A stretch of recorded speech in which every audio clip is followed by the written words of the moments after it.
Chapter 1: The Bride's Infidelity. Want to know how open the woman you're about to marry is in bed? Donghai City, Dolphin Bay Hotel. The groom, Shin Fong, suddenly received an anonymous video email with a title that directly targeted his soon-to-be married wife, Chu Shinran. Shin Fong initially thought it was a prank by an acquaintance, but he couldn't resist clicking on the video. A high-definition video instantly gripped his breath. Last night at 10 p.m., his beloved fiancée, Chu Shinran, was passionately kissing a man in a hotel room, a scene too obscene to behold. "Honey, this is the last time I'll see you, because I'm getting married tomorrow." "Hey, so what if we're married? It won't stop us from being intimate in secret, will it?" That idiot Shin Fong probably never dreamed that the woman he'd always been reluctant to touch had already been developed by me. "Oh, you're so naughty." Shin Fong was struck dumb, gripping his phone tightly, standing frozen, his face pale. He never imagined that the woman he loved most would have an affair with someone in a hotel the night before their wedding. Judging from the conversation between the two in the video, it's clear this isn't the first time they've done this. Shin Fong believed that during the 3 years they had known each other, he had trusted Chu Shinran completely, and even devoted himself to her and showered her with affection. Unexpectedly, this is the result. Shin Fong clenched his knuckles until they turned white, his eyes surging with malice. "Chu Shinran, I've treated you well." Just as he was about to call and question and condemn Chu Shinran, a sudden, excruciating pain shot through my bone marrow, as if my bones were being shattered one by one. Shin Fong couldn't help but brace himself against the cabinet, his body almost curled up like a shrimp. Here we go again? The pain is getting more and more intense with each attack. Before returning to China, the old man told me that I must find a woman with a special constitution, saying that only by getting close to them could I resolve the problem within my body. The intense pain left Shin Fong covered in sweat, and his handsome, chiseled face was slightly distorted. Just then, there was a knock on the door. "Xiaofeng, can Mom come in?" "Mom, wait a minute." Shin Fong endured the pain, got up and walked to the door. After composing himself, he opened the door. Outside the door stood a woman with a full head of white hair, dressed simply, and leaning on a guide cane. Shin Fong quickly took her hand to support her. She was Qin Feng's mother, Yi Qin.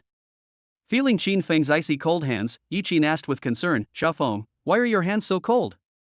Are you sick?" Shin Fong took a deep breath and forced a smile, saying, "Mom, I'm fine. I probably caught a cold these past few days while preparing for the wedding."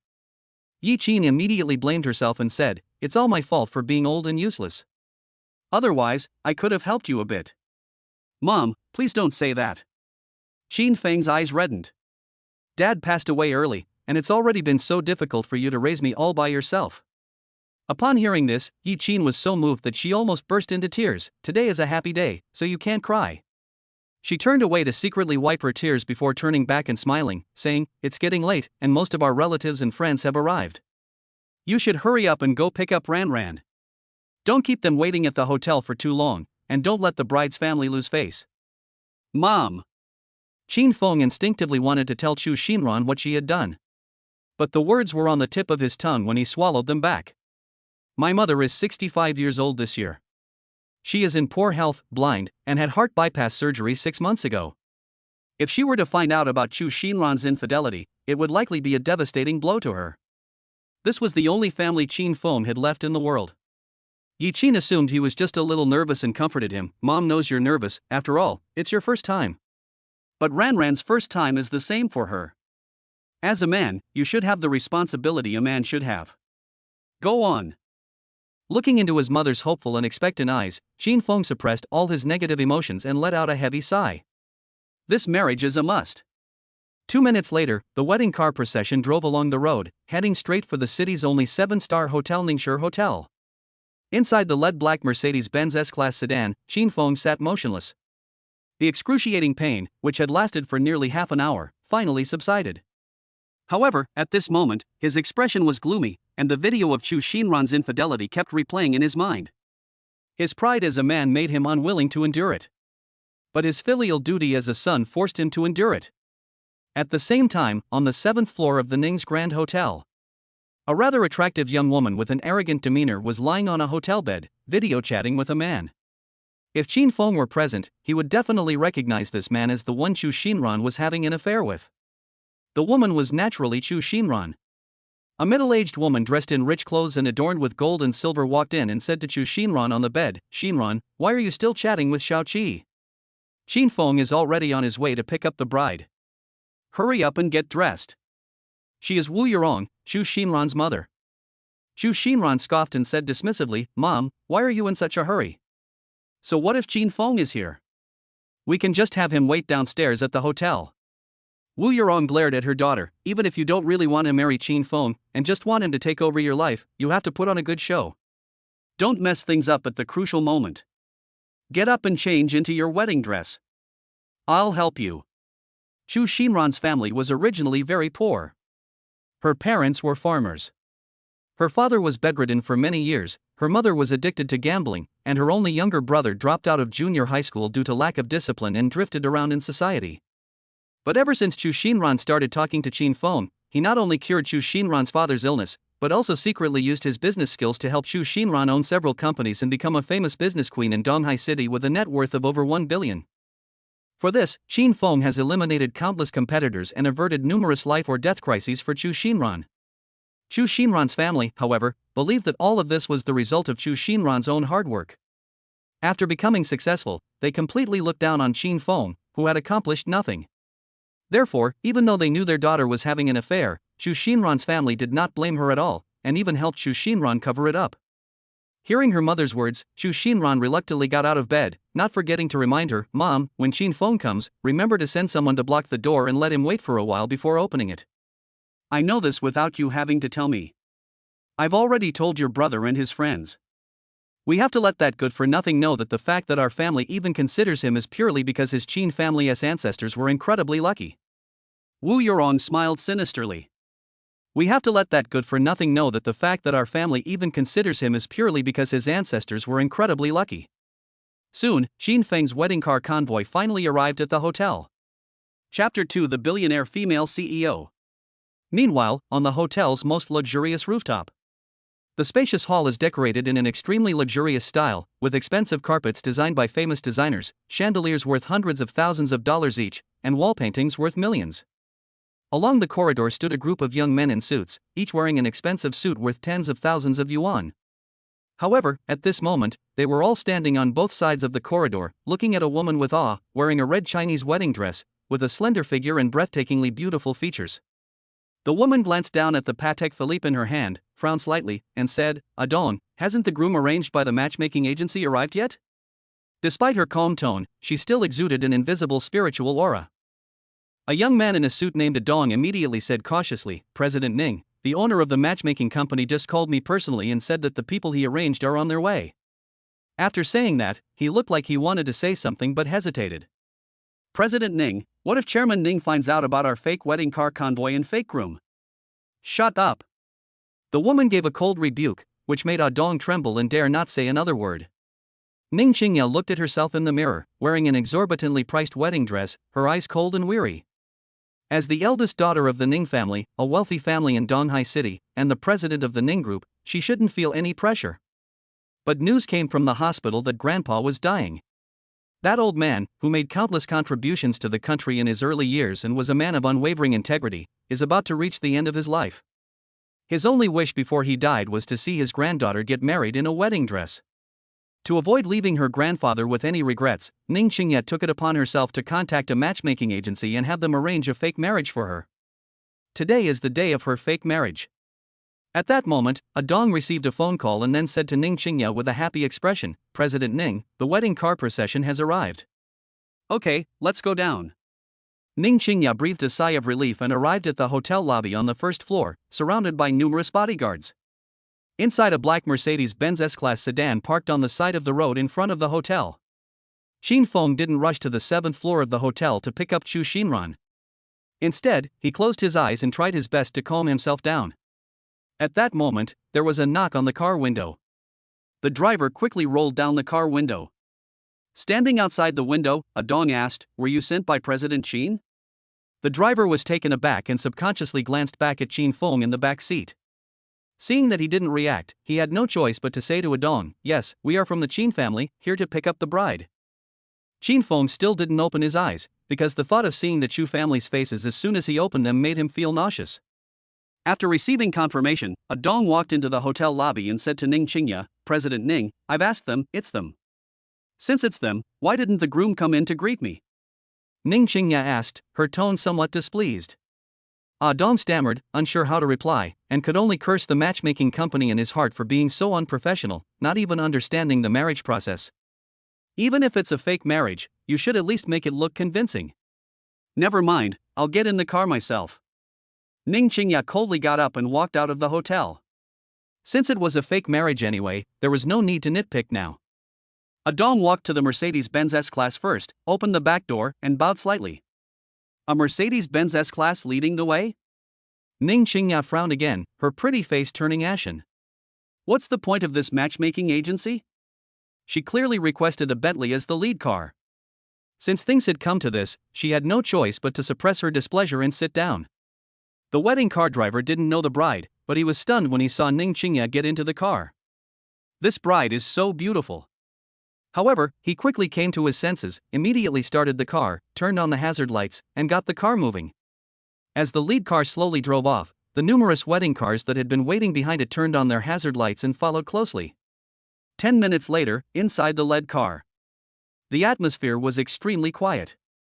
The driver was focused on driving. Xin Feng kept his eyes closed, his face grim.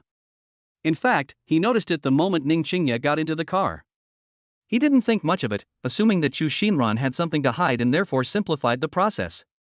Ning Qingya sat still, quietly waiting for the groom actor beside her to speak. Unexpectedly, since getting into the car, the groom actor has been like a mute, not saying a word, and even has a gloomy face, as if someone owes him millions. Ning Qingya could no longer suppress her anger. She turned her head and stared coldly at Xin Feng, saying, Your matchmaking company is so unprofessional. As she spoke, she sized up Xin Feng, her beautiful eyes showing some surprise. The actor's image is quite good. She has a good temperament. It perfectly matches her aesthetic. I reckon Grandpa will be satisfied when he sees him. He's had his eyes closed since he got on the bus. Anyone who didn't know better would think he was blind. Doesn't he know that he is his sugar daddy? Hearing that the sound was off, Xin Feng suddenly opened his eyes and looked at her. With just one glance, his expression changed instantly. Wow! Who is this beautiful woman? How did she end up in her own car wearing a wedding dress? However, a ridiculous idea quickly flashed through his mind. Could they have picked up the wrong bride? Seeing that Xin Feng still didn't speak, Ning Qingya was almost driven crazy with anger. Hey, I'm talking to you, are you deaf? Xin Feng ignored her and instead said to the driver, Stop the car. The driver, unaware of what was happening, stopped the car on the side of the road, and many other wedding cars behind him also stopped one after another. Xin Feng said again, Brother Zhang, could you please go down and wait for a moment? Also, please tell everyone in the back to stay in the car and not get out. Tell them I have something to take care of. The driver nodded, opened the car door, got out, and closed the door behind him. Xin Shan rolled up the car window and looked at Ning Qingya beside him, saying, Beautiful lady, who are you? Ning Qingya's beautiful eyes almost spit fire as she said, Don't you know who I am? Xin Feng was taken aback for a moment, then blurted out, Are you famous? A big star? A top internet celebrity? Upon hearing this, Ning Qingya trembled with anger, her proud breasts heaving violently. Didn't your matchmaking agency boss tell you who I am?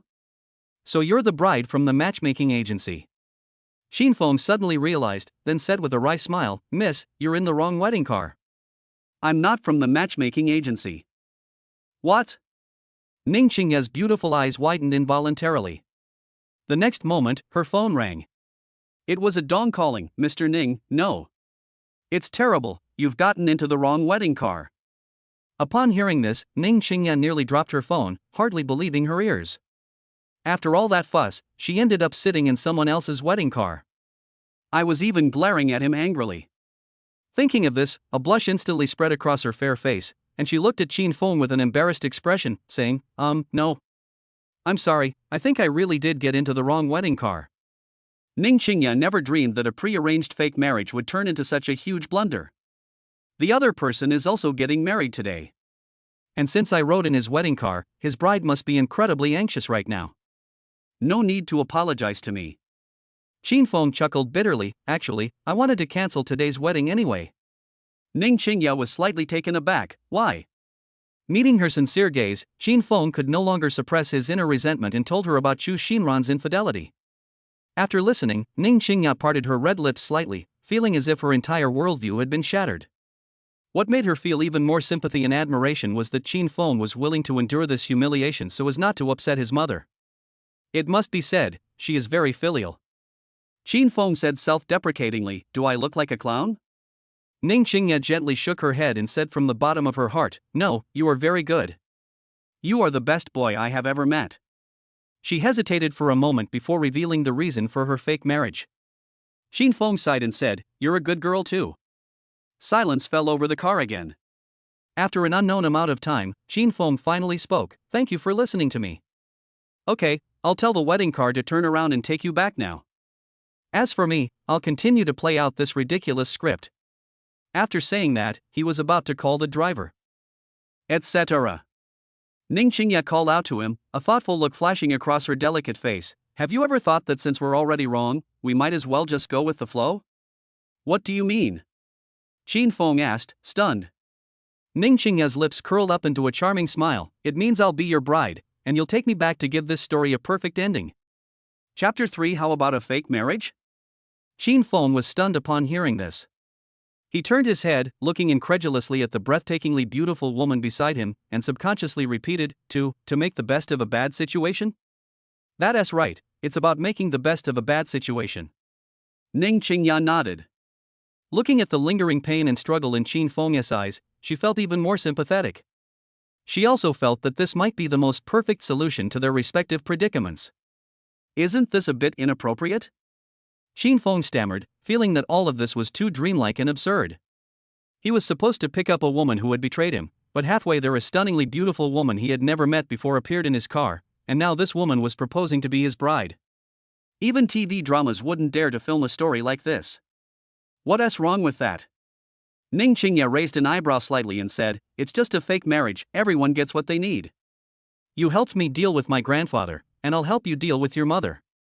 And after today's situation, do you want to turn back now and tell your mother that the bride ran away with someone else and the wedding is cancelled? Have you considered whether your mother can withstand such a blow?" Qin Feng remained silent. He himself didn't care, but his mother at home definitely couldn't bear such a blow. Seeing Qin Feng remain silent, Ning Qingya's lips curled into a smile, and she deliberately stretched her body, her expensive custom-made wedding dress perfectly outlining her slender and shapely figure. "Do you perhaps doubt that I'm prettier than your ex-girlfriend?" Ning Qingya's actions and words were full of allure, and Qin Feng's gaze was involuntarily drawn to her, his heart raced, and his cheeks flushed slightly. To be fair, Chu Xinran is pretty, but compared to Ning Qingya, who is top-notch in both appearance and figure, she is like a firefly compared to the bright moon, not even in the same league. A surge of inexplicable courage and impulse welled up inside me. To hell with Chu Xinran. Why should I let myself and my mother suffer for a bitch? Isn't there a better option right in front of us? Even though it's fake, at least it can put my mother's mind at ease. Okay. Qin Feng nodded heavily without further hesitation. "I promise you." He picked up his phone and dialed driver Zhang's number directly. "Zhang, it's alright, get in the car, and notify the rest of the convoy to follow the original route and go straight home." The driver on the other end of the phone was puzzled, but didn't ask any further questions. Ning Qingya looked at Qin Feng's decisive manner, a hint of admiration flashing in her eyes. This man, after experiencing such betrayal, was still able to make such a decision for his mother. His character is indeed not bad. Suddenly, Ning Qingya's phone rang again. It was a Dong calling again. "Mr. Ning, where are you? We stopped the wrong convoy and are coming to pick you up right away." Dong's voice was extremely anxious. "No." Ning Qingya's tone returned to its usual coldness and authority, completely different from when she spoke to Qin Feng earlier. "I've already found the groom, you can all go about your business now." "What? You found it?" Dong almost bit his tongue on the other end of the phone. What happened in those short half hours was more surreal than anything he had experienced in the past year. Ning Qingya responded faintly, then seemed to remember something. He glanced at Qin Feng and said in an icy tone, "Dong, go and check immediately if a woman named Chu Xinran is holding a wedding or checking in at any of the hotels under our Ning group today." "Yes, Mr. Ning." A cold glint flashed in Ning Qingya's beautiful eyes. She parted her red lips slightly and gave an unquestionable order. "Once you find out, immediately send people to kick her and everyone with her out." Our Ning family's hotel does not accommodate people of such poor character. Yes. I'll take care of it right away. Dong felt a chill run down his spine. He didn't know how that woman named Chu Xinran had offended President Ning, but for President Ning to personally order her expulsion, her fate was certainly not good. After hanging up the phone, Ning Qingya looked at Qin Feng, her icy expression instantly melting away, revealing a faint smile. All right, half the trouble is solved. Let's continue with the marriage. On the 7th floor of the Ning's Grand Hotel, in the suite where Chu Xinran was staying. Time passed second by second, and the wall clock had already pointed to the auspicious time, but Qin Feng, who was supposed to be the bride, had not seen a single person. Chu Xinran had already changed into her pure white wedding dress, and her makeup was exquisite, but at this moment her face was so gloomy that it could drip water. Her mother, Wu Yurong, was extremely anxious, pacing back and forth in the room, muttering curses under her breath. That damned Qin Feng. What on earth is he up to? It's so late and he's still not here? Is he trying to intimidate us? Wu Yurong stood with her hands on her hips, spitting as she spoke. Chu Xinran was also indignant, gritting her teeth as she said, I think he did it on purpose. He must feel that the bride price was too high and is trying to embarrass us this way. When he comes, I'll make him pay. The door opening fee must be doubled. Don't even think about leaving the house without 66,000. She felt a vague unease. Could it be that what happened last night had been exposed? But then she thought, how could that silly boy Qin Feng have found out that she and brother Qi had done so secretly? You're definitely overthinking it. Yes. We have to make him pay more. Wu Yurong chimed in, her eyes gleaming with greed for money. And there's the disembarkation fee and the change of address fee. We can't skimp on any of them. If we don't bleed and dry, he won't know how powerful the Chu family is.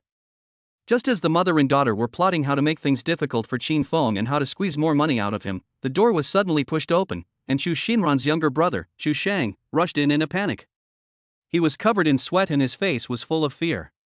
Sister! Mom! Something terrible has happened. Chu shouted breathlessly. What's the panic? Is the sky falling down? Wu Yurong glared at them disapprovingly. Has Qin Feng finally arrived? Tell him to wait.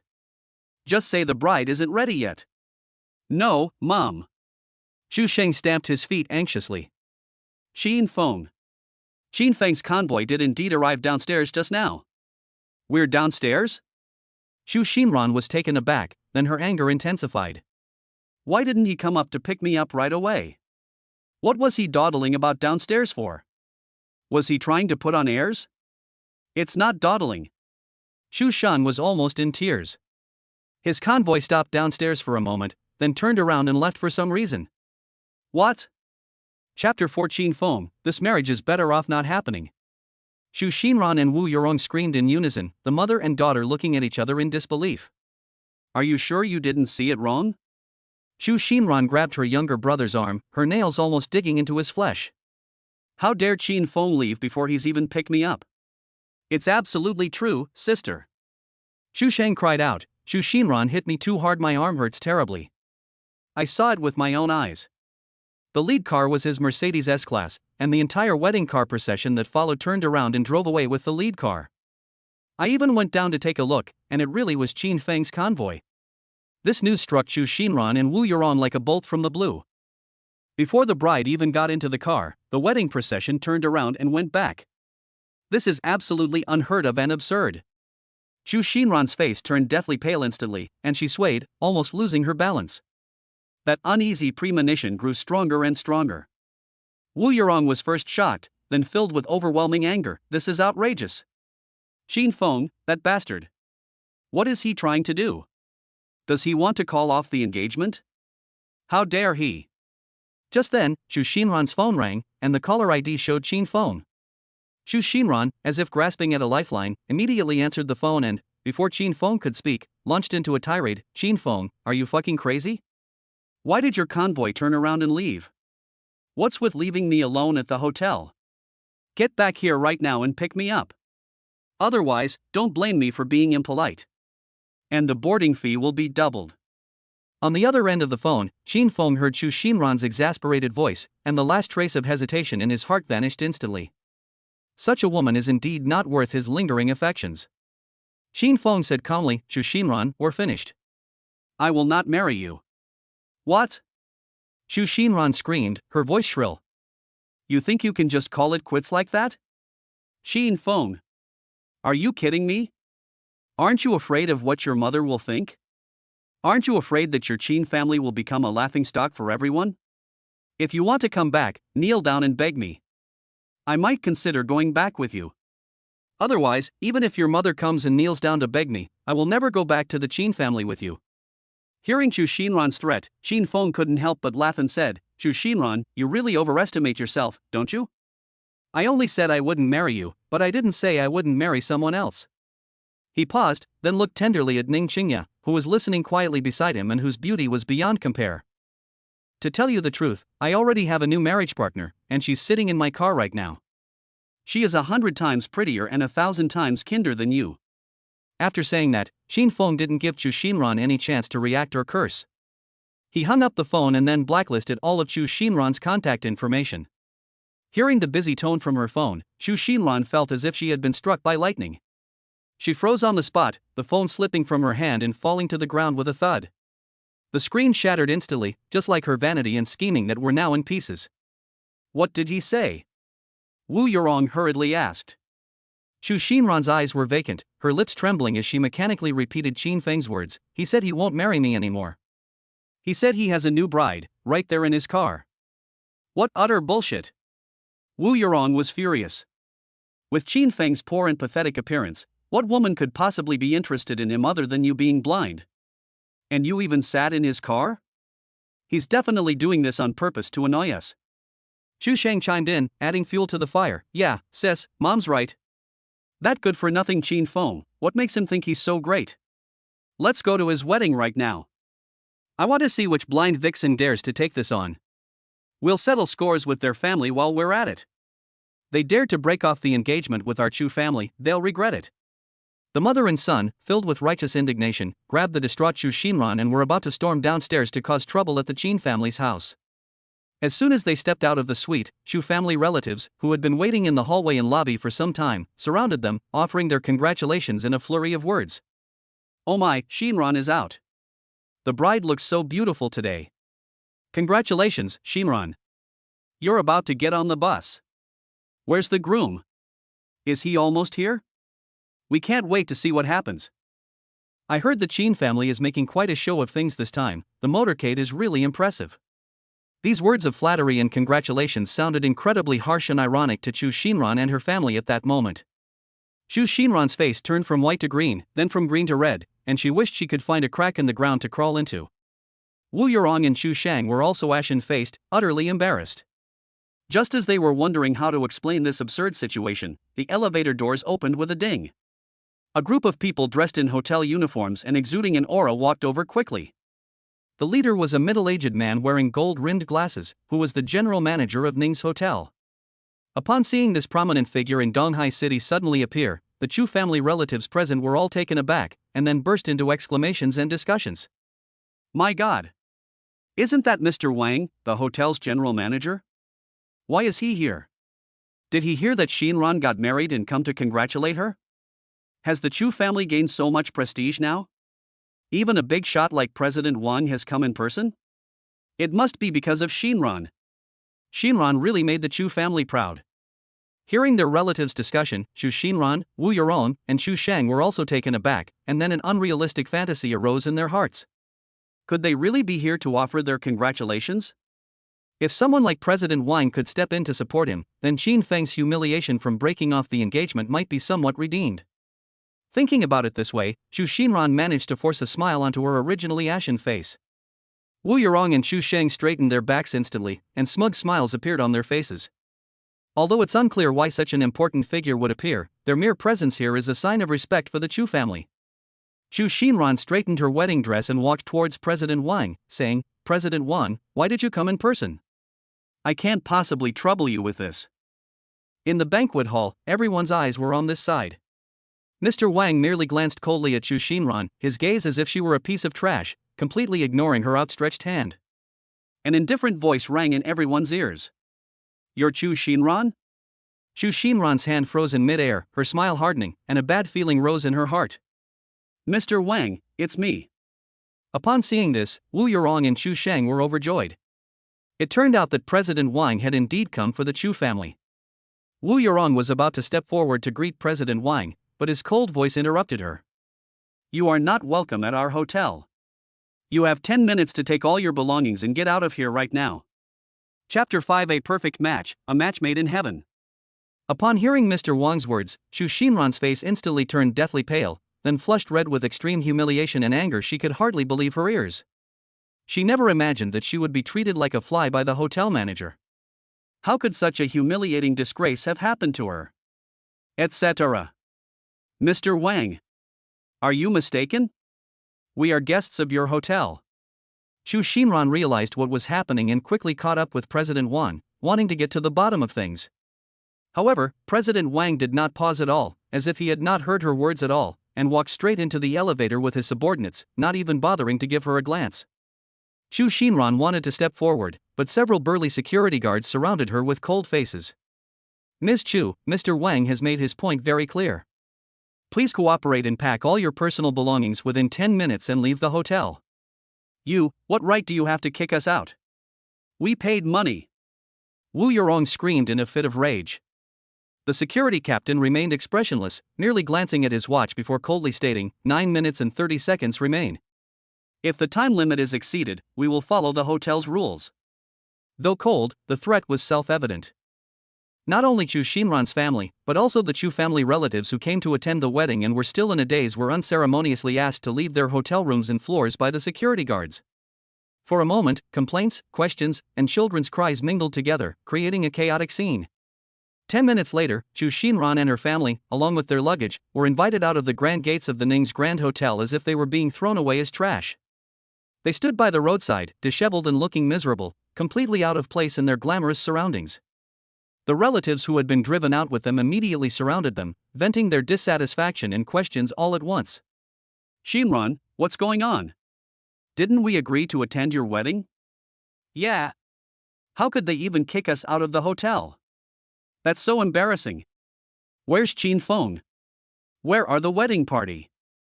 Are you still going to have this wedding? Could it be that your family has offended someone? It's dragging us all into this. If I had known it would turn out like this, I wouldn't have come. What bad luck."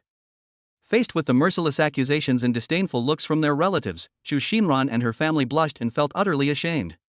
She clenched her fists tightly, her nails digging deep into her palms, and she directed all her humiliation and anger at Qin Feng. "It's all Qin Feng's fault. It must be him." Chu Xinran squeezed out the words through gritted teeth, her eyes filled with resentment. "He deliberately broke off the engagement, and I don't know what methods he used to get the hotel to kick us out. He wanted to make our family lose face. I won't let him get away with this. Yes. It must be that damned bastard." Wu Yurong echoed through gritted teeth, her eyes darting around as she urged her daughter. "Xinran, we can't just let this go. We're going to the Qin family's wedding to settle accounts with him. Today he has to kneel down and apologize in front of all the relatives, and compensate us for our emotional distress, or this isn't over." "Mom's right. Sis, let's go and turn this place upside down." Chu Sheng also waved his fists, looking like he was ready to fight someone to the death. Blinded by anger and greed, the family immediately hailed a taxi and headed aggressively towards the hotel where Qin Feng's family was holding their wedding. Meanwhile, at Qin Feng's family's wedding ceremony. This is a mid-range hotel, but it is decorated in a very warm and festive style. Qin's relatives and friends had already gathered together, eagerly awaiting their arrival. Qin Feng's mother, who is blind and has gray hair, stood anxiously at the hotel entrance, supported by her family. She couldn't see, but she could listen intently. Her wrinkled face was filled with worry. Why hasn't Xiaofeng come back yet? Did something happen to him on the way? Is everything alright with Xinran? Auntie, don't worry, I just called and the convoy is already at the intersection, they'll be there soon. A relative quickly offered words of comfort. No sooner had the words been spoken than a burst of festive firecrackers and noises came from afar. The grand wedding car procession slowly drove up and finally came to a steady stop in front of the hotel. The wedding procession is back, the bride has arrived. Keen-eyed people quickly spotted the wedding procession in front of them, and the crowd immediately became lively. Most people rushed to surround the wedding cars, wanting to share in the joy of the newlyweds. The door of the lead car opened, and Qin Feng got out first. He straightened his suit, then went around to the other side and carefully reached his hand into the car.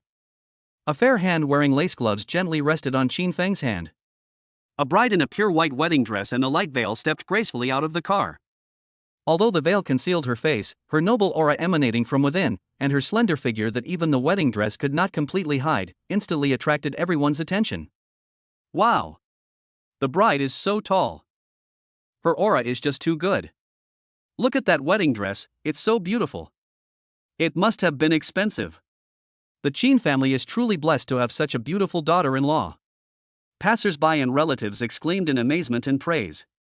These voices reached Qin Feng's mother's ears, and she couldn't help but smile with relief, despite her worries. Qin Feng held Ning Qingya's hand tightly and walked step by step to his mother. "Mom, we're back." Qin Feng's voice was choked with emotion. Ning Qingya bowed slightly, took the initiative to extend her hands, and gently grasped Qin Feng's mother's rough and calloused hands. Her voice rang out gently through the veil. "Hello, Auntie, I'm Qingya."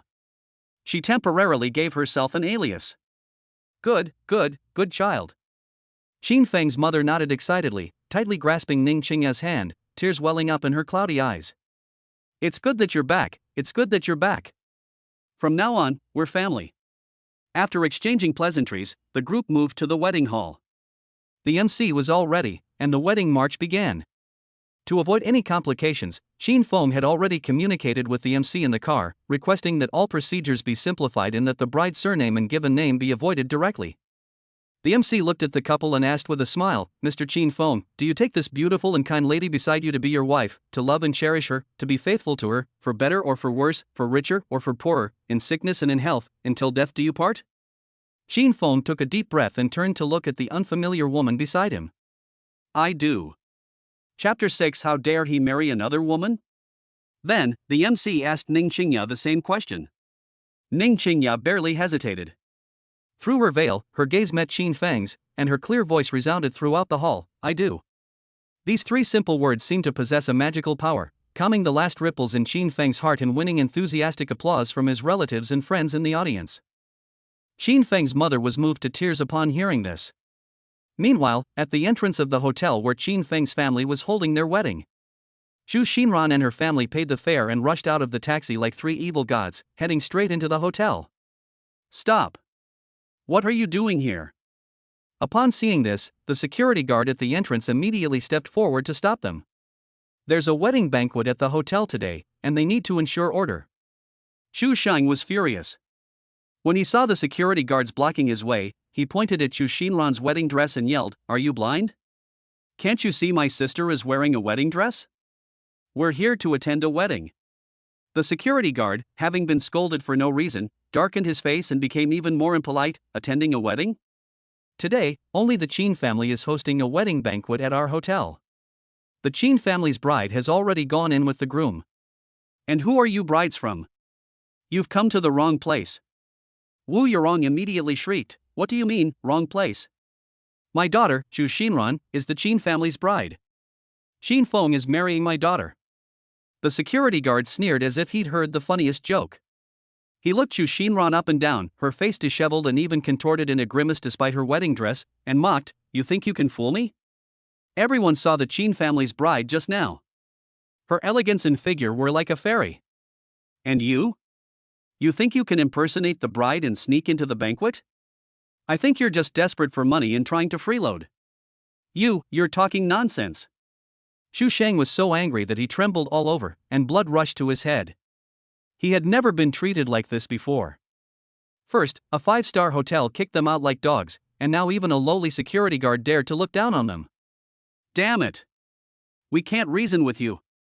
Sis, Mom, let's storm in. Let's confront Qin Feng face to face." Xu Sheng roared and, relying on his youthful vigor, tried to force his way into the hotel. "Stop them!" At the captain's command, several security guards immediately stepped forward and ruthlessly stopped Xu Sheng, who was shoving them. The two sides immediately grappled and the scene became chaotic. Looking at this absurd and humiliating scene before her, listening to the security guard's sarcastic remarks, and thinking about how Qin Feng was currently holding a wedding with another woman who seemed to have appeared out of nowhere inside, Zhu Xinran felt a metallic taste rise in her throat, her vision blurred, and she almost fainted from anger. She stared intently at the hotel lobby, her eyes filled with a venomous resentment, like a poison knife. Shin Fong. How dare you treat me like this? I will make sure you get away with this. Relying on his youthful arrogance, Chu Sheng recklessly tried to force his way into the hotel, cursing under his breath, "Get out of my way. All of you, get out of my way. Do you know who my sister is? Can you afford to compensate me if I ruin the wedding?" The head of security guard's face darkened.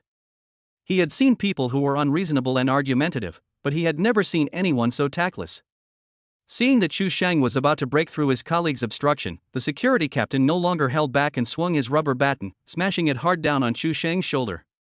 With a muffled thud, accompanied by Chu Sheng's shrill scream, he was knocked back a few steps and fell to the ground with a thud. His forehead was grazed by the tip of the stick, instantly drawing blood that gushed down, staining half his face red. "Son! This humble student!" Upon seeing this, Wu Yurong and Chu Xinran were terrified and screamed as they rushed over. They were both shocked and furious. They were shocked that the security guard actually dared to lay a hand on them and that blood had been drawn. They were furious because they had had the worst day ever and had suffered all kinds of humiliation. Murder! Security guards are beating people. Is there no law anymore? Wu Yurong sat on the ground, slapping her thigh and crying loudly, trying to attract the attention of those around her. However, the security guards around them just looked at them coldly, their eyes showing not only no sympathy but even some disgust. After learning about the situation, the hotel manager told the security captain directly, warned them that if they continue to cause trouble, call the police immediately. Just as the three members of the Chu family were shocked and furious, unsure of how to end the situation, the large LED screen hanging at the hotel entrance began to broadcast live footage of the wedding hall. On the screen, Shin Fong, dressed in a black suit, stood tall and handsome, with his bride standing beside him. Although she wore a veil, her magnificent wedding dress accentuated her perfect figure, and her exposed collarbone and neck were as graceful as a swan's, exuding an elegant and refined air. Simply standing there is enough to gather immense glory. The MC's solemn voice came from the big screen. "Mr. Qin, Ms. Ning, congratulations on your marriage. Now, please exchange rings, bride and groom." In the scene, Qin Feng gently takes the bride's hand and carefully places a dazzling diamond ring on her ring finger. The bride also took another men's ring and put it on Qin Feng's finger. They smiled at each other from the bottom of their hearts. Thunderous applause erupted from the audience as guests offered their blessings. A perfect match, a match made in heaven. A passerby, looking at the big screen, couldn't help but exclaim in admiration. These words were like a sharp knife, stabbing deeply into Chu Xinran's heart. She stared intently at Qin Feng's gentle, smiling face on the screen, and at the woman beside him who completely outshone her in both figure and temperament. She was so angry she felt like her lungs were about to explode, her chest heaving violently, and she almost suffocated. "Qin Feng! You bastard!" She disregarded her image and screamed incoherently. "How dare you marry another woman?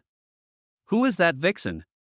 Unlike Chu Xinran's pure anger, Wu Yurong and the bloody Chu Sheng exchanged a glance, and in addition to anger, they were also filled with endless fear. It's over. Qin Feng really married someone else. What will happen to the Chu family then? Although Qin Feng hadn't given their family mountains of gold and silver before, he was a stable ATM for them. Qin Feng paid for her husband's medical treatment, paid off her gambling debts, and even gave Chu Sheng the down payment for his house. Most of their family's high daily expenses were obtained by coercing Qin Feng through both soft and hard tactics. Now that this cash cow is so afraid, who will foot the bill for the Chu family's extravagant spending in the future? Chapter 7 Ning Qingya, now it's your turn to cooperate with me. Xinran, we absolutely cannot let this go, we cannot let Qin Feng off so easily. Wu Yurong couldn't care less about throwing a tantrum. She grabbed her daughter's arm, completely flustered and at a loss. Sister, what about my house? I still have to pay the mortgage every month. What am I going to do if Qin Feng doesn't pay for it? I saw a car I liked yesterday. Chu Sheng covered his bleeding forehead, not caring about the pain at that moment. We absolutely cannot let Qin Feng, this sucker, get away with it. Wu Yurong and Chu Sheng each grabbed one of Chu Xinran's arms, insisting that she find a way to deal with Qin Feng. The security guards grew even more impatient as they watched the group lingering there, their eyes fixed on the large screen with a menacing expression. The security captain brandished his baton and shouted sternly, "Aren't you going to get out of here? You really want the police to come and arrest you, don't you? If you don't get out of here, don't blame us for being impolite." Seeing the security guard's menacing look as he pressed closer, and then seeing the successful wedding ceremony on the screen, Xu Xinran knew that she would not be able to get in today no matter what. She gritted her teeth and swallowed her anger, squeezing out a few words through gritted teeth. Let's go. The family of three, disheveled and filled with resentment, fled the hotel entrance like stray dogs, amidst the disdainful gazes of security guards and passers-by. The atmosphere in the taxi was terribly oppressive. Xu Shang groaned, clutching his head. Wu Yurong cursed Qin Feng, wishing him a terrible death. Xu Xinran, however, looked at the street scene rushing past the window with a sinister gaze and said coldly, "This matter cannot end like this. Qin Feng, and that bitch, I won't let either of them get away with it." The scene of the Qin family wedding. The wedding ceremony concluded successfully, and all guests enjoyed themselves. During the toasting ceremony, Qin Feng led Ning Qingya, toasting relatives and friends at each table. Ning Qingya behaved with grace and poise. Although she didn't talk much, she was well-mannered. When facing Qin Feng's relatives, whether they were elders or children, she nodded slightly and responded politely, without the slightest impatience or arrogance. She even thoughtfully noticed that Qin Feng's mother had difficulty getting around, so she took the initiative to serve her food and whispered a reminder to be careful of the heat. All of this made Qin Feng's relatives and friends praise the bride highly, saying that Qin Feng was lucky to have found such a beautiful and sensible wife. Qin Feng was filled with gratitude as he watched Ning Qingya cooperate. Although they were just a fake couple, Ning Qingya still did her best to save face for him and his mother. The wedding banquet came to a perfect end, and relatives and friends gradually departed as the city lights began to twinkle. The new house was decorated in a festive and warm style, with red bed sheets and duvet covers, and a large double happiness character pasted on the wall. When only the two of them were left, Qin Feng looked at Ning Qingya, who was still wearing her wedding dress but looked a little tired, and said sincerely, "Qingya, thank you so much for today. Thank you for helping me out of that situation, thank you for cooperating with me at the wedding, and thank you for being so patient with my mother. If it weren't for you, I don't know what I would do." Without her, Qin Feng would definitely have become a laughingstock in the entire circle, and his mother might not have been able to withstand such a blow.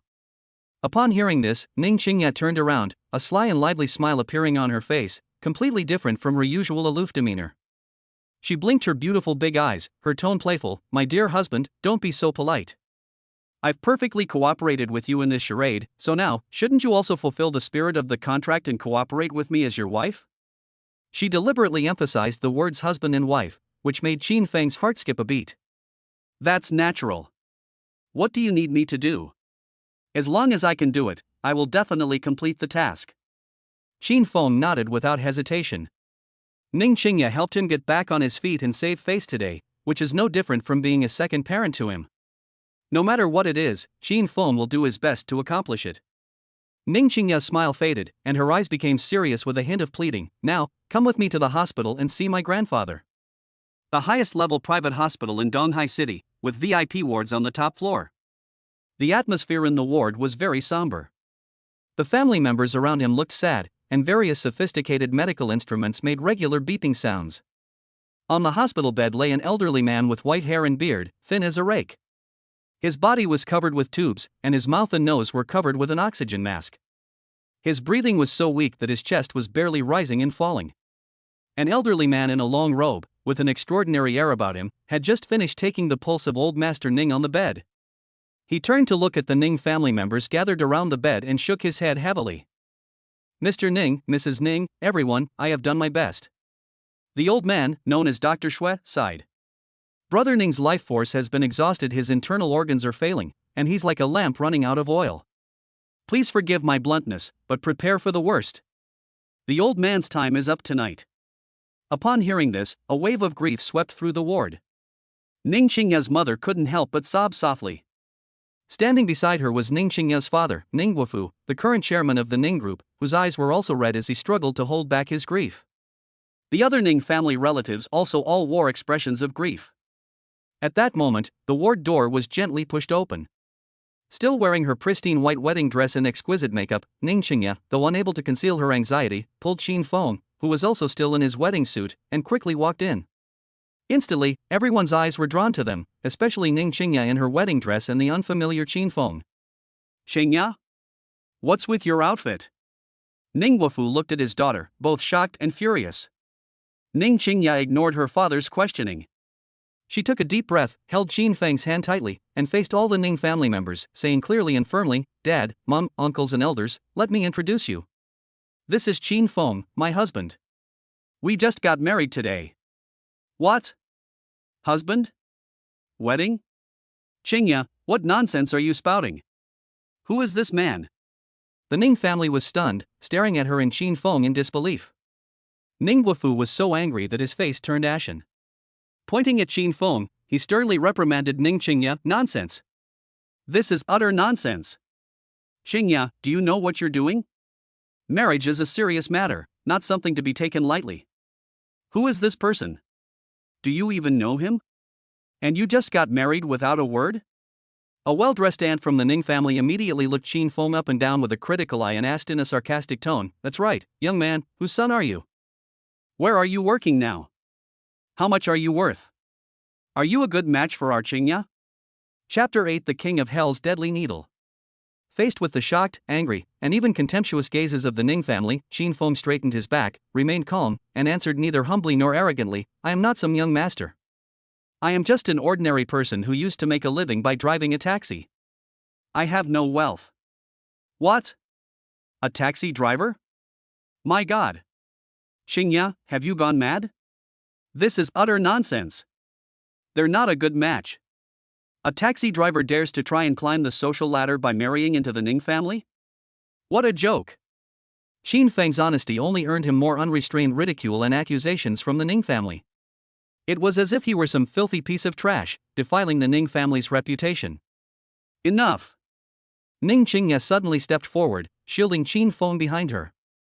Her pretty face was frosty, and her sharp eyes swept over those who had spoken up to mock her. Her voice was cold and full of authority. "It's none of your business to judge my husband.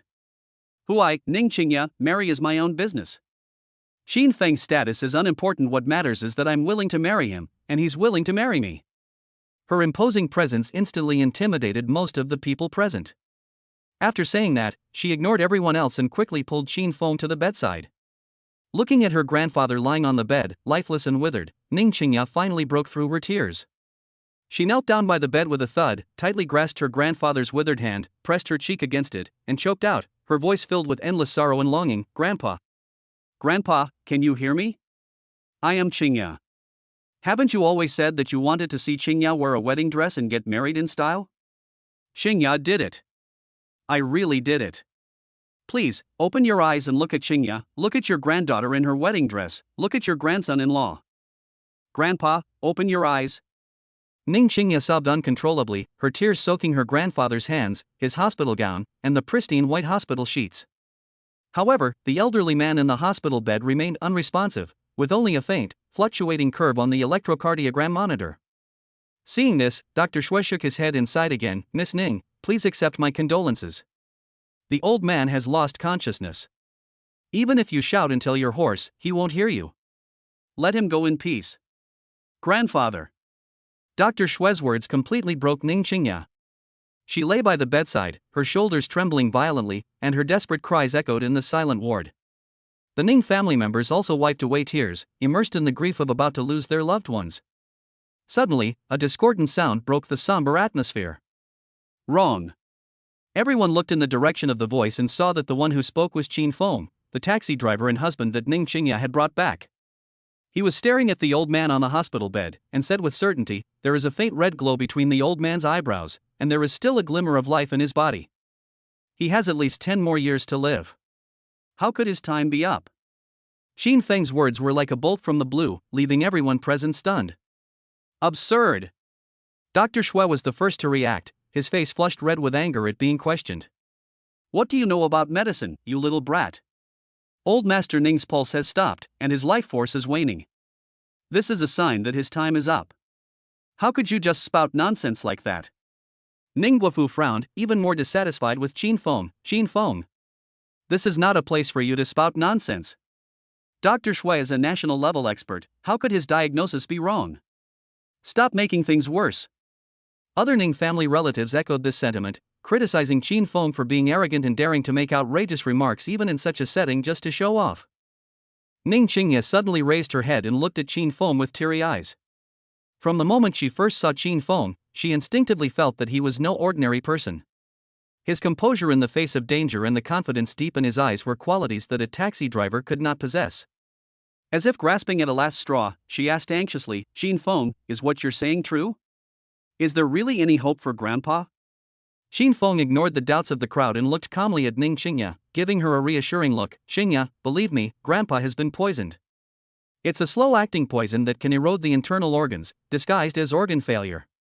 The person who poisoned me was very skilled, even the most advanced equipment couldn't detect it. Poisoning? The crowd erupted in uproar once again. Dr. Shui was so angry that his beard trembled. Nonsense.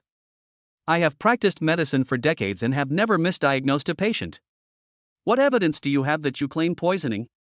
Xin Feng was too lazy to argue with him. He went straight to the bedside and said to Ning Qingya, Qingya, Grandpa's life is hanging by a thread. I don't have time to explain. But please believe me, I will definitely save Grandpa. Looking at Xin Feng's determined eyes, Ning Qingya gritted her teeth and nodded emphatically. Okay, I believe you. As long as you can save Grandpa, you will be the benefactor of the Ning family, and I will agree to anything you ask. Xin Feng nodded. Don't worry, I will definitely save Grandpa. Just help me support Grandpa and unbutton his shirt. No. Ning Guofu sternly stopped him.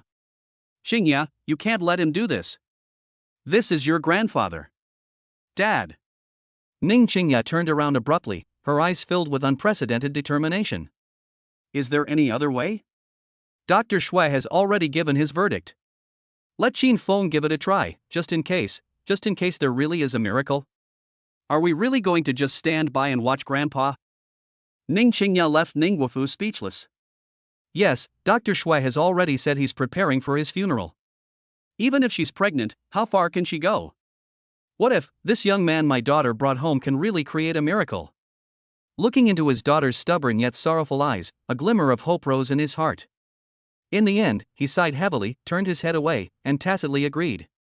The others wanted to stop them, but seeing that Ning Guofu had already acquiesced, they dared not speak up. Without further delay, Xin Feng swiftly untied old Master Ning's hospital gown, revealing his thin, bony chest. He pulled out an ancient-looking needle pouch from somewhere, and when he unfolded it, it was filled with gold needles of varying lengths, gleaming with a cold light. His eyes narrowed, and his movements were lightning fast. The first needle was aimed directly at the Baihui acupoint on the top of the old man's head. Stop. Baihui acupoint is a fatal point. You are harming old Master Ning. Dr. Shui's expression changed drastically, and he wanted to step forward to stop him. However, Xin Feng's technique was as swift as the wind, giving Dr. Shui no chance to stop him. The first needle had already pierced old Master Ning's Baihui acupoint. The second needle, the third needle, one after another, the golden needles precisely pierced Grandpa Ning's vital acupoints such as Tanzhong, Qihai, and Guanyuan, and even some hidden acupoints that even Dr. Shui couldn't name. Xin Feng's movements were fluid and graceful, carrying a mysterious rhythm. With each needle, it seemed as if an invisible energy flowed into the old man's body. Ning Qingya held her grandfather's hand tightly, held her breath, and stared at him without blinking. The rest of the Ning family also held their breath. The sound of needles being inserted into the ward could be heard, with only the regular ticking of the instruments and the barely audible sound of Xin Feng inserting the needles. The anger and disdain in Dr. Shui's eyes gradually gave way to shock and disbelief. He stared intently at Xin Feng's technique, his lips trembling, and murmured, "This is actually the long-lost Yama's deadly needle? Impossible. How could this be?" When Xin Feng inserted the last gold needle into the Yongquan acupoint on the old man's soul, he quickly pressed several major acupoints on the old man's chest with his fingers like a sword, and finally pressed his palm against the Tanzhong acupoint, gently releasing and withdrawing the needle. Cough, cough, cough. Chapter 9, Must Kneel Down and Apologize. A soft cough was heard, and everyone in the ward instinctively held their breath. Amidst everyone's shocked gazes, the old man's eyelids trembled slightly, and the curve on the electrocardiogram monitor beat even more vigorously.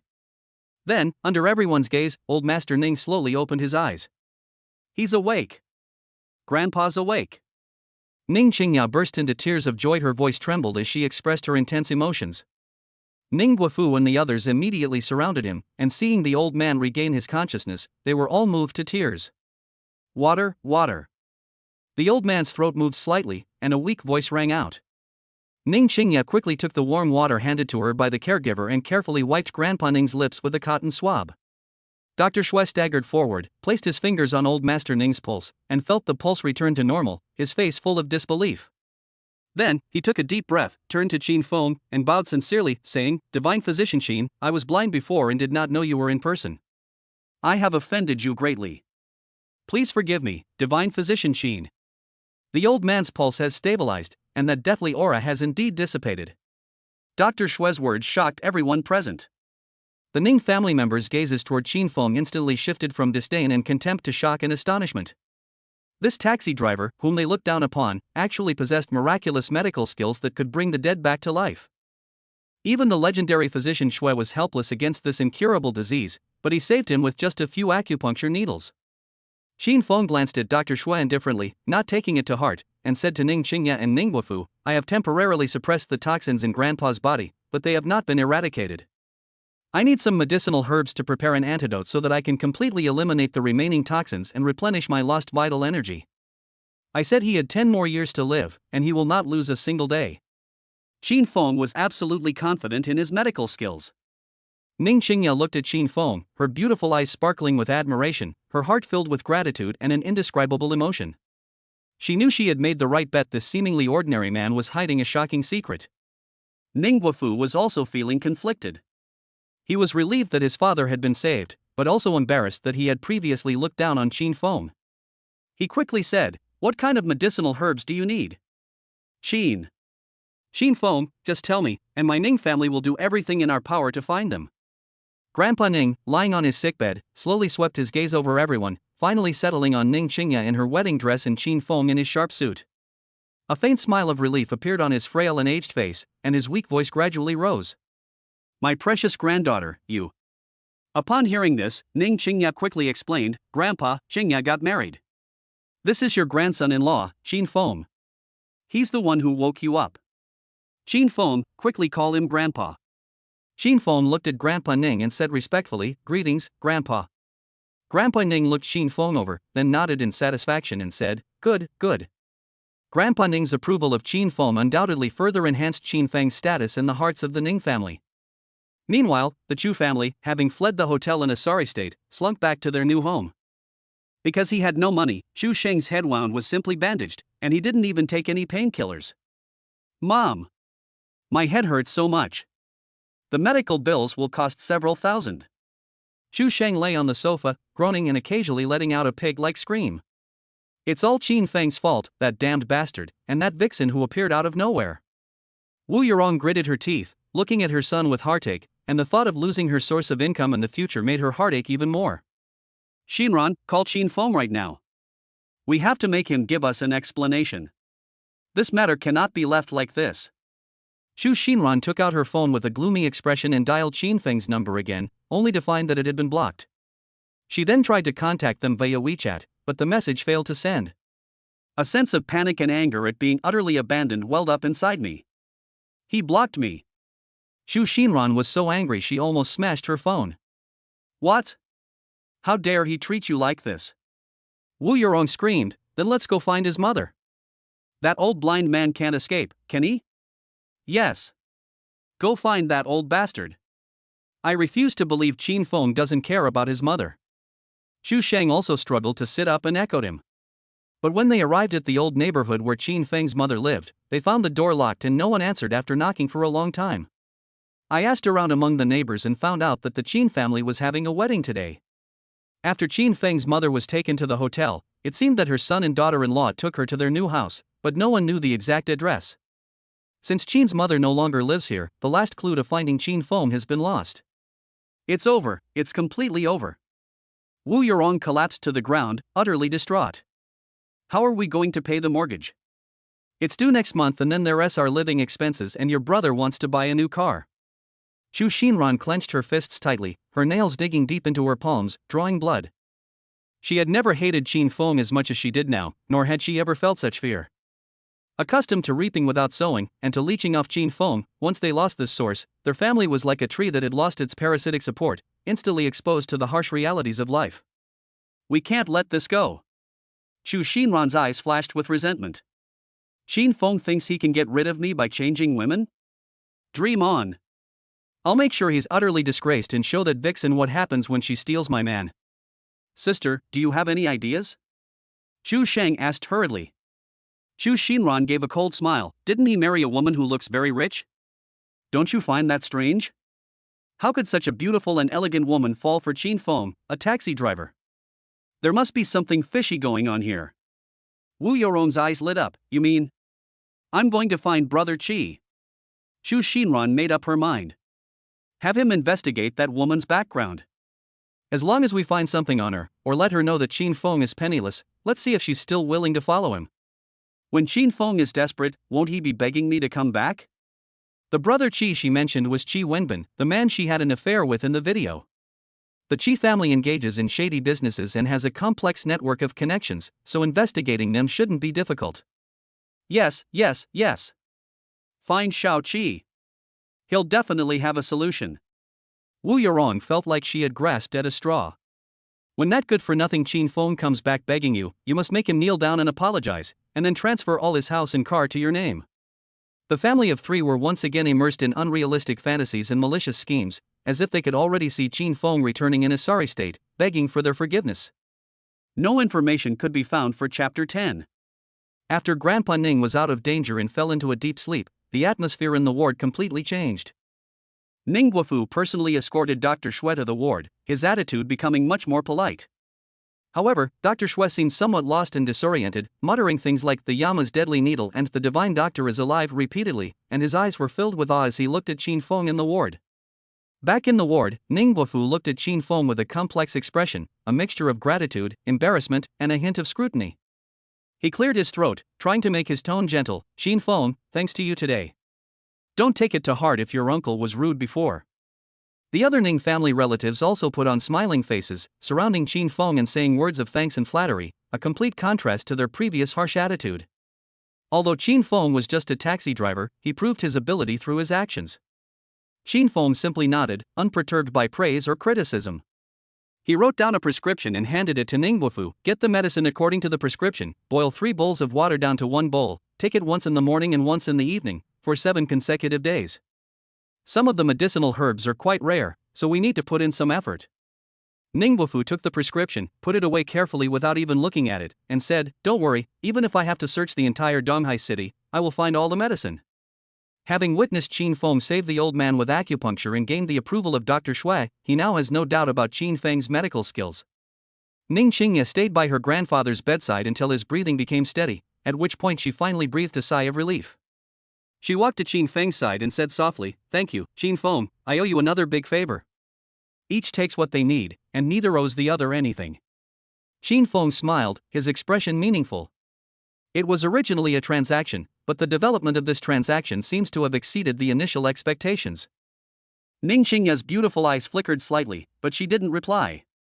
Instead, she looked at the profile of Qin Feng's face, her curiosity growing stronger. This man possesses extraordinary medical skills and a calm demeanor. He remains neither arrogant nor servile even when facing a wealthy family like the Ning family. Is he really just an ordinary taxi driver? Dad, Mom, Grandpa needs to rest quietly. There are too many people here. I'll take Qin Feng back to rest first, he's had a long day. Ning Qingye said to her parents. Ning Guofu naturally complied without hesitation, nodding quickly, All right, you all go back and rest. Qingye, take good care of Qin Feng. After leaving the hospital and getting into Ning Qingye's understated but expensive car, Qin Feng looked at the neon lights rushing past the window and suddenly said, Just find me a quiet place to stay, I don't need to go to your place. Ning Qingye paused slightly on the steering wheel, glanced at him, and a half-smile curled at the corner of her lips. What? Afraid I'll eat you? Don't forget, we're a legally married couple now. Wouldn't separation raise suspicion? Besides, my mom just secretly told me to make sure I keep a close eye on you. Qin Feng was speechless, not expecting Ning's mother's attitude to change so quickly. Ning Qingye continued, Don't worry, I have plenty of rooms at my place, you can pick anyone you like. Moreover, I have arranged for your mother to be taken to a villa in the suburbs to recuperate. The environment there is good, and there are dedicated people to take care of her. It is much safer and more convenient than the old neighborhood. Hearing that his mother had been properly taken care of, Qin Feng's last worry disappeared, and he sincerely said, Thank you. You're welcome, honey. Ning Qingya deliberately dragged out the last syllable, with a hint of mockery. Seeing Qin Feng's slightly embarrassed expression, she felt inexplicably better. Meanwhile, Xu Xinran contacted Qi Wenbin. In a secluded private room at a cafe, she wept uncontrollably, embellishing her story as she recounted how Qin Feng had hooked up with a rich woman and abandoned her, and how her family had been humiliated. "Wenbin, you have to help me. That vixen has bewitched Qin Feng with some kind of trick. I must expose her true colors." Xu Xinran nestled in Qi Wenbin's arms and said with a wronged expression. Qi Wenbin held her close, a hint of malice and jealousy flashing in his eyes. Although he was just playing around with Xu Xinran, he was still very unhappy about the fact that the woman he had been with had been humiliated by another man. "Don't worry, baby." Qi Wenbin patted her back. "In Donghai City, there is no one Qi Wenbin, can't find. Tell me the woman's characteristics and the name of the wedding hotel." Xu Xinran quickly described Ning Qingya's figure and temperament, as well as the name of the hotel where Qin Feng's family held their wedding. Qi Wenbin immediately made several phone calls and used his connections to investigate. However, half an hour later, the people he sent out to inquire about the situation called back one after another, but the results made him frown even more. "Young Master Qi, the hotel you mentioned is indeed hosting a wedding for someone surnamed Qin today, but the bride's information is being kept very confidential, and the hotel refuses to disclose it.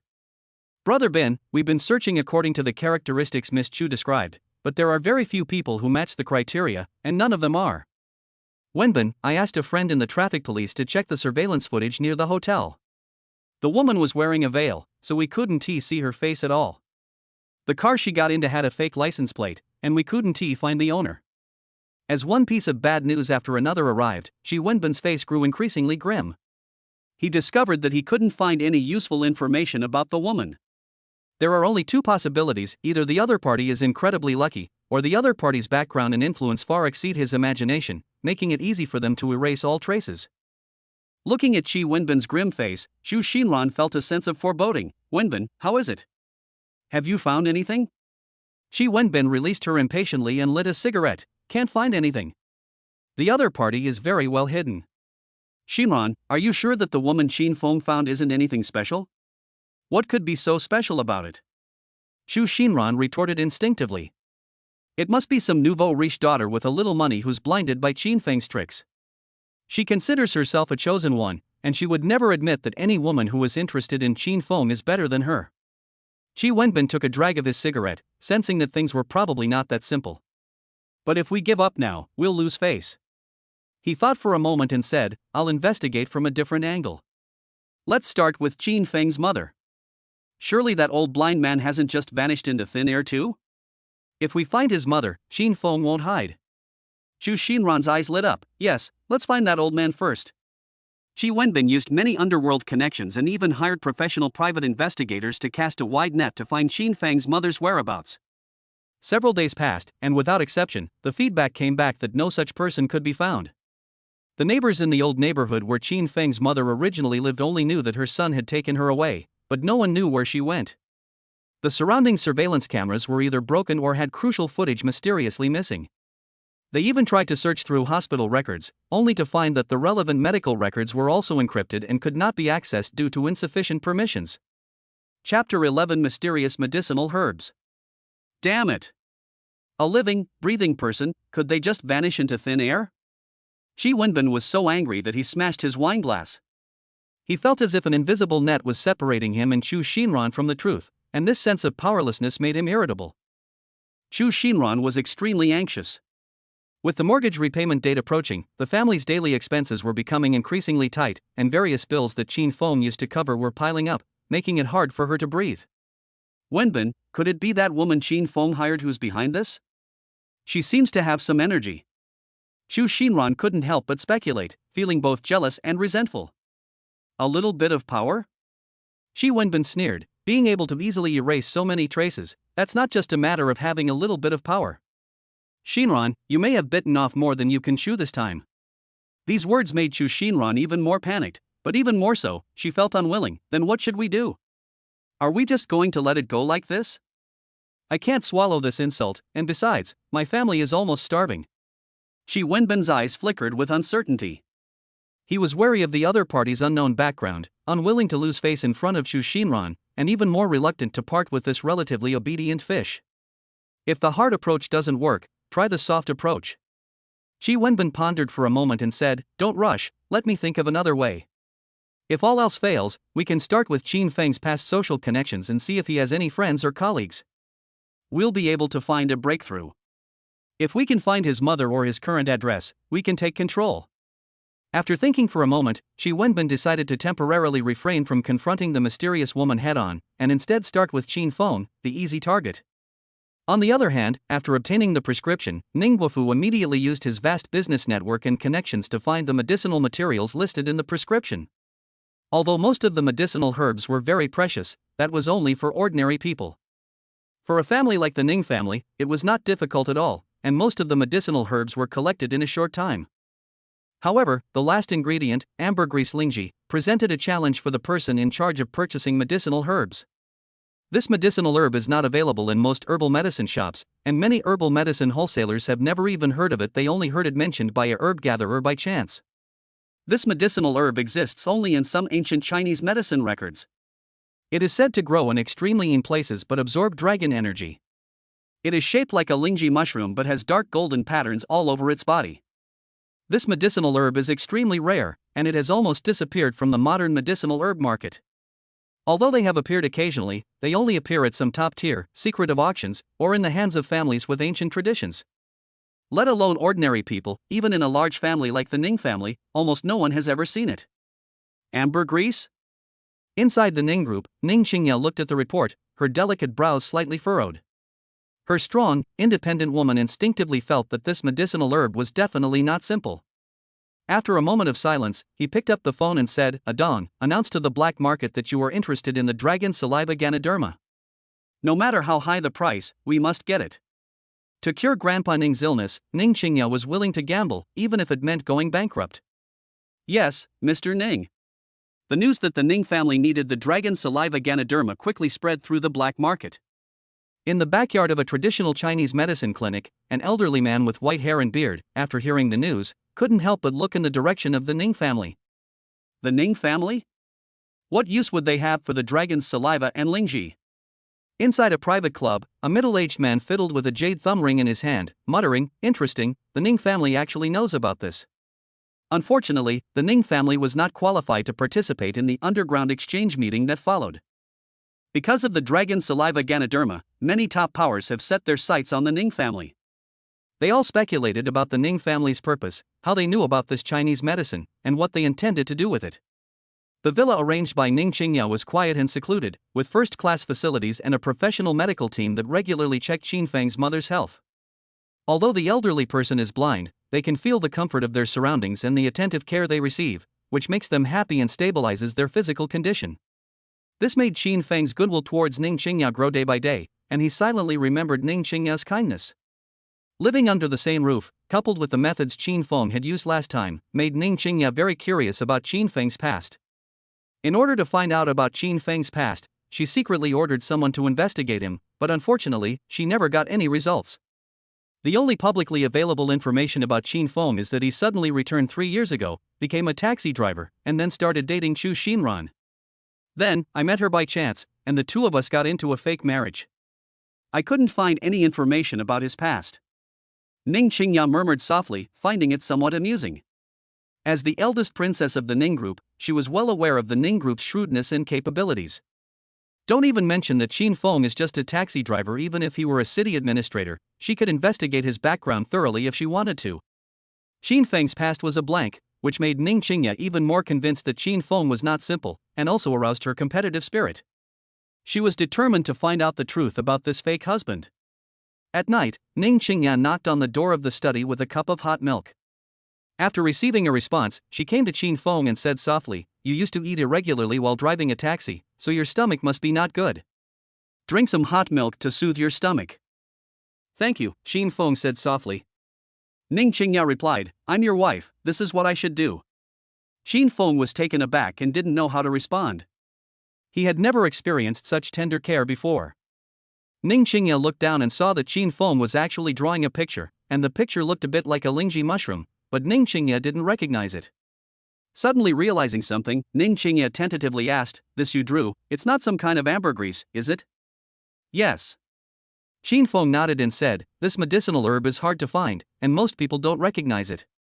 I was afraid you would be deceived, so I drew its shape so that you can compare it." "Thanks." After Ning Qingya thanked her softly, she brought up her own topic. "Qin Feng, are you really a taxi driver?" Even in our Ning family, no one knows about this ambergris. Even many of the traditional Chinese medicine experts we know have never heard of it. How did you learn about ambergris and know that it can be used as medicine? I've investigated you. You only have information from the last 3 years' information before that is completely blank. My dearest husband, why is your identity so mysterious? Chapter 12 Ning Qingya is backstabbed. Ning Qingya sat halfway across Qin Feng's table, her eyes fixed on him as if trying to see right through him. You really want to know? Qin Feng did not give a direct answer. Ning Qingya and Qin Feng looked at each other, remained silent for a moment, and then shook their heads, saying, "We really want to. But, it's okay if you don't want to talk about it. You will tell me when you are ready to talk about it. And I only need to fulfill the duties of a wife. Of course, warming the bed won't work." Ning Qingya smiled playfully, turned around and left the study. Watching Ning Qingya's departing figure, Qin Feng smiled calmly. Ning Qingya made him feel very comfortable, and there was no sense of oppression in being with her. This was a feeling that Chu Xinran could never give him. Chu Xinran only cares about whether he has money or not, and never cares about his past. Through a series of connections, Qi Wenbin finally found Master Wang, Qin Feng's old partner from when he was a taxi driver. He sent someone to invite Master Wang out under the guise of a gathering of old friends. After a few drinks and a thick red envelope, Master Wang finally opened up. "Qin Feng? He's a really good person, just unlucky. His mother is blind and in poor health, so he spends most of his earnings on her medical treatment. And his fiancée, she's no good either. But I heard he's had some good luck lately, married a rich woman, and brought his mother to a big villa to enjoy a life of luxury." Upon receiving the useful information, Qi Wenbin's man's face lit up with joy, and he quickly asked, "Oh? Do you know which villa it is?" Master Wang shook his head, "I don't know about that." Qin Feng is tight-lipped and didn't say anything in detail. However, he seems to have taken his mother to the 3rd Municipal Hospital for a checkup recently. Perhaps you could try your luck there? Although the clue was vague, Qi Wenbin regarded it as a treasure and immediately arranged for people to stake out the area near the 3rd Municipal Hospital and try to obtain the medical records through internal connections. To repay Qin Feng for saving old Master Ning, Ning Qingya has been secretly ordering people to protect Qin Feng and his mother's safety. When someone tried to access Qin's mother's medical records, the hospital staff immediately informed Ning Qingya's people. "President Ning, someone is checking Mr. Qin's mother's medical records. It's one of that kid from the Qi family's people." Ning Qingya was reviewing documents when she heard this. Without even looking up, she simply said, "Clean it up. Don't let them find anything. Also, find something for the Qi family to do so they won't have the energy to gossip." Clear. That afternoon, one of Qi Jia's nightclubs was raided and temporarily closed for rectification due to fire hazards and suspected illegal operations. Qi Wenbin's father was so angry that he called him over and gave him a good scolding, telling him to behave himself and stop causing trouble outside. Qi Wenbin was furious. At first, he didn't know what was going on, but he quickly realized that it must be because he had been secretly investigating Qin Feng's mother. They had just sent someone to check Qin's mother's medical information that morning, and then their own nightclub was raided that afternoon. Even a fool could figure out what was going on. Meanwhile, Chu Xinran. Upon learning this news, he was so angry that he smashed his phone on the ground. After several days of speculation, the news about ambergris has finally received a definitive answer. A dong reported to Ning Qingya, "President Ning, we've found it. 3 days later, there will be a small underground auction at Moyazai. One of the highlight items will be the ambergris Lingji." "Moyu Studio?" Ning Qingya frowned slightly and said, "Is it that Moyazai that only recognizes referrals from old customers and doesn't care about money or status?" "Yes, their rules are very strict. New guests must be introduced by at least 2 existing members in order to gain admission. Moreover, it is said that we are not the only ones interested in ambergris this time. Do you know who else is involved?" Currently, the Bai family in the west of the city is the only confirmed case. Their patriarch injured his lung meridians while practicing martial arts in his early years and has been needing rare medicinal herbs to nourish him. Also, it seems someone from Kyoto has sent a message, but their identity is unknown. Ning Qingya tapped her fingertips lightly on the table. The Bai family was an ancient martial arts family with a profound heritage, and it was not easy to compete with them. Those from Kyoto are even more unpredictable. The struggle for this ambergris is destined to be anything but simple. The most urgent task is to find a way to get the qualification to enter. In addition, I need to find out the specific terms of the auction. I don't want any unexpected problems to arise. Yes. As Ning Qingya began preparing for the auction, her large-scale commercial real estate project, Heart of the Bay, was maliciously attacked by her competitor, Hongyuan Group, in the final crucial stage. The other party spared no expense, poaching 2 senior executives from the project's core team at a high price and taking away a large amount of confidential information, causing the project to come to a standstill and the stock price to fluctuate as a result. At the board meeting, several older shareholders who were already dissatisfied with Ning Qingya's young rise to power seized the opportunity to launch an attack, using strong language. Qingya, you were the one who spearheaded this project, and now that such a huge blunder has occurred, how do you explain it? Young people still lack experience. How can we let someone else have control of such important information for such a crucial project? If this isn't handled properly, our Ning family's financial report this year will look terrible. Ning Qingya sat in the main seat, her face as cold as ice, and said in a chilling voice, I will give everyone an explanation for this matter. If I fail to handle it properly, I will resign voluntarily. Upon hearing this, many people were delighted. They've been eyeing Ning Qingya's position for a long time. If Ning Qingya really resigns by then, wouldn't that position have a chance to go to their juniors? However, if you're going to put on a show, you have to go all the way. Someone immediately spoke up, Qingya, we've watched you grow up, don't be so impulsive. It's normal for young people to make mistakes, as long as they know their mistakes and can correct them, they'll be more careful next time. Yes, you are the old man's most beloved junior. He won't blame you for this. Even if the old man finds out, nothing will happen. Hearing these words, Ning Qingya's face darkened further, and she said again, I can handle this myself, there's no need to tell Grandpa.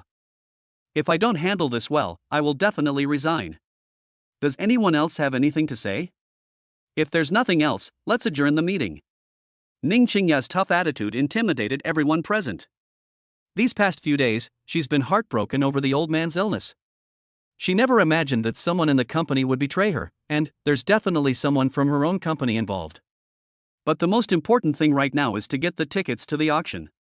As for the project, let's talk about it later. She didn't care whether she sat in this seat or not, her grandfather's condition was the most important thing. Chapter 13, Going Against the Grain. At night, Ning Qingya returned home after a busy day and sat on the sofa with an unhappy expression. Qin Feng was in the living room listening to opera with his mother when he noticed her unusual behavior and casually asked, Are you in trouble? Ning Qingya didn't want to say much, but when she met Qin Feng's gaze, for some reason, she nodded slightly and told Qin Feng what had happened at the company. After listening, Qin Feng pondered for a moment and said, the core technical data should have backups and be encrypted, right? Which part was taken away?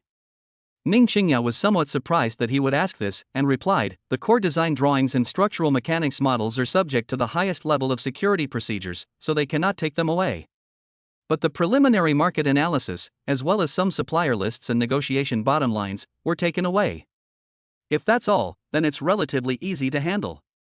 Qin Feng said calmly, the other party has obtained these things simply to try to lower the price at the negotiating table or disrupt your supply chain. You can do the opposite. Going against the grain? Ning Qingya was taken aback and asked, what do you mean? Yes.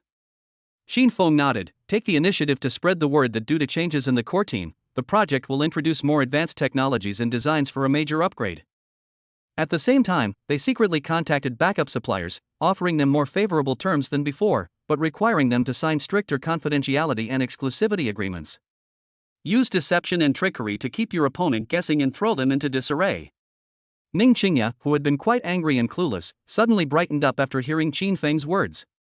Qin Feng's strategy of feigning one move while secretly making another not only resolved the immediate crisis but may even provide an opportunity to optimize the supply chain and turn the tables on Qin Feng. It would be absolutely impossible to imagine this without having had a similar experience. Qin Feng, how do you know these things? Ning Qingya couldn't help but ask out of curiosity. Qin Feng smiled and said, I've met many guests and heard others mention it. Seeing that Qin Feng was unwilling to say more, Ning Qingye stopped asking questions. He picked up the phone and began to make arrangements according to Qin Feng's ideas. She first instructed the public relations department to intentionally or unintentionally reveal that the Heart of the Bay project had turned out to be a blessing in disguise, as it would bring in a top international architectural firm to upgrade the design and create a new landmark in the East China Sea. At the same time, she personally contacted those alternative suppliers. Upon hearing the news, Hongyuan Group, which had thought victory was assured, was caught off guard. They poached senior executives and obtained some information, thinking they could strike at Ning's weak points, force Ning Qingye to make concessions at the negotiating table, and even put the project on hold. Unexpectedly, the Ning family not only did not panic, but instead adopted a posture of wanting to reach even greater heights. This not only greatly reduced the value of the classified information they possessed, but also made it somewhat useless. Is Ning Qingye just bluffing? In the chairman's office of Hongyuan Group, someone raised questions. It's hard to say. That girl from the Ning family is always decisive. If she really finds a stronger partner, we'll be at a disadvantage. The other person was very worried. The planned ambush operation instead caused internal divisions within the Hongyuan Group, preventing it from proceeding smoothly. Although the company's situation has temporarily stabilized following Qin Feng's plan. However, Ning Qingye did not show any signs of relief, because the matter of the auction tickets had not yet been resolved. President Ning, we've tried everything, but they just won't help us. The assistant looked at Ning Qingye helplessly. They had already tried their best and used every method they could think of. No matter what it is, money or anything else, even offering 100 million, there is still no way to get tickets. We only met their subordinates, we didn't even meet the person in charge. Ning Qingye looked out the window and rubbed her temples, saying, the auction is about to start. What will happen to Grandpa's illness if we don't have tickets? Dad, the last medicine to cure Grandpa needs to be auctioned off, but I can't get tickets. Could you see if you can help me? Helpless, Ning Qingye could only ask her father, Ning Guofu, for help. However, the result was still that they were unable to obtain tickets. The old man of the Ning family does have the ability to contact the members. Ning Guofu, the chairman of the Ning Group, was not even qualified to be contacted. But now Ning Guofu and his daughter Ning Qingye don't want to really trouble the old man. If they can get tickets, that would be fine. If they can't, it will be an even bigger blow to the old man. At night, Ning Qingye dragged her tired body back to the villa, her brows furrowed with worry. She sat in the study, staring blankly at the few public information about Moyu Zhai on the computer screen, her fingers unconsciously tapping the desktop. Qin Feng walked in carrying a glass of warm milk and gently placed it beside her. Upon seeing the contents of Ning Qingye's computer, he immediately understood what had happened. Are you worried about the invitation? Ning Qingye rubbed her temples and sighed. Yes, the rules of Moyazai are more rigid than I imagined. I contacted several people who might be connected to it, but they all said they couldn't help. What will happen to Grandpa's illness if we miss this opportunity? She picked up the milk and took a sip. The warm liquid slightly relieved her physical fatigue, but it couldn't dispel the anxiety in her heart. Qin Feng remained silent for a moment, then said softly, perhaps I have a way. Ning Qingye looked up at Qin Feng and said, what can you do? Not only was she helpless, but even her father was helpless, so how could Qin Feng possibly have a solution? Qin Feng replied with a smile, you've forgotten, I used to drive a taxi, and I had to deal with all sorts of customers every day. I once gave a rather strange passenger a ride. He was on the phone the whole way, and it seemed like he was talking about Moyazai and some kind of letter of recommendation from a director. I didn't pay attention at the time, but now that I think about it, there might be some connection. Ning Qingye suddenly looked up at Qin Feng. Really? Do you remember what that guest looked like or what information he left behind? Qin Feng shook his head. It's been a long time, I can't remember what he looked like. He only said his surname was Mo, and he got off the bus near Nanshan Road. At the time, I thought he was talking big and I thought he was just bragging. Upon hearing this, the light in Ning Qingye's beautiful eyes dimmed instantly. The hope that had ignited in my heart has now vanished without a trace. They thought Qin Feng knew the other person, but it turned out he was just a passenger in the car and they didn't talk much. They don't even know you, they're just riding in your car. Even if we find them, they might not help us. I still have work to do, you should go and rest first. Chapter 14 Qin Feng's Secret Assistance. Mr. Mo, I need your help. After returning to his room, Qin Feng took out his phone and made a call. In a luxurious manner, an elderly man dressed in a Zhongshan suit practiced martial arts under the bright moonlight, with wisps of energy surrounding him. Hearing the phone ringing behind him, his face lit up with joy, and he quickly answered the call. Only a handful of people know this number, and without exception, they are all important figures. Even his son is not qualified to know it. Upon seeing the name on the caller ID, he became very excited. "Young Qin, is there anything I can help you with?" Ever since Qin Feng returned from retirement, he has been keeping an eye on him. He tried to help Qin Feng many times, but Qin Feng refused each time. This was the first time in 3 years that Qin Feng had taken the initiative to contact him. "My wife wants an invitation to the auction, but the Ning family isn't qualified. Can you help me figure something out?" Upon hearing this, Elder Mo quickly nodded and said, "No problem, I will personally deliver the invitation to the Ning family." "No need, you can just send someone. I don't want Xingya to know too much." Master Mo nodded and said, "Understood." After hanging up the phone, Mr. Mo immediately went to handle the matter personally.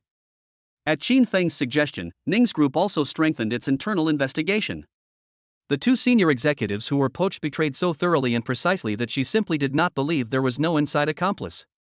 Under immense pressure, a middle manager who had close ties with one of the defecting executives finally succumbed to the pressure and confessed to Ning Qingya that it was the company's vice president, Wang Minghui, who secretly instructed, tacitly approved, and even encouraged them to back up some non-core but critical data for unforeseen circumstances.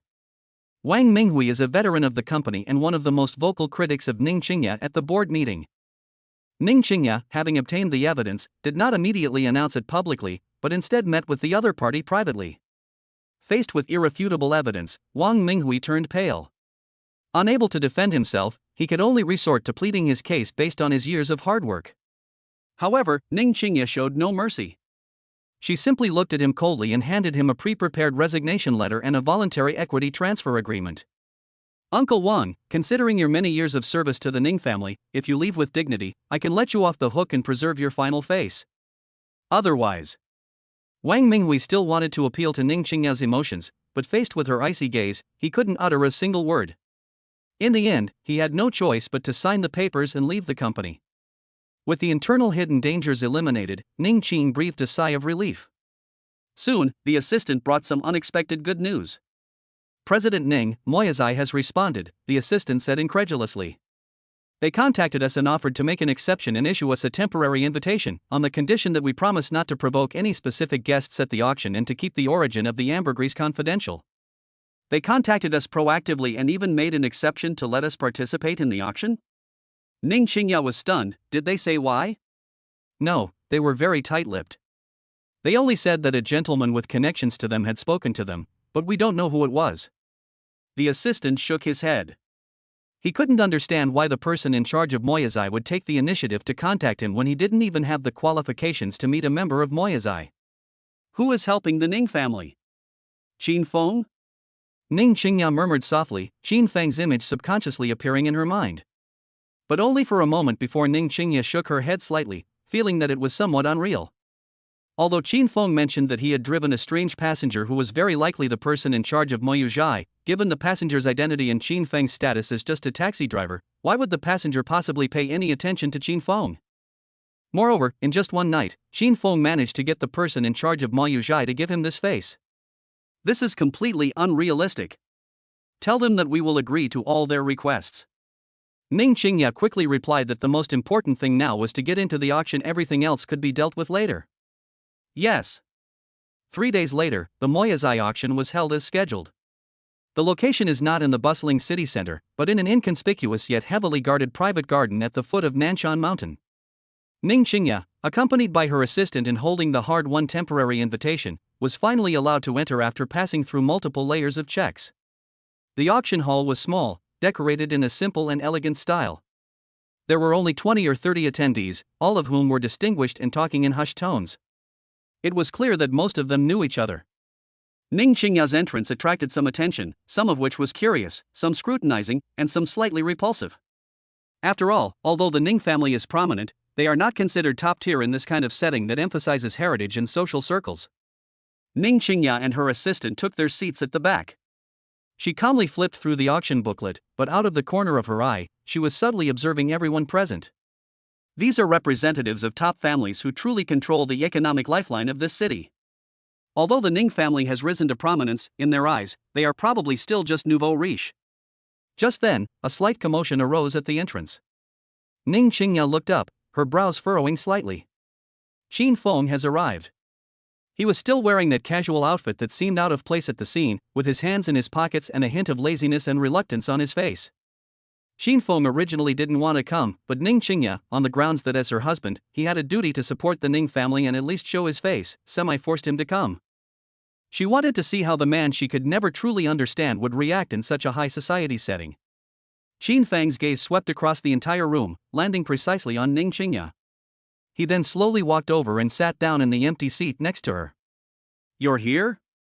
Ning Qingya's tone was flat, revealing no emotion. "My wife has given the order, how could I dare disobey?" Qin Feng yawned, seemingly uninterested in the important figures around him or the things on the stage. "There are missing nozzles. If we see the ambergris Lingji in a bit, we must get it." Ning Qingya replied, but a thought stirred in her heart. Ning Qingya stared at Qin Feng, her curiosity growing stronger. These are all important people, even she, the eldest daughter of the Ning family, wouldn't catch their eye. How could Qin Feng remain so calm in the face of these people? Anyone here, if they can get help from the other party, could potentially rise to great heights and live a life free from financial worries. However, Qin Feng's nonchalant demeanor suggested that these people's identities were quite ordinary in his eyes. After thinking for a moment, Ning Qingya tentatively said, "Qin Feng, these are all important people here. Be careful what you say later." Chapter 15. The auction begins. The atmosphere in the auction hall was slightly strange. Many people turned their attention to Ning Qingya and Qin Feng. Although the Ning family was not worth their attention, they still had some influence. However, Qin Feng and his companions had never met before, and their attire did not resemble that of upper-class individuals. How did this guy get in? Could he be a hidden big shot? Many people were curious, but no one looked down on Qin Feng. Those who could enter this place were all either rich or noble, and belonged to the top tier, otherwise, they simply wouldn't be able to get in. The auction began quickly. Most of the items were ancient books in jade, as well as some strange objects whose purpose was unknown. The bidding was not loud, but the magnitude of each bid increase was enough to astound ordinary people. Ning Qingya was completely focused and showed no interest in the previous items. She only slightly raised her eyes when the auctioneer introduced some rare medicinal materials. Qin Feng, on the other hand, seemed uninterested, even fiddling with his fingers in boredom, as if the bidding around him, which often involved tens of millions, had nothing to do with him. The next item is a century-old wild ginseng in excellent condition, with a starting bid of 3 million, the auctioneer announced. Immediately, someone raised a sign, 3.5 million. 4 million. Ning Qingya glanced at it but did not make a move. Qin Feng's prescription did not include this, and the Ning family was not lacking in such tonics. Ultimately, the wild ginseng was sold for 6.8 million. After several rounds, the auctioneer's voice rose a few decibels, carrying a hint of solemnity. The next item is quite special. According to the consignor's description and the expert's preliminary appraisal, this item is suspected to be the ambergris Lingji recorded in ancient books. A tray covered with red silk was carefully brought out. When the silk was lifted, a peculiar Lingji mushroom with a dark gold color and patterns resembling dragon scales appeared before everyone. It wasn't large, but as soon as it appeared, it attracted all the light in the hall, and a faint, strange medicinal fragrance filled the air. A slight commotion arose at the scene, as many people had attended the auction specifically for this Ganoderma lucidum. Ning Qingya sat up straight, her beautiful eyes fixed on the Ganoderma lucidum, her palms slightly sweaty. "This is the key to saving Grandpa, we must get it no matter what." "Qin Feng, is this it?" Ning Qingya had never seen a dragon's saliva mushroom before, so she wasn't sure if this was the same dragon's saliva mushroom Qin Feng wanted. This was why she insisted on having Qin Feng attend the auction. When he heard the host mention ambergris, Qin Feng immediately became interested. He looked at the stage and nodded slightly, saying, "Yes, it is indeed ambergris, but its quality is a little inferior." "Anything will do, as long as it's ambergris or Lingji." Ning Qingya didn't care much. She had already exhausted all her energy to qualify for the auction of the dragon saliva Ganoderma, so she had no energy left to care about its quality. The auction will now begin, with a starting price of 10 million. Each bid must be at least 1 million. The auctioneer announces the price. 12 million. A deep voice immediately rang out, coming from an elderly man in training clothes in the front row, who was from the Bai family in the west of the city. 15 million. In another direction, a middle-aged man with a refined demeanor and wearing gold-rimmed glasses held up a sign he was said to be a representative from Kyoto. 18 million. Ning Qingya no longer hesitated and spoke in a cold voice. 20 million. 23 million. Most people came for the ambergris, so the competition was extremely fierce, and the price soared, quickly breaking through the 20 million mark. Even so, most people still did not make a bid, they were all quietly waiting for their chance. 30 million. Ning Qingya raised her paddle and unhesitatingly increased the price. Young lady of the Ning family, you can't handle this. After glancing at Ning Qingya, the elder of the Bai family raised his hand and said, 45 million. Compared to Ning Qingya's 30 million, he directly added a full 15 million, hoping to break down Ning Qingya's psychological defenses with his strong financial resources.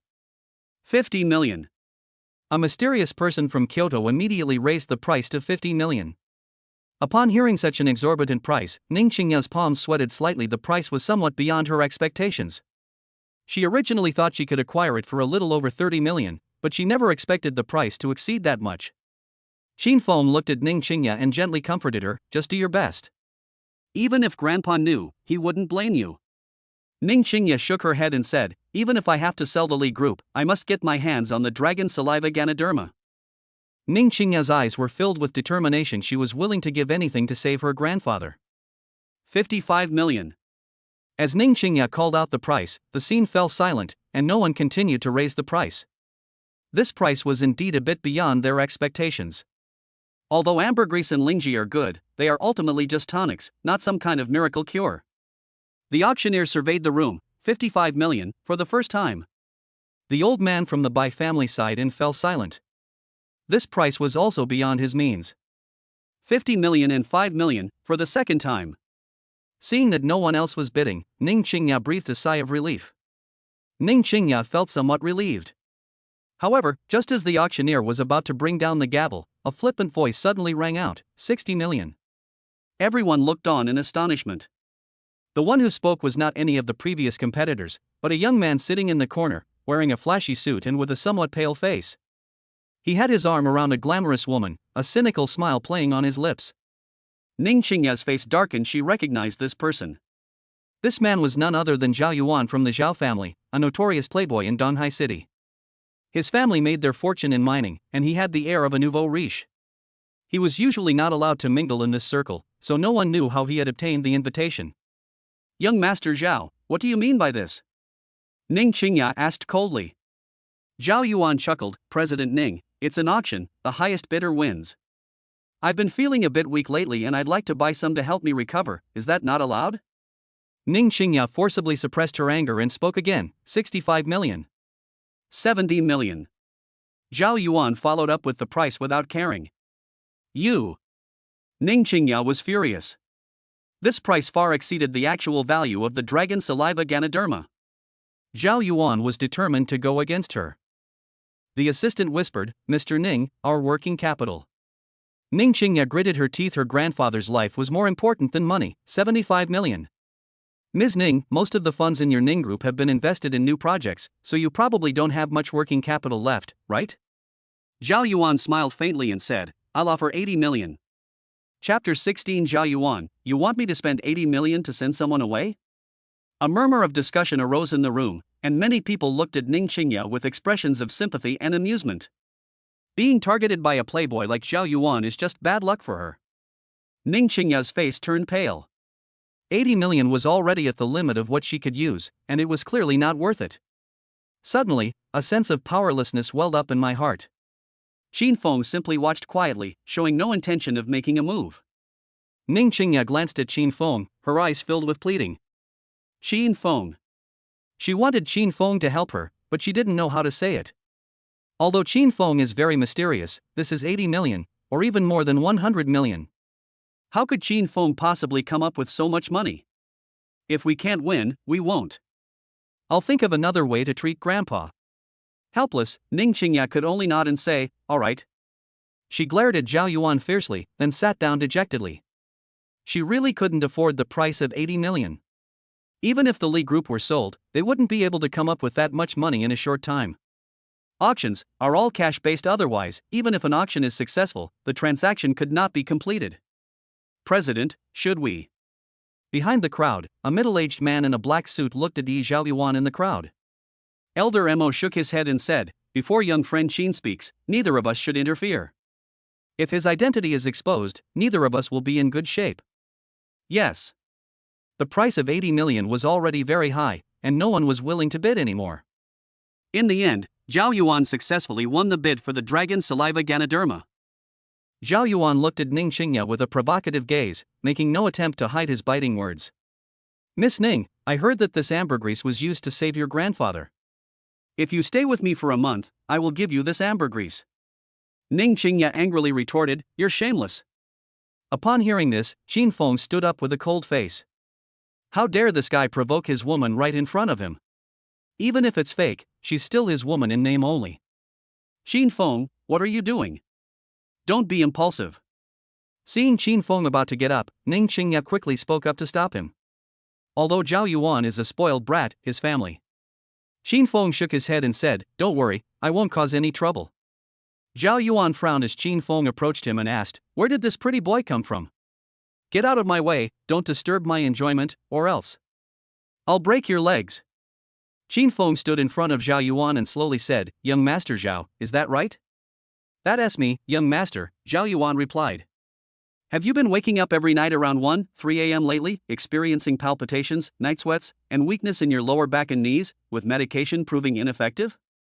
Qin Feng spoke, but his voice was very soft, so that only he, Zhao Yuan, and Zhao Yuan's female companion could hear him. Zhao Yuan, who had initially looked down on Qin Feng, instantly lost his mocking gaze and froze on his face upon hearing Qin Feng's words, staring at Qin Feng as if he had seen a ghost. How did you know? He had seen many doctors for this illness, including the renowned physician Shui, but none of them could offer a cure at most, they could only provide temporary relief. But this illness was his secret. How did Qin Feng, a stranger, know about it? Qin Feng did not answer, but continued calmly, your condition is not due to physical weakness, but rather because you have mistakenly practiced a flawed and evil technique of sexual cultivation, which has damaged your kidney meridian. Ambergris is of a yin nature. If you take it, it will not only be of no benefit, but will also aggravate your internal heat and worsen your condition. In severe cases, you may become impotent for life.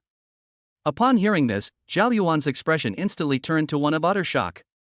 Because of this condition, Dr. Shui also mentioned it. However, Dr. Shui never mentioned the treatment method. Zhao Yuan, quickly regaining his senses, frowned and asked, how did you know? Did Dr. Shui tell you that? Qin Feng did not explain, but looked at the dragon's saliva Lingji on the stage and said, I cannot cure this disease. It can guarantee a complete cure and a full recovery. Zhao Yuan, as if grasping at a lifeline, asked, really? You're not lying to me, are you? You can ask Dr. Shui, Qin Feng, about his medical skills. Seeing that Qin Feng had praised Dr. Shui and seemed quite confident, Zhao Yuan began to believe him. He then said, alright, I won't compete for this dragon saliva Ganoderma, I'll give it to Ning Qingya. Just have Ning Qingya raise the price by another million. Ning Qingya has already spent 80 million, so raising another million is no problem at all. Qin Feng shook his head and said, step back. What? Zhao Yuan was stunned. Wasn't Qin Feng's stance a clear indication that he wanted Zhao Yuan to give up the auction of the dragon saliva Ganoderma? Why let him continue filming now? What is Qin Feng trying to do? Didn't Ning Qingya send you here? Earlier, Qin Feng had been sitting with Ning Qingya, which led Zhao Yuan to subconsciously believe that Qin Feng was sent by Ning Qingya. As for Qin Feng's identity, he didn't really care too much. He subconsciously thought that Qin Feng was just some unknown junior from the Ning family, or perhaps Ning Qingya's subordinate. Qingya does need the ambergris, but the Ning group also needs funds. The Ning group has already been betrayed and needs a lot of funds. If so much money is spent now, Ning Qingya's situation within the group will become even more difficult. Ning Qingya had helped him so much, so naturally he wanted to help Ning Qingya in return. I know Ning Qingya needs the ambergris Lingji. Why don't you just have her bid higher to buy it? I'm not planning to add any. Zhao Yuan spoke up subconsciously, feeling that Qin Feng was a fool. Didn't he understand such a simple principle? But the next second, Zhao Yuan suddenly realized something and asked, you wouldn't expect me to bid on the dragon saliva Ganoderma and then give it to Ning Qingya, would you? Seeing Qin Feng nod, Zhao Yuan looked at him as if he had seen a ghost and said, are you sick or am I sick? I spent 80 million to buy the dragon saliva Ganoderma lucidum and then gave it to Ning Qingya? Why should I? Giving away 80 million worth of goods with no return is wasteful, no matter how rich the Zhao family is. Let's calculate your treatment costs. Zhao Yuan retorted, even if it's for medical treatment, it shouldn't cost this much, right?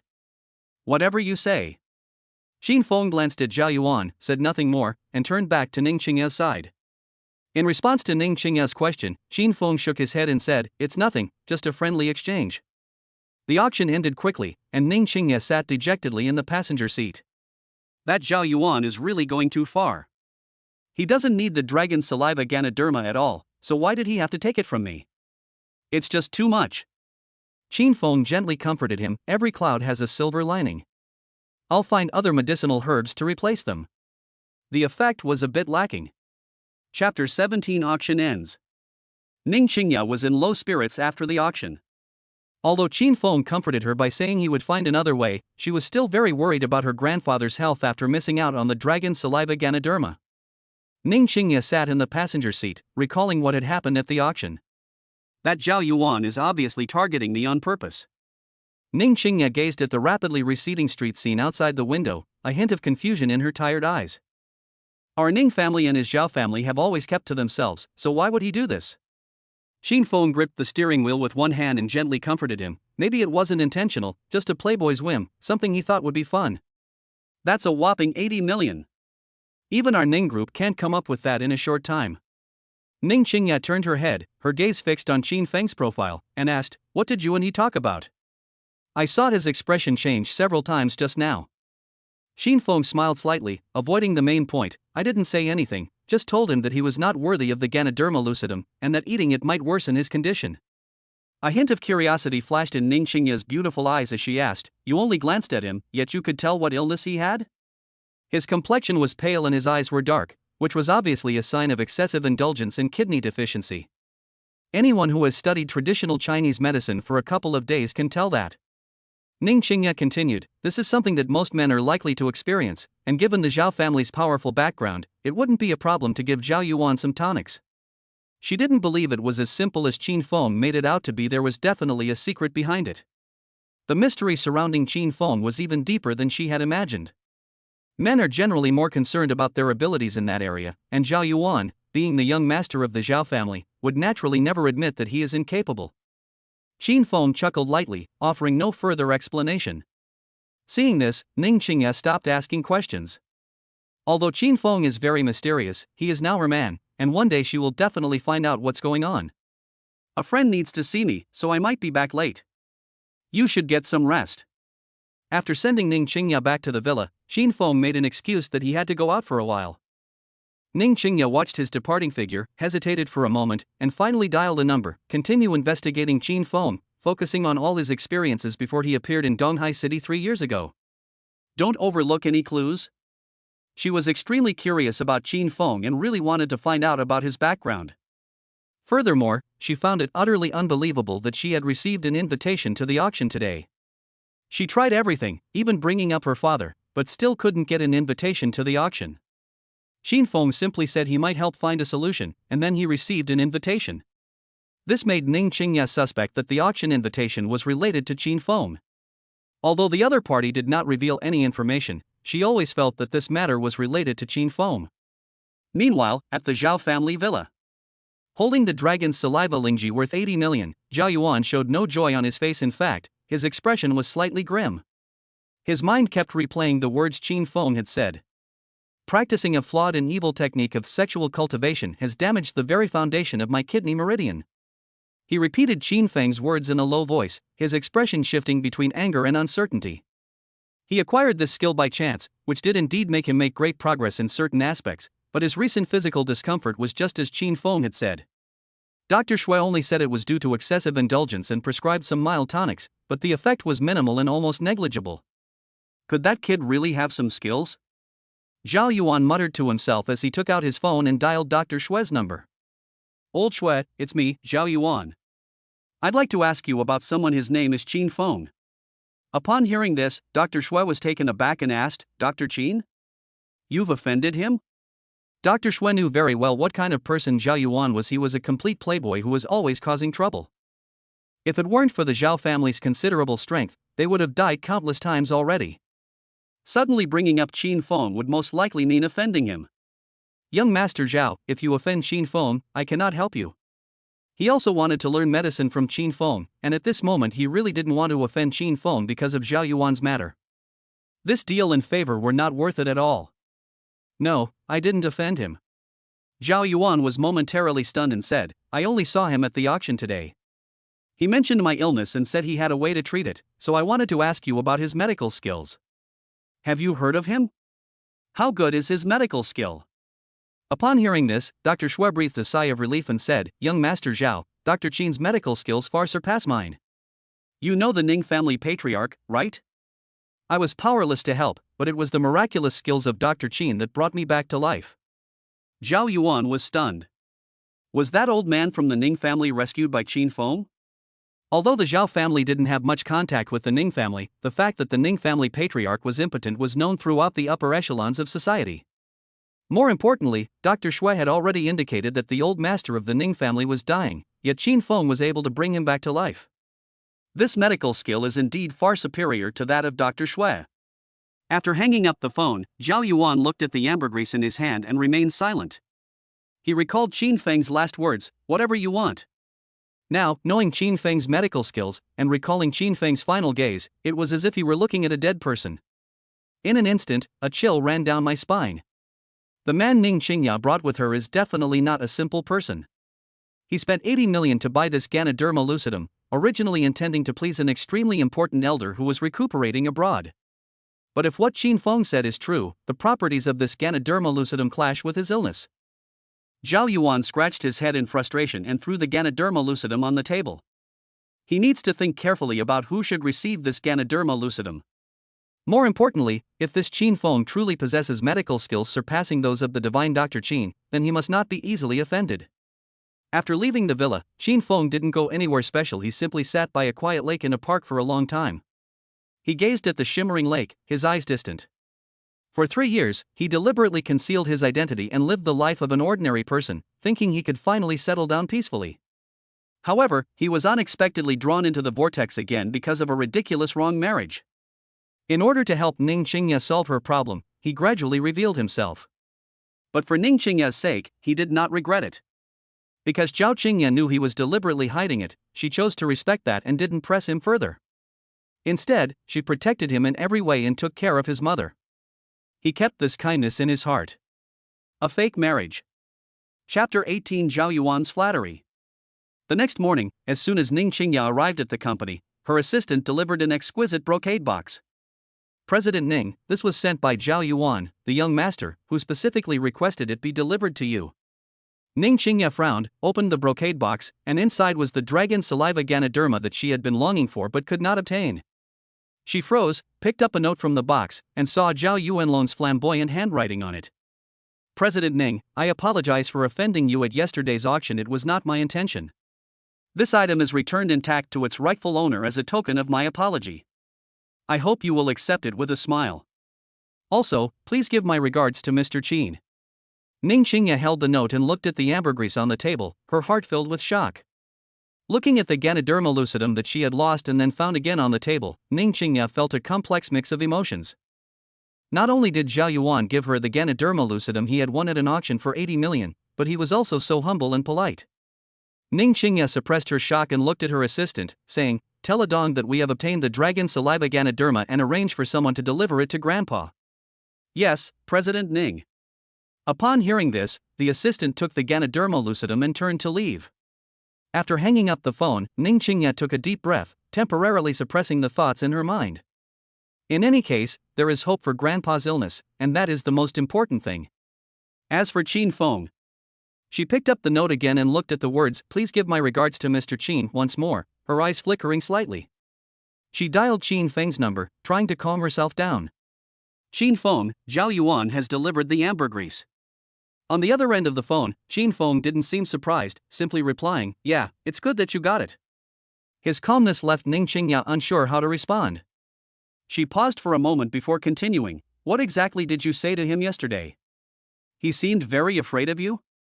Xin Feng chuckled softly on the other end of the phone, his voice carrying a unique magnetism. It's nothing, just helped him face reality. No one but me can cure his illness. He is a smart man and knows what to choose.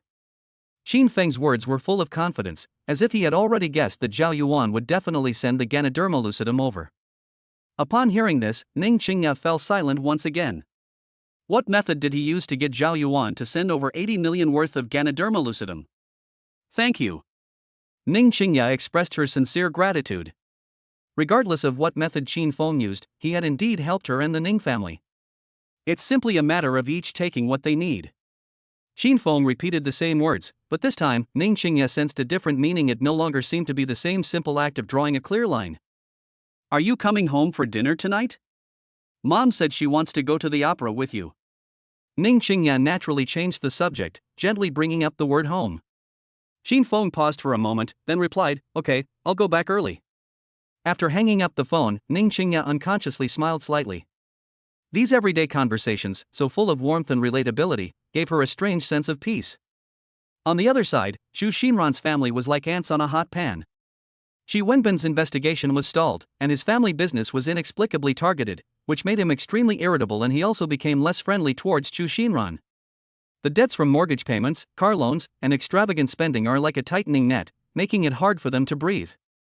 This can't go on any longer. Wu Yurong shrieked, We must find Xin Feng quickly.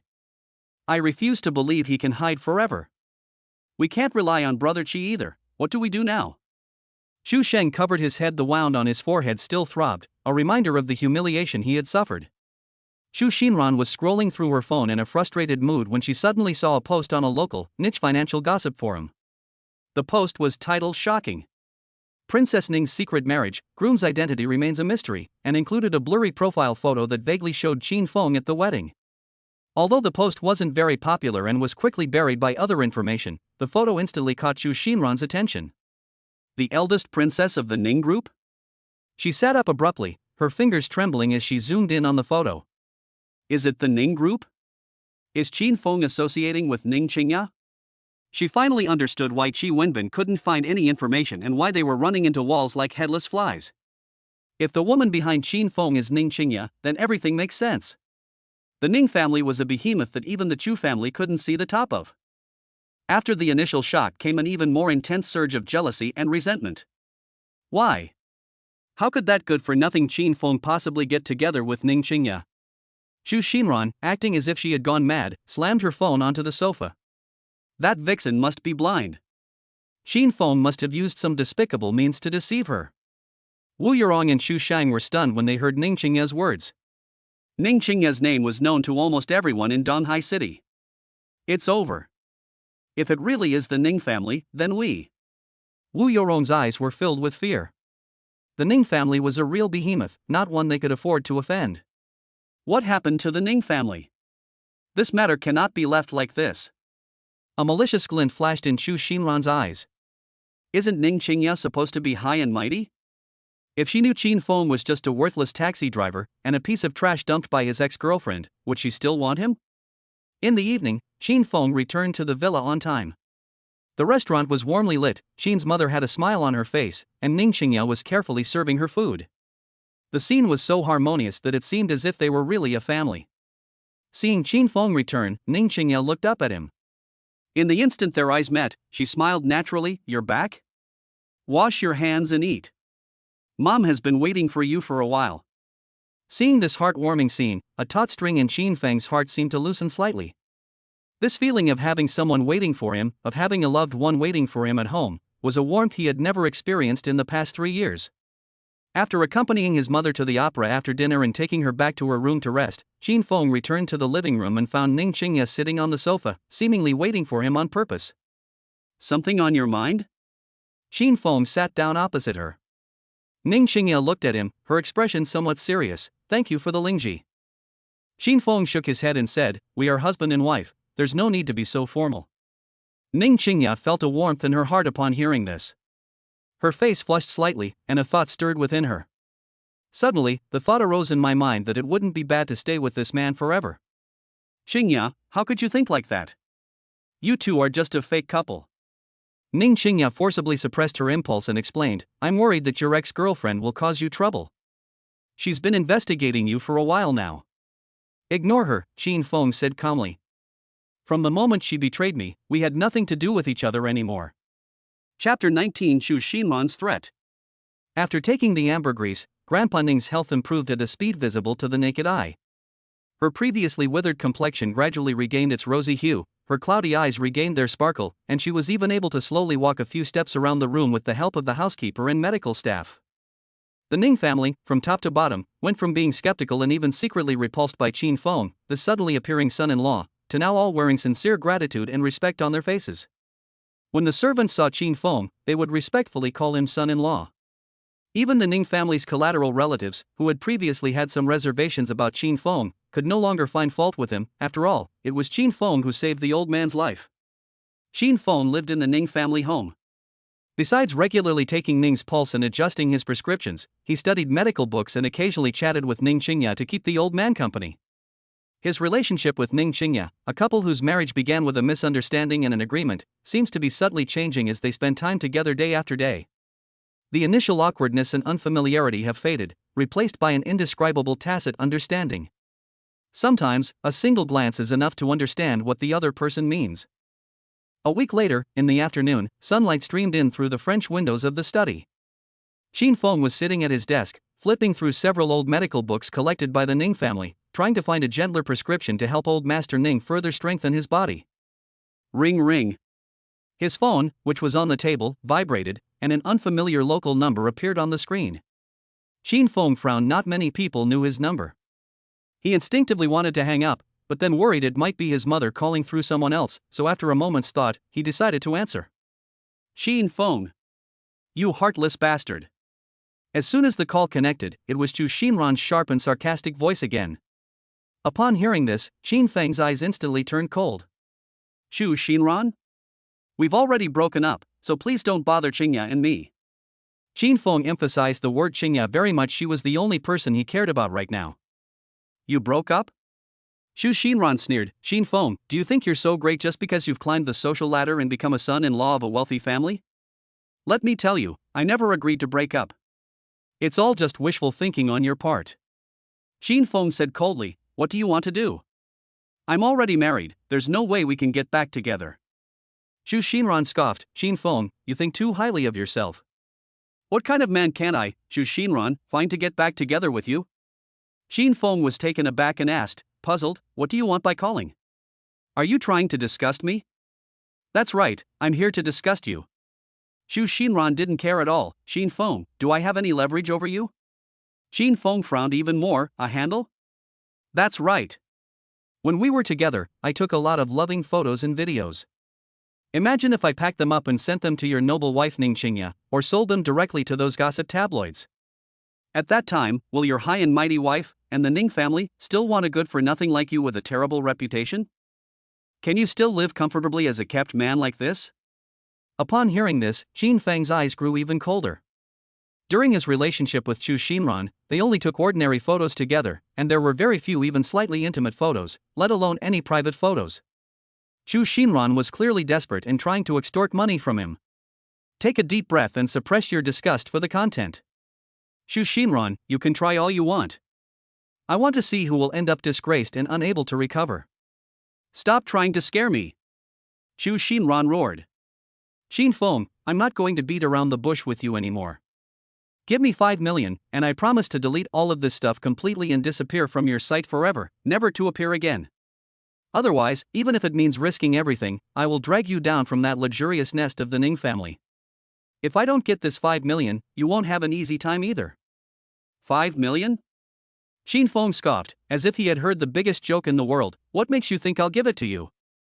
And what makes you think you're worth that price? Just because I know your background?" Xu Xinran said confidently. "A penniless taxi driver. If it weren't for women, would you be where you are today? Can you live in a big villa? Can you be a respectable son-in-law? 5 million is just a drop in the ocean for the Ning family. You only need to let a little bit slip through Ning Qingya's fingers to make it enough. Give me the money, and once I get it, we'll call it even. Otherwise, just wait and see if Ning Qingya will throw you out like trash." "Whatever. Qin Feng was too lazy to waste any more words on her, so he simply pressed the hang up button and then skillfully dragged the new number into his blacklist.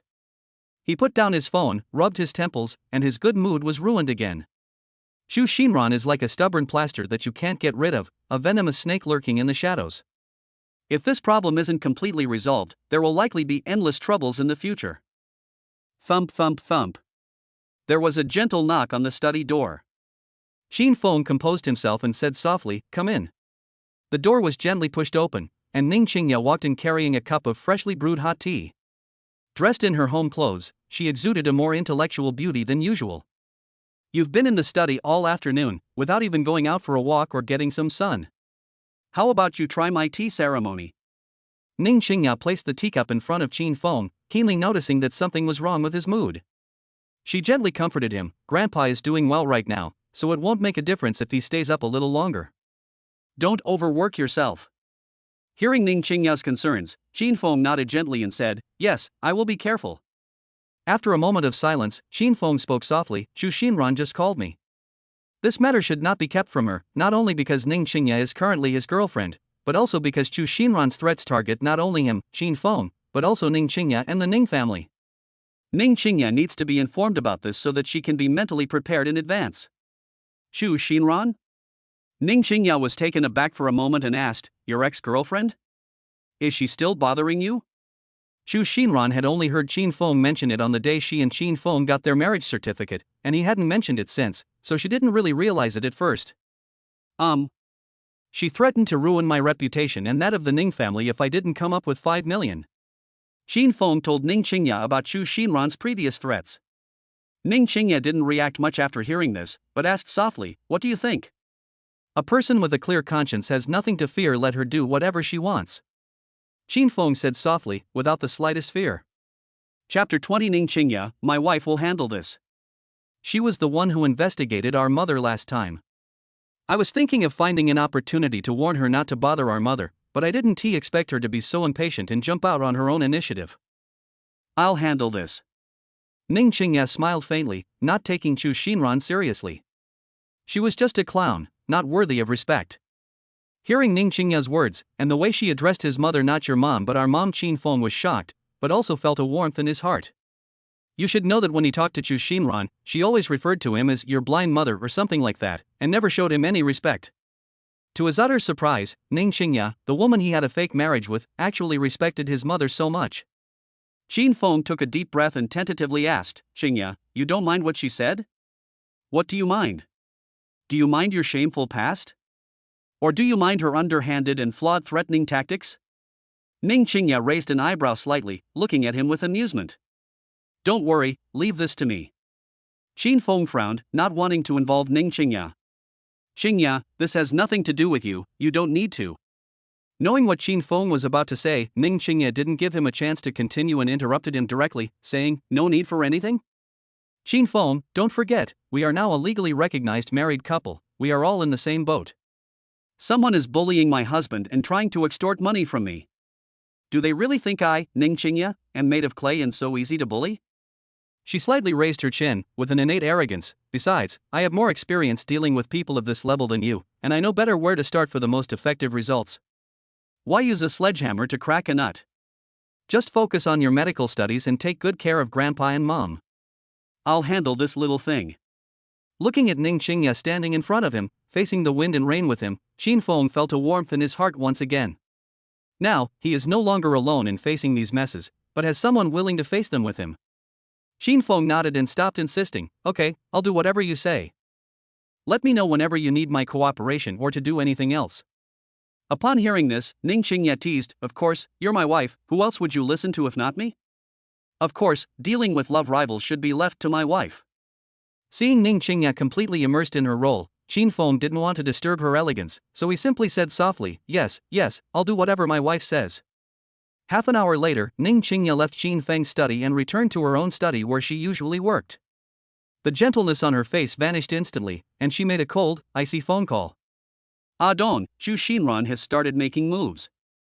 They just called and demanded 5 million from Qin Feng. They used a virtual number. Have the tech department track down their IP address and technical characteristics. You need to do a few things right away. Use all available connections to thoroughly investigate all of Chu Xinran's family's financial dealings and debts. Records and evidence of every penny and gift they've demanded from Qin Feng over the past few years, the specific bank, amount, and repayment records for Chu Sheng's house loan, etc.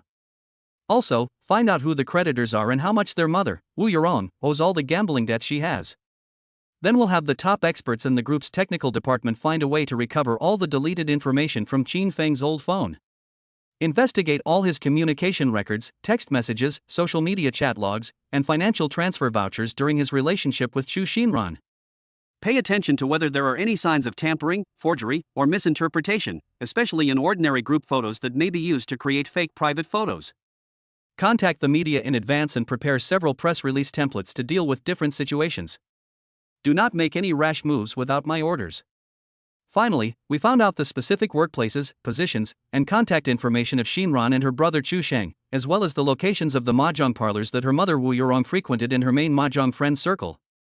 Upon receiving the instruction, a Dong replied, "Yes, President Ning. I'll take care of it right away." Having followed Ning Qingya for many years, I know her style of doing things well, swift and decisive, leaving no room for future trouble. After hanging up the phone, Chu Xinran angrily cursed, "You bitch, I'll make you regret this." Seeing her daughter throwing a tantrum, Wu Yurong asked curiously, "Didn't Qin Feng agree?" "Sis, what if he's not threatened?" Chu Sheng was so aggrieved that he almost cried. "The bank said they would only give me a week at most. If I don't pay the monthly mortgage by then, they will take my house away. He has no choice but to pay." Chu Xinran said coldly, "Chu Sheng, have your friends post some photos and videos first, and remember to blur my face." The Ning group still wields considerable power. The next day, as soon as Ning Qingya arrived at her office, her assistant picked up a thick stack of documents. "President, this is the information of everyone in the Chu family. Their spending habits and gambling debts are all clearly recorded. However, the details of the money given by Mr. Qin are not very detailed. A Dong is still investigating." Ning Qingya looked at the report presented to her, a cold sneer appearing on her lips. The Chu family's economic situation was worse than she had imagined. It was an empty shell that could only maintain its appearance by sucking Qin Feng's blood. "What's the status of the investigation into those private photos?" The assistant shook his head and said, "We're still investigating, but based on the evidence provided by Mr. Qin, they only have a few simple photos together, nothing too intimate, and not even a video. Continue the investigation, the more thorough the better." After flipping through a few more pages of the Chu family's information, Ning Qingya found it increasingly amusing and casually tossed it aside. She couldn't understand what this family was thinking. They had finally met someone as good as Qin Feng, yet they treated him like this.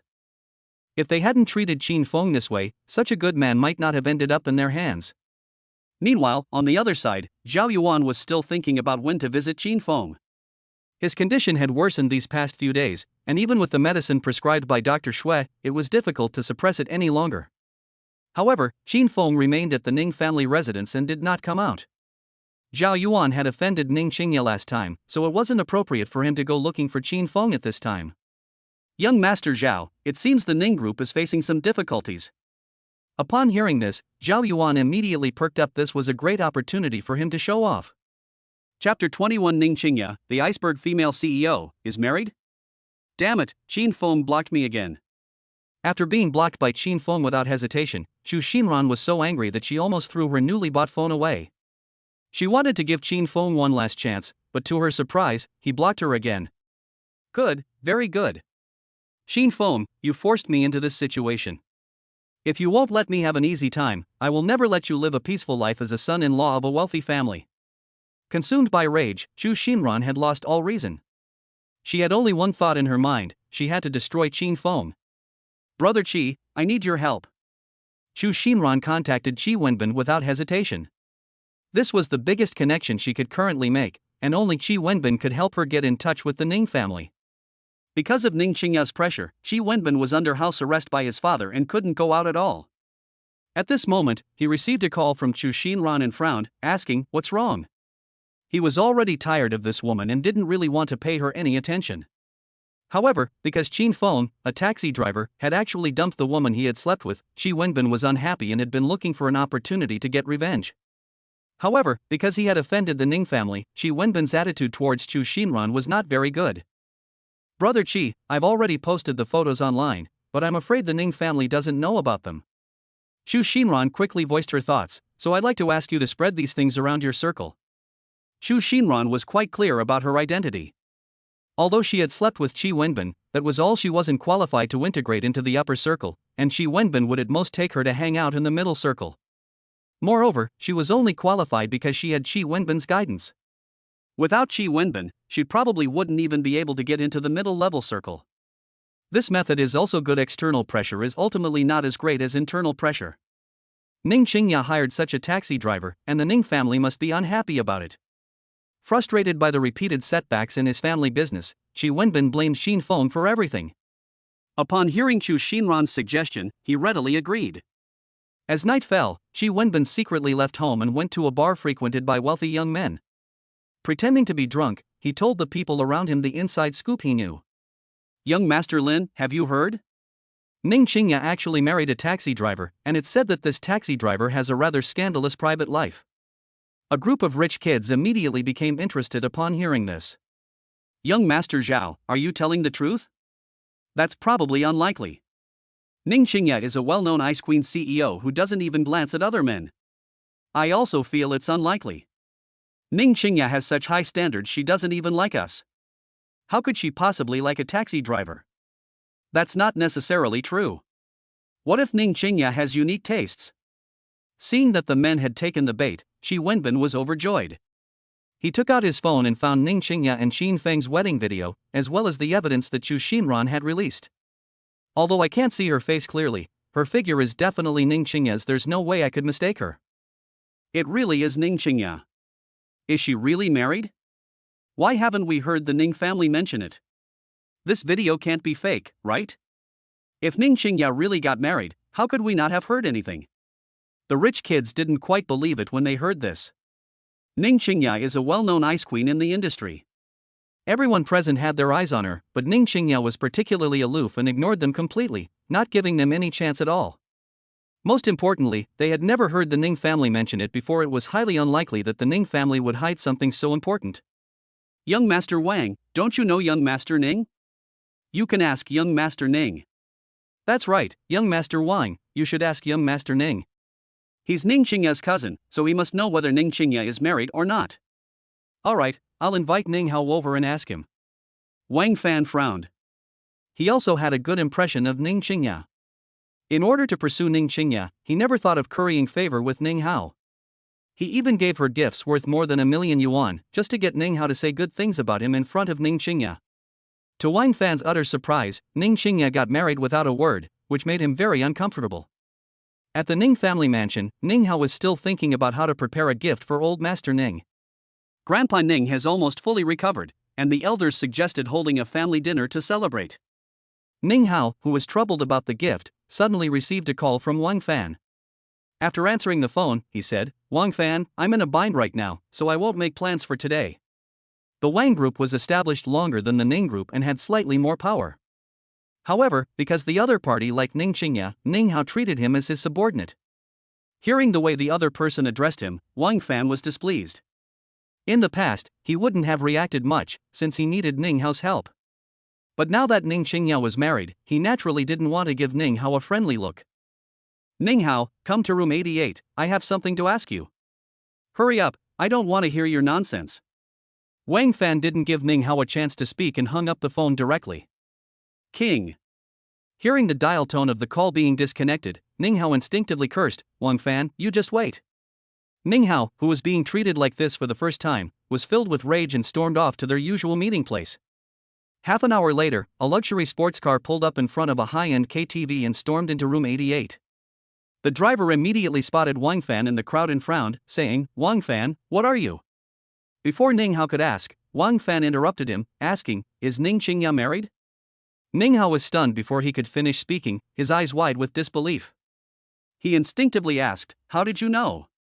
The Ning family has kept this news a secret. Although Qin Feng saved the old man, they had been secretly trying to break up Ning Qingya and Qin Feng. A taxi driver becoming the Ning family's son-in-law is simply a disgrace to the Ning family. But now, how did news of Ning Qingya's marriage get out? And Wang Fan found out about it. These words immediately caused an uproar in the private room. Holy crap, what Qi Wenbin said was actually true, Ning Qingya really got married. Ah, my goddess actually got married. Chapter 22 Shocking, the iceberg female CEO's dark history husband. Many people were filled with jealousy after learning that Ning Qingya had gotten married. Qi Wenbin was overjoyed, for he had achieved his goal. Wang Fan and Ning Hao both had dark faces. Wang Fan had always regarded Ning Qingya as his woman, and he never expected that someone would dare to lay a finger on his woman. Ning Hao never expected that the secret his Ning family had been hiding would actually be revealed. Who spread this rumor? If we find out who it was, we will never let them get away with it. Young Master Wang, please let me explain. Our Ning family doesn't know what happened either. Ning Qingya just got married out of nowhere. Our Ning family will not acknowledge this marriage. Ning Hao quickly explained that this had nothing to do with the Ning family, it was all Ning Qingya's own decision, and they only found out about it afterward. Ning Qingya is already married, so what's the use of your Ning family acknowledging her or not? Wang Fan's face was gloomy, and he didn't give Ning Hao a friendly look at all. Young Master Wang, we're all trying to get Ning Qingya married and get that bitch Qin Feng out of the Ning family. In order to win over Wang Fan and to increase his own leverage in the struggle for family power, Ning Hao has once again revealed a lot of information. The key information was immediately captured by many people. Holy crap, Ning Qingya's husband is really Qin Feng? I thought this news was fake. I thought Ning Qingya was some kind of cold female CEO, but I didn't expect her to be so playful in private. 6666, how could she bring herself to kiss a taxi driver with so many scandals? By the way, is it too late for me to start driving a taxi now? Ning Hao was completely bewildered as he listened to the crowd's discussion. Why can't he understand a single word of what these people are saying? What do you mean? Do you know Qin Feng? Although it's unclear how they learned Ning Qingya was married, and that her husband was Qin Feng, how did they know Qin Feng was a taxi driver? Even if the Ning family knew about it, only the elders who stayed by their side in the hospital room and a few core members knew. I know him. He's just a taxi driver with a questionable private life. You, as his brother, don't you keep an eye on your sister? You're letting just any Tom, Dick, or Harry marry him. Exactly, our young Master Wang is so great. Confused, Ning Hao frowned and said, what are you talking about? I don't understand at all. Could it be that they know about Qin Feng's past? That's probably unlikely. He also secretly investigated Qin Feng. Apart from being a taxi driver and having an ex-girlfriend, Qin Feng was just like an ordinary person with no dark past. Otherwise, they would have seized on this point long ago and forced Qin Feng to leave Ning Qingya. Ning Hao, you don't even know your brother-in-law's past? He has completely disgraced the Ning family. Young Master Ning, you should take a look for yourself. Seeing that the situation was about right, Qi Wenbin quickly handed his phone to Ning Hao. While looking at the news on his phone screen in a daze, Ning Hao was so angry that his blood rushed to his head. Shocking. The husband of the Ning family's eldest daughter is actually a taxi driver with a long list of scandals. Family members, the eldest daughter of the Ning family is seducing my husband. My fiancé abandoned me at our wedding for money. The various news headlines deeply stimulated Ning Hao's nerves. Any one of them was enough to humiliate the Ning family. Ning Qingya. Qin Feng. Ning Hao angrily smashed his phone on the ground, turned around and left in a rage, intending to go back and confront Qin Feng and Ning Qingya. Young Master Ning, this is my phone. Looking at his phone, which was smashed to pieces, Qi Wenbin looked distressed, but inside he was already overjoyed. His plan has been successfully implemented. Now all he needs to do is wait patiently. Once Qin Feng leaves the Qin family, he will not hesitate to take action and make Qin Feng wish he were dead. After returning home, Ning Hao intended to tell his grandfather what had happened. However, his grandfather had already gone to bed early, so he had no choice but to tell his parents instead. After hearing this, Ning Hao's mother, Li Rui, was overjoyed and said, this is really good news. Ning Qingya actually found such a bad man. Let's see how she can stay in the company. Tomorrow, have the old man dismiss her from her post, and even dismiss her father from his post. Ning Guofu must be no good either, having raised a daughter like this. Ning Jianjun did not immediately express his opinion. After pondering for a moment, he asked, Howard, is this news accurate? As a company veteran, he was rather cautious in his dealings. Although this news would indeed be a blow to Ning Qingya, and enough to bring both Ning Qingya and Ning Guofu down. However, if the news is false, it will also be detrimental to them, and they may even be able to use it against them, thus being kicked out of the company. Slandering one's relatives is something the old man cannot tolerate. The person who posted this is Qin Feng's ex-girlfriend. How could it be fake? Li Rui spoke, her excitement stemming from finding evidence that could bring down Ning Qingya's family. Her mind was filled with the image of Ning Qingya's family stepping down and her family taking control of the Ning family empire. Ning Hao nodded and said, "This news has already spread among our circle of rich second-generation kids. Our Ning family is losing all face." Ning Jianjun glanced at the post again. The information it provided was indeed similar to what they knew about Qin Feng. Moreover, this information was revealed by Chu Xinran herself, who is Qin Feng's ex-girlfriend. Buy some traffic and make a big fuss about it. Ning Hao asked worriedly, "Dad, if we make a big fuss, won't we lose face for the Ning family? In situations like this, shouldn't we suppress the issue and handle it internally? Why make such a big deal out of this?" Li Rui explained from the side, "Son, you know how much your grandfather favors Ning Qingya. If things don't escalate to an unmanageable point, your grandfather will definitely protect Ning Qingya. Only when things escalate to the point of no return will your grandfather severely punish Ning Qingya's family in order to quell public anger, and only then will the position of president of the Ning Group fall into your hands." "Oh, right, this is a gift for your grandfather. Remember to give it to him the day after tomorrow." Chapter 23 Ning Hao, scum doesn't deserve to stay in the Ning family. "Qin Feng, I have some urgent business to attend to at the company, so please give my regards to Grandpa. Could you please also give this gift to my grandfather?" Around 7:30 p.m., Qin Feng was about to get his car when Ning Qingya finished giving him instructions and hurriedly left home. Watching Ning Qingya's departing figure, Qin Feng couldn't help but frown slightly. Today's family banquet is to celebrate the old man's recovery. If Ning Qingya doesn't attend, people will inevitably gossip. Never mind, the old man should understand. Qin Feng shook his head and glanced at the gift Ning Qingya had prepared. It was a jade pendant with the words "Fortune and Prosperity" carved on it. The color was quite nice, and the price wasn't cheap either. It was indeed a thoughtful gift. The old Ning family house was brightly lit. No matter how far away they were, members of the Ning family were gradually entering the Ning family's old residence. They chatted with their friends in twos and threes, but Qin Feng stood there in a daze. No one seemed to care about him, they all treated him like he was invisible. However, one person kept glancing at Qin Feng's direction, that was Ning Qingya's cousin, Ning Hao. He had already figured out how to deal with Qin Feng.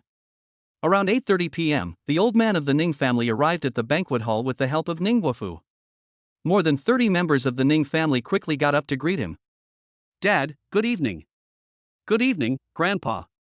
"Good evening, Grandpa." Grandpa Ning's face lit up with joy as he looked at the large crowd. However, he didn't see Ning Qingya and frowned, asking, "Where's Qingya?" Upon hearing this, Ning Qingya's mother quickly smoothed things over, saying, "They're probably still on their way." Ning Qingya's father, Ning Guofu, frowned slightly. Today was supposed to be a day to celebrate the old man's recovery, but Ning Qingya was not present. He's usually such a steady person, why did he mess up today? Li Rui, Ning Hao's mother, who has always been overshadowed by Ning Qingya's family, could not possibly let go of the opportunity to strike back at Ning Qingya. He immediately said, "Brother, Qingya is usually quite steady, how come she messed up at such a crucial moment? Today is a special day to celebrate the old man's birthday. We're all here, so how could Qingya be late? That's bad luck." Upon hearing this, Ning Guofu and Ning Qingya's mother's faces immediately darkened. Wasn't this a deliberate attempt to criticize them in front of the old man? Others who were at odds with Ning Qingya also took the opportunity to criticize her. Ning Guofu and his wife wanted to refute, but they didn't know how. Upon hearing this, Qin Feng was about to explain when Ning Hao seized the opportunity and said, "Uncle, your brother-in-law is here, you can ask him why your cousin Qingya is late." Everyone had already been treating Qin Feng as if he were invisible, but after hearing Ning Hao's words, all their eyes turned to Qin Feng. Ning Qingya's mother quickly asked, "Qin Feng, where is Qingya? Didn't you come together?" Qin Feng explained, "Mom, something came up at the company and Qingya has to go there to handle it, so she can't come right now. Qingya is really busy these days." Li Rui seized the opportunity to speak, her voice so loud that everyone present could hear her clearly. She can't even come to such an important event as her grandfather's recovery dinner. It seems that in her heart, company matters are more important than her grandfather's health. Ning Hao immediately chimed in, saying sarcastically, "Mom, you don't understand. He's the CEO of a group now, extremely busy. How can we idle people compare?" Grandpa Ning, sitting in the main seat, frowned slightly but did not speak. Ning Qingya was his most beloved granddaughter, and he was indeed somewhat displeased that she was not here because of company matters. Ning Qingya's father, Ning Guofu, looked somewhat embarrassed and forced a smile, saying, "Dad, Qingya is a very filial child. Something must have happened at the company, otherwise she wouldn't have missed this opportunity." Is even the most important meeting more important than family reunion? Another distant relative chimed in, "Wufu, I'm not saying this to be mean, but Qingya has been increasingly disregarding us elders ever since she became CEO." Ning Guofu and his wife looked grim, but they were at a loss. Ning Qingya hadn't told them beforehand that she wouldn't come, and they were kept in the dark, not knowing how to defend her. "Alright, let's begin the banquet." Seeing that all the conflict was directed at Ning Qingya, Old Master Ning also spoke up to stop everyone. Seeing that the time was right, Ning Hao turned his attention directly to Qin Feng. He swirled his wine glass, his gaze sweeping over with disdain. "Speaking of which, our unassuming brother-in-law has recently become quite famous." Qin Feng put down his chopsticks, looked up at him, and frowned, asking, "What do you mean?" Ning Hao's words gave Qin Feng a bad feeling. "Still pretending to be stupid?" Ning Hao scoffed and slammed his phone on the table. The screen displayed the negative information Chu Xinran had posted online. A taxi driver with a chaotic private life abandoned his ex-girlfriend at the wedding for money, and then used shady means to climb the social ladder to our Ning family. "Qin Feng, you're really skilled."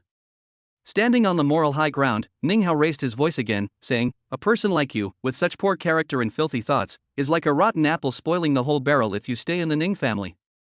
You are disgracing the Ning family's reputation." "That's right."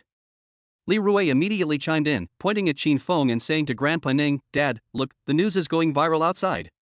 He has completely disgraced the Ning family, and Qingya must have been deceived by him too. Who knows if his act of saving you back then was also a calculated ploy?" Another voice rang out, making malicious speculations. Foul language rained down on Qin Feng like a storm. Ning Hao and his group were clearly well prepared, and they tried their best to portray Qin Feng as a treacherous, cunning, and manipulative son-in-law who lived off his wife. The atmosphere at the dinner table was quite awkward. Some neutral elders looked embarrassed, lowered their heads and ate silently, unwilling to participate. Ning Guofu's face turned ashen. His lips moved, but seeing the Ning Jianjun family's determined look, and glancing at the expressionless old man, he finally just sighed heavily and said nothing.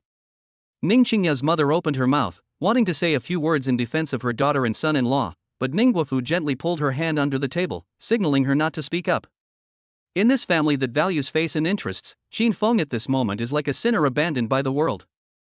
Qin Feng saw the silence between his father-in-law and mother-in-law and understood. He slowly clenched his fist under the table, his knuckles turning slightly white from the force, and the veins on the back of his hand becoming visible. A violent impulse surged in my chest, almost bursting out of its cage. These idiots, they know nothing but deliberately slander him? But he took a deep breath and forcibly suppressed the surging killing intent. Chapter 24 Ning Guofu, I believe in Qin Feng. Throughout the family banquet, everyone's eyes were on Qin Feng, including Grandpa Ning and Ning Qingya's parents. Grandpa Ning frowned as he looked at Qin Feng, while Ning Qingya's parents lowered their heads slightly. Qin Feng's past made them feel very ashamed, and if it weren't for the old man's attitude, they probably would have left long ago. As for helping Qin Feng, the fact that they didn't kick him when he was down like the others is already the greatest favor they could do. "My dear brother-in-law, why aren't you saying anything? Shouldn't you give us all an explanation?" Seeing that Qin Feng remained silent, Ning Hao became even more arrogant and rallied the Ning family to condemn Qin Feng. Qin Feng looked directly at Ning Hao and said calmly, "Since you've already made up your mind, what's the point of my explanation?" "Grandpa, Qin Feng himself has admitted it. Please, sir, do the right thing and expel Qin Feng from the Ning family." Ning Hao seized the opportunity and quickly spoke to the old man. This is a great opportunity to target his uncle's family, and he certainly doesn't want to let it slip by. Grandpa Ning looked at Ning Guofu and frowned, saying, "Eldest son, Qin Feng is Qingya's husband and your son-in-law. What do you think of him?" Ning Guofu fell silent, unsure how to respond. Ning Qingya's mother, who was standing nearby, tugged at Ning Guofu and whispered, "How about we sever ties with Qin Feng first? Otherwise, it wouldn't be good if the second son caught us doing something wrong." As Ning's daughter-in-law, she also knew that the second son's family was trying to seize power. If they are affected by Qin Feng, their status in the Ning family will undoubtedly plummet. After a moment of silence, Ning Guofu looked at his father and said, "Dad, we haven't investigated this matter yet. I think we should investigate it thoroughly first." Ning Hao interrupted, "Uncle, it's all over the internet." Li Rui seized the opportunity, "Big brother, look at what you're saying. You can't just protect Qin Feng like this because he's your son-in-law. Everyone, take a look. These are private photos of Qin Feng and his ex-girlfriend." As Li Rui spoke, she held up her phone, displaying it to everyone. Immediately, all sorts of rumors and gossip began to circulate. Ning Guofu's face was gloomy, and he did not reply. Ning Qingya's mother looked at Qin Feng anxiously and said, "Qin Feng, say something. Are these things true or not?" Qin Feng looked at Ning Hao's family, and at that moment he understood. These people must have received some inside information, or perhaps they've reached a cooperation agreement with Chu Xinran and want to use this opportunity to bring down Ning Qingya. "Mom, this is all fake. Chu Xinran is my ex-girlfriend, that's true, but nothing ever happened between us. There was no such thing as an intimate relationship. At most, we only have 2 photos together. These videos and all this content are fake." Qin Feng explained. Ning Hao scoffed, "They're all fake? What evidence do you have to prove they're all fake? Produce the evidence, and we'll believe you as long as you produce the evidence." Qin Feng shook his head and said, "I have no evidence." He never imagined that Chu Xinran would be so despicable, so he made no preparations. Furthermore, Ning Qingya later said she would handle the matter, so he didn't bother with it. So where was he supposed to get the evidence from all of a sudden? If there's no evidence, then it's true. The atmosphere at the family dinner was strange. Ning Hao's family was aggressive, Ning Qingya's parents remained silent, and everyone else was just watching the show. No one cared that they were there to congratulate the old man on his recovery. The family dinner was disrupted, and old Master Ning lost his mood, frowning as he said, "All right, everyone go back." "Grandfather." Upon hearing this, Ning Hao instinctively wanted to speak. This was a great opportunity to bring down his uncle's family, and he didn't want to give it up. However, the old man ignored him completely and looked at Ning Guofu, saying, "Help me back to rest." Since old Master Ning had spoken, the others got up and left. Qin Feng looked at the gift in his hand. It was a gift that Ning Qingya had asked him to give to his grandfather, but after Ning Hao's actions, he didn't know how to give it to him. "Mom." Qin Feng looked at Ning's mother. Ning's mother frowned and said unhappily, "Don't call me Mom. I don't have a son-in-law like you. Everything that happened today was because of Qin Feng." Regardless of whether Qin Feng has done those things or not, their family's reputation has definitely been affected by him, and their status in the Ning family will certainly decline significantly in the future. I wonder what the old man is thinking. In the backyard of the Ning family, the old man sat in the pavilion, gazing at the bright moonlight overhead. "Boss, what do you think?" After a moment of silence, Ning Guofu gave his answer. "Dad, I believe in Qin Feng." Grandpa Ning wasn't surprised, but asked curiously, "Tell me about it." Ning Guofu explained, "Dad, think about it. The way Qin Feng looked when he first met us. He didn't seem like an ordinary person at all. Ordinary people wouldn't be as calm as he was when they faced us. Most importantly, his medical skills are even recognized by the renowned physician Shui, and he even knows about dragon saliva Ganoderma lucidum worth tens of millions. I wouldn't even know about such a high-level medicinal herb. Judging from this superficial information alone, Qin Feng cannot be a simple person, nor would he marry Qingya just to live off her.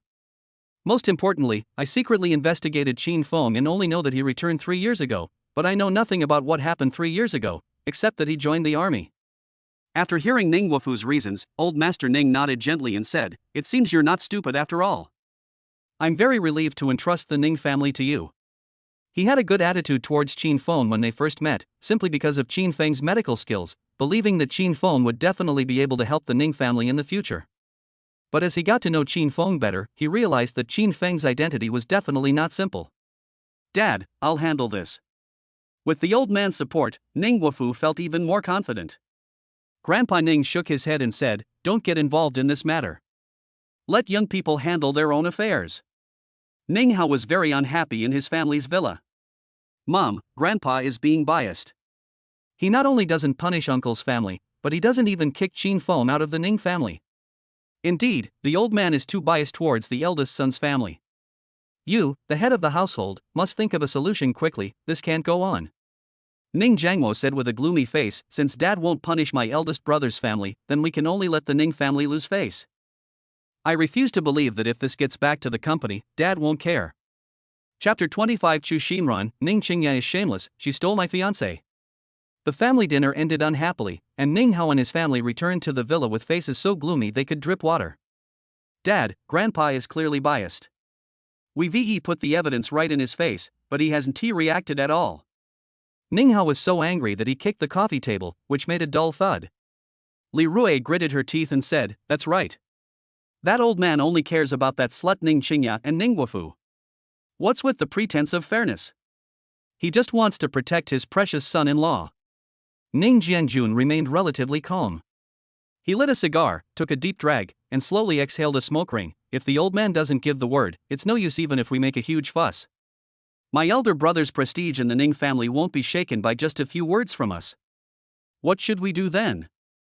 Are we just going to let it go like this? Ning Hao growled in frustration, we finally got such a big handle on Ning Qingya, are we just going to watch this opportunity slip away? Never mind. Ning Jianjun sneered. If the old man wants to cover it up, then we'll just have to expose it and make it known to everyone. Then, for the sake of the Ning family's reputation and stock price, let's see how the old man can protect it. He looked at Ning Hao and instructed, Hao, go and contact the Chu Xinran. Tell her that posting online isn't enough. Tell her to go directly to the Ning Group headquarters and cause a scene. The bigger the commotion, the better. It would be best if all the employees and passers-by saw it. Ning Hao's eyes lit up. Yes, we have to go to the company and cause a scene. Isn't Ning Qingya the CEO? Let's see how she handles this scandal. If she doesn't handle it well, her time as CEO is over. That's right. Ning Jianjun nodded in satisfaction. Tell Chu Xinran that as long as she makes a big scene and ruins Ning Qingya and Qin Feng's reputations, afterwards our Ning family, afterwards I will personally give her another $1 million as a reward. Ning Hao immediately took out his spare phone and hid in the study to contact Chu Xinran. Chu Xinran had been keeping a close eye on the online discussions while also waiting for Qin Feng's call. She was already fantasizing about the moment when Qin Feng would beg for mercy from her. However, Qin Feng never called or made any response. In fact, when she tried to call him, his number was blocked. That bitch Qin Feng never removed her from his blacklist, seemingly unaffected by online criticism. Chu Xinran, who had been holding her phone the whole time, saw the unfamiliar message that suddenly appeared on her screen and instinctively assumed it was from Qin Feng. With a dark expression, she said, Qin Feng, how dare you call me? Let me tell you, this isn't just about 5 million anymore. You have to kneel down and apologize to me. Upon hearing Chu Xinran's voice, Ning Hao immediately guessed Chu Xinran's current attitude towards Qin Feng. Are you Chu Xinran? Ning Hao spoke. Chu Xinran was stunned for a moment, then frowned and said, You're not Qin Feng? Who are you? Did Qin Feng send you here? Ning Hao explained, Never mind who I am. Do you want Qin Feng to be utterly ruined and kicked out of the Ning family? So what if it is? Chu Xinran said. She stared at the unfamiliar number and listened carefully to the voice on the other end. Neither the number nor the voice was familiar, and she had no idea who was on the other end. It's unrealistic to think you can drive Qin Feng out of the Ning family just by using online public opinion. You need to cause trouble at the Ning group. Upon hearing this, Chu Xinran subconsciously shook her head and said, I'm not going. When she got married for the first time, she was forcibly kicked out of the hotel by the manager of a hotel under the Ning group. The second time, Xu Sheng tried to disrupt Qin Feng and Ning Qingya's wedding, but he was stopped by security guards and not allowed to enter. Xu Sheng was even injured as a result. The Ning Group is a large corporation with a large security force. If they were to cause trouble at the Ning Group again, they would likely not have a good outcome. Although she wasn't afraid of Qin Feng, she was afraid of the Ning family. She dared not offend them. Ning Hao frowned and asked, Why? Looking at her posts, she's been accusing Qin Feng, and her words are full of hatred for him. How could she be willing to give up such a good opportunity now? Do you think I'm stupid? The Ning Group is a big company, there must be a lot of security guards, I can't get in at all. They might even get beaten up. After listening to Chu Xinran's explanation, Ning Hao frowned subconsciously and said with a gloomy face, I am Ning Hao, Ning Qingya's cousin. Go ahead and cause trouble at Ning's group. I guarantee that the security guards will not dare to stop you. Ah. Young Master Ning. Xu Xinran was completely stunned after learning Ning Hao's identity. It's important to know that Ning Hao is a true young master, at least a level above Qi Wenbin. Unexpectedly, such an important person would take the initiative to contact me. As long as you make a big fuss, regardless of whether Qin Feng is expelled from the Ning family, I will personally reward you with 1 million. Upon hearing 1 million, Xu Xinran's eyes lit up, and she agreed without hesitation. Yes, young Master Ning, I'll go to the Ning group first thing tomorrow morning. After hanging up the phone, Wu Yurong asked curiously, Xinran, I heard you call out young Master Ning, who was that on the other end? Ning Hao, Ning Qingya's cousin, a real big shot. He told us to cause trouble at the Ning group and said he'd give us 1 million if we succeeded. Upon hearing that there was 1 million, the Chu family's eyes lit up. The next morning, downstairs at the Ning Group headquarters building, Xu Xinran was wearing an inexpensive white dress, with exquisite makeup on her face. She was holding a megaphone and a printed banner. Taking a deep breath, she suddenly unfurled a banner with bright red characters that read, Ning Qingya, president of the Ning Group, steals another woman's fiancé. Qin Feng abandons his wife and children. This is an outrageous act. At the same time, she turned on the loudspeaker and shouted in a tearful voice, everyone, come and judge this. Ning Qingya, the president of Ning's group, is shameless. She stole my husband, Qin Feng. Qin Feng is a monster. We dated for 3 years and were about to get married, but he abandoned me at the wedding to marry this rich woman in order to climb the social ladder. Just because the Ning family is powerful and wealthy, does that give them the right to bully people like this? Is there no justice left? Chapter 26 Ningwafu, we support all your decisions. The piercing cries and the fluttering banners instantly attracted the attention of passers-by and employees of the Ning Group. The crowd stopped to watch, pointing and whispering, their voices rising and falling. The passers-by that Ning Hao had arranged beforehand immediately joined in the commotion and quickly took out their phones to film. Oh my god, President Ning actually stole someone else's boyfriend? This girl is crying so hard. You can know a person's face but not their heart. Is Ning Qingya really that kind of person? Quick, take a picture. This is big news. Upon seeing this, the security guard at the building entrance changed his expression and quickly stepped forward to dissuade her. Madam, please remain calm and do not make a scene here, disrupting normal office order. Seeing the security guards rushing over, Xu Xinran's voice became even sharper. I'm not leaving. Your Ning group has done something wrong, and you won't even let people talk about it? Get Ning Qingya and Qin Feng out here and give me an explanation, or I'll die here today. She screamed and made a move to rush into the building. Wu Yurong and Chu Sheng quickly followed behind, preparing to rush into the building together. Upon seeing this, the security captain immediately ordered, stop her. The well-trained security guards immediately formed a human wall, firmly blocking Xu Xinran and her family from entering the house. Let me in, let me in. Let us in quickly. Xu Xinran and her family struggled, determined to rush into the building, but the security guards stood firmly at the entrance, preventing them from stepping inside. The scene nearly spiraled out of control during the scuffle. Someone's being assaulted. Ning's security guards are assaulting someone. Xu Xinran seized the opportunity to scream. The screams and exaggerated performances successfully caused a stir among the crowd.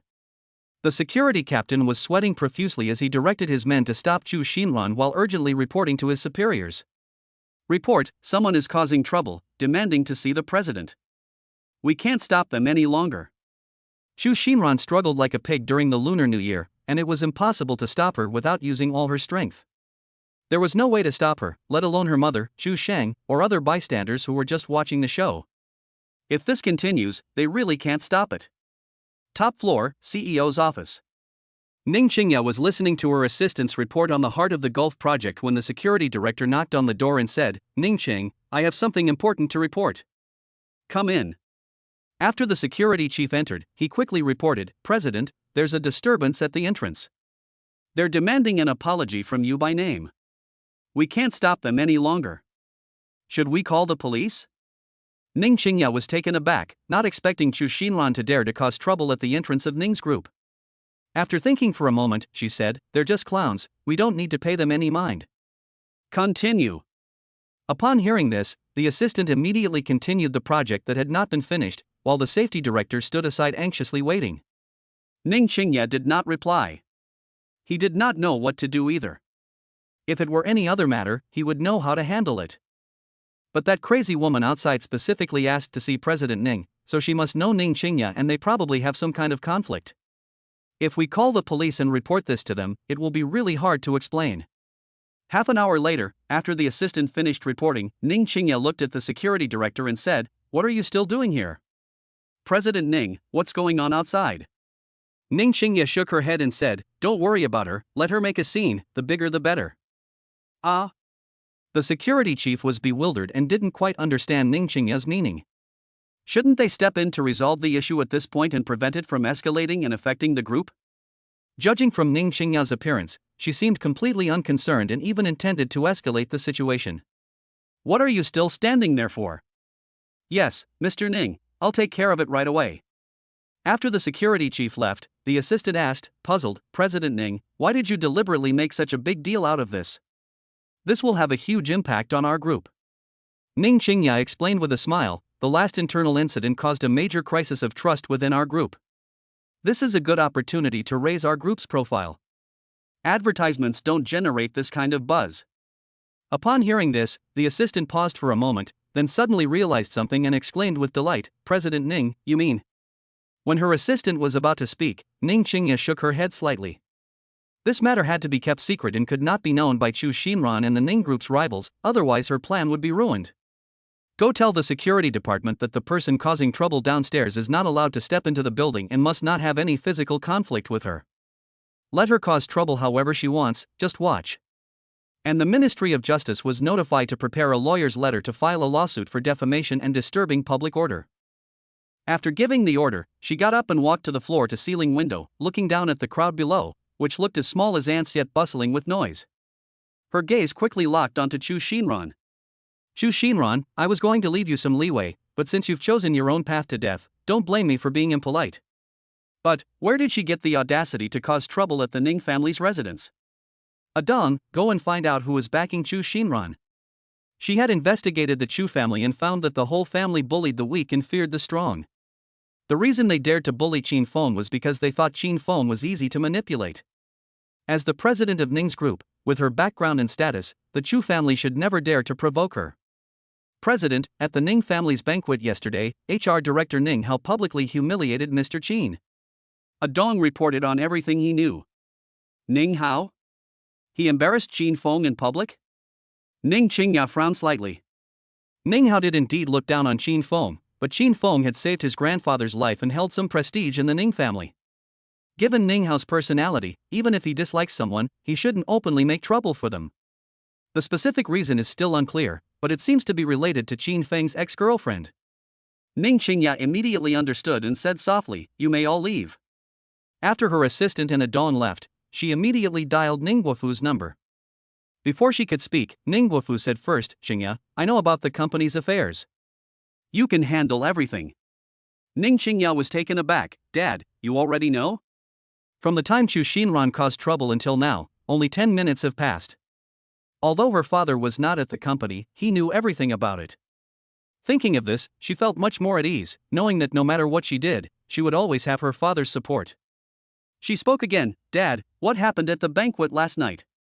Why did Ning Hao embarrass Qin Feng in public? Did Grandpa say anything?"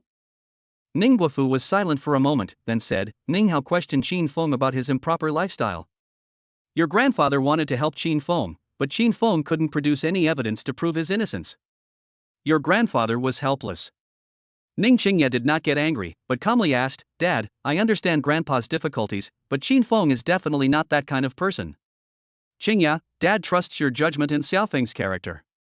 Ning Guofu said firmly, "Your grandfather said that this matter will be handled by you and Xiaofeng.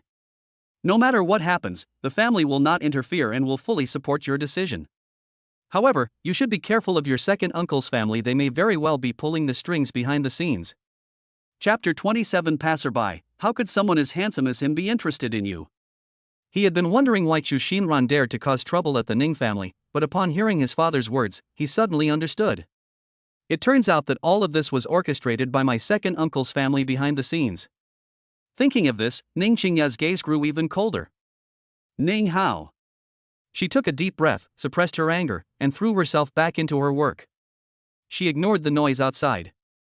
Right now, she has more important things to deal with and no time to pay attention to Chu Xinran's farce. Outside the group's gate, Chu Xinran's family and the people arranged by Ning Hao were causing a great commotion, drawing much discussion from onlookers. The security guards stood in front of the gate, firmly protecting it and preventing Chu Xinran and her family from entering. Ning Qingya's assistant, Li Shui, arrived outside the company and, seeing the gathered employees, frowned and said, "What are you all doing here during working hours? Go back to your posts." As the president's assistant, Li Shui held considerable prestige, and the employees dared not say a word, quickly returning to their workstations. Assistant Li. Upon seeing Li Shui appear, the security captain quickly ran towards her and explained the whole incident. As Ning Qingya's spokesperson, Li Shui holds a superior position within the company, and almost no one dares to offend her. Li Shui, wearing high heels, walked steadily to the entrance of the building. "Madam, I am President Ning's assistant, my name is Li Shui. Please immediately cease your actions that disrupt public order. Your current behavior constitutes defamation and disorderly conduct, and our Ning Group has the right to file a lawsuit against you." Seeing that someone in charge had finally appeared, Chu Xinran's voice grew even sharper. "A lawsuit? You think I'm afraid of you? The Ning Group is bullying us. Tell Ning Qingya and that bastard Qin Feng to come out and see me." Ignoring her shouts, Li Shui glanced at the passers-by taking pictures and raised her voice, "Everyone, the internet is not a lawless place. We will collect all evidence and resolutely pursue legal action against anyone who deliberately fabricates and spreads false facts to damage the reputation of Ms. Ning Qingya and the Ning Group." Although Ning Qingya had her own plans, as Ning Qingya's assistant, she had a duty to protect Ning Qingya's reputation. Upon hearing this, many onlookers' expressions changed slightly. If it were an ordinary company, they might not be afraid of threats, but the Ning Group is one they cannot afford to offend. "I heard that Ning Qingya is the eldest daughter of the Ning family, deeply favored by the old master Ning, and the designated successor. Not only is she outstanding in appearance, but countless young men are pursuing her. Why would she want to steal someone else's man? I also think it's unlikely. What kind of person is Ning Qingya? Why would she do such a thing? I'm an employee of Ning's. Our CEO is a notorious workaholic who spends all his time in the office. He rarely even has the chance to meet men, let alone steal someone else's fiancée." With Li Shui's appearance, more and more rational voices began to emerge. Based on their understanding, Ning Qingya was definitely not the kind of person who would do such a thing. Upon hearing this, Chu Xinran's expression changed drastically, and she roared, "What nonsense are you talking about? If Ning Qingya hadn't stolen my fiancée, would I dare to come here and cause trouble? Does having money mean you can just steal someone else's fiancée? Open your eyes and look carefully. This is a photo of me and Qin Feng, and also our engagement photo." She held up the photos on her phone and showed them to everyone. Upon seeing the irrefutable footage, the onlookers' expressions wavered, and the scales in their hearts began to tip. Li Shui's expression grew even more serious. As Ning Qingya's assistant, she knew the inside story and was quickly thinking of a solution. "This is Ning Qingya's man? He's really handsome, they're a perfect match. But isn't this man her fiancé?" Someone looked at Chu Xinran, instinctively wanting to call her a beauty, but seeing her disheveled hair and madwoman-like appearance, they swallowed their words. Chu Xinran usually has a decent appearance after putting on makeup, but her current shrewish and cursing demeanor greatly diminishes her charm. She can barely be considered a woman, far from being a beauty. "Madam, you keep saying that our CEO stole your fiancé. May I ask what your fiancé does?" After thinking for a moment, Li Shui brought up a topic that could generate buzz. This question immediately piqued everyone's curiosity. Ning Qingya is a well-known ice queen in the city. Anyone who catches her eye must have something extraordinary about them. Qin Feng has both good looks and a great temperament, but we don't know how capable he is. Chu Xinran was speechless for a moment. She wanted to say that Qin Feng was a taxi driver, but the word stuck in her throat. In her opinion, that identity was simply not respectable. If everyone finds out, wouldn't that prove she can't even keep a taxi driver? Wu Yurong, however, didn't think much of it and blurted out, "Qin Feng drives a taxi. He was seduced by that vixen Ning Qingya." As soon as he finished speaking, the scene fell into a deathly silence. Everyone's face was filled with disbelief. If Qin Feng were a calligrapher, painter, or entrepreneur, they could understand. But what about taxi drivers? Would Ning Qingya be interested? This is simply unbelievable. "Madam, are you sure you're not mistaken? What kind of status does our CEO have? She has a personal chauffeur when she goes out. Why would she take a taxi? And how would she know your fiancé? As for seduction? Absolutely not. Don't you even know what kind of position our CEO holds? Exactly, if you said he was an entrepreneur or a rich kid, that would be somewhat convincing. A taxi driver? Are you kidding us? Besides, judging by this handsome guy's looks, it's unlikely he'd be interested in you, right? After learning Qin Feng's identity, everyone looked at Chu Xinran with suspicion. On the one hand, they didn't believe Ning Qingya would fall for a taxi driver. On the other hand, they thought Qin Feng was handsome and had an outstanding temperament, so how could he fall for a shrew like Chu Xinran? You all. Chu Xinran trembled with anger, but had no words to say. Seeing this, Li Shui calmly said to everyone, she is right. Mr. Qin Feng is indeed a taxi driver, and she is indeed Mr. Qin Feng's ex-girlfriend, to be precise, his ex-fiancée. Holy crap? That's explosive? Li Shui's words caused another uproar in the room. Everyone looked at her in disbelief, wondering if they had misheard. The aloof, icy female CEO they admired actually married a taxi driver. And this taxi driver is someone else's ex-fiancée? Look! She's admitted it. Ning Qingya stole my fiancé. The Ning Group must give me an explanation today, or I will fight for my rights to the end. Chu Xinran felt like she had grasped at a straw. Wu Yurong and Chu Sheng seized the opportunity to shout, that's right. They must compensate us for our losses. Li Shui's face was ashen as she said sternly, Madam, please watch your words. Mr. Qin Feng and you broke up a long time ago. Our CEO did not steal your fiancé. Her marriage to Mr. Qin Feng is legal and valid. Chapter 28 The First Storm. You're talking nonsense. We've been talking for 3 years, and he's only after money. Chu Xinran tried to rush forward, but was firmly stopped by the security guards. Li Shui stopped arguing with her and instructed the security captain, maintain order. If she continues to disrupt the office, call the police. After giving Chu Xinran a cold look, Li Shui turned and left without hesitation. Li Shui clarified the Ning Group's position, causing some uninformed onlookers to whisper among themselves. Some couldn't help but wonder if things were different from what Chu Xinran had said. Inside the top-floor office of the Ning Group, Ning Qingya stood by the window, taking in everything below. Seeing that Li Shui handled the situation cleanly and efficiently, he couldn't help but nod slightly. At this moment, a dong knocked on the door and came in, saying in a low voice, President Ning, I have found out what you asked me to investigate. After the family banquet yesterday, young Master Ning Hao contacted Chu Xinran using a new number. The call lasted about 3 minutes. In addition, we monitored several people who were leading the commotion and taking pictures at the scene, and they had some private dealings with young Master Ning Hao.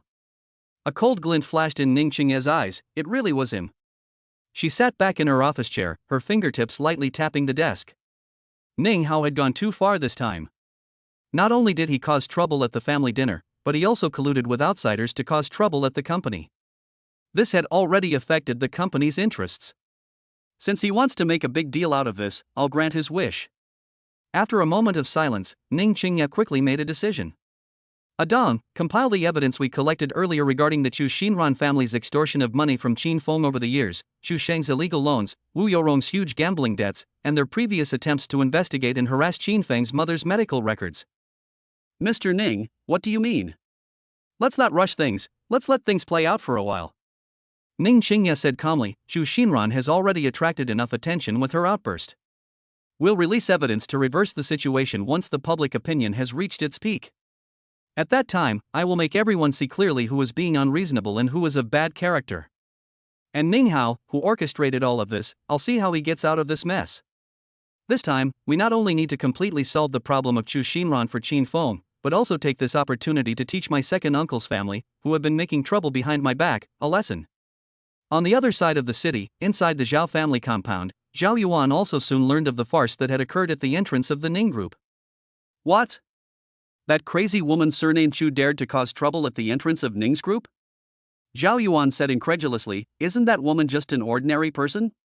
Even with Qi Wenbin backing her up, she shouldn't have the guts to cause trouble at Ning's group, right? That woman Ning Qingya is no pushover. The bodyguard shook his head and said, I don't know, but the Ning family is behind this. Upon hearing this, Zhao Yuan immediately understood what was going on and muttered, I never expected that it would be one of Ning's own family members who were causing trouble for Ning Qingya. I don't know what Ning's family was thinking, actually helping an outsider offend Qin Feng. Prepare the car, let's go to Ning's group. Zhao Yuan said. Young master, shall we go help President Ning? The subordinate asked cautiously. Nonsense. Of course, it's to help President Ning. No, it's to help Mr. Qin settle this matter. Zhao Yuan's mind raced. Isn't that woman asking for money? Find a way to shut her up, or find some dirt on her and make her get lost. No matter what, we absolutely cannot let Mr. Qin be bothered by such trivial matters. He was also troubled about how to curry favor with Qin Feng.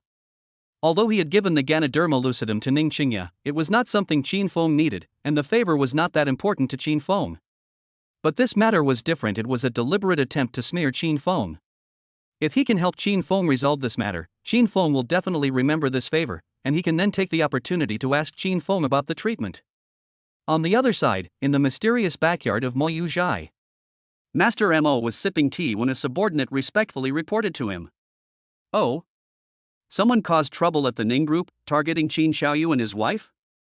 Old Master Mo put down his teacup, a hint of displeasure flashing in his eyes. Yes, it was quite an ugly affair. Old Master Mo glanced in the direction of the Ning group and frowned, saying, keep an eye on things. If necessary, help that Ning family girl clear the area. If young friend Qin doesn't want to reveal his identity, we'll handle it in the shadows and prevent any Tom, Dick, or Harry from jumping out and disturbing him. Clear. In the underground parking lot of Ning's group, Qin Feng opened the car door, stepped into the elevator, and arrived at Ning Qingya's office. Seeing Ning Qingya standing at the door with a somewhat unpleasant expression, he said softly, thinking about how to resolve the trouble downstairs. Ning Qingya turned around and saw Qin Feng walk in at some point, carrying a thermos in his hand. Why are you here? Ning Qingya was a little surprised. With the commotion downstairs, she thought Qin Feng would avoid suspicion, or at least call to inquire. Mom made some soup and asked me to bring it to you. Qin Feng placed the thermos on the coffee table in the reception area. Speaking casually, she said, you've been too tired lately and need some nourishment. He walked to the window, looked down at the building, and said softly, how about I handle this? She tilted her head deliberately, a mocking smile curving her lips. Mr. Qin, you're the epitome of a scumbag now. Aren't you afraid of being torn apart if you show your face? Looking at her unusually playful expression, Qin Feng's eyes flashed with a faint smile. With President Ning as my protector, what do I have to fear? You're so glib, Ning Qingya said lightly, turning to walk towards the coffee table. I'm hungry, let's try Mom's cooking. Seeing Qin Feng looking at him with worry in his eyes, he couldn't help but say softly, don't worry, I have a way to deal with your ex-girlfriend. I'm just taking this opportunity to warn your second uncle's family. She opened the thermos, and a rich aroma instantly filled the air. It's Angelica and black chicken soup, cooked to perfection. Qin Feng sat down on the sofa opposite her, watching her sip her soup with elegant movements. Sunlight streamed through the floor-to-ceiling windows, illuminating her soft profile and slender neck, making her appear completely different from the decisive and efficient head referee she usually was. What do you plan to do? Qin Feng asked. Ning Qingya put down her soup spoon, took out a tissue to wipe her mouth, and her eyes sharpened again. Let the dust settle for a while. Public opinion needs time to ferment. Refuting it now won't be strong enough. I will release the evidence when the level of attention reaches its peak, and the effect will be the best. By the way, she paused, her voice turning colder. Bring out the worms who are stirring things up behind the scenes. Chapter 29. Zhao Yuan, we're all men, I understand. The forces behind this? Investigating Mom and those people? Qin Feng asked tentatively, based on his understanding of Xu Xinran. Although she was quite shameless, she was the kind of person who bullied the weak and feared the strong, and would not rashly provoke a behemoth like the Ning group. The reason they dared to provoke the Ning group is that they must have a powerful figure backing them up. Ning Qingya shook her head and said, no, it's Ning Hao. I heard about what happened at the family dinner. I'm sorry you had to go through that. Qin Feng shook his head, it's nothing. I just didn't expect them to use this method. It's all driven by self-interest, Ning Qingya said calmly. Grandpa's health has improved, and my dad's position is more secure. They can't sit still anymore. Driving you away and attacking me is a shortcut for them to seize power. When talking about the internal conflicts within the Ning family, Ning Qingya felt very helpless. She longed for harmony and prosperity in the family, but unfortunately, some people couldn't bear to see them doing well. Do you need me to help you deal with them? Qin Feng asked Ning Qingya. Ning Qingya looked up at Qin Feng, and when their eyes met, she was surprised to see absolute confidence in him. It seemed that as long as she nodded in agreement, Qin Feng could help her ruin her second uncle's family. How do we deal with it? Ning Qingya asked curiously. For example, let Ning Hao have some peace and quiet for a while, Qin Feng said casually. Or we could make his family run into some minor trouble. Ning Qingya was slightly startled. When Qin Feng said these words, he exuded absolute confidence, which made Ning Qingya believe in her heart that Qin Feng really could do what he said he would do. This made her even more certain that there was a huge secret hidden behind her fake husband. She suppressed her curiosity and shook her head. No need. Business matters should be resolved with business methods. Using extraordinary measures would be a bad idea and would only put Grandpa in a difficult position. Don't worry, I can handle it. She didn't want to drag Qin Feng completely into the mess that was the Ning family. At least, not in this way. Qin Feng nodded and didn't insist. Okay, I'll listen to you. Just then, Ning Qingya's phone rang. It was a message from Li Shui, reporting on the situation of public opinion monitoring and the progress of evidence collection. Ning Qingya replied a few times, put down her phone, looked at Qin Feng, and said in a more relaxed tone, let's not talk about these troublesome things. The soup is delicious. Please thank Mom for me, and thank you for bringing it over. It was nothing. Qin Feng looked at her. But you, don't overwork yourself. Grandpa's condition has stabilized, and you don't need to push yourself so hard anymore. Qin Feng's caring words warmed Ning Qingya's heart. She looked at Qin Feng, and the office fell silent, the atmosphere inexplicably ambiguous. Sunlight fell on Qin Feng, the sweet aroma of chicken soup filled the air, and the unspoken understanding of fighting side by side, along with Qin Feng's care, all gently stirred her heart like an invisible hand. With her thoughts slightly muddled, Ning Qingya, in this ambiguous atmosphere, blurted out, Qin Feng, if this blunder at marriage hadn't happened, would we? Before Ning Qingya could finish speaking, there was a knock on the office door, and Li Shui's voice came through. President Ning, the final version of the proposal for the Gulf project that you requested has been submitted by all departments. The enchanting atmosphere was broken by Li Shui's knocking on the door. Ning Qingya quickly composed herself, sat back down at her workstation, and said, come in. Qin Feng naturally stood up and said, I won't bother you any longer. Ning Qingya watched him walk towards the door, and as he opened it, she softly asked, are you coming home for dinner tonight? Qin Feng paused, turned to look at her, and smiled slightly, okay. Watching Qin Feng's departing figure, Li Shui murmured, Qin Feng is so considerate. I don't know what Xu Xinran was thinking, letting go of such a good man. Li Shui had seen everything Qin Feng did for Ning Qingya, and she was quite envious of him. She even started to align her standards for finding a partner with Qin Feng's. You talk too much. Ning Qingya glared at Li Shui, secretly pleased as she took the document. Qin Feng was her man, and it made her feel incredibly proud to be praised like this by an outsider. At the exit of the underground parking lot, Qin Feng looked toward the entrance of the Ning Group. With Ning Hao's secret support, Xu Xinran was putting on an even more energetic performance, even giving interviews to several small media outlets, tearfully accusing them.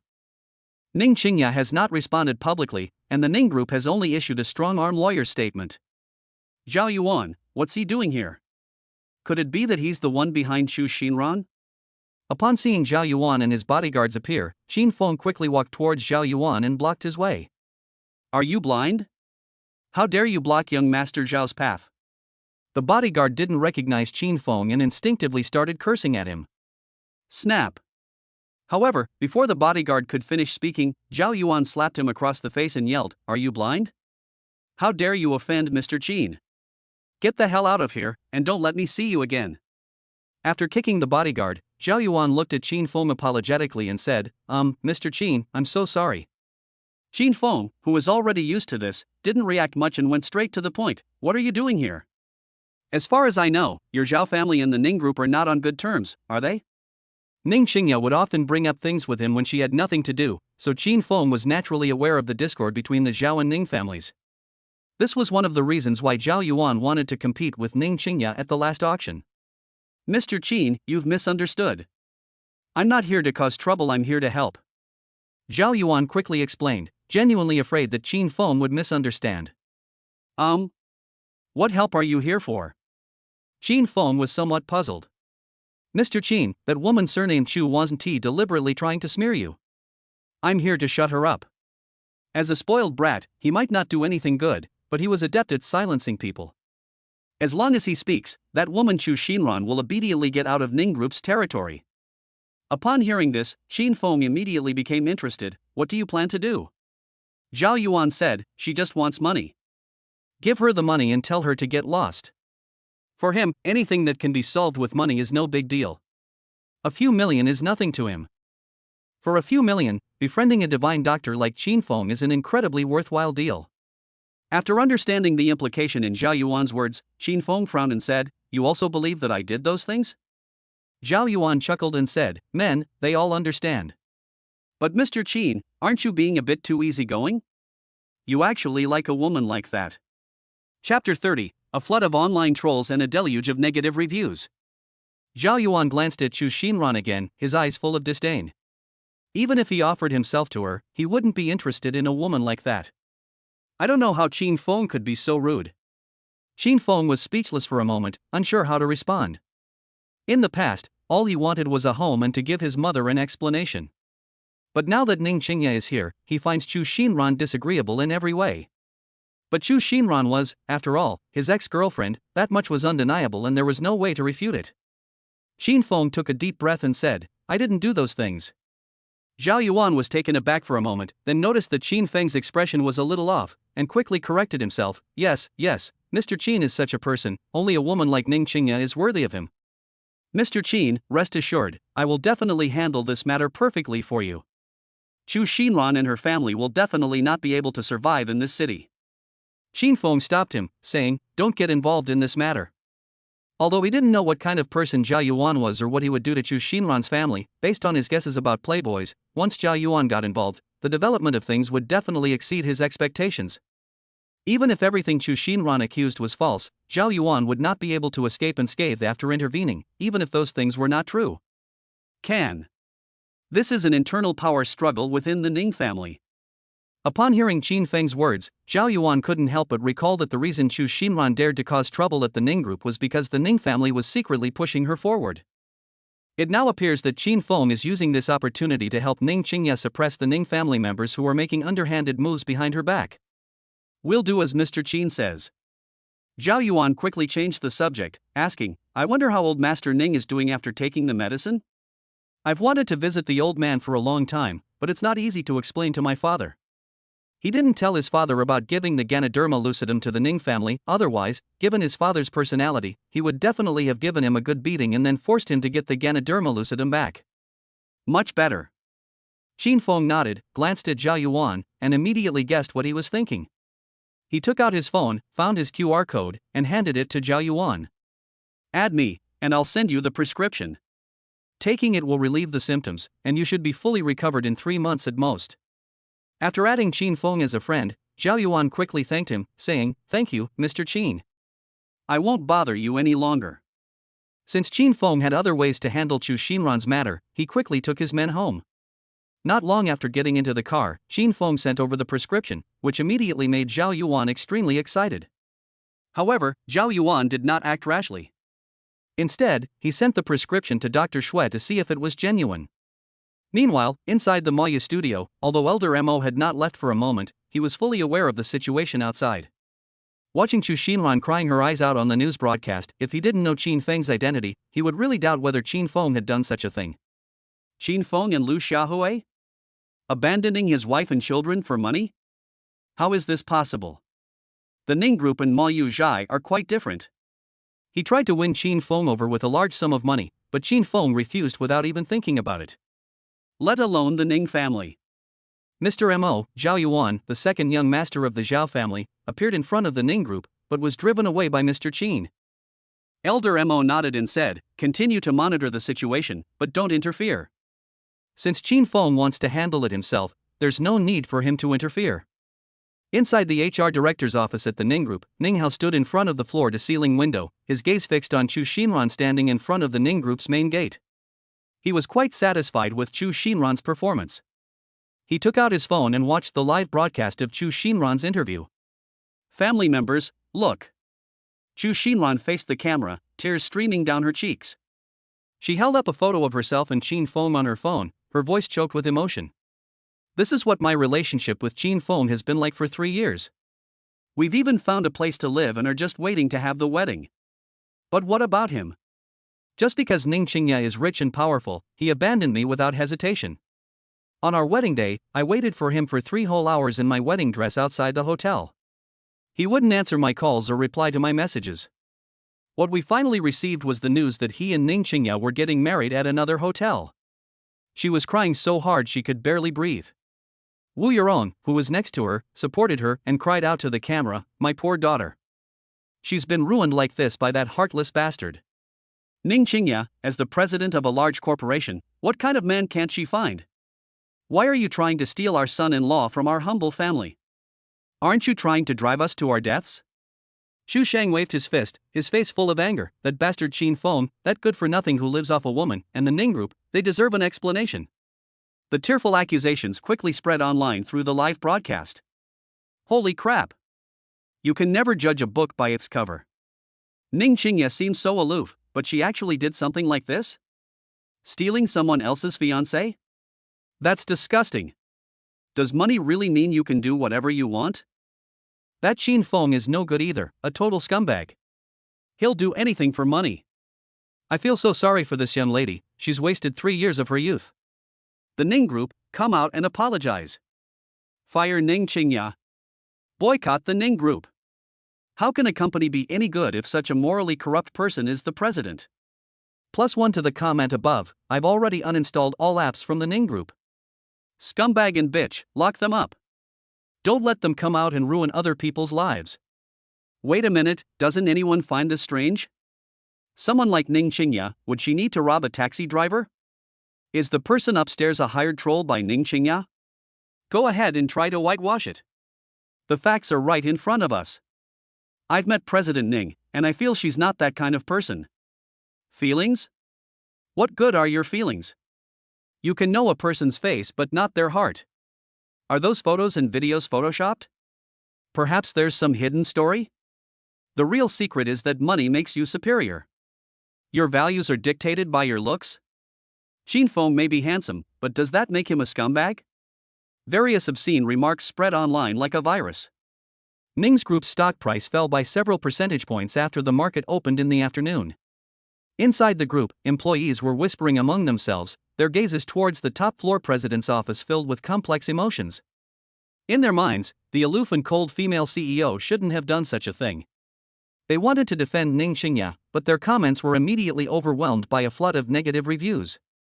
Chapter 31 Ning Qingya, someone's pulling strings behind the scenes. Ning's Group, Human Resources Director's Office. Ning Hao leaned back leisurely in his leather seat, his gaze fixed on the computer screen. The trending search rankings continued to soar, and the comments section was almost flooded with negative remarks. He smugly swirled the wine in his glass and dialed Ning Jianjun's number. "Dad, did you see that? The results are even better than we expected. The stock price has already started to fall." Inside the villa, Ning Jianjun had just finished watching the livestream and nodded in satisfaction. "Well done, keep the pressure on and make the fire burn even brighter. I have already contacted several shareholders who are on good terms with us, and we are preparing to formally confront your uncle at the next board meeting. Don't worry, Dad. Chu Xinran is a woman who will do anything for money. She's very easy to control." Ning Hao sneered. "I want to see how Ning Qingya will turn things around this time." After hanging up the phone, he muttered to himself, "Ning Qingya, don't blame your cousin for being ruthless. Blame yourself for having bad taste in marrying a useless husband." At this moment, in the president's office on the top floor of the Ning Group, the president's hotline and Ning Qingya's personal cell phone were almost ringing off the hook. Besides interview requests from various media outlets, most of the calls came from within the Ning family, including relatives who had long been dissatisfied with Ning Guofu's faction, and clansmen who were simply frightened by public opinion. "Qingya, what exactly happened? Our Ning family has been utterly disgraced. Issue a statement immediately to sever ties with that Qin Feng. We can't let him implicate the entire group. Is this how Guofu taught you? How could you do something so foolish? Can't you consider the old man's feelings? What if he knew?"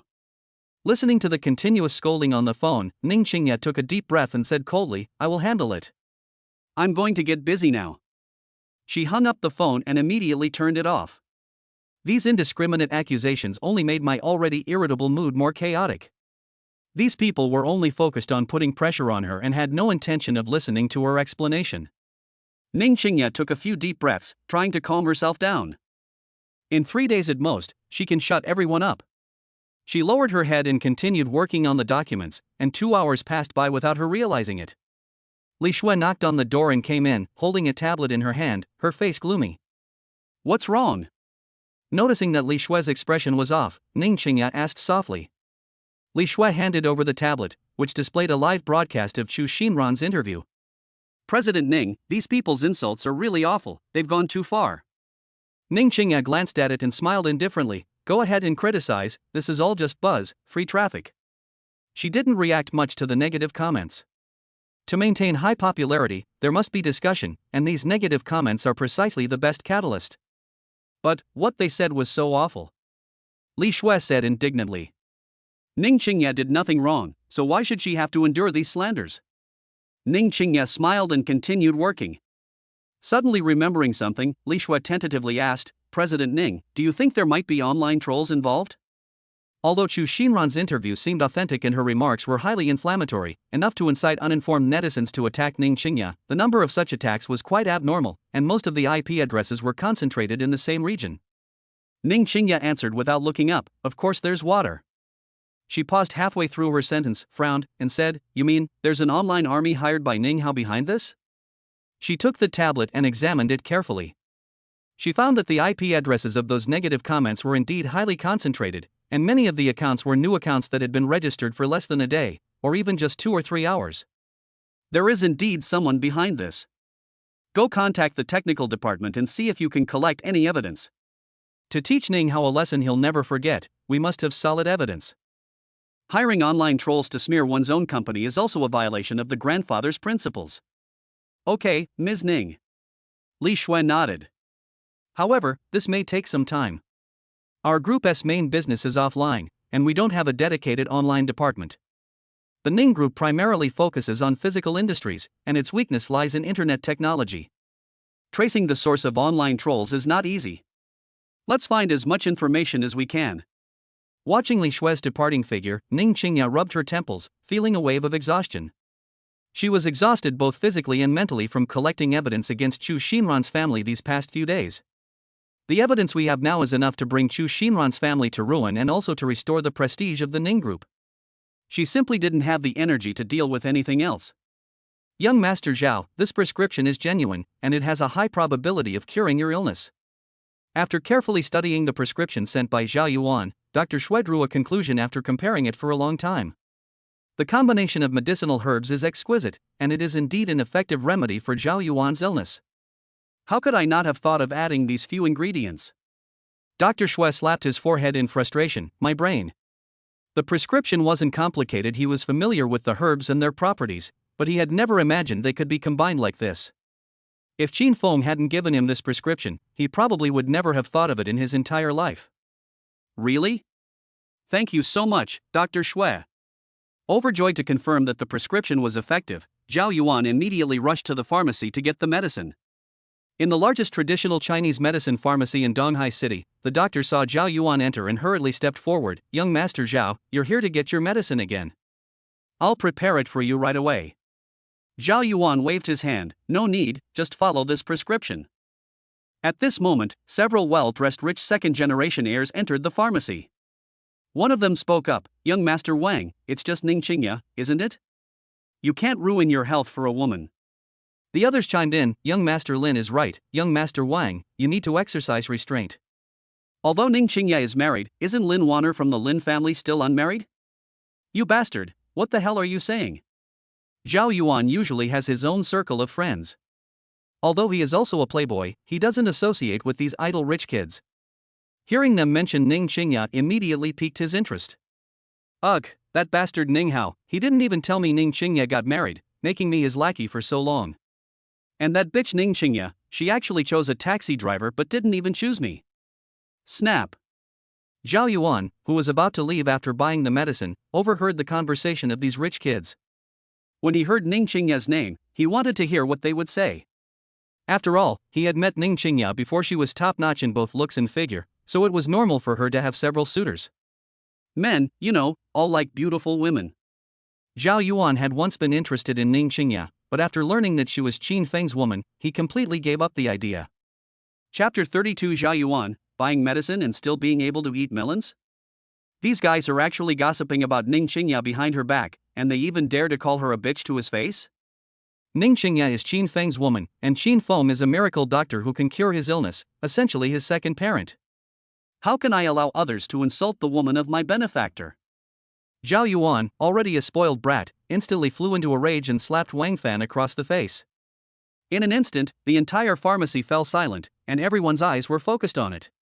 You actually dared to hit me? Wang Fan roared incoherently, clutching his swollen face. Do you know who I am? Who the hell are you? How dare you hit young Master Wang? Brothers, let's go. Kill him. The rich kids around Wang Fan didn't recognize Zhao Yuan, and they angrily surrounded him, wanting to stand up for Wang Fan. Lin Mingxian originally wanted to make a move, but the moment he met Zhao Yuan's gaze, he suddenly felt that the other party looked very familiar. With a jolt, I sobered up considerably. Damn it! This is the eldest son of the Zhao family, the true heir of Donghai City, whose status is much higher than that of these rich second-generation kids. Offending someone like that is practically suicide. Bang bang bang. Zhao Yuan's bodyguards quickly took everyone down, leaving only Lin Mingxian who hadn't yet made a move. Young Master Zhao. Young Master Zhao. Seeing Zhao Yuan looking at him, Lin Mingxian quickly spoke up. Zhao Yuan was taken aback for a moment, then frowned and asked, "You know me?" He wasn't in the same circle as these rich kids, so he was surprised that someone recognized him. Suddenly recalling the conversation he had just overheard, Zhao Yuan asked in confusion, "Are you Lin Wanner's younger brother?" "This is the guy who just mentioned Lin Wanner's name." "It's me, my name is Lin Mingxian. I saw you when I went to pick up my sister." Lin Mingxian was relieved. He was glad that he had heard about Zhao Yuan from his sister. Otherwise, if he had offended this important figure today, the entire Lin family would have suffered. "You do have some sense." Zhao Yuan nodded, then turned his gaze to the others, especially Wang Fan, and slapped him twice more. "Who the hell do you think you are? You dare to talk about Mr. Qin's women? You dare call his woman a slut? Do you believe Mr. Qin can make you, what's his name again?"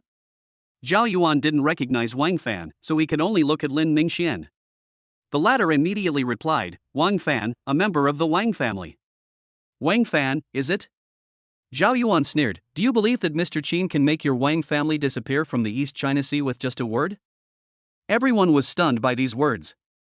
Although Qin Feng and his group had never met him, they had heard of him. I don't know what kind of luck he had to catch Ning Qingya's eye, but in the end he's just a taxi driver. What kind of background could he have? Who exactly are you? What is your relationship with Qin Feng? Wang Fan covered his face, staring resentfully at Zhao Yuan, completely ignoring his words.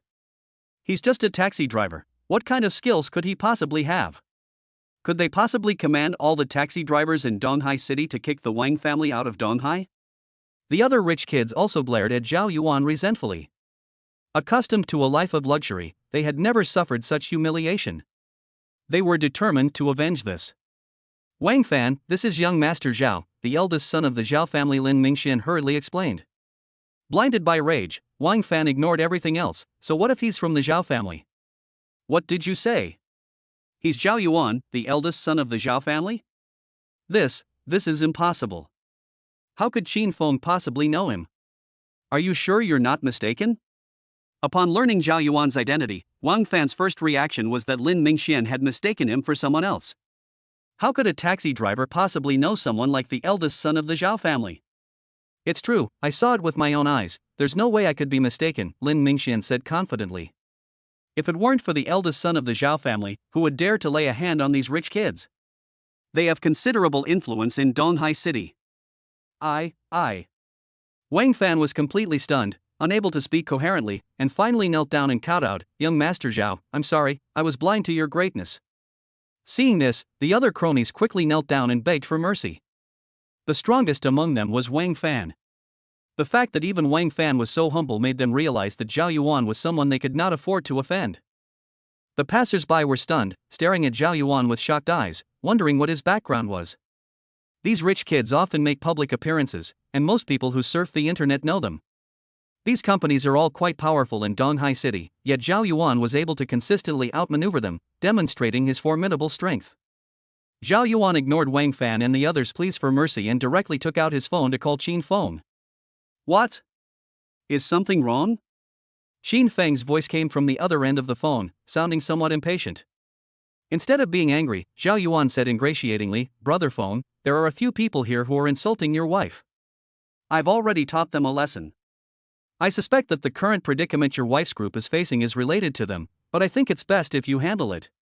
Qin Feng, who was driving his car, frowned and said, "Okay, send me your location, and I'll come over after I finish this fare." Zhao Yuan's call was on speakerphone, and Wang Fan and the others could hear it clearly. They not only detected the impatience in Qin Feng's tone, but also heard him accepting orders for a car. Could it be that Qin Feng really knows Zhao Yuan? Qin Feng is just a taxi driver, how could he possibly know Zhao Yuan? It's over, it's completely over.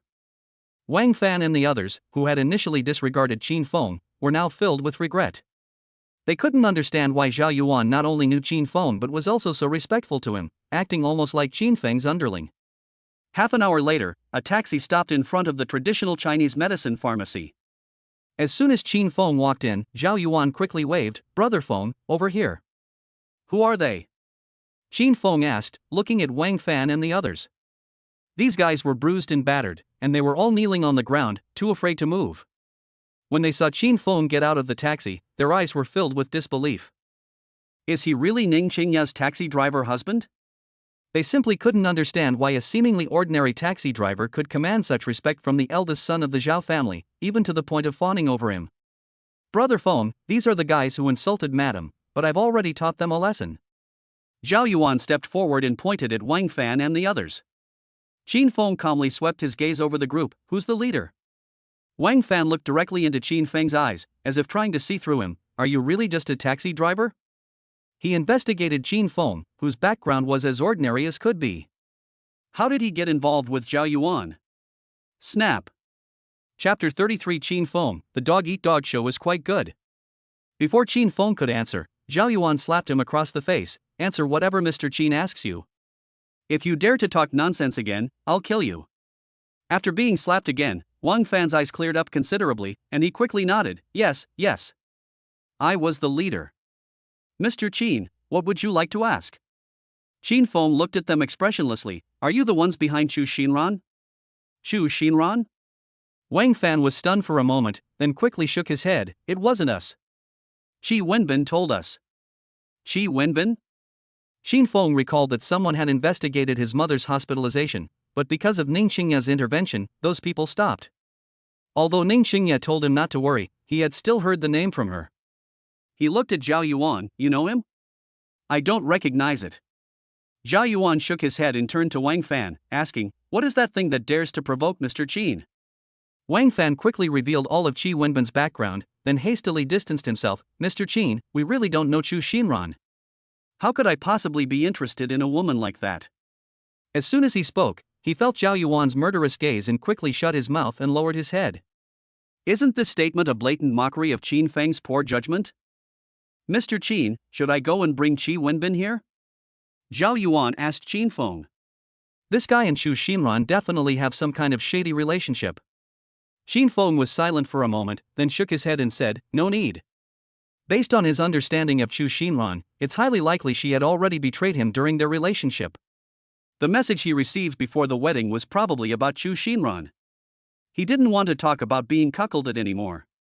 He took a deep breath, suppressing his anger, and continued to ask, "Who supported Chu Xinran in causing trouble at the Ning Group?" With Qi Wenbin's influence, he would never dare to do such a thing. With just one phone call, Ning Qingya could stop Qi Wenbin's investigation and place him under house arrest. Qi Wenbin had neither the guts nor the power to confront Ning Qingya head-on. "I wonder if these guys in front of me have the strength and the guts." "Mr. Qin, it's definitely this guy, he is the one who insulted Mrs. Qin." Zhao Yuan pointed at Wang Fan, scaring Wang Fan half to death. "It wasn't me, it really wasn't me," Wang Fan kowtowed repeatedly. "It was Ning Hao, it was Ning Hao." He must be the one supporting Chu Xinran behind the scenes. Zhao Yuan didn't believe it. "It must be you, otherwise why would you scold Ning Qingya?" "It wasn't me, it really wasn't me." Wang Fan was almost crying, but he couldn't explain himself no matter how hard he tried. I should have kept my mouth shut, or I would have suffered like this. It really is Ning Hao. It has nothing to do with me, I just spoke without thinking, I deserve to die. Wang Fan kept slapping himself in the face, trying to distance himself from the situation. Seeing Qin Feng looking at them, the others quickly chimed in, it's true, Ning Hao supports Chu Xinran. Although Wang Fan does like Ning Xingya, he doesn't dare to openly oppose the Ning family. Looking at them, Qin Feng asked expressionlessly, what's your relationship with Ning Hao like? Not very good, not very good. The group hurriedly denied. But Qin Feng didn't give them a chance to escape. His tone was icy, I don't care what your relationship with Ning Hao is. I want you to collect evidence that he is supporting Chu Xinran behind the scenes and then hand it over to Ning Xingya.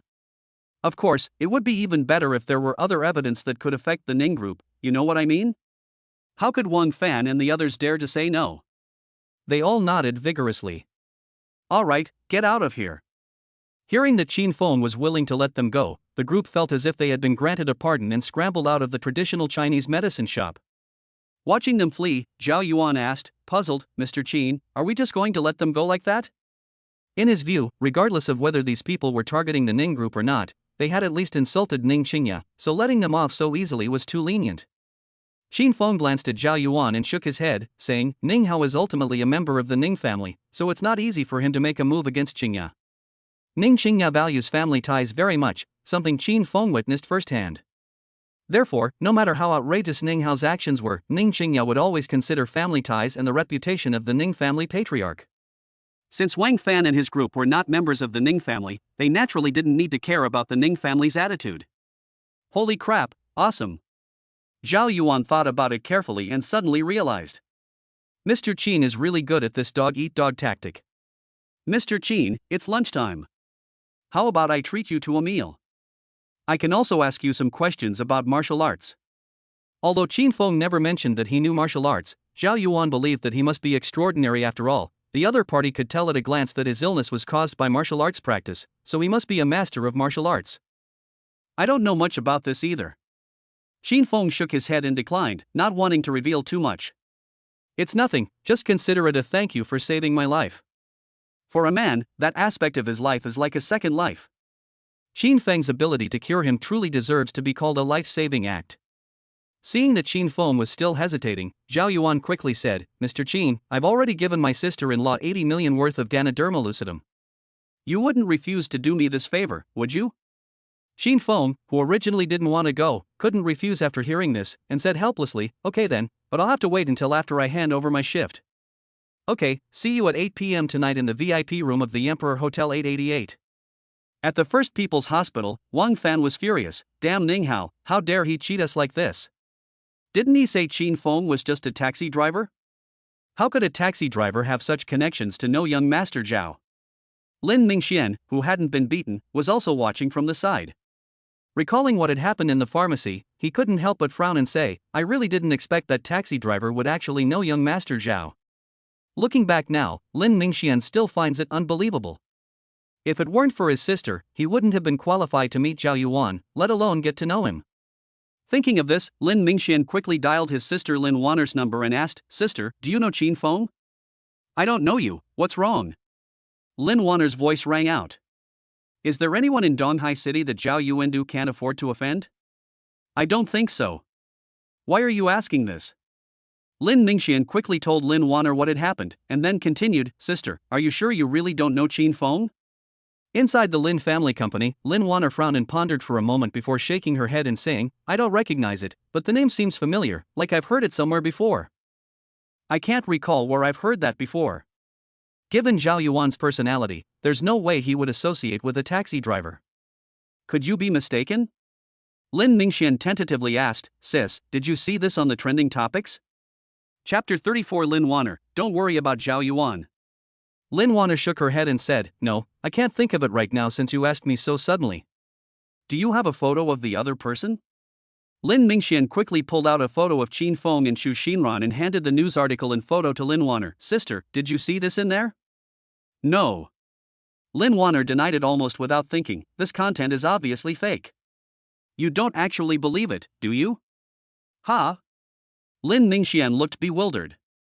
Sis, you didn't even investigate, how could you tell it was fake at a glance? I always tell you to read more books, but you never listen. Lin Wanner pointed at Ning Qingya's name in the news with a look of exasperation. Think about it yourself, what is Ning Qingya's status? How many people are pursuing her? Would she really compete with a taxi driver for a man? If you were Ning Qingya, would you choose Qin Feng? Lin Ningxian thought about it carefully and realized that what his sister said was true.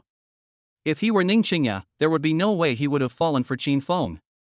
He was still a little hesitant, but sister, this looks pretty real. Is there anything else? Lin Wanner frowned.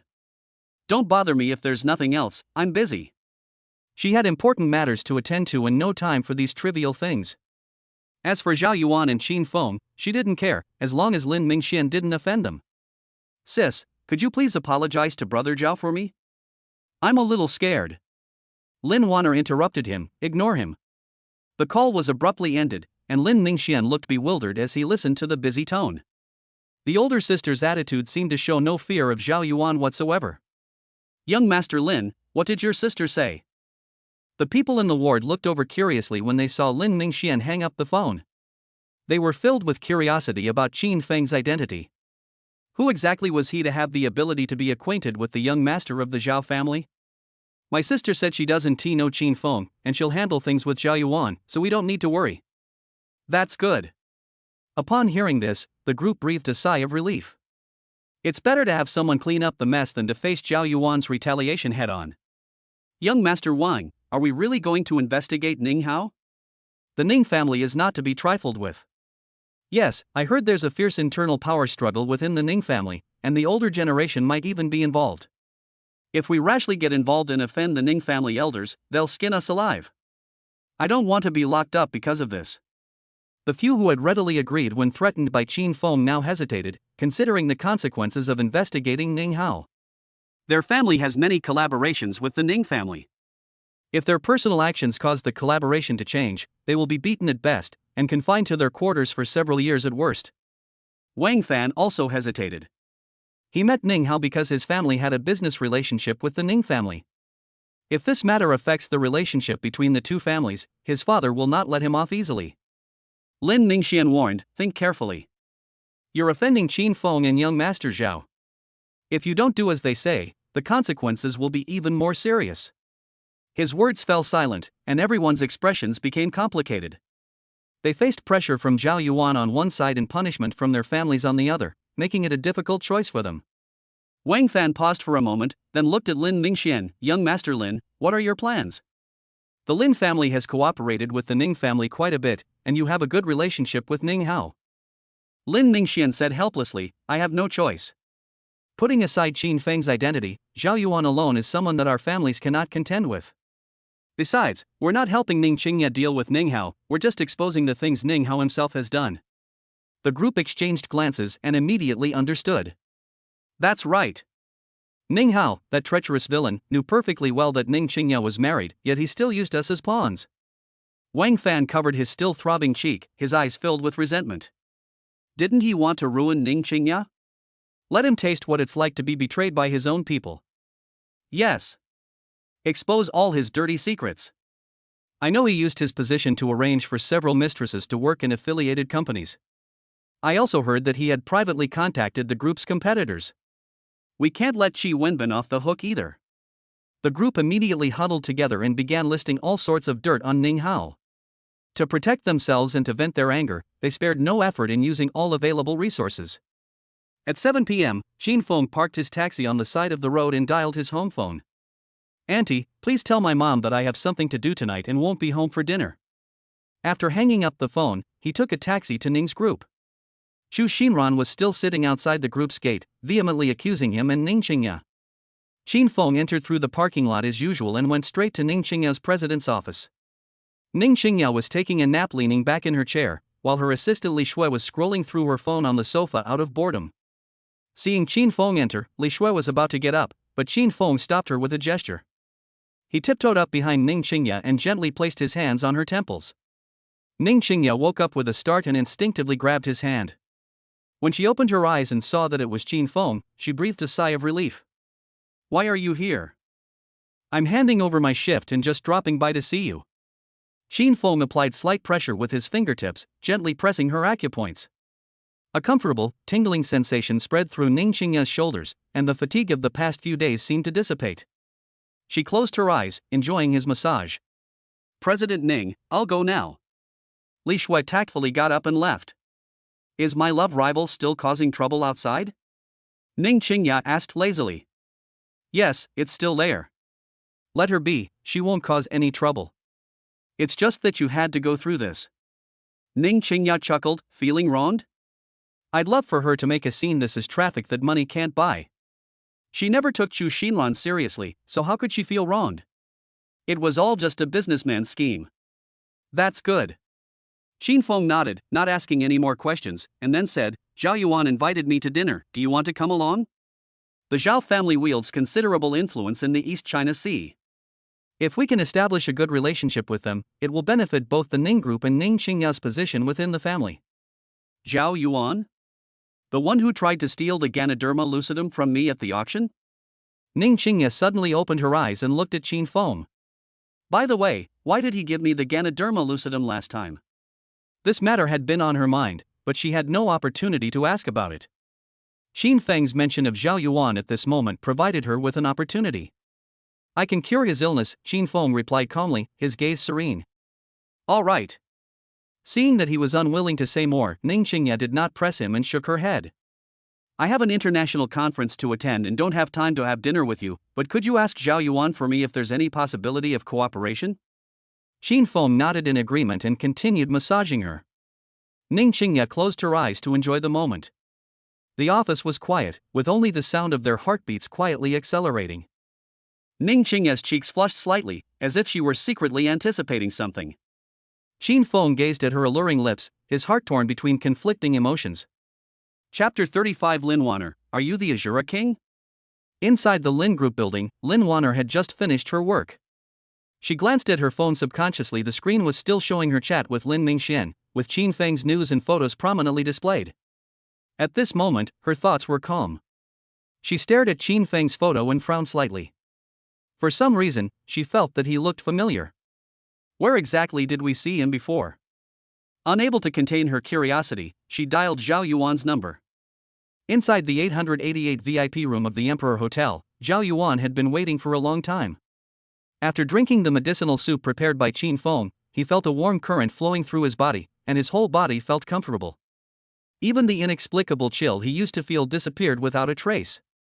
Lin University's campus bell, what made you think of calling me? Did you miss me? Zhao Yuan answered the phone with a smile. Lin Wanner frowned, be serious. Do you know Qin Feng? Yes, I know him. Zhao Yuan was taken aback. You don't know him either, do you? I don't recognize him, but he looks familiar, like I've seen him somewhere before. Lin Wanner said, help me arrange to meet him. I want to see him. Zhao Yuan was stunned. Lin, the campus bell, are you alright? You actually asked a man out? He and Lin Wanner had known each other since childhood, and he knew the personality of this icy female CEO very well. Of all the men she knew, aside from herself as a tool, they almost never had deep relationships with women. This was the first time she had ever taken the initiative to meet a strange man. What, is that not allowed? Lin Wanner's voice turned cold. Of course. But it depends on Mr. Qin's opinion, Zhao Yuan said hesitantly. Although he dared not offend Lin Wanner, he dared not make decisions for Qin Feng on his own. Could you ask him for me? Also, why were you being so polite to him? Zhao Yuan explained helplessly, Mr. Qin can cure my illness. Even the legendary physician Shui is ashamed of his own abilities. At 8 p.m. sharp, Qin Feng arrived at the private room on time. The waiter respectfully led him inside. Young Master Zhao, Mr. Qin has arrived. Zhao Yuan immediately hung up the phone and stood up to greet him. Mr. Qin, please have a seat. I didn't know what you like to eat, so I ordered one of everything. Please make yourself at home. He personally pulled out a chair for Qin Feng, a gesture that left the waiter speechless, wondering who this Mr. Qin really was. After they sat down, Zhao Yuan said, Mr. Qin, a friend of mine has heard about your deeds and would like to meet you. What do you think? Did you see it on the news? Qin Feng frowned. Chu Xinran's rumors, fueled by the rumors, have climbed to the top 3 trending topics in Donghai City, making him famous now. No, she said you looked familiar and she wanted to confirm. Qin Feng's heart stirred slightly. Did he look familiar? Could it be an old acquaintance? What's your name? Lin Wanner.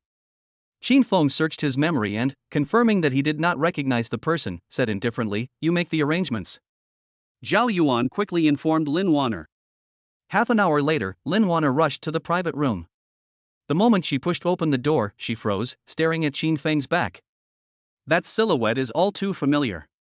The image of that figure flashed through her mind instantly. She quickly walked up to Qin Feng and tentatively asked in a trembling voice, "Azura? Azura King?" The moment the words Azura King left his lips, Qin Feng stood up reflexively, his gaze sharp as a knife, his whole body filled with killing intent, and the temperature in the private room plummeted. Zhao Yuan's expression changed drastically, and he was horrified. He had initially thought Qin Feng was merely a skilled physician, but now, sensing the murderous aura honed amidst the mountains of corpses and seas of blood, he realized that the other party was far from ordinary. "Who are you?" Qin Feng stared coldly at Lin Wanner. He was certain he had never seen her before, so how would she know her identity? Could it be that those old guys still won't let him go? The killing intent surged to its peak at this moment. "My name is Lin Wanner. I studied in North America and was kidnapped by local armed groups. The Shura squad rescued us. Your back view is exactly the same as his." "Are you really not him?" Qin Feng categorically denied it. "You've mistaken me for someone else." He ignored Lin Wanner and sat down to continue eating. Lin Wanner, however, persisted, "But your back view really does look so much like his." "Have you seen the Azura King?" Qin Feng looked up and asked. "No," Lin Wanner said sadly. At that time, the Azura King always wore a mask, and no one could see his true face. After returning to China, she searched for 3 years, but to no avail. 3 years ago, the Shura squad suddenly disbanded, and its members vanished as if they had disappeared from the face of the earth. "Then you've mistaken me for someone else," Qin Feng said to Zhao Yuan with a blank expression. "Didn't you have a question to ask?" Although Zhao Yuan was full of doubts, he dared not ask too many questions and quickly said, "Brother Feng, my ailment is a hidden injury left behind because I was too eager to achieve quick results when I was practicing martial arts and went astray. Even Dr. Xue can only alleviate the symptoms, not cure the root cause. You saw through the problem at a glance and were able to prescribe the right medicine. You must be quite skilled in martial arts." Qin Feng nodded. "Your foundation is unstable, your internal energy is disordered, and you damaged your meridians by forcibly breaking through the barrier. The prescription I gave you can strengthen your body and regulate your internal energy. If you take it on time, you will recover on your own. The way of martial arts is to proceed step by step." With just a few words, he hit the nail on the head. Zhao Yuan was completely convinced and poured Qin Feng a drink. "Brother Feng is right. I will never dare to be so eager for quick success again. Let me toast you to your kindness in giving me this chance." After chatting for a while, Qin Feng glanced at the time, got up and said goodbye. Zhao Yuan quickly saw him off, saying, "Brother Feng, let me see you off." "No need, I'll take a taxi back." Qin Feng waved his hand in refusal. Zhao Yuan didn't dare to insist, so he personally escorted Qin Feng to the hotel entrance and hailed a taxi for him. After watching the car drive away, he turned to Lin Wanner and asked, "Lin, the school beauty, who exactly is the Azura King? I've never heard you mention him before." Lin Wanner gave him a cold glance, knowing too much won't do you any good. Inside the taxi, Qin Feng glanced at Lin Wanner's figure at the hotel entrance through the rearview mirror, his brows furrowed. "Who exactly is she? How did she recognize me just from her back?" The Shura squad always wears masks when carrying out missions. They have saved thousands of people, but no one has ever seen their true faces. Even team members may not know what each other looks like. How was Lin Wanner able to recognize him at a glance? Could it be that she's also a member of the Shura squad? The president's office of Ning's group. Ning Qingya had just finished a multinational video conference and rubbed her temples wearily. Li Shui knocked on the door and entered, excitedly handing over a tablet computer. "President Ning, the technology department has made progress. Although we haven't locked down all the online troll IPs yet, the main sources we've traced all point to Manager Ning Hao's assistant's computer. In addition, we discovered several funds originating from overseas, which, after passing through multiple intermediaries, ultimately flowed to several well-known domestic online marketing companies, the timing of which perfectly coincides with Chu Xinran's disturbance." A cold glint flashed in Ning Qingya's eyes. "Continue the investigation. The flow of funds is key. We must find a more direct chain of evidence. Yes. Li Shui replied. The legal department has prepared all the materials related to the defamation and extortion against Chu Xinran, and we can call the police at any time. The evidence regarding the Chu family's extortion of money from Mr. Qin over the years has been compiled into a very detailed book. Very good. Ning Qingya got up and walked to the window, looking down at the city night view. Let's hold back for now, let Ning Hao and Chu Xinran perform for another 2 days, and wait for Wang Fan's side. Chapter 36 Identity Exposed. At the entrance of the Emperor Hotel, Lin Wanner stood there, staring blankly in the direction the taxi had disappeared. Standing beside her, Zhao Yuan noticed Lin Wanner's appearance and asked curiously, "Oh, is our campus belle Lin in love? I admit that Brother Feng is a little more handsome than me, but he has a wife. Do you want to be a mistress?" Lin Wanner glared at Zhao Yuan and said angrily, "If you don't speak, no one will think you're mute." Her gaze returned to the direction where the taxi had disappeared, and the scene from before involuntarily surfaced in her eyes, filled with deep confusion and curiosity. Is he really the Azura King? Seeing Lin Wanner's appearance, Zhao Yuan realized something was wrong and asked curiously, "Lin, the school beauty, what's the background of that Azura King?" Why did Brother Feng's expression change immediately when he heard this name? Recalling what had happened in the private room earlier, Zhao Yuan sensed that something was amiss. Qin Feng's face was grim at that moment, his eyes filled with murderous intent. He had no doubt that Qin Feng would actually make a move and kill him. Lin Wanner withdrew her gaze, glanced at Zhao Yuan with a complicated expression, and said in an icy tone, "Knowing too much won't do you any good, unless you're not afraid of trouble. You just need to remember that if this Qin Feng you know really wants to have any connection with him, then your Zhao family will only gain by doing everything in its power to befriend him." Upon hearing this, Zhao Yuan gasped. He knew Lin Wanner's background and vision very well. For her to say such things, the Azura King must have a terrifyingly powerful background. He recalled the murderous aura that Qin Feng had unleashed in that instant, and couldn't help but shudder. His awe of Qin Feng deepened even further. I understand. Zhao Yuan nodded solemnly. I will keep what happened today to myself. Lin Wanner hummed in agreement, said nothing more, and turned to get into her car. She leaned back in her chair, closed her eyes, and the image of that abandoned factory in North America 3 years ago flashed through her mind.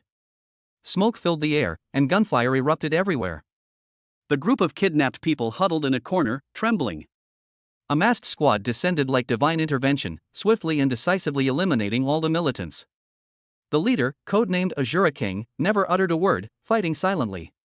His back was as straight as a mountain, exuding an arrogant and fierce aura that looked down upon the world. Although the face was obscured, the figure from behind looked remarkably like Qin Feng's, almost identical. But why is the Azura King here, and why has he married Ning Qingya and started driving a taxi? Lin Wanner slowly opened her eyes and murmured, I will definitely make you admit that you are the Azura King. She took out her phone and dialed a number, help me find 2 people, Ning Hao from the Ning group, and a woman named Chu Xinran. I want all their dirt on them, the more detailed the better. Inside the taxi, Qin Feng frowned as he watched the night view rushing past the window. Lin Wanner, North America, Shura Squad. He remembered the rescue mission Lin Wanner mentioned. It was one of the last major missions he carried out before retiring. The target is an international kidnapping gang based in North America, and the goal is to rescue hostages, including several international students. The mission was a success, but the team did not communicate with the rescued hostages and withdrew immediately after completing the mission. Logically speaking, no one should be able to recognize him from behind. Unless, this Lin Wanner is not just an ordinary hostage who was rescued. Qin Feng's eyes grew even darker. He had returned to Donghai in hiding, wanting only to live a peaceful life and take care of his mother. Now, by some twist of fate, he had gained a wife named Ning Qingya. Chu Xinran's entanglement, Ning Hao's scheming, and now Lin Wanner has appeared who might see through his identity. It seems that it won't be so easy to calm down completely. Qin Feng muttered to himself, a hint of helplessness flashing in his eyes. Some things had gradually disrupted his peaceful life. The following day, in the president's office of the Ning Group, Ning Qingya looked at the latest report sent by Li Shui and a smile appeared on her lips. Ning Hao's assistant's computer IP address, overseas cash flow are enough to give him a hard time at the board meeting. Li Shui glanced downstairs and said worriedly, President Ning, Chu Xinran is still downstairs, and several larger media outlets have come today. Public opinion is becoming increasingly unfavorable for us, and the stock price is still falling. Ning Qingye didn't care at all. Let them make a fuss. How's the evidence going? The Ministry of Justice is in place.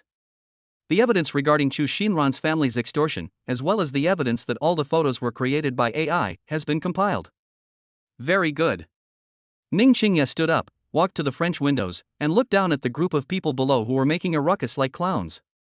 Notify the Public Relations Department that a press conference will be held tomorrow at 3 p.m. Li Shui's spirits lifted. Yes, President Ning. Are we finally going to fight back? Ning Qingye shook her head and said, it's just to clarify some things. She picked up the phone and dialed Ning Hao's number directly. The call was quickly connected, and Ning Hao's voice came through. Hey, cousin, what made you think of calling me? Is there something wrong with the mess downstairs that you need my help with? Ning Qingye did not react at all upon hearing this, and calmly replied, Ning Hao, I'll give you one last chance because we share the same surname, Ningnut. Stop hiring those online trolls right now and go admit your mistakes to Grandpa. I can pretend this never happened.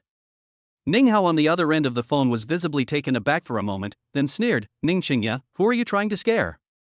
You married a scumbag yourself, bringing shame to the Ning family, and now you want to drag me down with you?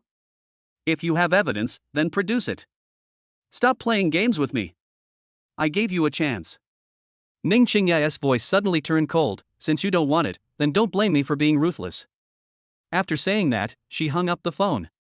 Hearing the busy tone on the phone, Ning Hao angrily slammed his phone on the table. You bitch. You dare threaten me? Let's see what evidence you can produce. Although he spoke toughly, he felt inexplicably uneasy inside. Ning Qingye never fights a battle she can't win, and her tone just now didn't sound like she was bluffing. No, we have to let that stupid woman Chu Xinran make an even bigger scene. Ning Hao immediately picked up his spare phone and dialed Chu Xinran's number. Chapter 37 Chu Xinran, let's go find Qin Feng. Downstairs, where a commotion was raging, Chu Xinran received Ning Hao's call. She gave her mother, Wu Yuerong, a wink and quietly stepped aside to answer the phone. Young Master Ning, what are your instructions? She thought Ning Hao was calling to praise her after all, he was watching from upstairs. Ning Hao suppressed his unease and said coldly, Chu Xinran, do you still want that million? Chu Xinran was stunned. Young Master Ning, what did I do wrong? I'll correct it right away. She was truly panicked. She was now in a dilemma. If she continued to make a scene, she feared she wouldn't get the money. If she didn't, she would offend Ning Qingye and become a laughingstock. She simply couldn't understand why Ning Hao suddenly wanted to back out. Then what are you standing there for? Ning Hao's tone was even colder. If you want money, make an even bigger scene. Go to more media outlets and make a huge fuss. Ning Qingye must apologize today, or you won't get a single penny. Chu Xinran hurriedly explained, Young Master Ning, it's not that I didn't try my best, but Ning Qingye just wouldn't come out. That's no excuse. Ning Hao didn't listen to her explanation at all and hung up the phone directly. Chu Xinran looked up at the towering Ning Group building, then returned to the scene with a bitter expression. Wu Yuerong, who had been putting on a great show, immediately grabbed her and continued to cry when she saw her return, but Chu Xinran was clearly distracted. Ning Hao's demand lingered in her mind. She had to force Ning Qingye to apologize, or the million would be lost. Xinran, what's wrong? Wu Yuerong noticed that her daughter's expression was off and quickly asked in a low voice.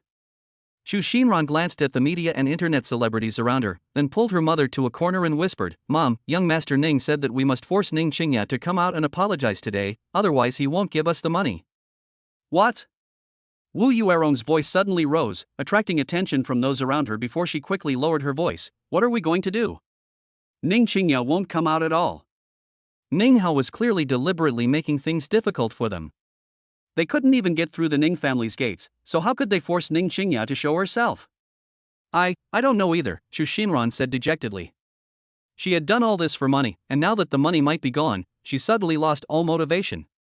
Wu Yuerong's eyes darted around, and suddenly an idea came to her. How about, we go to the Ning family and cause trouble? Security guards are preventing her from entering here, but no one will stop her at the Ning family's old residence. Even if Ning Qingye doesn't come out, the elders of the Ning family will force her to. Chu Xinran said worriedly, won't this offend the entire Ning family? It won't be easy to explain to young Master Ning either. They didn't dare to cause trouble at the Ning family before because they were wary of the Ning family's power. If it weren't for Ning Hao backing them up, they wouldn't even have had the courage to challenge Ning Qingye. At most, they would have just caused trouble for Qin Feng. If they were to cause trouble at the Ning family's residence, they would be making enemies of the entire Ning family. Regardless of the outcome, they would have no place to stay in the East China Sea from then on. Besides this method, do you have any other ideas? Wu Yuerong advised. Think about that million. Your father needs money for his medicine, your brother has a mortgage to pay, and there are your cosmetics. After hesitating for a moment, Chu Xinran finally nodded. Then I'll ask young Master Ning what he thinks. Inside his office, Ning Hao hung up the phone and continued to look down at the building. He hoped Chu Xinran would escalate the situation, ideally causing a death, so that Ning Qingya wouldn't be able to control it. If her grandfather intervenes, Ning Qingya's position as president will be in grave danger. After waiting for a long time without any response, Ning Hao was about to urge them again when Chu Xinran called. Young Master Ning, we've thought of a way to force Ning Qingya out. Chu Xinran's voice was trembling with fear. Ning Hao was overjoyed. What method? Any method will do, as long as it forces her to come out and apologize. For him, the process is not important, only the result matters. We plan to cause a scene at the Ning family's house and get the elders to put pressure on Ning Qingya. Then she won't be able to hide from them. Ning Hao's expression changed drastically, and he angrily retorted, insolence. Who do you think you are, daring to cause trouble at the Ning family? What he cared about was striking at Ning Qingya, but only if it didn't alarm the Ning family elders. Causing trouble at the group company, no matter how big the impact, would only be at the group level, but if he caused trouble at the Ning family home, it would inevitably alarm the old man. If the investigation led back to him, the consequences would be unimaginable. Ning Hao's outburst nearly made Chu Xinran drop her phone. But encouraged by Wu Yurong's gaze, she forced herself to say, young Master Ning, we really have no other choice. Ning Qingya is hiding inside the company and won't come out. How about, we go to Qin Feng's house and cause a scene? Use Qin Feng to force Ning Qingya to come out? But we don't know where Qin Feng lives. The Ning family is a prestigious clan, and their address is easily found. But Qin Feng is just a driver, and no one knows where he lives. Looking for Qin Feng is fine. Ning Hao agreed without hesitation. I'll send you the address. He already looked down on Qin Feng, and using Qin Feng to deal with Ning Qingya suited his purposes perfectly. Although he himself didn't know Qin Feng's address, he made a phone call to his father, Ning Jiangwo, and in less than 20 minutes, he got the address of the villa under Ning Qingya's name. Mom, let's go find Qin Feng. Seeing the message from Ning Hao, Chu Xinran was overjoyed and turned to shout to everyone. Dear media friends and family members in the live broadcast room. Ning Qingya is hiding and dares not see anyone, but we have found the home of that heartless man Qin Feng. We're going to confront him right now and make him admit for himself how he abandoned me and how he climbed up the social ladder. I'll show that rich mother-in-law what kind of man her daughter has found. These words instantly ignited the atmosphere. For media outlets and online celebrities chasing traffic, waiting outside the scumbag's house was undoubtedly the perfect way to generate buzz. All the cameras were pointed at Chu Xinran, and flashes went off everywhere. Let's go. Let's find Qin Feng. Yes. Let him have nowhere to hide. We must give Miss Chu an explanation. Led by Chu Xinran's family, the crowd made its way towards Ning Qingya's more private villa. The top floor president's office of Ning's group. Li Shui rushed in through the door. President Ning. Something terrible has happened. Chu Xinran has led a group of people to the villa where you and Mr. Qin live. Upon hearing the word villa, the usually composed Ning Qingya suddenly tightened her grip on the pen, her knuckles turning white. She could tolerate Chu Xinran causing a scene at the company, this was even part of her plan, and could be turned into a business opportunity. But she absolutely could not tolerate anyone disturbing Qin Feng's mother, that was not only Qin Feng's Achilles heel, but also her legal mother-in-law. Her face instantly turned icy. How did they know about that place? Chapter $38 million Internet Celebrity, Babies, let's tear apart that scumbag Qin Feng. Apart from her parents, even her grandfather didn't know the exact location of that villa. How did Chu Xinran find out? Li Shui shook her head. I don't know, I only heard Chu Xinran say that she found Mr. Qin's address. Ning Qingya took a deep breath and immediately dialed Qin Feng's number. Qin Feng, who was busy with orders, answered the phone and asked with a smile, Qingya, what's up? The background noise of a taxi radio could be heard on the other end of the phone. Qin Feng, Chu Xinran somehow got our home address and is leading a large group of reporters home. As for Mom, you need to go and pick her up quickly, I'm worried about her being affected. She dares. Qin Feng's face instantly darkened. I'm going back right now. Xingya, don't worry, I'll handle it. He didn't care how much trouble Chu Xinran caused, but anyone who bothered his mother was touching his sore spot. Inside the taxi, Qin Feng hung up the phone, a cold glint in his eyes. He dialed Zhao Yuan's number directly. The call was answered instantly, and Zhao Yuan's solicitous voice came through. Brother Feng? What can I do for you? Chu Xinran led a group of people to cause trouble at my mother's villa. Qin Feng's voice was calm and even, yet it made Zhao Yuan's heart skip a beat. What? She's got some nerve? Zhao Yuan exploded instantly. Brother Feng, just say the word, and I'll take my men over there right now. I guarantee I'll teach those reckless fools a lesson they won't forget. Zhao Yuan genuinely wanted to help, and at the same time, he wanted to take the opportunity to make a good impression on Qin Feng. Qin Feng remained silent for a moment. He naturally had countless ways to make Chu Xinran's family disappear without a trace, but in China, under Ning Xingya's watchful eye, he didn't want to go too far or expose too much. By leveraging Zhao Yuan's influence to handle this matter, their own identities would not be overly exposed, and others would only focus their attention on Zhao Yuan. Okay, send your people over. But you must not lay a hand on me, and you absolutely must not disturb my mother. Understood. Don't worry, Brother Feng. My men are nearby and will be there soon. They'll clear the area and won't disturb the ante. After hanging up the phone, Zhao Yuan looked at the bodyguard and said, What are you all standing there for? Hurry up and protect Brother Feng's mother. Remember, don't disturb Brother Feng's mother, or I'll kill you. Upon hearing this, the bodyguards immediately led their team away.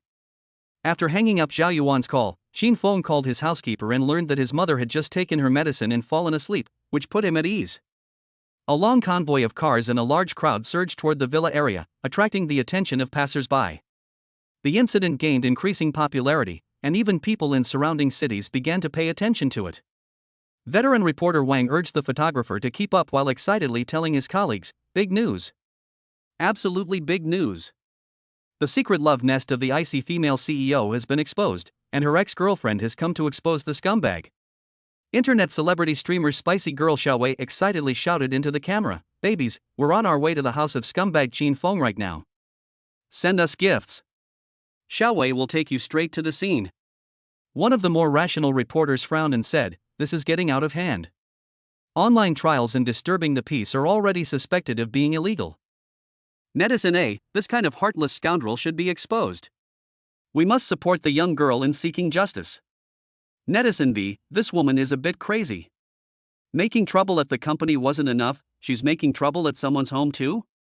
But, this is really exciting."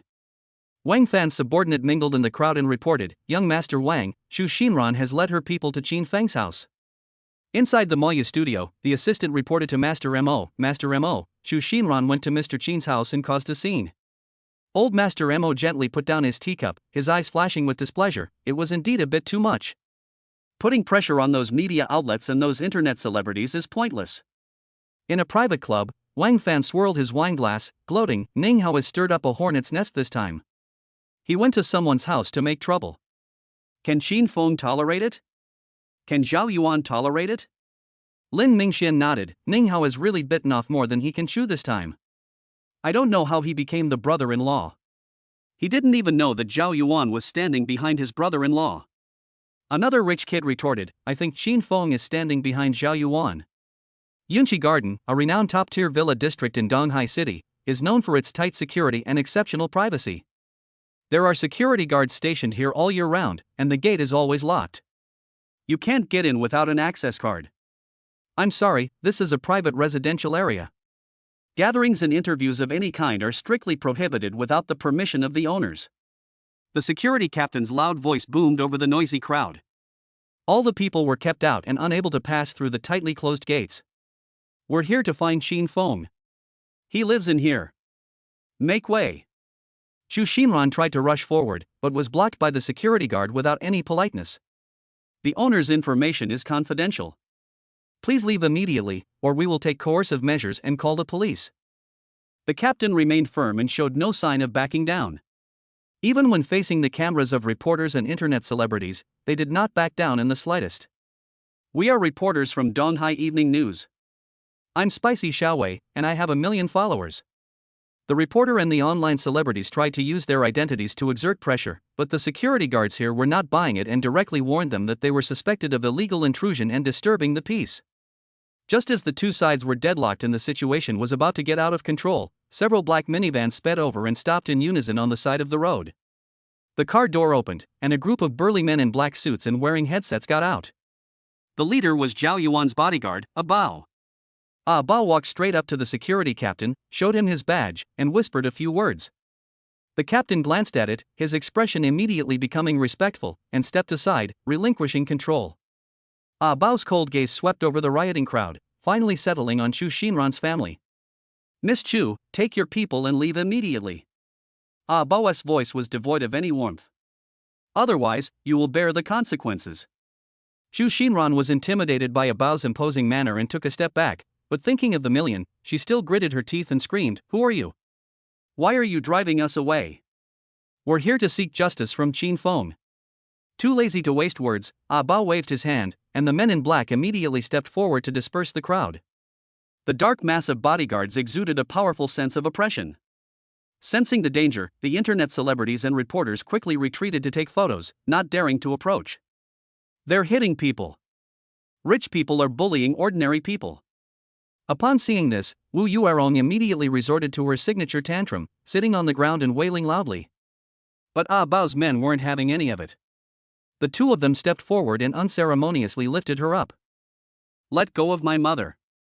Xu Sheng tried to step forward to argue, but was forced back by a man in black's eyes, the coldness in those eyes silencing him instantly. Seeing that her family members were powerless to resist, Chu Xinran angrily demanded, "What do you want to do? We just want fairness, why are you stopping us? How much did Qin Feng and Ning Qingye give you to allow us to bully us defenseless civilians so brazenly?" Chapter 39. There are powerful figures behind Qin Feng and Ning Qingye. The atmosphere at the entrance of Yunqi Garden was very oppressive. Inside the gate were dedicated security guards, while outside stood a dozen burly men. In front of them was a group of over 100 people, including news reporters and internet celebrities, but most of them were just bystanders. Security guards stood inside the gate, while burly men blocked the entrance, with a dozen or so men holding off a group of over 100 people. Chu Xinran was blocked by two bodyguards and jumped up and down in a panic. She cried out to the camera, "Look at this, everyone! This is the true face of Chu Xinran and Qin Feng. Are all rich people this good now? Is there still a law? Let us in quickly." Seeing that the bodyguards were blocking them from entering, Wu Yurong immediately resorted to her tantrum throwing skills, sitting down on the ground and slapping her thighs while wailing, "This is outrageous. Does being rich mean you can do whatever you want? He stole my daughter's man and won't even let us ask for an explanation. God, please open your eyes." At the headquarters of the live streaming platform, a staff member rushed to the general manager, who was in a meeting. "Manager Chen, Moyazai wants us to shut down several influencers' live streaming rooms." Moyu Studio? Manager Chen paused for a moment, then looked at his subordinates and said, "Go down first." Mo Yuzhai is very influential in Donghai City. Even he was not qualified to enter. He thought he would never have any interaction with Mo Yuzhai in his life, but he never expected that Mo Yuzhai would take the initiative to contact him. While flattered, they were also puzzled. Why would Moyazai care about a few internet celebrities? Could it be that these internet celebrities had offended Moyazai? What exactly happened? Chen Mo was puzzled. Given Mo Yuzhai's status, even top internet celebrities would find it difficult to get in touch with them, let alone offend them. The subordinate shook his head and said, "I'm not sure, they just shut down these few live streams." Chen Mo immediately lured out the live streams of several internet celebrities, including Spicy Girl Xiao Wei, Brother Ahao, and the Green Wolf Gang. Spicy Girl Xiao Wei had the most viewers, but she only had 1 million followers, while the others had only a few 100,000. Why are all these live streams in the same place? Chen Mo glanced at the live streams of the group and noticed that they were all in the same place, and the camera was focused on a woman named Chu Xinran who kept shouting about Ning Qingye and her scumbag wife Qin Feng. The subordinate explained, "Manager, this is what happened. These past 2 days, this woman named Chu Xinran has openly challenged Ning Qingye of the Ning Group, and even said that Ning Qingye stole her man." Chen Mo frowned and said, "Could it be because of Ning Qingye that Mo Yuzhai got involved in this matter?" Immediately shut down all live streams related to this matter, and suppressed the hype. Upon hearing this, the subordinate said worriedly, "Manager, this matter is generating a lot of buzz right now. If we try to suppress it, won't it? This matter is generating a lot of buzz. At least 1/10 of the people in Donghai know about it, as do people in other cities around Donghai. If they try to suppress it, their platform will become the target of public criticism. If any further consequences arise, it will be something they simply cannot bear. Chen Mo said with a gloomy face, "I told you to shut it down, so why are you making such a fuss?" Although this buzz could indeed bring a lot of traffic to the company, Moyazai had already gotten involved, and Ning Qingya was also involved. Neither of them could be offended.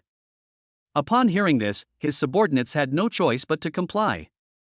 At the villa entrance, Xu Shang wanted to go forward and argue, but when he saw the bodyguard's cold eyes, he was so frightened that he stood still and dared not take a step forward.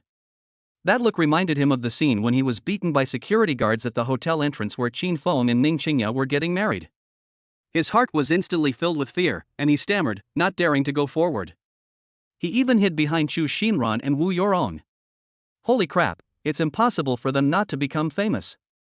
When the hot girl Xiaowei saw this scene, her eyes brightened even more, as if she saw a lot of money beckoning to her.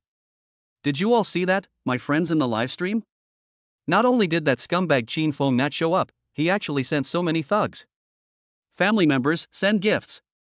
Xiaowei will definitely expose the hidden secrets of this wealthy family today.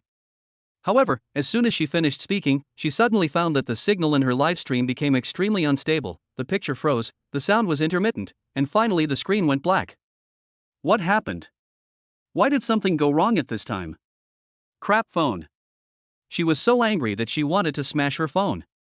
She hurriedly and anxiously checked the equipment and network, only to find that everything was normal, but she just couldn't restart the broadcast. No matter what, the show cannot be restarted, and the reason is completely unclear. What happened? Why did the screen suddenly go black? Why did the signal suddenly drop? Your signal is gone too? Everyone lost signal at the same time. Could it be Qin Feng and Ning Qingya's doing? It must be them. Who else has that ability? We just want justice for everyone. Why are we being treated like this? The online celebrities who were live streaming all realized that there was a problem with their live streams immediately. After exchanging ideas, they found that they were all experiencing the same problem, and in the end, they blamed Ning Qingya and Qin Feng. Their path to wealth was blocked, and they joined the army of those demanding punishment, determined to bring Qin Feng and Ning Qingya out and give them an explanation. All the live streams have been shut down? The oldest player, seeing the desperate behavior of the internet celebrities, vaguely sensed that something was wrong. Although the Ning family has some influence in Donghai City, even if the patriarch of the Ning family were to personally intervene, it would be difficult to order the online platforms to shut down these streamers' live broadcast rooms, let alone in such a short period of time. So, is there an even stronger force hidden behind Ning Qingya and Qin Feng? So powerful that a casual move from him was enough to shut down the live streaming rooms of several influential internet celebrities. His gaze returned to the black-clad bodyguards blocking his way. Their demeanor was extraordinary, no less than that of ordinary security guards, and they even resembled the private bodyguards of some important figures. Moreover, the security at Yunqi Garden was so tough that they didn't back down at all, even when the security personnel were recording with their phones. There are powerful figures behind Ning Qingya and Qin Feng. As reporter Wang recounted what had happened, he was filled with shock. This time, it's very likely that Chu Xinran's family won't have a good ending. Chapter 40 Old Master Mo's Secret Assistance. As reporter Wang stared at the ever-increasing popularity on the live stream screen, his brows furrowed deeper and deeper. He gestured for the photographer to stop filming.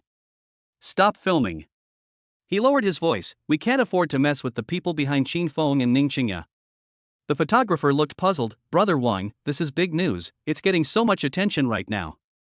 This level of interest is abnormal, reporter Wang interrupted him. What kind of background does Chu Xinran's family have? How could they possibly make it into the top 10 trending topics in just one day? There must be someone behind them pushing things along. From the very beginning, he felt that something was strange about the matter. Now that they have witnessed Ning Qingya's counterattack, they are even more convinced that this is a battle of gods, and that they, as insignificant characters, cannot afford to get involved. The photographer was still unwilling to give up, but this traffic. If you want to stay, then stay by yourself. Don't follow me anymore. Reporter Wang had a cold face. No, Brother Wang, I'll go with you. The photographer reluctantly shut down his equipment, and reporter Wang withdrew from the crowd. The empty seats they left were immediately filled by the people behind them, but a few astute colleagues in the crowd noticed something amiss and quietly retreated to a distance to observe. Ning Qingya, come out and give us an explanation. Why was our live stream banned? Does having money mean you can do whatever you want? Besides Chu Xinran's family, there were also many internet celebrities at the scene who were angry because their live streams were banned, and they were shouting for justice. The bodyguards stood expressionless at the gate. The leader, Bao, scanned the crowd with sharp eyes, finally fixing his gaze on Chu Xinran. Miss Chu, this is my last warning. Your actions constitute illegal assembly and disorderly conduct, and violate citizens' privacy. If you do not leave immediately, we will call the police and pursue legal action. He turned to the media who were still filming. As for you all, you deserve to have your live stream shut down for spreading false information and inciting illegal activities. I just want Qin Feng to give me an explanation. Chu Xinran responded firmly. The online celebrities echoed, we just want justice. Why are their accounts being banned? Don't the public have the right to know? If you accuse us of making false reports, then produce the evidence. The sound of sirens grew louder as the crowd approached. 3 police cars stopped outside the crowd, and 10 police officers quickly got out, some of them carrying riot shields. The security guards at Yunqi Garden reported the gathering as soon as they noticed it, and the security manager, sensing the danger, called the police in advance. Who called the police? The officer in charge pushed through the crowd, frowning as he asked. The security manager rushed forward, Officer, this group of people are causing trouble here for no reason. Chu Xinran hurriedly explained, no, I just came to seek justice. I want Qin Feng and Ning Qingya to give me an explanation. Hot girl Xiaowei interjected, Officer, this is clearly the fault of that scumbag Qin Feng and Ning Qingya. If they had come out, none of this would have happened? After listening to all sides' statements, the police officer said sternly, first of all, you have no right to judge anyone, everything must be based on the law. Violating someone's privacy is illegal. Secondly, this is a private residential area. Your behavior has seriously disrupted public order. Please disperse immediately, or we will take action in accordance with relevant regulations. Faced with the police, Chu Xinran's family's arrogance immediately diminished. Wu Yurong scrambled to her feet, looking dejected, while Chu Sheng turned pale with fright. Officer, we are the victims. Chu Xinran made a last-ditch effort. The officer sternly interrupted, resolve disputes through legal channels, not by gathering a crowd to cause trouble. Now, leave immediately. Under police intimidation, Chu Xinran and her family had no choice but to leave reluctantly. They considered calling the police to arrest Qin Feng, but Qin Feng's behavior was merely a moral issue and did not constitute a crime, so the police could not file a case.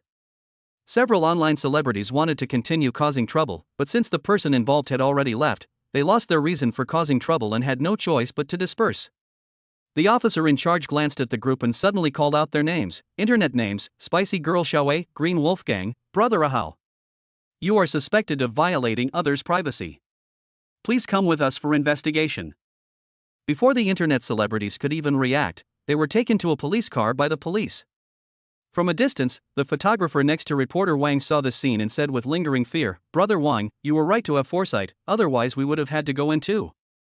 On the 3rd floor of a villa in the Yunqi Garden Villa area, a young woman watched everything happening downstairs and dialed a phone. Grandpa, Chu Xinran's family is gone, and the internet celebrities who followed suit and caused trouble have also been arrested.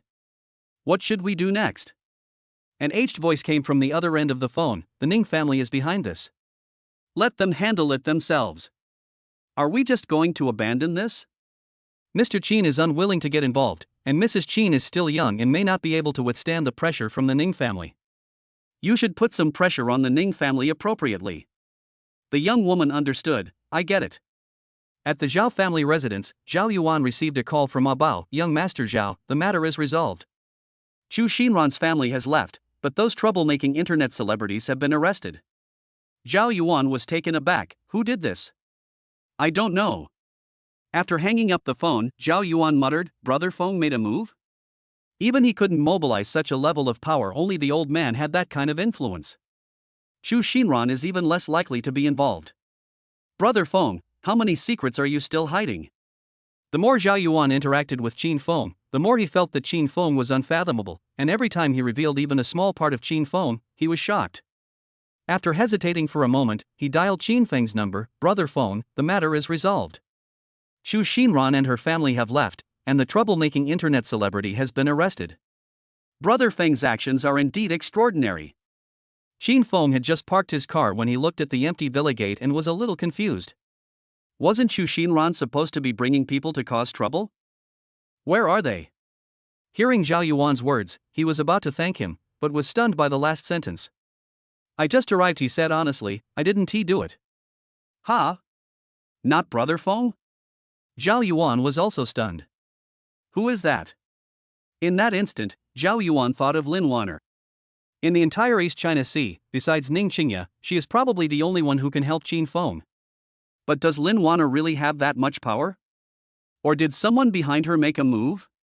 Qin Feng was equally puzzled. He had only contacted Zhao Yuan. If it wasn't Zhao Yuan, then it was most likely Ning Qingya. Stopping his thoughts, he composed himself and headed home. The security guard, seeing him return, quickly opened the door. Mr. Qin, someone came looking for you today.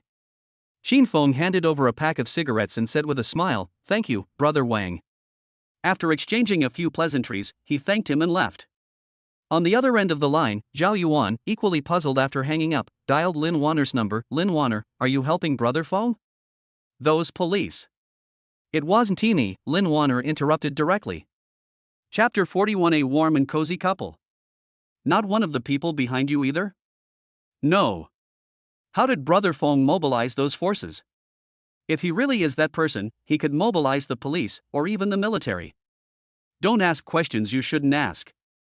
If he really is that person, it wouldn't be surprising if he did something.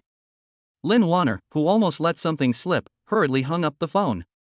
Inside the HR director's office at the Ning Group, Ning Haoyan learned through his informant that the farce at the entrance of Qiyuan had ended with Chu Xinran's humiliating exit. Enraged, he smashed his latest mobile phone on the ground. Useless. Can't even get through the door. Chu Xinran's failure means that his plan to force Ning Qingya to show herself has failed.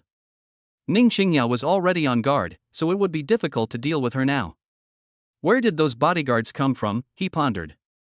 Those people are definitely not from the Ning family. In the president's office of Ning's group, Li Shui reported to Ning Qingya with a smile, "President Ning, Chu Xinran and her family left in a sorry state, and several internet celebrities were even arrested. These people deserve it. They spread rumors without knowing the truth. The Donghai police are really efficient."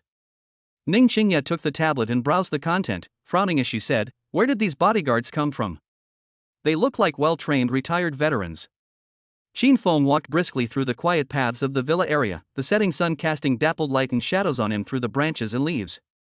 At his doorstep, he took a deep breath, suppressing the irritation caused by Chu Xinran, and a gentle smile returned to his face. As he pushed open the door, the aroma of food wafted out. Aunt Jean was busy in the kitchen.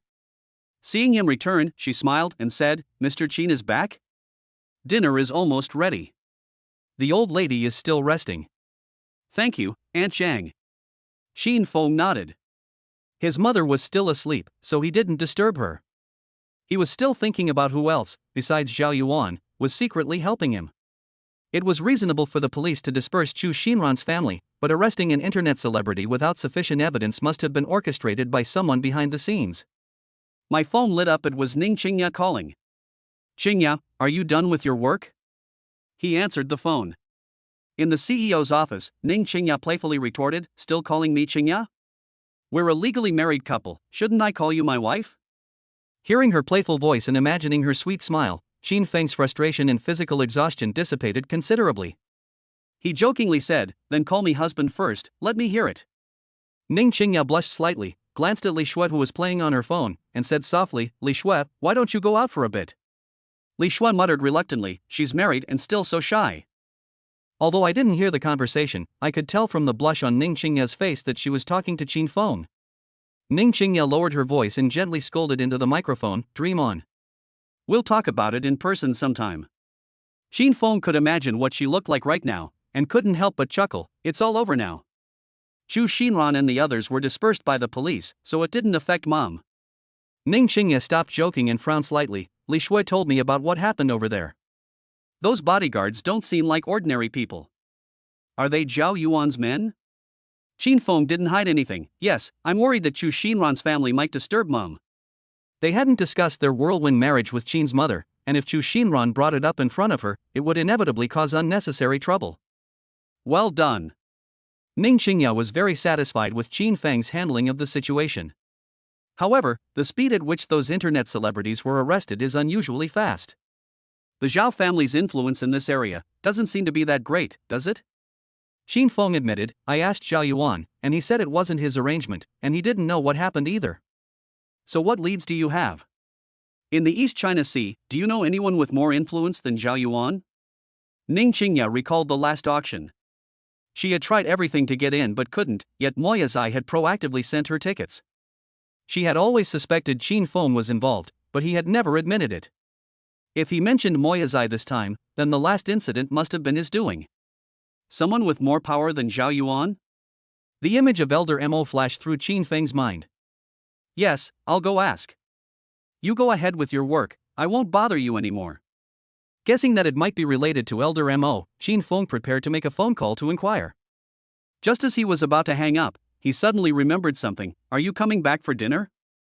Aunt Zhang is cooking, you'll be there just in time. No.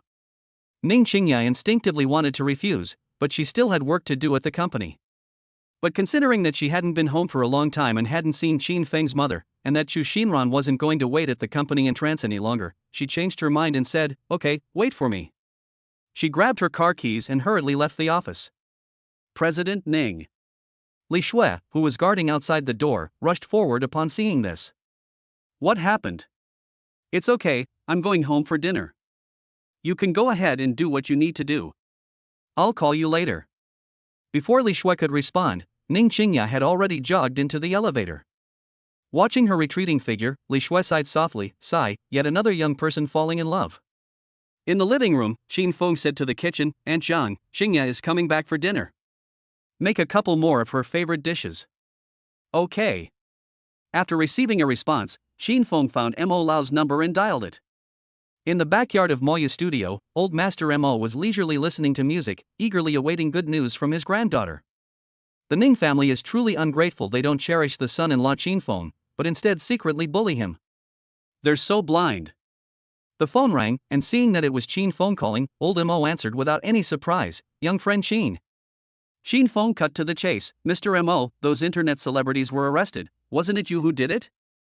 Elder Mo readily admitted, as expected of young friend Qin, I was right to be able to hide it from you.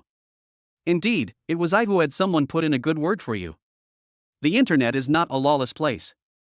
These people disregard the facts, stir up trouble, and disrupt order for the sake of traffic. They deserve to be taught a lesson. Moreover, they disturbed young friend Qin's peace and quiet, which is even more unforgivable.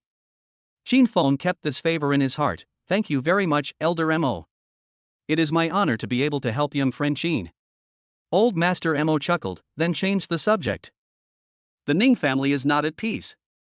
If young friend Qin and your wife need any help, please don't hesitate to ask. He stopped there, leaving the choice to Qin Feng. There's no need to trouble Elder Mo for now, Qingya can handle it. Qin Feng pondered for a moment before politely declining Elder Mo's offer. He believed in Ning Qingya's abilities and respected her way of handling family affairs.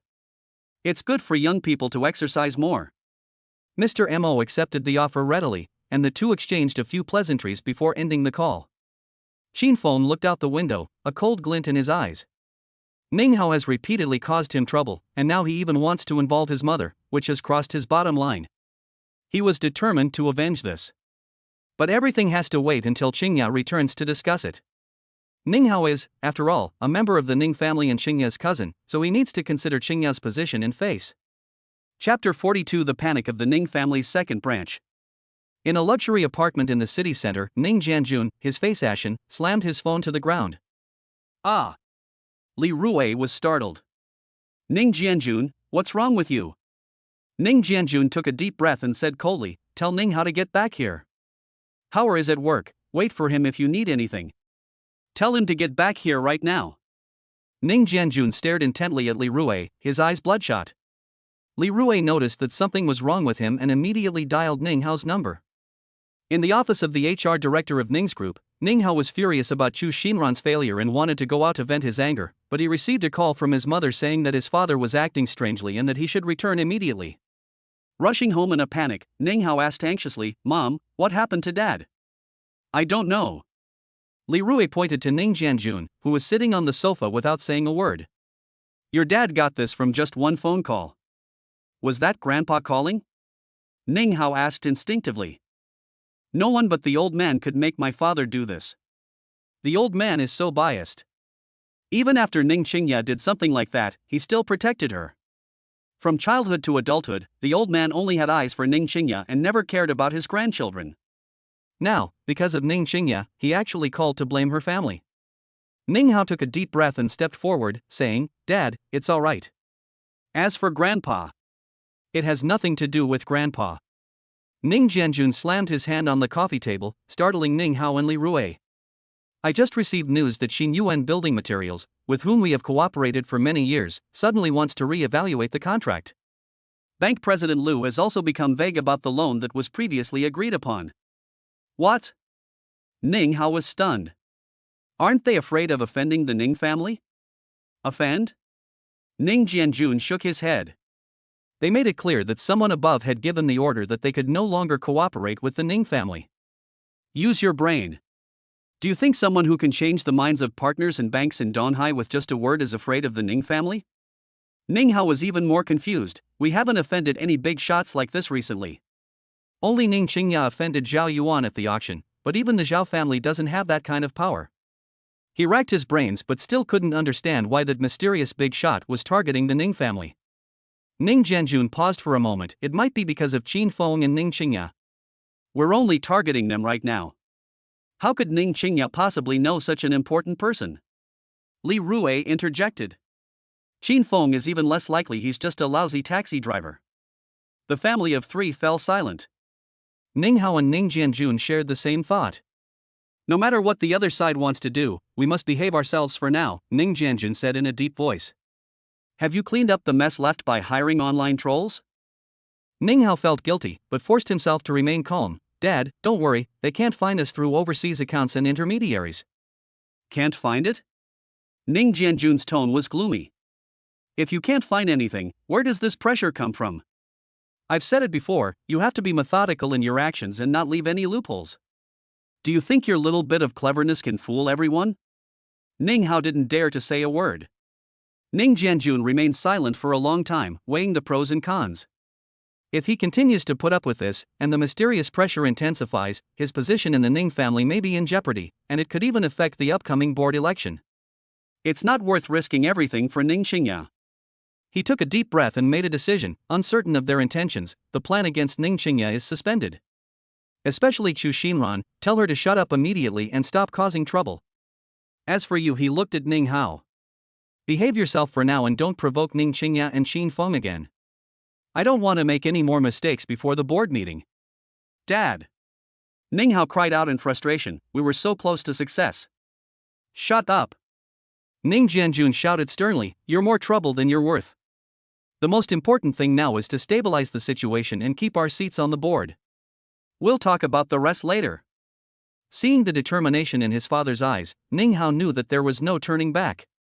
At this moment, he had been abandoned by his father. Inside the interrogation room of a branch of the Donghai Municipal Public Security Bureau, the once high-spirited internet celebrities looked as wilted as frostbitten eggplants. Wang Wei, nicknamed Spicy Girl Xiao Wei, cried so hard her makeup was ruined. Officer, I was just doing a live stream to earn some views, I didn't break the law. The interrogating police pushed the evidence in front of her. According to the evidence we have, you accepted 50,000 yuan in promotion fees from High Culture, and continuously published false statements against Ms. Ning Qingya and Mr. Qin Feng in the live broadcast room, inciting netizens' emotions, which constitutes suspected defamation and provoking trouble. These are the transfer records and chat logs. What else do you have to say? Wang Wei looked at the clear evidence and turned ashen-faced. When accepting promotional offers, they only thought about making money and didn't consider the consequences. More importantly, she thought it wasn't illegal to follow the trend in film Chu Xinran and say some negative things about Ning Qingya and Qin Feng. After all, she was a big streamer with millions of fans. I didn't know it was illegal. Wang Wei tried to explain, that's what everyone says online, I just said a few words along with it, and Chu Xinran looked so pitiful. Looking pitiful is not a reason to break the law, the officer said sternly. As a public figure with millions of followers, you spread false information for personal gain without verifying the truth, causing serious damage to the reputation of others and inciting offline gatherings, thus disrupting social order. This is no longer just a moral issue, but involves suspected illegal and criminal activities. If you truthfully disclose the details of the cooperation, you may be able to get lenient treatment. Wang Wei's vision went black, and she collapsed to the ground. Only then did she realize she'd bitten off more than she could chew. Who would have thought that Qin Feng, that taxi driver, had such a powerful background? The live stream room has been shut down, and the person may face legal sanctions, leaving their future looking bleak. How could I be so stupid, blinded by the allure of online traffic? How could Ning Qingya possibly be interested in a taxi driver? It was too late for regrets. In an attempt to gain leniency, after an internal struggle, Wang Wei took a deep breath and said, "I'll confess everything." She will be completely honest about all the details of her collaborations and the monetary transactions. The other online celebrities were in similar situations. Faced with irrefutable evidence, their arrogance vanished, leaving only regret. They finally realized that behind the traffic in money lay unbearable legal risks. Upon learning the news, the manager in charge of banning live streams at the live streaming platform said with lingering fear, "Luckily, we acted decisively and banned their live stream directly, otherwise I would have been held responsible as well." Although he knew the Mo family had powerful connections and influence in the East China Sea and elsewhere, he hadn't expected them to gather such extensive and rapid evidence of the influencer's illegal activities, even going so far as to arrest him without prosecution. Such efficiency was probably only achievable by a select few powerful figures. In the backyard of Moya's studio, old Master Mo listened calmly to his subordinates' reports on the police's progress and the cooling of online public opinion, sipping his tea. Chapter 43: Swift and Decisive Measures. Master, regarding the Ning family's second branch, several partners and banks have already made arrangements according to your wishes. Ning Jianjun should be feeling the pressure, the old butler said, bowing. Old Master Mo put down his teacup. A small punishment is enough to serve as a warning. The main thing is to let some people in the Ning family know that young friend Qin is not someone they can easily manipulate. As for the internal strife within the Ning family, we'll have to see how Qin and his young wife handle it. Mo Lao never intended to deal with the Ning family. This move was merely a warning. If the Ning family wins against Ning Qingya through legitimate means, there's nothing to say.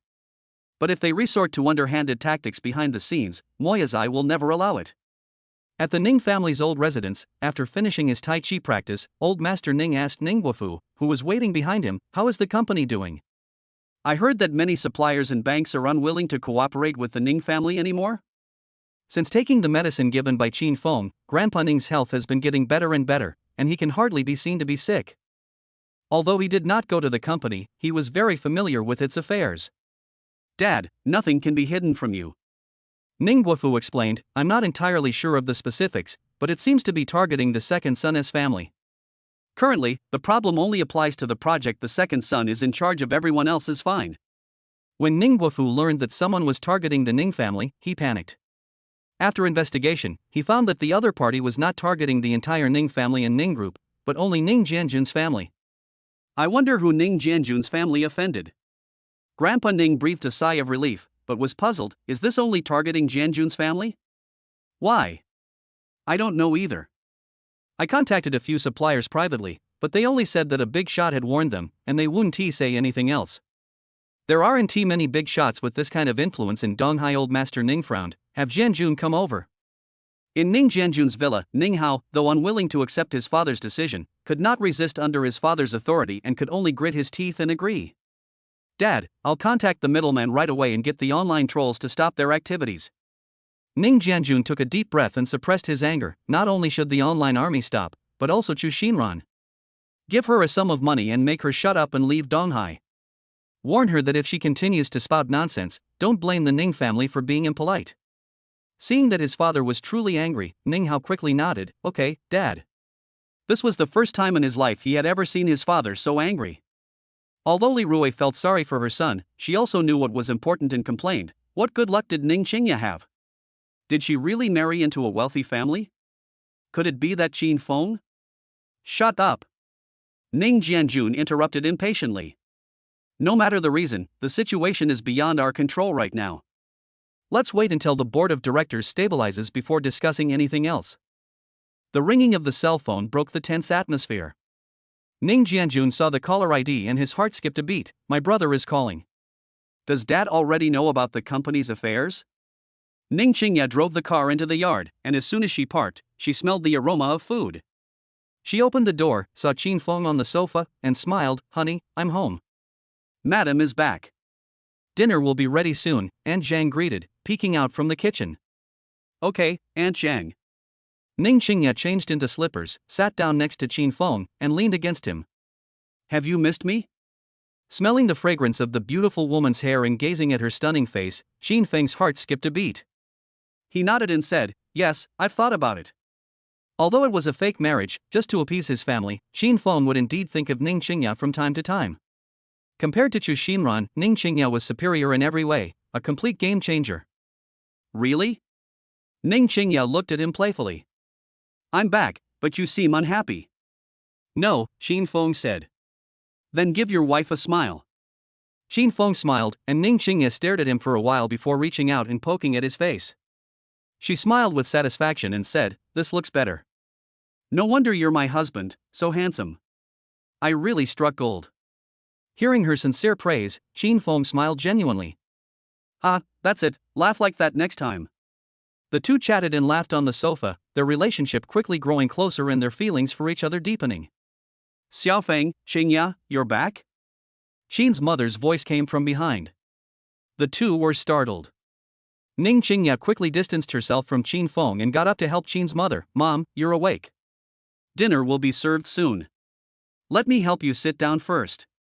Watching this scene, Qin Feng sincerely hoped that this marriage was real and not just a way to fool his family. At the dinner table, Ning Qingya took the initiative to serve food to Qin's mother. "Mom, have this chicken leg, and the braised pork ribs.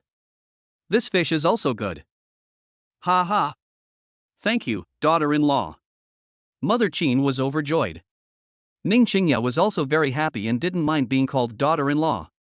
After the meal, she chatted with Qin's mother, able to keep up with any topic, making Qin's mother very happy.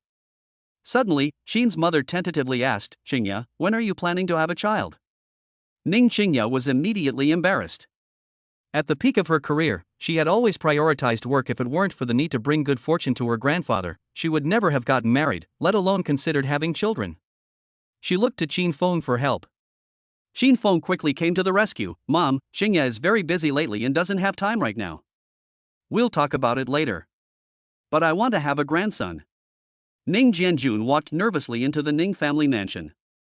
The atmosphere inside was eerie. Although it was night, no lights were on, and the servants were nowhere to be seen. "Second young master, the master is waiting for you inside." The old butler's voice rang out, leading Ning Jianjun to the backyard. The old man sat cross-legged on a large rock, bathed in moonlight. The old butler and his men arrived and then quietly left. Ning Jianjun stood still, barely daring to breathe, and looked at Ning Guofu behind the old man, asking for his opinion with his eyes. Ning Guofu shook his head slightly and said softly, "Dad, Jianjun is here." The old man seemed not to hear and continued meditating.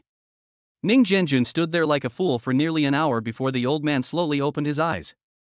Upon seeing Ning Jianjun, he ordered, "Kneel down." Ning Jianjun was taken aback, but knelt down as instructed. "Tell me, what have you done?" Ning Jianjun was stunned. Did the old man already know? He took a deep breath, glanced at Ning Guofu, and found it difficult to speak. It's already disgraceful for an elder to target their niece, but to say it in front of their own older brother. But under the old man's authority, he could only helplessly say, "I'm sorry, Dad, I didn't know that unfilial son Ning Hao would do such a thing." In the backyard of the Ning family mansion, Ning Jianjun knelt on the cold stone slab, cold sweat beading on his forehead. Faced with the old man's seemingly penetrating gaze, he dared not hide anything and braced himself to recount in detail how his son Ning Hao had instigated and funded Chu Xinran's disturbance, hired online trolls to fuel the flames, and attempted to suppress Ning Qingya at the board meeting. To protect himself, he shifted all the blame onto Ning Hao.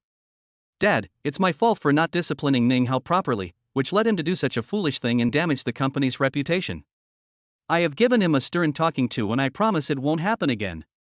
Chapter 44: The Old Man's Warning. Ning Jianjun kept his head down the whole time, not daring to look the old man in the eye, and had no idea what he was thinking. Upon hearing this, Ning Guofu, who was standing next to the old man, gradually darkened his expression. Although she knew that her second brother's family was dissatisfied with their daughter's power, she never expected them to resort to such despicable means and be so foolish as to bring trouble upon themselves and attract external suppression. After listening, old Master Ning's face showed no emotion. He stared coldly at Ning Jianjun, and then looked at Ning Guofu. "Eldest son, what do you think?" Xingya is your daughter, you handle this. Ning Guofu looked at Ning Jianjun, who kept his head down, and took a deep breath. Dad, we're all family. Although Ning Hao is naughty, he hasn't caused any major losses to the group. A little punishment is enough. As a doting father, he wished he could kick Ning Hao out of the company and make Ning Jianjun apologize to Xingya. But the old man was the head of the family, so no matter how dissatisfied he was, he couldn't speak his mind. Both are equally dear to him. He is the old man's son, and so is Ning Jianjun. As the founder and supreme leader of the Ning family, the old man hoped for harmony and prosperity within the family. If he reveals his true thoughts, it will surely displease the old man, and although he may not say it openly, it will secretly affect the status of his branch of the family in the group. He had to remain patient until the old man had chosen a successor. He'll deal with seeking justice for his daughter once he's firmly established as heir. The old man nodded in satisfaction, then looked at Ning Jianjun and said coldly, "Raise your head." Ning Jianjun looked up and forced a smile. Dad. Stop grinning. For a bit of power, you'd even use your own family's reputation and the Ning family's decades-old legacy as bargaining chips? Hiring online trolls to smear your own family, and inciting reporters and internet celebrities to cause trouble at our doorstep. You and your son have utterly disgraced the Ning family. Dad, Ning Jianjun tried to explain. Shut up, the old man interrupted sharply. Do you think I called you here today just to hear you admit to these petty, underhanded tricks? Ning Jianjun and Ning Guofu were taken aback. The old man stood up, walked up to Ning Jianjun, and looked down at him. I ask you, do you really think it's just a coincidence that Xinyuan Building Materials and the bank suddenly changed their minds? Ning Jianjun was shocked. Dad, you knew everything? What? You want to keep this from me until the Ning family collapses before telling me? Dad, I don't know what happened. I wanted to find out the truth before telling you. No need, the old man said coldly. Someone has already given me a message, implying that the Ning family is failing in its discipline and that if they continue to tolerate certain people's misbehavior, it will not be as simple as just giving you, Ning Jianjun, a warning. Ning Guofu suddenly realized.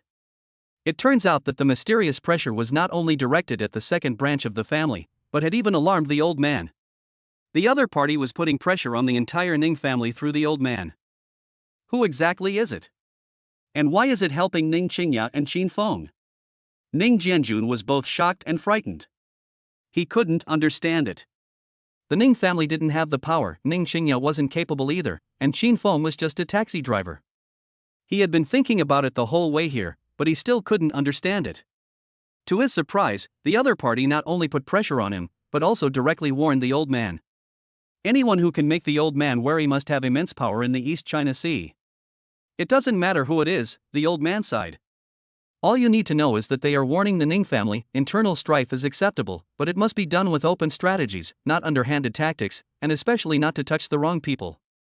No matter what conflicts you brothers or the younger generation may have, the Ning group is the foundation of the Ning family. I will be the first to oppose anyone who allows their personal desires to undermine the fundamental principles. Jianjun, go back and keep an eye on your son. Before the board meeting, all of you from the second branch of the family should behave yourselves. No one is allowed to interfere in Xingya's affairs anymore. Let her handle it herself. As for Chu Xinran, the old man originally wanted to hand her over to Ning Jianjun, but after thinking about it, he said, let Ning Qingya and Qin Feng handle it themselves. Faced with pressure from the mysterious forces above, he had no intention of targeting Ning Qingya. Now, with the old man's order, he could only go along with it. Okay, Dad. I will definitely make sure Ning Hao stops targeting Qingya and prevents him from contacting Chu Xinran again. The old man stared at Ning Jianjun for a long time before saying, get out. Ning Jianjun felt as if he had been granted a pardon and got up to leave in a disheveled state. Watching his second brother's retreating figure, Ning Guofu felt conflicted. He stepped forward and asked softly, Dad, who exactly is helping Qingya? He simply couldn't understand how anyone could so easily suppress the Ning family. When did Qingya get to know such an important person? Grandpa Ning calmly looked at Ning Guofu and remained silent for a long time. Do you think Qingya can know such an important person? Ning Guofu was taken aback. Dad, you mean, because of Qin Feng? On the other side, ever since Ning Jianjun went to the Ning family's old house, Ning Hao had been waiting anxiously. Ning Hao was about to go up and ask Ning Jianjun something when he saw Ning Jianjun's gloomy face, and his heart skipped a beat. Dad, Grandpa didn't do anything to you, did he? He cautiously stepped forward. Ning Jianjun suddenly looked up, his eyes bloodshot, staring intently at Ning Hao. How about it? Do you know that you almost killed us? Ning Hao recoiled in fright. Dad, what happened? What's wrong? Ning Jianjun slammed his fist on the table. You hired online trolls to smear Ning Qingya and supported Chu Xinran in causing trouble. The old man knows all about these dirty deeds. That's not all. Because of your stupidity, you've offended the wrong people, and they've gone directly to the old man. Xinyuan Building Materials and the bank have changed their minds, all because someone is putting pressure on us, putting pressure on the Ning family. Ning Hao's expression changed drastically, and he said in disbelief, how is this possible? Didn't Grandpa stop interfering in company affairs? He realized what was happening, his face darkening. It must be my uncle. He must have told Grandpa. Although Ning Guofu had not been to the company for a long time and had handed over the business to Ning Qingya, he was still the chairman and knew what was happening in the company. To avenge her daughter, she told her grandfather about the incident. Grandpa always doted on Ning Qingya, and when he learned that she had been wronged, he blamed her family. Li Rui chimed in, that's right, it must have been the boss who complained. Shut up, all of you. Ning Jianjun said irritably. Is this the time to discuss how the old man knew? The most important thing now is to figure out who is targeting us behind the scenes. If we don't find out the reason, our family as support on the board of directors will drop significantly, and we will lose our place in important positions. Li Rui and Ning Hao quieted down. They weren't fools, they knew that being unrelated to important positions meant being far from the center of power, and they wouldn't be able to participate in major company decisions. At that point, controlling the company would be a pipe dream. Dad, what do we do? Ning Hao was at a loss. He never expected that external forces would get involved in the internal power struggle within the Ning family. The old man told us to behave ourselves, not to make any further moves in front of the board meeting, and to stop all actions targeting Ning Qingya. Ning Jianjun repeated the old man's words and continued, make sure all the online trolls you hired shut up. As for Chu Xinran, she has nothing to do with us. Chapter 45 Ning Hao's Despair. Ning Hao was completely dumbfounded. He couldn't understand how things could have turned out this way.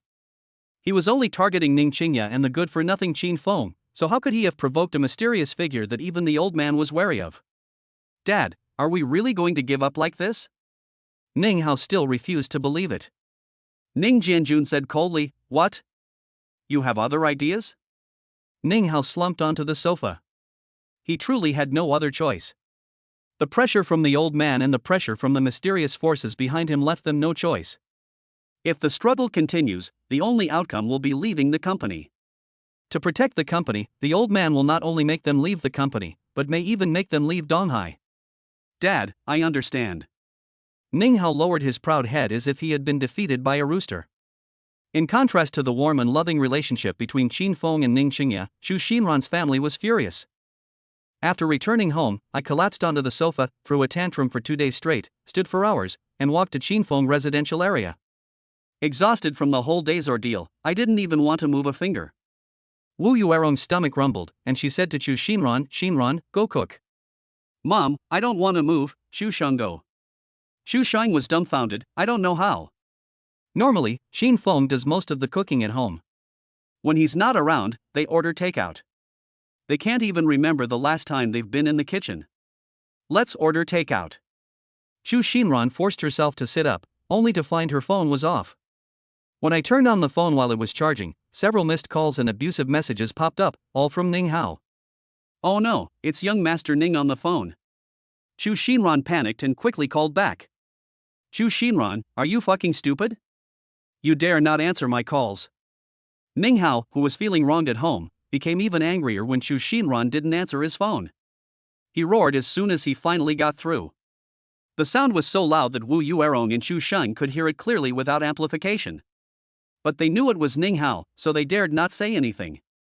Chu Xinran was stunned by the shout and it took her a while to come to her senses. Young Master Ning, my phone is dead. No power. Can't you even charge it? Ning Hao launched into another tirade. Chu Xinran dared not speak her anger, and only after Ning Hao had finished cursing did she get to the point. You don't need to cause trouble at Ning's group anymore. Huh? Why? Chu Xinran asked, puzzled. Wasn't it Ning Hao who told her to cause trouble? Ning Qingya hasn't apologized yet. Misunderstanding Ning Hao's meaning, she quickly assured him, "Don't worry, young Master Ning, I'll definitely make that bitch Ning Qingya apologize. I'll go to the Ning group right now and force her out." "I told you, there is no need to cause trouble at the company," Ning Hao said grimly. "The money has already been transferred to your account, there is no need to contact me again." Beep beep beep. Hearing the disconnection, Chu Xinran stood there stunned. "Your bank card has received 200,000. How come it's only 200,000? Chu Xinran hurriedly made a phone call to inquire why they only received 200,000 when they were promised 1,000,000. But the call was immediately disconnected and I was eventually blocked. Damn it! Even you're bullying me. Chu Xinran's anger exploded instantly, and she grabbed her phone and smashed it to the ground. Wu Yuerong, who was standing nearby, was startled by the sudden noise. Looking at the shattered phone, she hurriedly asked, "Xinran, what happened? What did young Master Ning say?" She only heard Ning Hao cursing incessantly on the phone, but she couldn't make out the specifics. Seeing Chu Xinran's appearance, he subconsciously assumed that she couldn't stand Ning Hao's vile insults. Chu Xing timidly interjected, "Sister, those are members of the Ning family. We can't afford to offend them." As Chu Xinran's younger brother, he knew his sister's temper all too well. If you really push her too far, she might do something reckless. They've already offended Ning Qingya. If they anger Ning Hao as well, they'll be courting death. Can't afford to offend them? We've already offended Ning Qingya, why should we be afraid of another Ning Hao? Chu Xinran took a deep breath, her voice as cold as ice. Ning Hao wants to fob me off with 200,000? Does he really think I'm a beggar? Wu Yuerong and Chu Shang were both stunned upon hearing this. Wu Yuerong, who always valued money more than life itself, hurriedly asked, "Xinran, you said Ning Hao only gave 200,000? Didn't he promise to give 1,000,000? What about the remaining 800,000? Chu Shang also panicked. "Yeah, sister, what about the 800,000? Even if he gets 200,000, it'll only amount to tens of thousands of yuan, which is nothing compared to 1,000,000. Ning Hao has gone mad for some reason. He told us to stop causing trouble for Ning Qingya and to take this 200,000 yuan and get lost." These words startled both mother and son.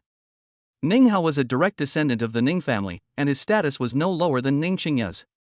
If he and Ning Qingya joined forces to deal with the Chu family, they would be completely powerless to resist. Now that Ning Hao has suddenly withdrawn his investment and is preventing them from causing further trouble, it's clear he's abandoning this pawn. Having lost his backer, Xi Wenbin's side was simply no match for the Ning family. If Ning Qingya gets serious, they will be doomed. What do we do? This is all over. How can we possibly compete with Ning Qingya? Wu Yuerong, who bullies the weak and fears the strong, has already started to back down. They dared to cause trouble at the entrance of the Ning group back then entirely because Ning Hao was backing them up. Now that their powerful backers are gone, what can ordinary people like them use to fight against the wealthy and powerful? Sis, please think of something.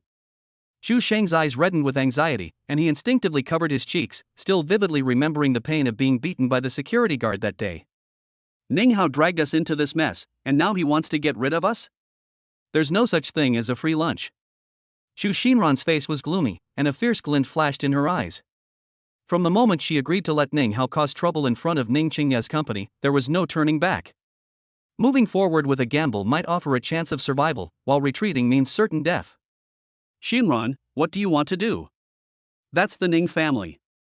Wu Yuerong was terrified by her daughter's madness. "Mom, we have nowhere to retreat." Chu Xinran calmly analyzed, "With the Ning family's power, we can't stay in Donghai at all. Even if we escape to other places, we can't escape their methods. Since Ning Hao orchestrated all of this, we must keep him occupied. As long as we drag the Ning family into this mess, they won't dare to do anything to us." The Ning family values their reputation above all else and would never let outsiders know that they were involved in these scandals. After a moment of contemplation, Wu Yuerong had no choice but to nod. "This is the only way for now. We must get that 800,000, or we'll expose everything." The night in Donghai was deep, and both Ning Jianjun's and Chu Xinran's families couldn't sleep all night.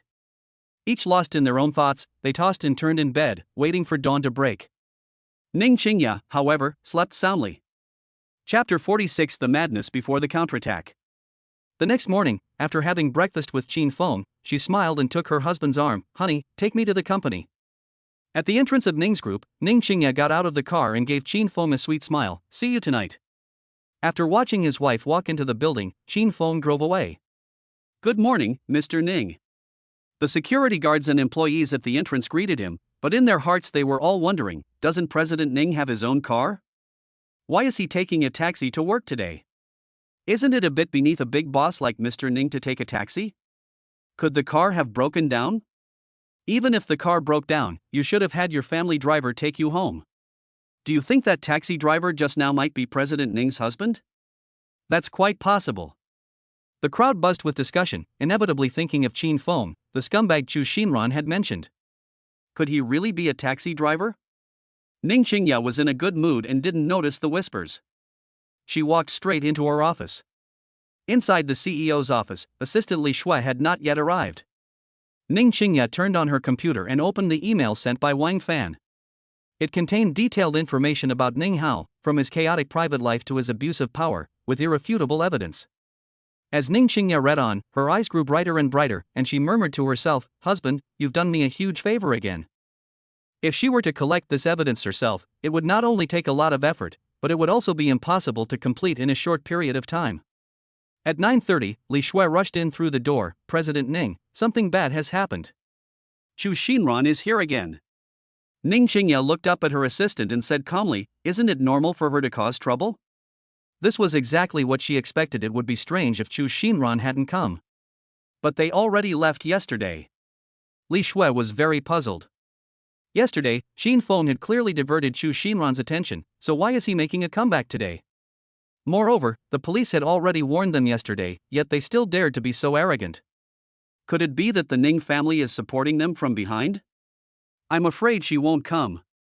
Ning Qingya showed Li Shui the evidence against Ning Hao. "The evidence is complete, it's time to fight back. Pass down the notice. A press conference will be held at 2 p.m. this afternoon to officially announce my marriage to Qin Feng and to demonstrate the sincerity of our Ning group." Li Shui exclaimed with delight, "President Ning, we're finally going to fight back." Knowing the inside story, she had long wanted to clear Ning Qingya's name, but she had been holding back for the sake of the bigger picture. Li Shui hurried downstairs and saw Chu Xinran's family and the reporters who had gathered around. A microphone was immediately thrust in front of her. "Ms. Li Shui, as President Ning's assistant, what is your opinion on this matter? What measures does President Ning plan to take?" Faced with a barrage of questions, Li Shui did not answer directly, but calmly glanced at Chu Xinran's family. "President Ning has decided to hold a press conference at 2 p.m. today, at which time he will answer all your questions. At the same time, we will present Ms. Ning Qingya's marriage certificate with Mr. Qin Feng to prove that Ms. Chu Xinran's statement is a complete fabrication and that her actions have ulterior motives." These words immediately ignited the atmosphere at the scene. "Ms. Li Shui, does your company have evidence? How does President Ning plan to retaliate?" Reporters bombarded her with questions, but Li Shui simply smiled, turned, and went back into the building. Security guards stopped all the reporters who tried to follow her. "Daughter, what does Li Shui mean by that? Did Ning Qingya really find out something?" Wu Yueron looked at Chu Xinran with worry, feeling that Li Shui's words had a hidden meaning, as if she really had evidence of their extortion. Chu Sheng panicked too. "Sister, did they really find evidence?" Chu Xinran forced herself to remain calm. "What are you afraid of?" "We haven't committed any crime, we just want Qin Feng, that scumbag, to apologize. Besides, it's a fact that Ning Qingya stole my fiancée." Although she said that, Chu Xinran was also feeling uneasy. However, this unease was quickly replaced by madness. She still had one last trump card in her hand, and she didn't believe that Ning Qingya would really dare to push them to their deaths. "Miss Chu, what is your opinion on Ning Qingya's response?" The reporters then turned their microphones to Chu Xinran.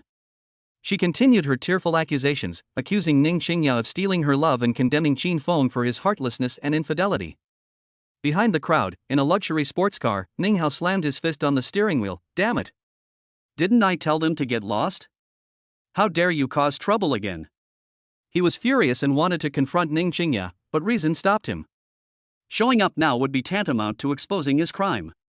Just as he was about to call Chu Xinran, Ning Jianjun's call suddenly appeared on the screen. The word "dad" was so hot that his hand trembled and his heart jumped into his throat. If the call comes at this time, my father must already know what happened at the company gate. Ning Hao didn't want to answer, but he didn't dare not, so he could only grit his teeth and press the answer button. "Dad." "Ning Hao, look what you've done. Didn't I tell you to behave yourself? Why is Chu Xinran still causing trouble?" How exactly do you handle things? Ning Jianjun's suppressed anger filled Ning Hao with resentment. He had clearly told Chu Xinran's family to stop, but who knew they would go crazy and cause trouble again? Dad, I don't know what happened either.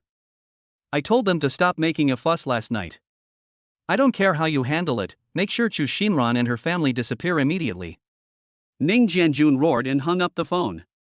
Ning Hao looked at Chu Xinran, who was still crying in front of him, with a gloomy face, and dialed the security captain's number. Get rid of all the troublemakers.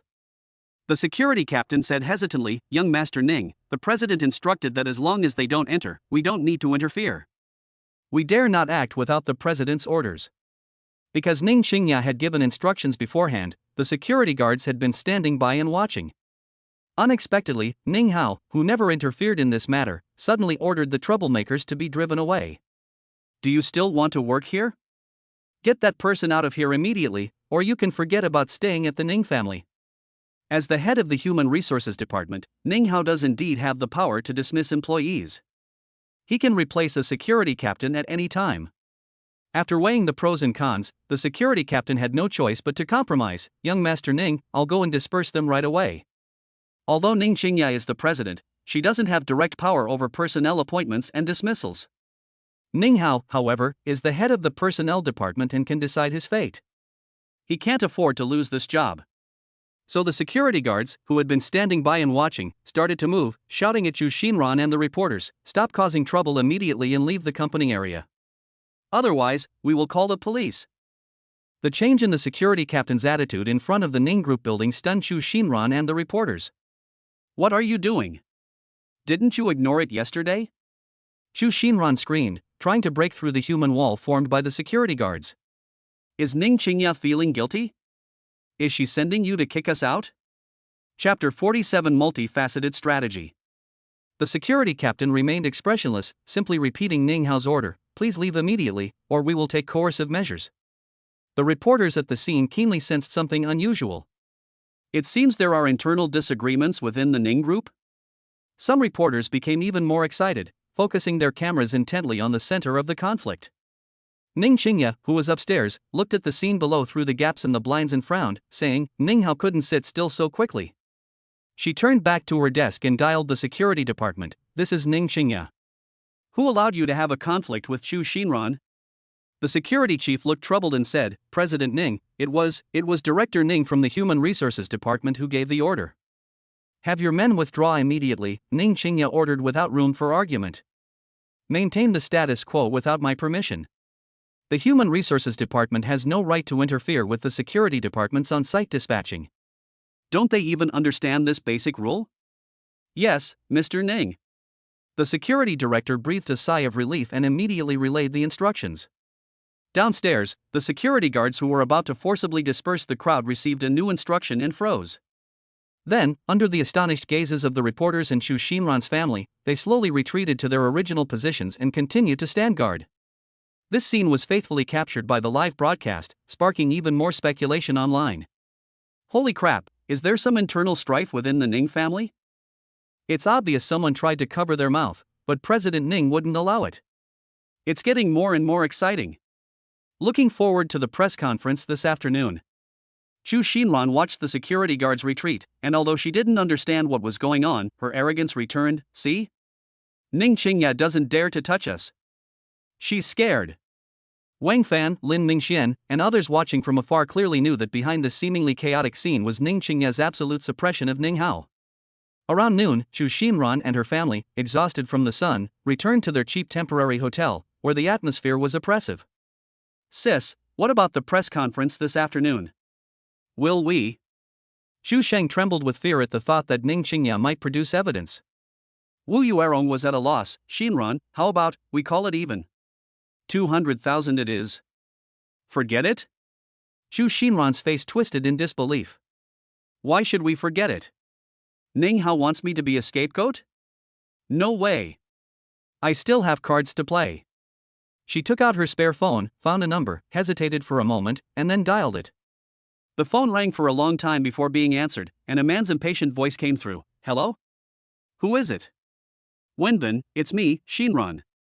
Xu Xinran tried her best to make her voice sound pitiful. It was Qi Wenbin on the other end of the phone, his tone even more irritated. Chu Xinran, how dare you contact me? Do you even know how badly you've ruined my life?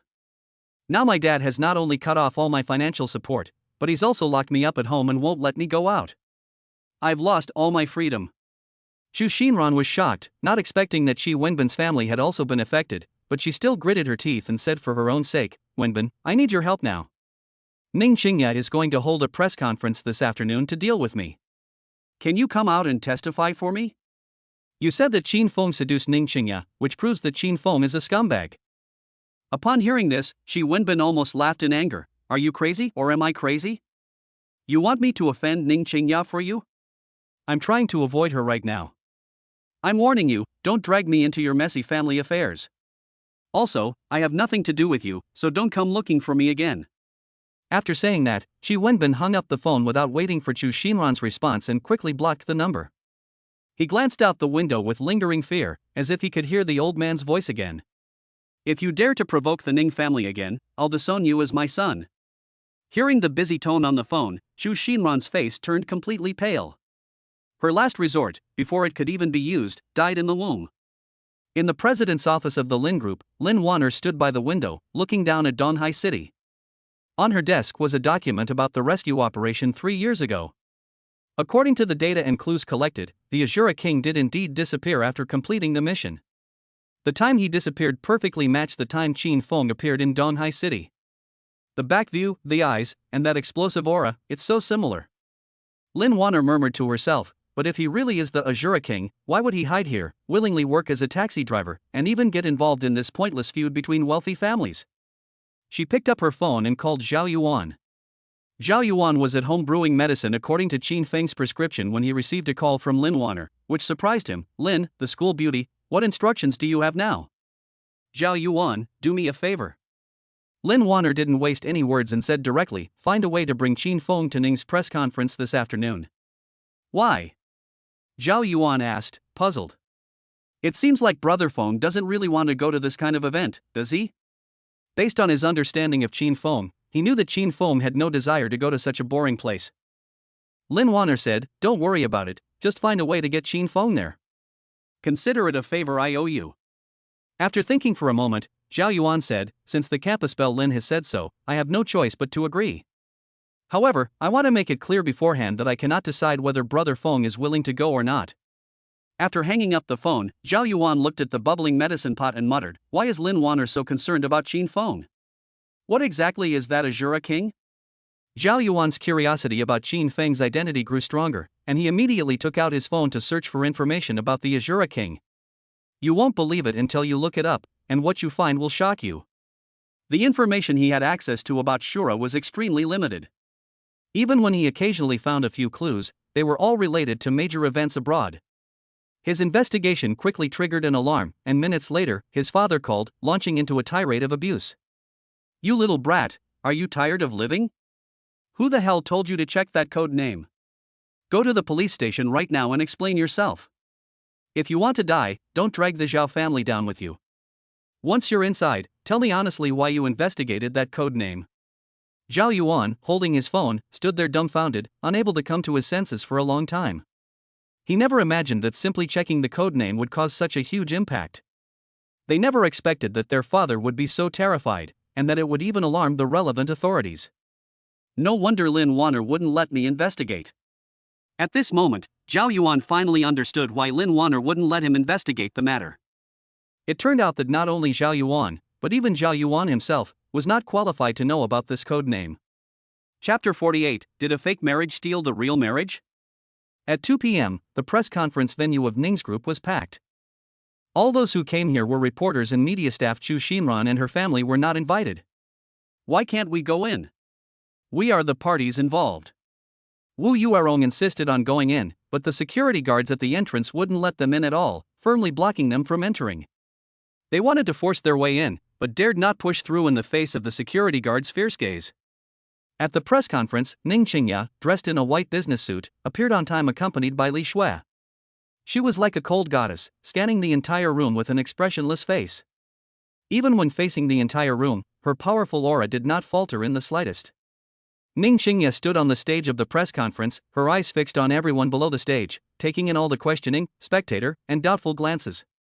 After confirming that there was no problem with the microphone, Ning Qingye's voice rang out. First of all, on behalf of the Ning Group and myself, I would like to make a formal response to the recent unfounded accusations against me and my husband Qin Feng on the internet. She turned slightly to the side, indicating to Li Shui to take the operation. A high-resolution scan of a marriage certificate was immediately displayed on the huge screen behind them. This is my marriage certificate with Mr. Qin Feng.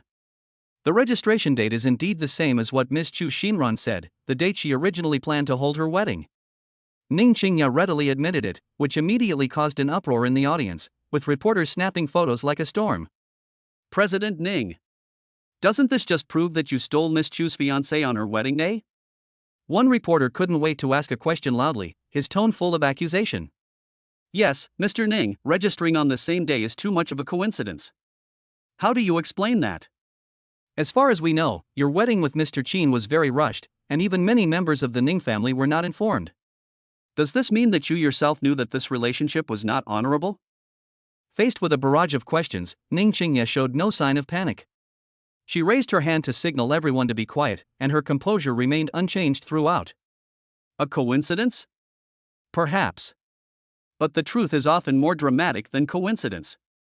My marriage to Qin Feng did not begin with a dramatic love triangle, but rather with a betrayal and rude criticism that was, in his opinion, humiliating. Her words caused a moment of stunned silence in the room. Everyone held their breath, sensing that a shocking secret was about to be revealed. Has Ning Qingye discovered some kind of secret? Why would Ning Qingye say that Qin Feng was betrayed? Could it be that Chu Xinran lied to us? The press conference was attended not only by reporters but also by other media staff and a live streamer, with many viewers waiting in the chat. Hearing Ning Qingye's words, they all sensed that there must be some secret hidden inside. Sister, what does Ning Qingye mean by that? Why did she say that? At the company gate, Chu Shang, who was unable to enter the venue, also turned on the live stream to find out about the press conference. After listening to Ning Qingye's words, he looked up at Chu Xinran in confusion. Upon hearing this, Chu Xinran's expression changed. What does Ning Qingye mean by that? Could she actually know something? Wu Yuerong, who knew everything about Chu Xinran, also looked very unpleasant. She looked at Chu Xinran and asked in a low voice, Xinran, your affair with Qi Wenbin hasn't been discovered, has it? On the other side, Qi Wenbin, though unable to leave, also opened his phone and randomly found a live stream to watch. When he heard Ning Qingye mention Qin Feng's betrayal, his heart couldn't help but tremble. He wasn't afraid of Qin Feng, that good-for-nothing who'd been cuckolded by him, but he was afraid of Ning Qingye. If Ning Qingye were to stand up for Qin Feng, the Qi family might really be finished. At first, he agreed to help Chu Xinran, thinking that Ning Qingye was unaware of Qin Feng's arrival. He never imagined that Ning Qingye would know everything about Qin Feng, including that he had an ex-girlfriend. What should I do? What should I do? As the press conference began, Zhao Yuan was taken away by a group of people claiming to be from the security department. No matter how he explained, they did not release him. Qin Feng was still driving his sports car and hadn't paid attention to the press conference. In the back row, a pretty girl was holding a phone, which displayed Ning Qingye's press conference. Ning Qingye is finally going to fight back. Chu Xinran is no good at all. I don't know what those people were thinking, actually believing that what Chu Xinran said was true. They don't know what Chu Xinran did to her ex-boyfriend, otherwise they definitely wouldn't sympathize with her. She deserved it. When Qin Feng first heard Ning Qingye's voice, his heart trembled, and he was also curious about how Ning Qingye would retaliate. When Qin Feng heard the voice of the pretty girl behind him, he was taken aback and subconsciously turned around to look at her, asking in confusion, "Do you know Chu Xinran?" Qin Feng spoke first, "Qin Feng. You asked, wait, you said your name is Qin Feng? You wouldn't happen to be that scumbag Chu Xinran was talking about, would you? Chu Xinran's ex-boyfriend, Ning Qingye's husband, is a taxi driver. Holy crap, are you really Qin Feng?" The pretty girl stared at Qin Feng with disbelief in her eyes, then quickly introduced herself. "My name is Hong Shueshio." Qin Feng nodded and said, "You seem to be quite dissatisfied with Chu Xinran." He heard everything the other person said. It was all filled with resentment towards Chu Xinran. "It's more than just dissatisfaction. If murder weren't illegal, I'd want to kill her too." Hong Shueshio spoke fiercely, and just as she was about to speak, Li Shui's voice rang out again from the phone. At the press conference, Ning Qingya looked at Li Shui and said, "Li Shui, present the evidence." Li Shui nodded and immediately began operating the computer. The images on the large screen behind them switched, and the first thing that appeared was a few screenshots of WeChat chat history. "This is an anonymous message that Mr. Qin Feng received on the morning of his originally scheduled wedding date," Ning Qingya explained. The message contained intimate photos of Ms. Chu Xinran and another man taken a week before the wedding, as well as explicit remarks from Ms. Chu complaining to the other party about the trivialities of wedding preparations and implying that they could still stay in touch after the wedding. The message included not only chat logs but also photos, one of Chu Xinran and Qi Wenbin embracing intimately, and another of Chu Xinran and Qin Feng embracing. According to our technical department's analysis and the authoritative understanding of relevant departments, the intimate photo of Chu Xinran and Mr. Qin Feng does not exist. It was obtained by Chu Xinran replacing the head of another man with Mr. Qin Feng's. If you look closely, you will find that their body shapes and heights are completely different. Chapter 49 Public Opinion Reversal. Chu Xinran is the shameless one. The moment the evidence was released, the entire press conference and live stream exploded. My God! He was cheating the day before his wedding? This Chu Xinran isn't a good person either. Anonymous message? Who sent it? This is such a mess. The security guards standing at the entrance were also watching the press conference. When they saw Ning Qingya reveal the trust, they looked at Chu Xinran with deep disgust. I knew it. How could President Ning possibly steal another woman's man? It turns out this woman is shameless and has ruined her own man. Exactly, I don't know what they were thinking. Instead of finding a place to hide, they actually dared to come out and cause trouble. Shameless. Chu Xinran's face darkened as she was scolded by the security guard. She never expected that Ning Qingya would have such evidence. Xinran, what should we do? We are now. Wu Yuerong looked at Chu Xinran with worry. Now that the evidence had been presented, they were already destined to lose. Then what should we do? I was just being intimate with someone, I didn't do anything out of line. Chu Xinran remained defiant. Damn it, is Chu Xinran slandering Qin Feng? When Ning Hao saw the evidence Ning Qingya presented, he almost fainted. He had assumed that the evidence Chu Xinran possessed was real, but he never expected that it was all fabricated to frame Qin Feng. In the taxi, Hong Shuexiu looked at Qin Feng with pity. Poor man, he only found out about these things when he was about to get married. Do you know that Chu Xinran was already having an affair with Qi Wenbin before she even talked to you? You've always just been a mistress. Upon hearing this, Qin Feng was stunned once again. He really didn't know any of this. He had talked with Chu Xinran for so long, and he had always trusted her completely. He had never doubted her, and although he had overheard some rumors, he had never taken them seriously. It could even be said that if he hadn't received that message, he might already be married to Chu Xinran. Thinking of what Chu Xinran had done, Qin Feng felt a pang of discomfort. He took a deep breath, suppressing his anger, and continued to ask, "Did you send the message on the day Chu Xinran and I were getting married?" Hong Shuexiu was stunned for a moment, then asked in confusion, "What text message?" It was those conversations between Chu Xinran and Qi Wenbin. Hong Shuexiu shook her head and said, "It wasn't me. I only found out about you today. I only know about Chu Xinran and Qi Wenbin. As for her fiancé, I have no idea. If this hadn't happened, I wouldn't have known she had a so-called fiancé." At this point, Hong Shuexiu suddenly asked, "Qin Feng, do you want to get revenge on your ex-girlfriend? I have a lot of exciting information here." "Fine, whether you watch it or not, I want to watch it anyway. Quick, get me to the press conference." Hong Shuexiu felt incredibly pleased at the thought of giving Chu Xinran some more juicy material and completely pinning her to the ground, unable to turn over. "After so many years of hatred, I finally have the chance to take revenge." At the press conference, Ning Qingya didn't give everyone much time to process the information, and continued, "Upon receiving such a message, I doubt any man could walk into the wedding hall with a clear conscience. One can imagine Mr. Qin Feng's feelings at that time. However, this is just the beginning." The screen switched again, this time playing an audio clip accompanied by a text version of the dialogue. This is a partial recording provided by Mr. Qin Feng's relatives and friends, showing him discussing wedding details with Ms. Chu Xinran and her mother, Ms. Wu Yuerong. Ning Qingya's voice gradually turned cold. Please listen to what the so-called wedding room and bride price are all about. The audio started with Qin Feng's mother's cautious voice, "My dear-in-laws, look at this bride price. 388,000 yuan. We really can't afford it. We've emptied our savings for the down payment on this wedding house for our child. Could you please reduce it a little? Then came Wu Yuerong's sharp and sarcastic voice. Reduce? Why should we reduce it? My daughter is so beautiful, and she's been with your Qin Feng for 3 years. The compensation for her lost youth is more than this. 388,000 yuan, not a penny less. Also, Xinran's name must be added to the deed of the wedding house. Otherwise, this wedding is off. Then came Chu Xinran's voice, trembling with tears. Auntie, I'm not after the money, I just want some security. How much can Qin Feng earn driving a taxi? What will I do if he doesn't want me anymore? In the background, Chu Sheng's voice could still be heard shouting, that's right. My sister's marriage to your family is a huge step up for you. If you can't even meet this simple requirement, what's the point of getting married?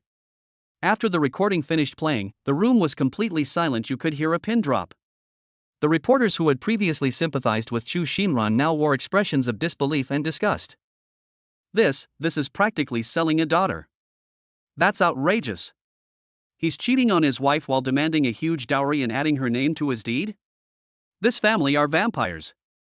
Wu Yuerong gritted her teeth and said, that bastard Qin Feng actually dared to record this. All I want is security. What's wrong with that? Exactly, my sister is so beautiful. Is 388,000 a lot? Xu Sheng chimed in. The security guard looked at the group as if they were nothing. For someone like Chu Xinran, giving her tens of thousands would be already quite generous, let alone considering she cheated on her husband. I don't know how this family has the nerve to make such a request. The security guard glanced at the group with disgust, then looked back at his phone, anticipating the next revelation.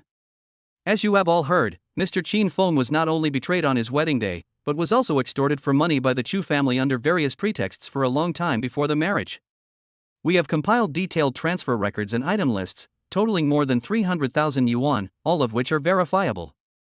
After presenting all the evidence, Ning Qingya asked everyone in return, let me ask you all, if you were Qin Feng, would you still attend a wedding that was destined to be a trap and a humiliation? So, how did you and Mr. Qin meet? A reporter pressed. Good question. Ning Qingya nodded, and the screen switched to several photos and a screenshot from a dashcam video. On the wedding day, Mr. Qin Feng was in a bad mood. He drove the lead car, which was originally intended to be the wedding car, and unintentionally ended up near where I was. At that time, my grandfather was seriously ill and needed a god of happiness to bring good luck, so my family arranged blind dates for me, which was also very annoying. The dashcam footage shows Qin Feng's car parked on the side of the road, looking dejected in a suit. Ning Qingya had also arranged a fake marriage, and Qin Feng's convoy was inexplicably mistaken for a wedding procession. Chapter 50 Chu Xinran's Darkest Hour. Perhaps God took pity on us and brought us together by chance. Ning Qingya looked calmly at all the reporters. He needs to get rid of the shadows and entanglements of the past. I need a husband in name only to bring good luck to my grandfather. So we immediately decided to go to the Civil Affairs Bureau to register, and that is the truth about my marriage with Qin Feng. There's no question of who's taking from whom, it's more like a mutual redemption. Everyone present nodded subconsciously. Ning Qingya's logic was clear and she had sufficient evidence. The reporters present were well aware of the situation regarding the old master of the Ning family. He was terminally ill, and even the renowned physician Shui was helpless. Although it was unknown why he suddenly recovered in the end. Perhaps, as Ning Qingya said, it was the joy of her marriage to Qin Feng that dispelled old master Ning's illness.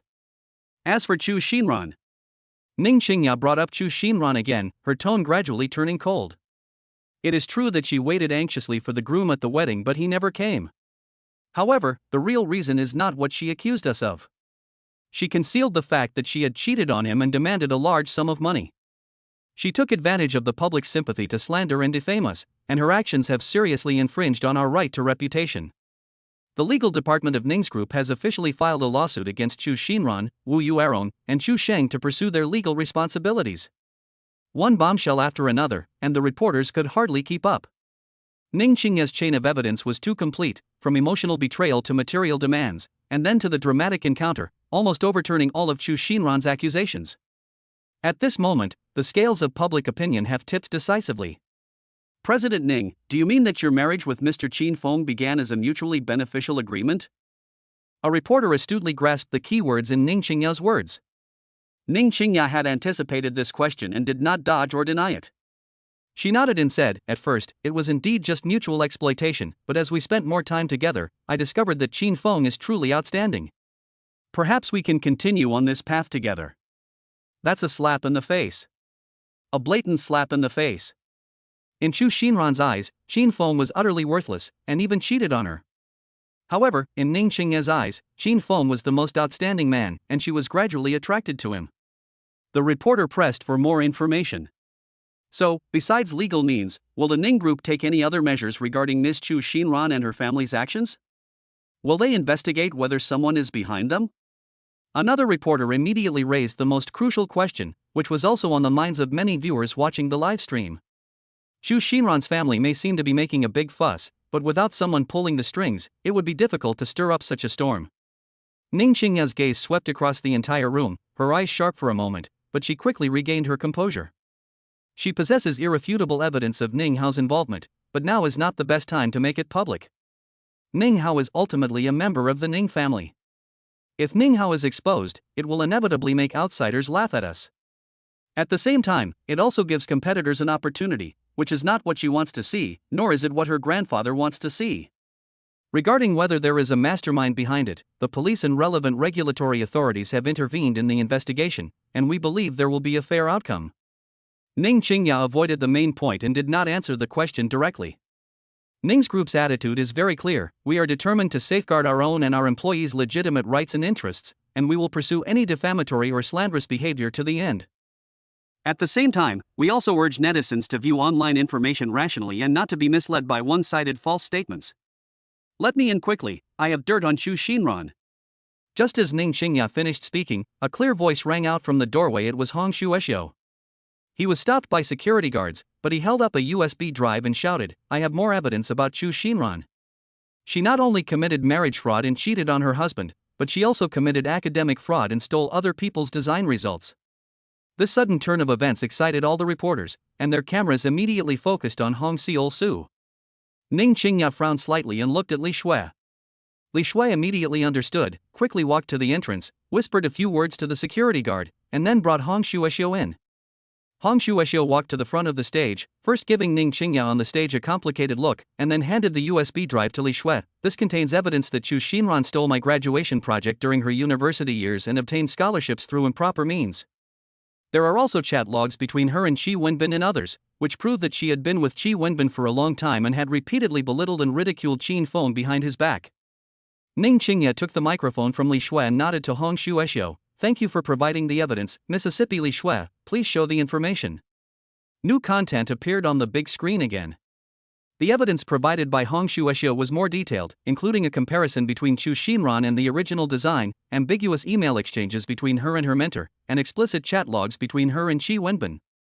These chat logs contain sarcasm about Qin Feng being unromantic and poor and powerless, and even discussed how to squeeze more money out of Qin Feng after marriage to subsidize her and Qi Wenbin's extravagance. This evidence, like the last straw that broke the camel's back, shattered Chu Xinran's last shred of pretense. The live stream chat exploded with comments, almost entirely condemning and insulting Chu Xinran. My God! What an absolute scumbag! Qin Feng is so pitiful, he's being used as an ATM and then cheated on. Qi Wenbin is no good either. He knew she had a boyfriend but still tried to seduce her. I support President Ning in pursuing this to the end. Let those two scoundrels pay the price. Outside the gates of the Ning Group, Chu Xinran, who witnessed everything via live stream on her phone, turned deathly pale and swayed precariously. She never expected that Hong Shueshio would appear at this time and reveal the secret she least wanted to be known. It's over, it's all over. Wu Yuerong plopped down on the ground, muttering to herself in a daze. Xu Shang was also terrified and grabbed Chu Xinran's arm, asking, Sister, what should we do? Will we go to jail? Chu Xinran abruptly shook off his hand, her eyes filled with despair and madness. She stared intently at the radiant Ning Qingya on the screen and roared, Ning Qingya. You're ruthless, and Hong Shueshio, you bitch. You both want me dead, don't you? I won't let you get away with this. As if remembering something, she took out another phone that she rarely used and her fingers trembled as she scrolled through her contacts. Just then, several police cars silently pulled up in front of them. Several police officers got out of the car and walked straight to Chu Xinran's family, showing their identification and detention warrant. Chu Xinran, Wu Yuerong, and Xu Shang, you are suspected of defamation and extortion. You are now being criminally detained in accordance with the law. Please cooperate with our investigation. The moment the cold handcuffs were slipped onto her wrists, Xu Xinran truly felt fear. She struggled and cried out, "I want to report him. I want to report Ning Hao. He ordered me to do this. He gave me money." Chapter 51. The Chu family is arrested. The police officer glanced at Xu Xinran's family expressionlessly. "We'll discuss the details back at the station." Before the three could speak, several police officers had already put them into a police car. Once the matter was settled, the crowd quickly dispersed. This farce, which lasted for several days, finally ended with the three members of the Chu family being taken away, thanks to the irrefutable evidence presented by Ning Qingya. After the press conference, Ning Qingya returned to her office under the escort of bodyguards. As soon as I opened the door, Ning Guofu called. "Qingya, the press conference was a great success." Ning Guofu's voice carried a mixture of relief and concern. "But what?" Xu Xinran shouted at the end. "What are you planning to do with Ning Hao?" Ning Qingya walked to the floor-to-ceiling window and looked down at the panoramic view of the city. "Dad, I have all the evidence against Ning Hao. But family scandals shouldn't be aired in public, and I don't want my grandfather to worry. He must pay a price, but the price should be determined by the Ning family." Ning Guofu breathed a sigh of relief upon hearing this. He was initially worried that his daughter, being young and impetuous, would disregard the family's reputation and make a big fuss about it. "In addition, Mr. Zhao just called me." Ning Qingya raised an eyebrow. "The Zhao family? We have no dealings with them whatsoever. Zhao Yuan has been taken away by the security department." Ning Guofu said gravely, "The Zhao family has used all their connections but can't find out the inside story. They only heard that it's related to his investigation of a certain code name. Old Master Zhao heard that Qin Feng and Zhao Yuan know each other, and he wanted to ask us to inquire whether Qin Feng could find out anything." Ning Guofu was completely baffled. If even a local tycoon like the Zhao family is helpless, what can an ordinary person like Qin Feng do? "Okay, I'll ask Qin Feng." Ning Qingya agreed, though she herself was equally puzzled. After hanging up the phone, she immediately dialed Qin Feng's number. The press conference was excellent. Qin Feng's voice, tinged with laughter, came through the air. Ning Qingya scolded playfully, "Since you're here, why didn't you show yourself? I don't want to be exposed, and I don't want to see Xu Xinran." Qin Feng frankly admitted that he had long been accustomed to an ordinary life and did not want to be the center of attention. "What? Are you afraid that my new love is not as good as your old one?" "No." Qin Feng was speechless for a moment. Hearing his flustered voice, Ning Qingya chuckled, "Just kidding. I have something important to tell you, about Zhao Yuan." After hearing old Master Zhao's request, Ning Qingya asked doubtfully, "Why would the Zhao family come to you if they can't handle this? And what code name is so serious?" "Qin Feng, do you know old Master Zhao?" After a moment of silence on the other end of the phone, Qin Feng finally spoke, "I don't know the specifics either. Let me inquire first." "Okay." Ning Qingya didn't press further. "Are you coming home for dinner tonight? You're going to cook today. You've never cooked for me before." "Okay," Qin Feng replied readily. "I'll go buy groceries first, then I'll pick you up." At this moment, Lin Wanner's car was parked downstairs at the Ning Group building. She originally wanted to attend the press conference in person to investigate the forces behind Qin Feng. Even with Ning Qingya's help, it would be difficult for a taxi driver to resolve such a crisis on his own. Unfortunately, I arrived too late. The press conference had already ended. Lin Wanner frowned as she looked at the overwhelming reports and evidence provided by Hong Shueshio on her phone. Xu Xinran's viciousness exceeded expectations, while Ning Qingya's ruthless methods earned her secret admiration.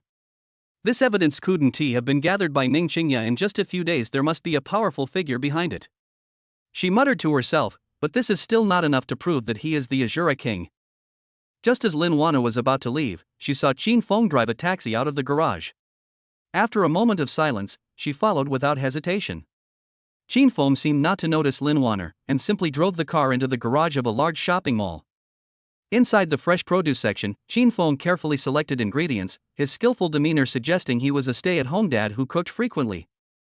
This scene left Lin Wanner feeling dazed, as it was far removed from the image of the Grim Reaper on the battlefield in her memory. Could it be that she really mistook someone for someone else? Robbery! Suddenly, a cry of surprise drew everyone's attention. A masked man pushed through the crowd, snatched the old woman's purse, and rushed toward the exit. chaos erupted at the scene. Lin Wanner subconsciously looked behind Qin Feng and caught a glimpse of him leaning forward, his right foot already half a step forward. He seemed to want to rush out to stop the robbers, but for some reason he pulled his foot back and lowered his head to select the dishes again, seemingly unaware of the old lady's exclamation. "Stop!" Security guards and concerned citizens tried to stop him, but the robber nimbly dodged, and several security personnel and more than a dozen concerned citizens could not stop him. He wanted to make a move, so why didn't he? What is he worried about? Also, his movements and his eyes just now really resembled those of the Azura King. He should be the Azura King, Lin Wanner murmured to herself, becoming even more certain of her guess. The robber, who was being held back by the crowd, rushed toward a little girl holding a balloon at the exit and shoved her roughly. "Child," the mother screamed. Qin Feng's pupils contracted sharply. He could ignore the financial loss, but harming innocent children crossed his bottom line. His eyes sharpened, and he decided to no longer hold back. Bang! A figure rushed out first, swiftly grabbed the robber's wrist, and then threw him over his back to subdue him. It was Lin Wanner who made the move. She got up and walked through the chaotic crowd, smiled and nodded at Qin Feng, without saying a word. Qin Feng met her gaze, and his heart sank. He hadn't expected Lin Wanner to have followed him here. It seems that his long years of mundane life have made him forget his hunter's instincts. Qin Feng took a deep breath, smiled faintly, nodded to Lin Wanner, and then pushed the cart towards the cashier with a blank expression. Lin Wanner gazed at his retreating figure, her doubts vanishing. Qin Feng was none other than the once renowned Azura King who had dominated the battlefield. Although we don't know why he wanted to hide his identity, now that Qin Feng's identity has been confirmed, there's no need to investigate further. Some secrets should be kept in one's heart forever. After leaving the supermarket, Qin Feng felt somewhat heavy-hearted. Lin Wanner, this variable, could very well shatter his hard-won peace. As he drove to the Ning Group, he pondered his next move. Zhao Yuan's matter was also on his mind. Although the other party was a playboy, he was sincere towards him, and he could not sit idly by for both reason and emotion. Especially since this matter involves the codename Shura, if we don't intervene, the Zhao family may face annihilation. He dialed a special encrypted number, Shadow, checked two things. Zhao Yuan of the Zhao family in the East China Sea was taken away by the security department to investigate the codename Shura. They are gathering details, ensuring his safety, and, if necessary, utilizing hidden agents. Also, I need to find out about Lin Wanner, the Lin family of Donghai, and her North American study abroad background. I need her detailed information. Understood, boss. Be careful. Chapter 52 Ning Hao hires assassins. Qin Feng sighed softly as he ended the call. Using undercover agents was a last resort, but we had to repay this favor. He also wanted to see who was so sensitive to a code name. When he picked up Ning Qingya, he had already composed himself. Looking at the truck full of ingredients, Ning Qingya smiled and said, "After being busy for so many days, I can finally relax." Qin Feng turned the steering wheel. The Chu family brought this upon themselves. However, regarding Ning Hao's matter, I'd like to hear Grandpa's opinion first. She looked at Qin Feng. Does Zhao Yuan have a solution? I'll ask a friend, Qin Feng said, changing the subject. How about sweet and sour pork ribs for tonight? Ning Qingya's eyes lit up. Great. I'm starving. While the two enjoyed a cozy dinner, Zhao Yuan was filled with unease inside a heavily guarded department in Donghai. He has recounted the investigation into the Azura King several times. The interrogator's serious expression made him uneasy. Suddenly, the door was pushed open, and the middle-aged man whispered a few words in the presiding judge's ear. The presiding judge glanced at Zhao Yuan in surprise and nodded. Zhao Yuan, you can go now. The middle-aged man's tone softened. Remember, in the future, don't investigate things you shouldn't investigate. Someone will vouch for you, so watch your mouth. Zhao Yuanru was granted a general amnesty and fled as if he were escaping. After getting into his car, he suddenly realized, who will protect me? Even my father can't help me. Qin Feng's image instantly flashed into his mind. Brother Feng. I'm out. Was that you? Zhao Yuan's voice trembled slightly on the phone. Qin Feng said calmly, "It's good that you're out. Be more careful in the future." Although it wasn't explicitly stated, Zhao Yuan was already convinced that Qin Feng was behind it. After hanging up the phone, his awe of Qin Feng reached its peak. With just one phone call, he could get someone out of that kind of place. Qin Feng's power was unfathomable. The study in the Ning family's old house was brightly lit. Ning Qingya presented the evidence of Ning Hao's collusion with Chu Xinran and the hiring of online trolls to her grandfather. As Old Master Ning flipped through the pages, his face grew increasingly grim, until finally he slammed his fist on the table and stood up. Disgusting. To fight for power, he's even colluding with outsiders to slander his own family. The old man exclaimed in anguish, Ning Hao has truly lost his mind. Grandpa, Ning Qingya said softly, I hope this can be handled internally within the family. Ning Hao must take responsibility, but the Ning family's reputation cannot be lost. The old man looked at his granddaughter with admiration. She still considered the overall situation despite having an absolute advantage, and this magnanimity pleased him. You're right. The old man pondered for a moment and said, remove Ning Hao from all his positions in the group, freeze the family fund shares, send him to start from scratch in an overseas branch, and prohibit him from returning to China for 5 years. If you do not repent, the Ning family will consider you as having no descendants. This is tantamount to exile, cutting off any possibility of Ning Hao inheriting core power. As for your second uncle, he failed in his duty to raise his son and cannot escape blame. A complex look flashed in the old man's eyes. Let him relinquish some of his power and take a break for now. Qingya, the heavy responsibility of the group will depend on you from now on. This was undoubtedly paving the way for Ning Qingya to take over. She felt no joy, but simply nodded gently, I understand, Grandpa. When Ning Hao received the decision, he was struck dumb and collapsed to the ground. He couldn't believe his grandfather was so heartless, and he was even more unwilling to accept defeat. He frantically called his father, Ning Jianjun, only to find that his father was also being reprimanded and was barely able to protect himself. Despair and anger consumed his reason, and he blamed everything on Ning Qingya and Qin Feng. Ning Qingya. Qin Feng. I will never let you get away with this. He roared in the empty office, his eyes filled with venom. If I don't have a good time, neither will you. The news that Ning Hao had been stripped of everything and exiled overseas was like a bolt from the blue, not only crushing him but also causing Ning Jianjun's faction to completely lose power. The shareholders and executives of the Ning Group who were originally wavering all switched sides to support Ning Qingya after witnessing Ning Qingya's ruthless methods and the old man's unwavering support. However, Ning Hao's resentment did not dissipate after being exiled. On the contrary, it continued to fester in his heart. At the airport on his way abroad, Ning Hao made a video call and roared, I want Ning Qingya and Qin Feng to pay the price, especially that Qin Feng, I want him dead. During the video call, Ning Hao's face was contorted with anger. The scarred man grinned, revealing his yellowed teeth, young Master Ning, as long as the price is right, everything is negotiable. However, I've heard that the target might have a skilled ally by his side. Ning Hao scoffed, he's just a useless taxi driver. What kind of expert could he possibly be? You can easily solve this by sending just a few people. Ning Hao scoffed. He didn't believe Qin Feng had any real skills. He thought Qin Feng's current state was entirely due to Ning Qingya and had nothing to do with Qin Feng. Okay, deal. We will send someone to investigate first. The scarred man hung up the call. Since Chu Xinran was arrested, Qin Feng's life seems to have returned to normal. He continues to drive his taxi, picking up passengers from all over the country, occasionally spending time alone with Ning Qingya and talking with his mother. Lin Wanner has not made any further moves for the time being, as if the test that day had never happened. Life was very peaceful, seemingly returning to its former ordinariness.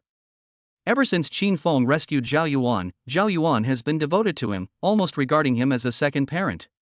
He would try to invite him to dinner every few days, but Qin Feng always declined.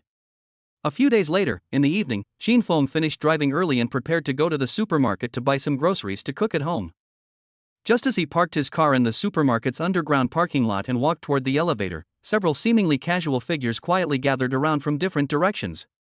Although their movements were discreet, the extraordinary aura emanating from them was impossible to conceal.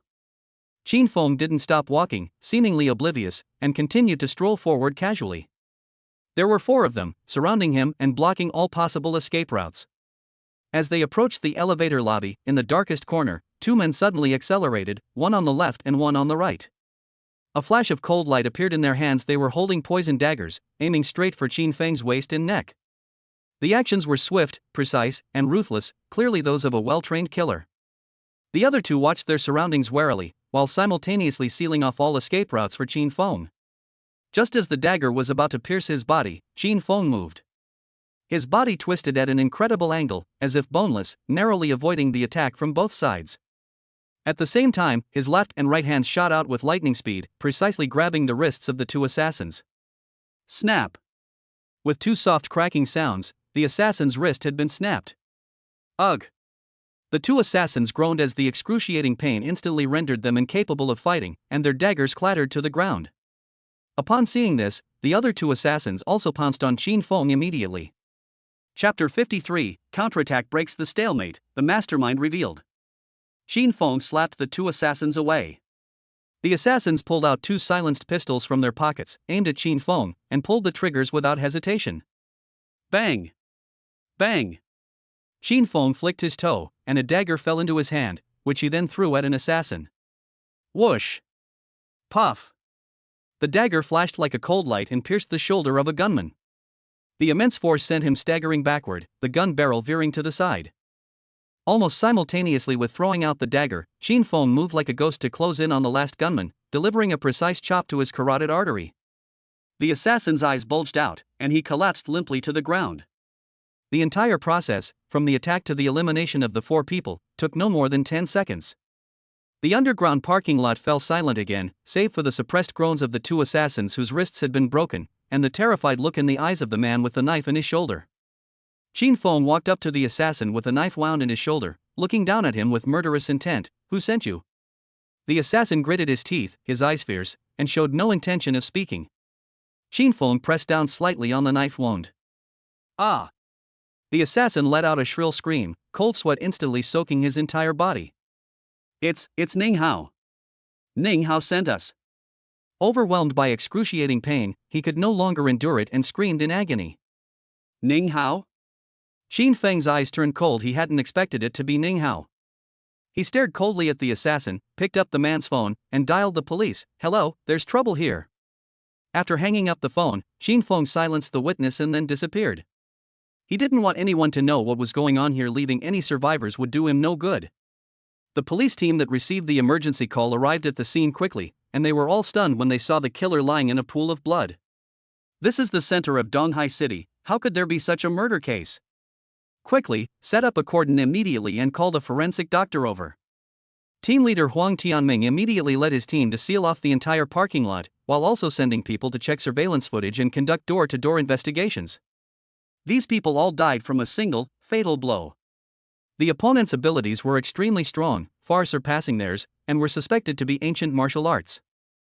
The well-informed Huang Tianming glanced at the corpses on the ground. Judging from the fatal wounds on their bodies, they had all been killed instantly by powerful force, leaving them no room for resistance. Team leader Huang, all the surveillance cameras have been destroyed, and there is no evidence of the incident captured on camera. Before the four assassins appeared, they had already destroyed all the surrounding surveillance equipment, so they didn't capture any footage of Qin Feng. This is a premeditated murder. Who could have killed them? Huang Tianming stared at the corpses on the ground and began to investigate the four bodies. The victims were not Chinese, and their identities could not be determined in a short time. Having no other option, Huang Tianming could only report the matter to his superiors, asking them to send someone down to investigate. In a dark cellar in the Kingdom of Little Days, a ninja entered a dark room, looked at the thin old man sitting in front of him, and said respectfully, "Team leader, our men have failed." Were they arrested by the Chinese police? What a bunch of useless trash. They can't even evade the Chinese police. Ignore them. For the base, those four people were dispensable. Their departure would have no impact on the base. They are all dead, presumably killed by their target. The old man, who had been keeping his eyes closed, opened them instinctively upon hearing these words, a hint of confusion flashing in his eyes. They all died at the hands of their target? Is the target just an ordinary taxi driver? The ninja shook his head and said, "The target could not possibly be an ordinary person, otherwise he wouldn't have been able to kill four people. We've all been deceived by our employer." Ning Hao never told the truth from beginning to end, which led to the deaths of four people in his organization. They were just four good-for-nothings. Their deaths are no big deal. Send stronger ninjas to continue the mission. After the old man finished speaking, he closed his eyes again. After bowing respectfully, the ninja left the room and dialed Ning Hao's number. Still fuming, Ning Hao was overjoyed when he saw the incoming call and quickly asked, "Is Qin Feng dead?" Unaware of the situation, Ning Hao was overjoyed, believing that Qin Feng was doomed. He knew about this assassin organization. They had never failed in their missions. Killing Qin Feng, a taxi driver, would be incredibly easy at this moment. However, Ning Hao was very happy, but the other party did not respond at all, which made Ning Hao feel a little flustered for some reason. Frowning, he asked again, "Hello? Can you hear me?" Just as Ning Hao was wondering if the signal was bad, the other party's voice came through the phone. "Mr. Ning, why did you lie to us?" Upon hearing this, Ning Hao was stunned and stood frozen in place, frowning as he said, "You're lying? What do you mean? When have I ever lied to you?" In an instant, cold sweat poured down Ning Hao's forehead. He racked his brains but couldn't understand when he had lied to the other party. This is an assassin organization, lying to them would be suicide. According to the information provided by Mr. Ning, the assassination target, Qin Feng, was just a taxi driver. Ning Hao nodded quickly and said, "That's right, he's a taxi driver." According to all the information he found, Qin Feng was just an ordinary taxi driver with no other background besides knowing Zhao Yuan. Although Zhao Yuan has some ability in Donghai City, he is no match for the assassin organization. He can't possibly avenge a dead man like Qin Feng, can he? But why are all the men we sent out dead? Ning Hao was stunned, his eyes filled with deep confusion. Are all the assassins sent out by the organization dead? Completely bewildered, Ning Hao instinctively asked, "How did they die? These are all assassins, how could they possibly die? Could it be that he died at the hands of another assassin? Or did Ning Qingya hire bodyguards for Qin Feng? They all died at the hands of their targets. Mr. Ning, we hate dishonest customers. We hope you can give us an explanation." The other person's voice rang out again, making no attempt to conceal the threat in their tone. If Ning Hao doesn't give them a satisfactory explanation for this matter, they will come to him for an explanation themselves. Ning Hao was immediately terrified, cold sweat pouring down his face, his eyes filled with deep disbelief. He quickly shook his head and said, I don't know what happened either. Qin Feng really is just a taxi driver." Ning Hao was so anxious he was about to cry. These guys were true to their word and could really take his life. At this moment, Ning Hao also hated Qin Feng to death. Why couldn't he just be killed? Why would you want to harm him? Chapter 54 Ning Hao, I don't have that much money. I'm telling the truth. Qin Feng is just a taxi driver. I had no idea he was such a good fighter. Ning Hao explained in a panic, his back completely soaked with cold sweat. The other party is ruthless and kills without blinking an eye. If he can't explain himself clearly, they really will kill him. There was a few seconds of silence on the other end of the phone before a cold voice came through. Our people can't have died in vain. Either compensate us for our losses with money. Either pay with your life. The person on the other end of the phone spoke coldly, giving Ning Hao only two choices. It's either financial ruin or death. I'll pay. Ning Hao practically roared it out. He was now in a foreign country, and his personal safety was not guaranteed at all. He didn't know when those elusive assassins would suddenly jump out. I'll give you any amount of money, just spare my life. $5 million, half paid up front. The other party quoted an astronomical figure almost without hesitation. Ning Hao was stunned and angrily said, $5 million in US dollars? Where would I get that much money? He didn't even have $5 million US dollars, let alone 5 million RMB. Although he was a core member of the Ning family, he hadn't been with the company for very long and simply didn't have that much money. Over the years, he had only saved less than 2 million, and he had already spent 1 million to kill Qin Feng, so he simply couldn't come up with that much money at this point. Could you lower the price? I really can't afford that much money. Ning Hao bargained, hoping the other party would ask for less, preferably within his own budget. Mr. Ning, because of you, our organization has suffered heavy losses. 5 million is only based on the fact that you are a long-time customer.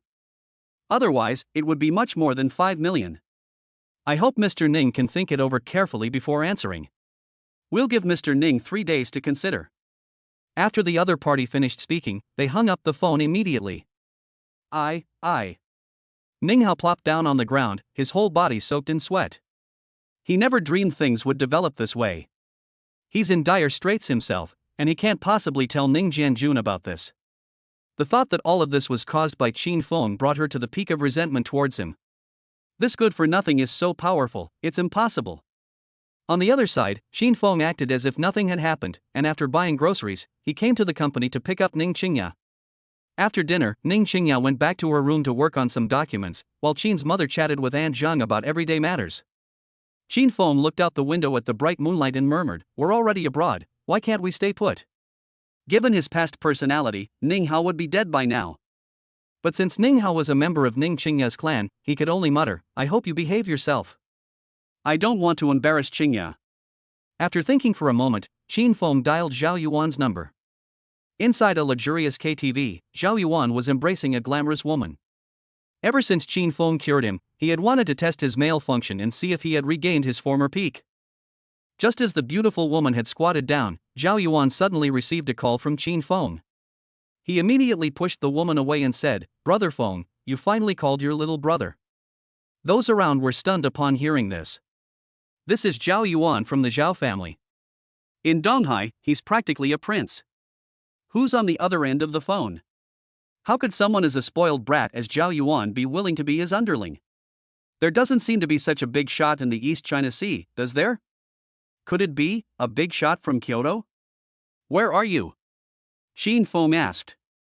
I am here. Zhao Yuan quickly told Qin Feng his location, and Qin Feng said he would be there soon before hanging up. Qingya, I have to go out for a bit. Upon hearing this, Ning Qingya, who was in the study, replied without looking up, "Okay, come back soon." Etc. Just as Qin Feng turned to leave, Ning Qingya suddenly called out to him, then opened her purse, took out 10,000 yuan, and handed it to Qin Feng, saying, "When you go out to play, you can't go without spending money." "I have money," Qin Feng shook his head and refused. He had earned some money driving a taxi, and this time he was going to see Zhao Yuan, not for anything else, so he didn't need the money at all. Take it. Even if you don't use it all, go buy yourself something nice. You should change your clothes too. Let's also buy mom some gifts or something. Ning Qingya took out several stacks of cash from her pocket and handed them to Qin Feng, saying, "Take these. If you need more, just let me know." Looking at the cash in his hand, Qin Feng felt a warmth in his heart. Thanks. Ning Qingya glared at Qin Feng, somewhat displeased, and said, "We are husband and wife, these are things I, as his wife, should do. Go quickly and come back soon." Ning Qingya waved her hand and then continued with her unfinished work. After putting the money in his pocket, Qin Feng turned and left home, taking a taxi to the place he had arranged to meet Zhao Yuan. Royal Dynasty KTV, one of the top entertainment venues in Donghai City, is filled with all kinds of luxury cars parked in front of it, with neon lights flashing, making it look very impressive. As soon as Qin Feng stepped into the magnificent lobby, a man in a sharp suit rushed up to him. He first looked Qin Feng up and down, and then frowned slightly when he saw Qin Feng's attire. But his professional demeanor still allowed him to smile and ask Qin Feng, "Hello sir, do you have a reservation?" Zhao Yuan glanced around and shook his head, saying, "I've come to find Zhao Yuan." Young Master Zhao? The receptionist was taken aback. Zhao Yuan was a regular here and a top VIP, so he naturally recognized him. But the clothes this person is wearing don't look like something that someone who would associate with young Master Zhao. Could it be that he's here to cause trouble? After thinking for a moment, he tentatively asked, "Hello sir, may I ask your surname?" "I need to verify this with young Master Zhao." Qin Feng spoke first. Qin Feng. "Okay, Mr. Qin, please wait a moment." The receptionist stepped aside, picked up a walkie-talkie, and said, "Manager, a gentleman has arrived at the door. He says he's a friend of young Master Zhao. He said his name was Qin Feng." "A friend of young Master Zhao?" The manager paused for a moment before saying, "Let me ask young Master Zhao." After glancing at the surveillance footage, his first instinct was to have the receptionist kick Qin Feng out. No matter how you looked at it, Qin Feng's clothes and appearance had nothing to do with Zhao Yuan. However, considering Zhao Yuan's status in Donghai City, it was unlikely that an ordinary person would recognize Zhao Yuan, let alone try to extort money from him. In order to avoid trouble, they had no choice but to go to Zhao Yuan to verify the information. Inside the VIP room, the manager respectfully said, "Young Master Zhao, there is a Mr. Qin outside looking for you." Chapter 55 Being Extorted on the Street. Brother Feng arrived so quickly? Zhao Yuan quickly got up and rushed towards the door. He quickly arrived in front of Qin Feng and said warmly, "Brother Feng, you finally arrived. Please come in." The receptionist watched Qin Feng's retreating figure as he entered the elevator, a sudden chill running through her. She muttered to herself, "When did young Master Zhao make such a friend? He looks so ordinary." Fortunately, he didn't do anything to Qin Feng and was always very polite to him. Otherwise, just thinking about the possible consequences made him shudder. When Zhao Yuan and Qin Feng entered the private room, the entire room fell silent, and everyone's eyes were focused on Qin Feng. These men and women were all dressed fashionably, and they were all second-generation rich kids, whose status and position far surpassed those of Wang Fan and his group. Young Master Zhao, and who is this gentleman? A beautiful woman looked Qin Feng up and down. Qin Feng was dressed plainly, and it was obvious that he lived at the bottom of society and was not in the same circle as them at all. They knew almost everyone who Zhao Yuan treated them this way, but this person in front of them was a complete stranger. Zhao Yuan quickly said, "This is Qin Feng, Ning Qingya's husband. Everyone calls him Brother Feng." Upon hearing this, everyone quickly greeted him, "Hello, Brother Feng." Zhao Yuan is a big shot in this circle, and no one dares to contradict him. "Brother Feng, please have a seat. Would you like something to drink?" Qin Feng shook his head and said, "Anything is fine. I came to see you mainly because I have something to discuss." Upon hearing this, Zhao Yuan immediately became interested again and quickly said, "Brother Feng, just tell me what you need, and I guarantee I'll handle it perfectly." Ever since Qin Feng rescued him from that place, he had been looking for an opportunity to repay Qin Feng's favor, and now the opportunity had finally come. "It's nothing serious." Qin Feng pondered for a moment. "Ning Hao is abroad. Does anyone from your Zhao family live in the same place as Ning Hao? Find someone to keep an eye on Ning Hao." Upon hearing this, Zhao Yuan immediately patted his chest and said, "Brother Feng, I thought it was something serious." "Leave this to me. My family has a few business partners over there, so keeping an eye on someone is a piece of cake. If that brat Ning Hao doesn't behave, I'll have his legs broken." Qin Feng nodded, while Zhao Yuan kept thanking Qin Feng for saving his life and getting him out of trouble. He was very emotional and wished he could tear his heart out and show it to Qin Feng. "Honey, bring me some food when you come back, I'm a little hungry." After seeing Ning Qingya's message, Qin Feng prepared to leave. Zhao Yuan tried to persuade him to stay, but when he learned that Ning Qingya was hungry, he could only reluctantly agree and then saw Qin Feng off from the KTV. Qin Feng, who habitually buys things from roadside stalls, ordered some barbecue and a fried rice. He took out his phone to scan the code, but found that there was no signal. He tried to scan the code several times but failed. He could only take out the money Ning Qingya had given him to pay. His act of taking out money was immediately seen by two young men who were eating nearby. One of the blonde-haired guys nudged his companion's arm and whispered, "Did you see that?" That kid pulled out a wad of red bills. Another man wearing an earring squinted at Qin Feng's simple clothes, nodded and said, "This guy's clothes don't look like an ordinary person's. I don't know where he got so much money. I can get a better phone tomorrow." He. I can finally ask Xiaomei out now, I've been so bored. After Qin Feng finished shopping, he went to the roadside to hail a taxi and leave. Before he could even stand up straight, a figure staggered and bumped into him. "Ouch!" The man cried out in surprise, stumbled and fell to the ground, dropping whatever he was holding with a clatter. Qin Feng frowned and subconsciously looked at him. The other person was dressed in a mismatched manner, had an earring in his ear, and was looking at him angrily. "Are you blind?" The man with the earring clutched his arm, got up from the ground with a pained expression, and started cursing at Qin Feng. The blonde-haired guy quickly approached from behind, looking at the earring-wearing man with concern. "Brother, are you all right? Were you hurt anywhere?" Then he turned to Qin Feng, his expression changed, and he said in a harsh voice, "How do you walk?" "You bumped into my brother and hurt him. What are you going to do about it?" Qin Feng watched coldly, and seeing them working together, he immediately guessed that the two were trying to stage an accident. Without any reaction, Qin Feng said expressionlessly, "He bumped into me on his own, it has nothing to do with me." "You're talking nonsense. You bumped into me on purpose." The man with the earring pointed at the paper bag on the ground, angrily bent down to pick it up, and took out a broken porcelain ornament from it, which looked like a pixiu. "Ah. I just spent over 80,000 yuan to buy this lucky pixiu, which I was going to give to my boss, and you smashed it to pieces. How do you intend to compensate me?" The blonde-haired man chimed in, his eyes threatening. "Kid, I advise you to be smart. Either hand over 80,000 yuan now, and we'll call it even. Either we call the police, or we can find another place to have a proper talk." As he spoke, he deliberately lifted the corner of his shirt, revealing a section of the baton handle clipped to his belt. The location where the group was situated was already a bustling street, which immediately attracted a large crowd of onlookers.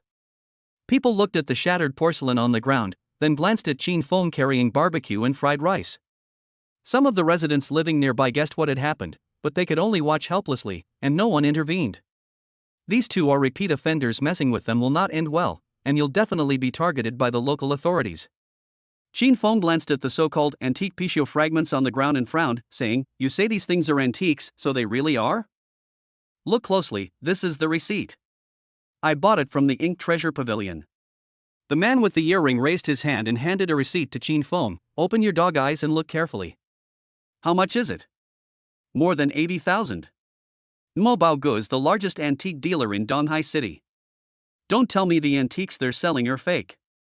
Behind Mo Baogu is the largest antique shop in Donghai City, which is very authoritative. Usually, as long as he mentions Mo Baogu, the other party will immediately pay up. No one dares to fight at Mo Baogu. Ink Treasure Pavilion? Qin Feng frowned slightly and said, "The Ink Treasure Pavilion could not possibly be fake, but I don't have that much money. As a taxi driver, I've been to almost every place in Donghai City, and I've naturally heard of Mo Baogu, but I've never been inside." "Stop talking nonsense, we all saw it, you still have several stacks of red." The man with the earring thought Qin Feng had backed down, so he became even more arrogant. The blonde-haired man stepped closer, almost touching Qin Feng's face, and threatened in a low voice, "Hurry up. Don't force us to make a move." Qin Feng looked at them and slowly pulled out the thick wad of cash Ning Qingya had given him from his pocket worth tens of thousands of yuan. The two thugs' eyes widened, and their breathing became rapid. Just when they thought they were about to succeed, Qin Feng slowly put the money back into his pocket and then uttered 3 words indifferently. "Call the police." Chapter 56 Xiao Hua, Who Dares to Mess with the Ink Treasure Pavilion? Seeing Qin Feng's unyielding attitude, even with a mocking look on his face, especially his suggestion to call the police, both the blonde-haired man and the man with the ears were completely dumbfounded. Qin Feng was the most stubborn person they had ever encountered in their line of work. Normally, most people would be so frightened by their demeanor that their legs would go weak, and they would choose to pay money to avoid trouble. No one has ever taken the initiative to ask the police to be called like Qin Feng. You have to understand, they dare to do this because they have powerful backers. Call the police? Who the hell are you trying to scare? Feeling a bit embarrassed, the blonde-haired guy raised his voice several decibels, making sure everyone around could hear him clearly. "It's good that the police are here. I want to see whether they support you or me." The barbecue vendor nearby, who had a good impression of Qin Feng during their earlier conversation, quickly reminded him, "Friend, they have connections." He had set up a stall in this place and had been extorted by these two before. At first, he was very tough, but they managed to subdue him completely. Upon hearing this, the blonde-haired man and the man with the ears looked at Qin Feng smugly. "Did you hear that? We have connections up here." "Thanks." Qin Feng thanked the barbecue stall owner, staring at the two men without flinching at all. "Let's call the police." The boss wanted to say something more, but the woman next to him pulled him back, glared at him, and told him not to say anything more. They needed to continue living here, and offending these two guys wouldn't end well. You're asking for it, aren't you?" Upon hearing this, Huang Mao immediately became anxious. Although they had connections, if things really escalated to the police station, they wouldn't have an easy time either. They thought that Qin Feng would be scared off by what the boss said and would immediately pay up to avoid trouble, but they never expected that Qin Feng would still choose to fight to the end. The angry blonde-haired man chose to attack Qin Feng. However, before his hand could even touch Qin Feng's collar, his wrist was grabbed by something like an iron clamp, and no matter how much he struggled, he couldn't break free. Qin Feng didn't even glance at the blonde-haired man, but calmly stared at the antique fragments in the earring man's hand, while his other hand steadily held the midnight snack he had brought for Ning Qingya. Let go. Let go. Huang Mao felt a sharp pain in his wrist, as if his bones were about to be crushed. His pig-like screams echoed throughout the night market. Huang Mao's face was full of pain, and he was no longer the arrogant man he had been before. Hearing his companion scream, the man with the earring stealthily reached behind him with his other hand, cursing, "Damn it, they actually dared to lay a hand on me?" A small knife appeared silently behind him, ready to stab Qin Feng. "What are you doing?" Two patrolling police officers happened to be passing by and, seeing the crowd gathered there, immediately got out of their car and came over. The blonde-haired man and the man with the earrings' expression changed instantly. They hadn't expected Qin Feng to actually dare to call the police. The man with the earring instinctively tried to hide the knife behind his back, but it was too late. "What are you all doing gathered here?" The police officers scanned the crowd, and those who didn't want to cause trouble quickly moved away. The blonde-haired man immediately cried out, "Officer, this guy damaged our antique, and not only did he refuse to pay, he also hit me. Look at my hand." Huang Mao quickly offered his hand. His wrist was slightly bluish, and 5 finger marks were clearly visible on it. The police officer glanced at the blonde-haired man, then at his companion, the man with the earring, and finally at Qin Feng, who was carrying something. Noticing the broken pieces on the ground, he immediately guessed what had happened. "It's you again," the older policeman said coldly. "You're like dogs that can't stop eating shit." Without asking, he immediately assumed the two were extorting money from him, and this wasn't the first time something like this had happened. "Officer, you can't wrongly accuse someone. He smashed my antique. It was bought from the Ink Treasure Pavilion and was worth 80,000. The man with the earring quickly retorted, "This is the invoice." The blonde-haired man quickly chimed in, "That's right, we bought this with our own money." "Not only did he not pay us back, he also beat me up. Ouch, that hurts so much." Upon hearing this, the older police officer was momentarily stunned. He took the invoice from the man with the earring and examined it carefully. It was indeed an invoice issued by Mo Baogu, and there was nothing wrong with it. He looked at the two of them with some suspicion, wondering to himself, could these two have really changed their ways? Staring at the invoice, he turned to Qin Feng and said, "Is it the same as what they said?" Qin Feng shook his head and said, "I was about to go home after buying my things when he bumped into me while carrying them." "This thing is fake." Qin Feng looked at the fragments on the ground. This thing was only taken out of the kiln 3 days ago. "The invoice from Mobaoj is genuine, but the items are indeed fake." "You're talking nonsense. We bought this from the Ink Treasure Pavilion. How could the Ink Treasure Pavilion sell fakes? Aren't you afraid that the Calligraphy and Painting Pavilion will sue you for defamation?" Huang Mao immediately became agitated upon hearing this and retorted to Qin Feng. Among the onlookers, someone quickly reminded him, "Young man, you can't say that. Mo Baogu is the largest antique trading house in Donghai City. They wouldn't sell fakes. If you say that, the Ink Treasure Pavilion will hold you accountable." The older policeman whispered a reminder, "Young man, regardless of whether this thing is real or not, the invoice is genuine. If it can be proven that this thing was bought for 80,000, then you will have to bear the corresponding compensation." Qin Feng looked at the old policeman, wondering if he was in cahoots with the two.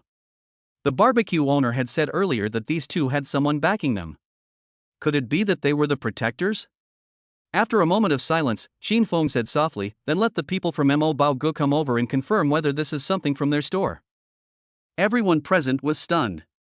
They hadn't expected Qin Feng to be so resolute. Even after bringing up the Ink Treasure Pavilion, he still didn't back down and chose to fight to the bitter end.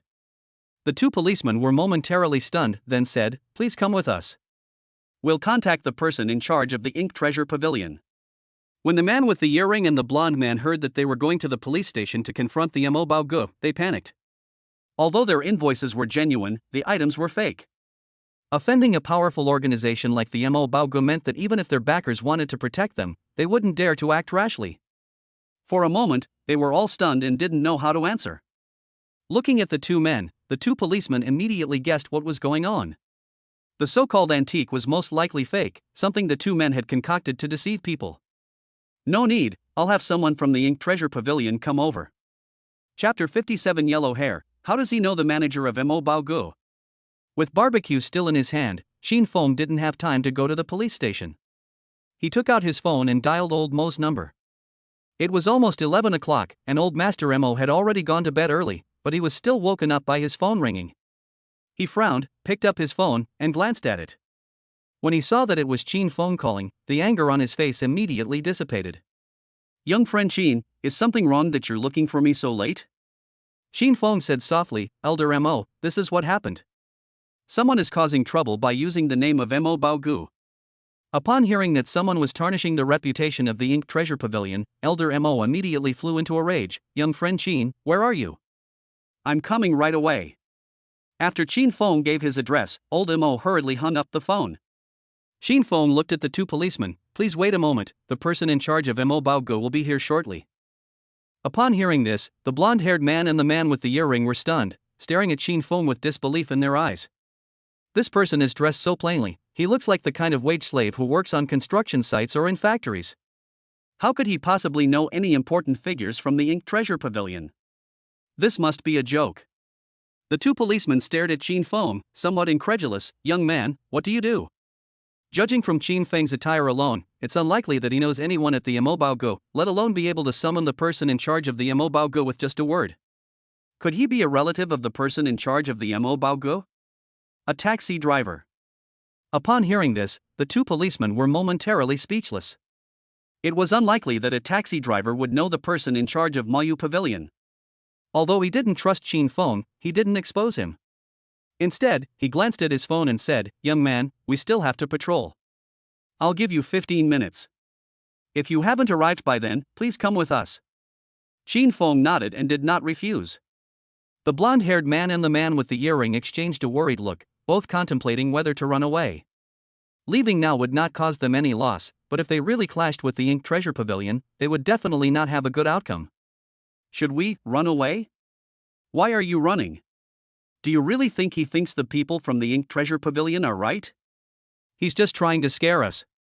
The blonde-haired man tried to run away, but the man with the earring refused, not believing that Qin Feng knew anyone from the Ink Treasure Pavilion. About 5 minutes later, a middle-aged man ran over, panting, and asked, "Excuse me, which one of you is Mr. Qin Feng?" Manager Zhao. When the man with the earring and the blonde man saw the newcomer, they panicked immediately, their eyes filled with disbelief. They never expected that Qin Feng would actually call over the person in charge of the Ink Treasure Pavilion. Just who is this guy? In that instant, both the man with the earring and the blonde-haired man looked at Qin Feng with deep fear in their eyes. How could this simply dressed person possibly know the person in charge of the Ink Treasure Pavilion? Stop right there. What do you want? The moment Zhao Hua appeared, the blonde-haired man and the man with the earring tried to escape, but were stopped by a sharp-eyed young policeman. "Officer, we have something to take care of right away, we don't need the money." Yes, my girlfriend is about to give birth, I'm going to be a dad." In an attempt to evade responsibility, both of them became somewhat incoherent. "I am Qin Feng." Qin Feng looked at Zhao Hua, who quickly handed him his business card, saying, "Hello Mr. Qin, I am the manager of Imobaogu. This is my business card. I've heard that someone is using our Imobaogu name to swindle people. These two are trying to stage an accident with the antiques you bought from your Imobaogu." Qin Feng pointed to the shards on the ground and then looked at the two people who looked like frightened rabbits. Zhao Hua glanced at the fragments on the ground, without even bending down to examine them closely, and then said to the two policemen without hesitation, "Officer, this thing is crudely made, the glaze is dull, it can't even be considered a high-quality imitation, it's a complete and utter fake. Our Imobaogu would never sell such garbage." Then, looking at the two of them, he said, "This invoice is quite well forged, but unfortunately the number format and the details of the official seal are different from those in our store. Gentlemen, you have been extorting money by impersonating my Imobaogu. We will definitely pursue this matter to the end." Hearing Zhao Hua's words, the two were completely stunned, their faces turning ashen. At this moment, they were utterly devastated. They had only wanted to make some money, but they never expected to offend such a behemoth as the Ink Treasure Pavilion. "Officer, we were wrong. He forced me to do all this." The man with the earring didn't hesitate to shift the blame to the blonde guy. The young policeman snorted and took out handcuffs. "Gentlemen, you are suspected of extortion. Please come with us." The old policeman looked at Qin Feng and said, "Young man, it's all thanks to you for calling in the professionals, otherwise these two slippery guys would have been arguing for ages." Although they knew that this was most likely extortion, they were police officers and everything required evidence. Now that professionals were present, the evidence was sufficient. After dealing with the two men, Zhao Hua quickly said to Qin Feng, "Mr. Qin, I am truly sorry that these petty scoundrels have spoiled your mood and tarnished the reputation of the Ink Treasure Pavilion. Elder Mo specifically instructed me to handle this matter properly and to apologize to you. What do you think?" "Thank you, Manager Zhao, for making this trip." Looking at the fried rice and barbecue in his hand, Qin Feng, who was thinking about Ning Qingya, said, "Officer, could you let me go back first, and then go to the station to make a statement?" "Sure, just come in an hour." The old policeman nodded.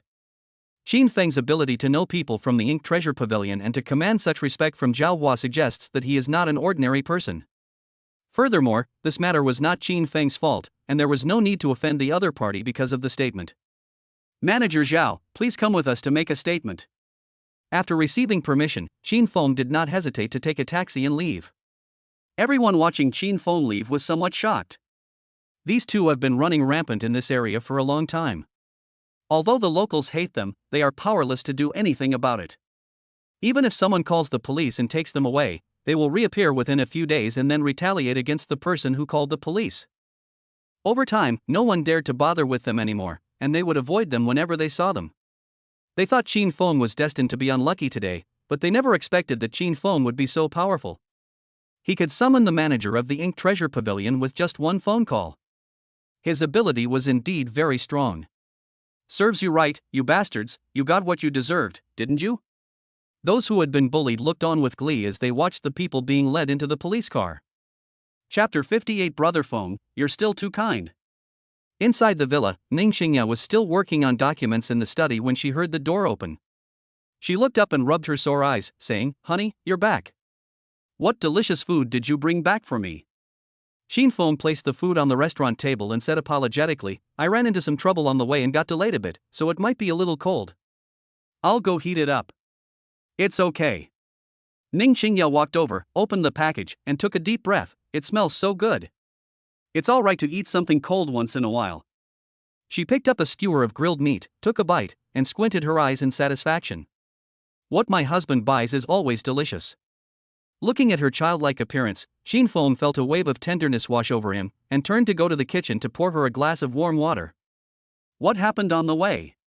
Ning Xingya asked casually while eating.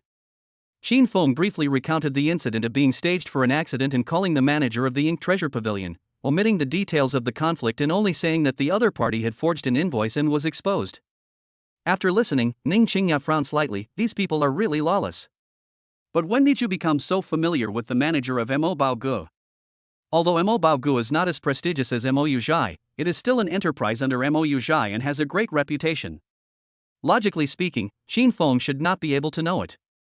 Chin Fong knew he couldn't hide this from Ning Xingya, and he didn't intend to hide it from her, so he said softly, "I helped Elder Mo with a small favor before, and he took good care of me since then." "A small favor?" Ning Xingya looked at Chin Fong suspiciously. "Someone like Elder Mo, what small favor would require such a repayment?"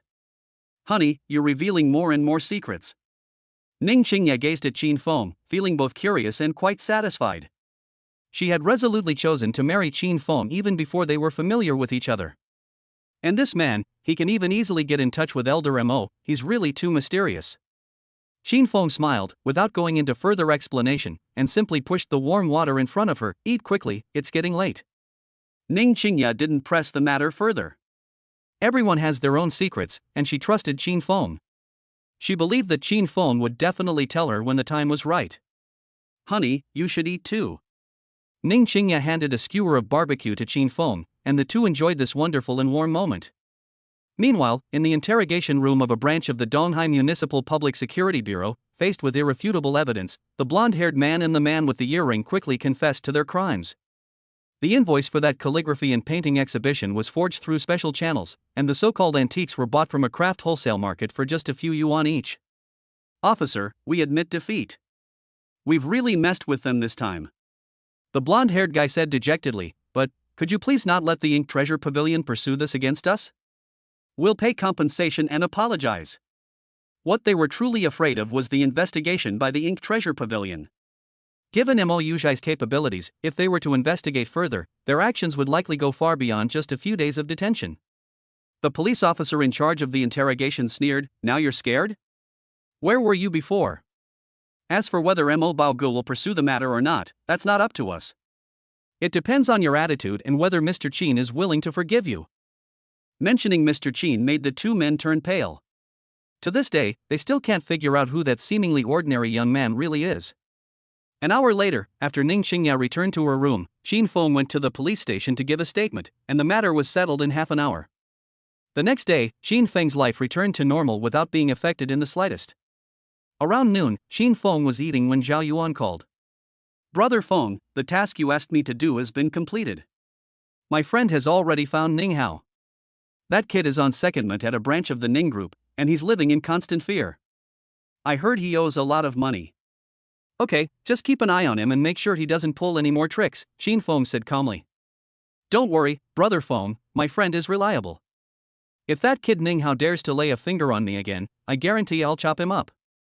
Zhao Yuan patted his chest to assure him, then lowered his voice and said, "Brother Feng, there's something else. Were those two idiots who staged accidents outside the Royal Dynasty KTV last night you?" The news spread quickly, and Zhao Yuan had obviously heard about what happened last night. Combining the time Qin Feng left with his knowledge of Qin Feng's energy, he immediately connected the dots. "Yes, we ran into each other." Qin Feng did not deny it. "Damn it, they're really blind." "Brother Feng, do you want me to?" Zhao Yuan hinted. "No need, the police have already handled it." Qin Feng interrupted him, "It was a minor matter, it's over." "Brother Feng, you're still too kind-hearted." Since Qin Feng was unwilling, Zhao Yuan naturally wouldn't force him. "Alright, Brother Feng, you're busy. I'll report back to you if there's any news." After hanging up the phone, Qin Feng shook his head. He really wasn't interested in such a trivial matter. Actually, there's nothing to do at all. The Ink Treasure Pavilion will handle it on its own, since this has damaged its reputation. In the afternoon, a mother and daughter stopped Qin Feng's car. The mother looked sallow and haggard, while the girl in her arms was about 15 years old, with a very pale face and pale lips, looking very weak. After the girl's mother closed the car door, she gave the destination, driver, to Ankang Clinic in the north of the city. Qin Feng glanced at the girl through the rearview mirror. The girl was leaning against the window, staring blankly out the window. "Okay." Qin Feng nodded slightly, not paying much attention. As a taxi driver, he had seen this kind of thing many times and was used to it. "Mom, are we really not going to the big hospital?" the doctor said. The girl's voice was weak. "Don't be afraid, little girl. Mom has found out that Dr. Liu at Ankang Clinic has some folk remedies that have cured many people, and the cost is cheap. Let's try again." The middle-aged woman interrupted the girl. She was unwilling to give up hope for her daughter's life. "Master, be careful." Halfway through the drive, as they passed an intersection, a delivery scooter suddenly darted out. Qin Feng quickly turned the steering wheel and slammed on the brakes. Squeak! The tires screeched as they rubbed against the ground. The car narrowly avoided the electric scooter, but the force of the impact caused the girl in the back seat to lurch forward with a painful groan. Nan. How are you?" The middle-aged woman hurriedly helped her daughter up. "I'm fine." The girl shook her head, trying to suppress her discomfort, her forehead covered in large beads of sweat. She was in great pain. After the car came to a stop, Qin Feng watched the electric scooter speed away after running a red light, then turned to the girl with a pained expression and frowned slightly, asking, "Are you all right?" Chapter 59 Elder Mo's Invitation. "No. It's nothing, it's all because that person ran a red light." Although the girl's mother was very angry and worried about her daughter's safety, she did not blame Qin Feng. The girl was pale, her lips were purple, and she was in very poor condition. Nan. The middle-aged parents looked at the girl with great concern and quickly turned to Qin Feng, saying, "Master, please take us to Dr. Liu quickly." Seeing the girl's pained expression, Qin Feng hesitated for a moment before saying, "Auntie, I know a little about medicine. How about I take a look at your sister first? She's in a lot of pain right now." Upon hearing this, the middle-aged woman immediately became wary. How could Qin Feng, a taxi driver, possibly have medical skills? No. Just as the middle-aged woman was about to refuse, the girl weakly spoke up, "Mom, I feel a tightness in my chest, and I can't breathe." Hearing her daughter's weak voice, the middle-aged woman, who had initially intended to refuse Qin Feng, immediately hesitated. She gritted her teeth and said, "Then I'll have to trouble you, master." Qin Feng leaned forward to look at the girl, keeping a distance from her, and said to the middle-aged woman, "Auntie, could you please hand my sisters to me?" Qin Feng gently placed his fingers on the girl's wrist, carefully feeling her pulse, and then said softly, "Auntie, does your daughter often feel weak, have palpitations, dizziness, and sometimes bleed for no reason?" Based on the hospital's diagnosis, it should be acute leukemia. The middle-aged woman, who had been suspicious of Qin Feng from beginning to end, looked on in disbelief when she heard his words. She never expected that Qin Feng could accurately diagnose her daughter's illness simply by taking her pulse. In an instant, hope flickered in her despairing eyes, and she nodded vigorously, yes, that's it. "Master, can you save my daughter?" Qin Feng withdrew his hand, shook his head solemnly, and said, "Auntie, if I may be frank, your daughter's illness is already very serious. The evil poison has penetrated deep into her blood and her vital energy is declining. The so-called folk remedies at that Ankang clinic are mostly potent drugs that not only fail to cure the disease but may also accelerate or delay the onset of illness. He originally meant to say something about hastening death, but changed his mind before he could finish. The middle-aged woman's tears instantly streamed down her face. We have no choice.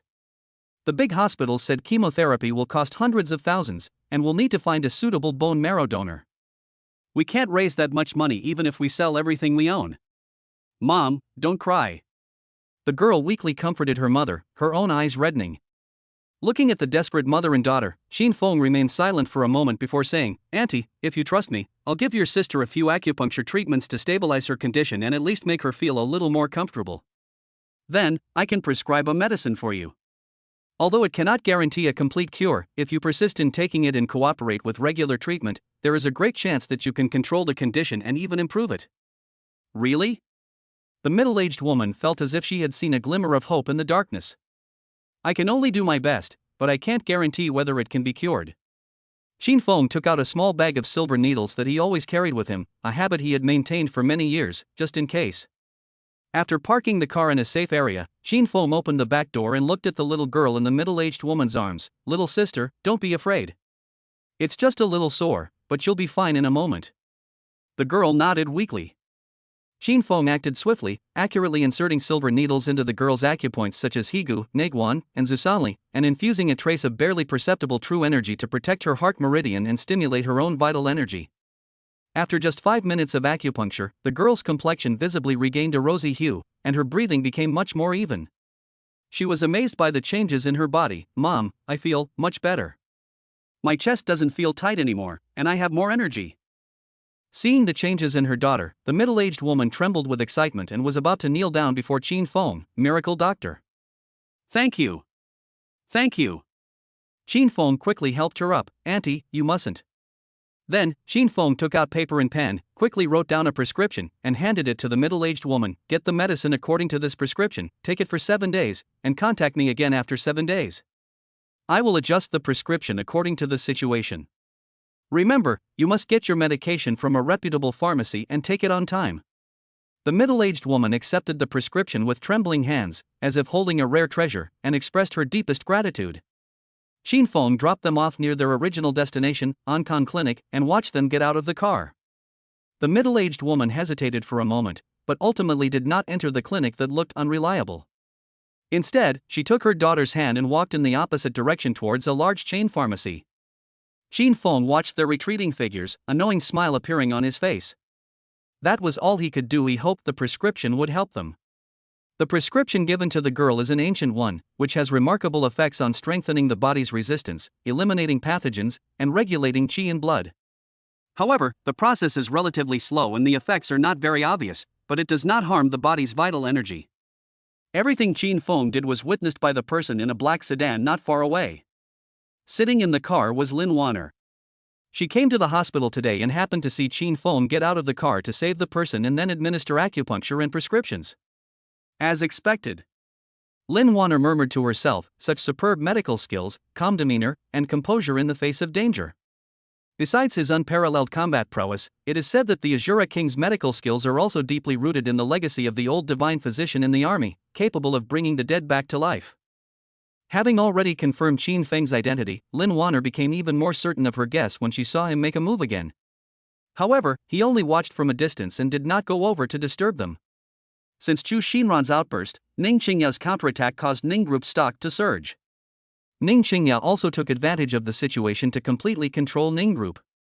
Without the constraints of Ning Jianjun and his son, the reform measures she envisioned were implemented more smoothly. In the evenings, Ning Qingya would talk to Xin Feng about things at the company. Xin Feng mostly just listened, occasionally giving some insightful advice that often made Ning Qingya feel enlightened, and she felt more and more that her cheap husband was unfathomable. Under Xin Feng's care, Xin's mother's health improved steadily. Her complexion became rosy, and she was full of energy. Her relationship with Ning Qingya also became increasingly harmonious. The following evening, Xin Feng was helping his mother to her room to rest when he received a call from Old Master Mo. "Young friend Xin, I hope I didn't disturb your rest?" Old Master Mo's voice was as kind as ever. "No, Mr. Mo, you're too kind." "I haven't thanked you for what happened last time," Xin Feng replied with a smile. "If it weren't for the people from Mo Baogu intervening last time, it would have been quite troublesome for him to get rid of those 2 thugs." Chapter 60 Ning Hao, can providing information about Qin Feng save me? Young friend Qin, I have a favor to ask of you. Do you have the time? Mo Lao's voice rang out, seeking Qin Feng's opinion. Mr. Mo, you're too kind. Qin Feng inquired, what is it?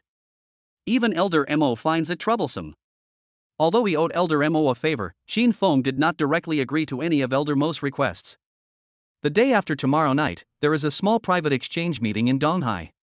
Most of the attendees are elderly people from the collecting and traditional Chinese medicine circles. I recently came across a strange antique. Some of the patterns on it are ambiguous, like some kind of ancient meridian diagram or runes. Several old friends can't figure it out. I thought of your extensive knowledge, young friend Qin. Would you do me the honor of coming over and helping this old man take a look? After thinking for a moment, Qin Feng instinctively wanted to refuse. Old Master Mo's status is extremely important in Donghai City, and the private exchange he mentioned is attended by top-level individuals.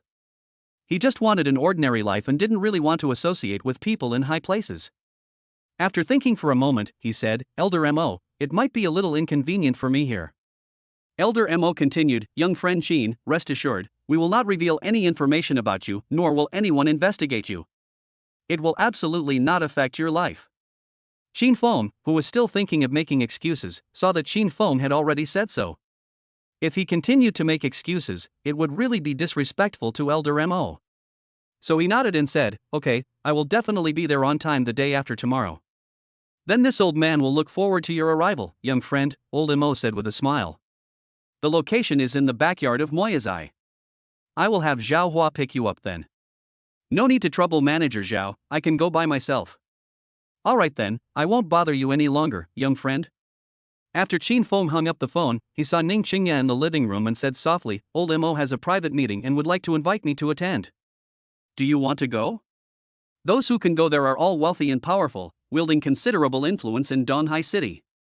If Ning Qingya can befriend them, it should greatly benefit her future career. Although Ning Qingya really wanted to go, she remembered what Qin Feng had said earlier, he was low-key and didn't want to reveal his identity.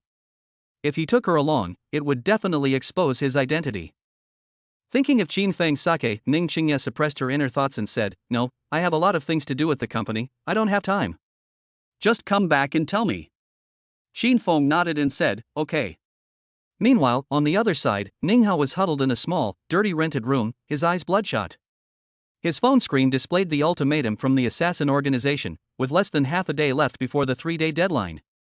He tried every possible method, even humbling himself to beg friends he used to look down on, but he was either directly rejected or hung up as soon as the amount was mentioned.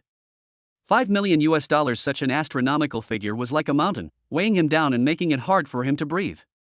He dared not tell Ning Jianjun that if Ning Jianjun knew that he had provoked Qin Feng again, and even gotten involved with an assassin organization, he would probably be the first to sever ties with him.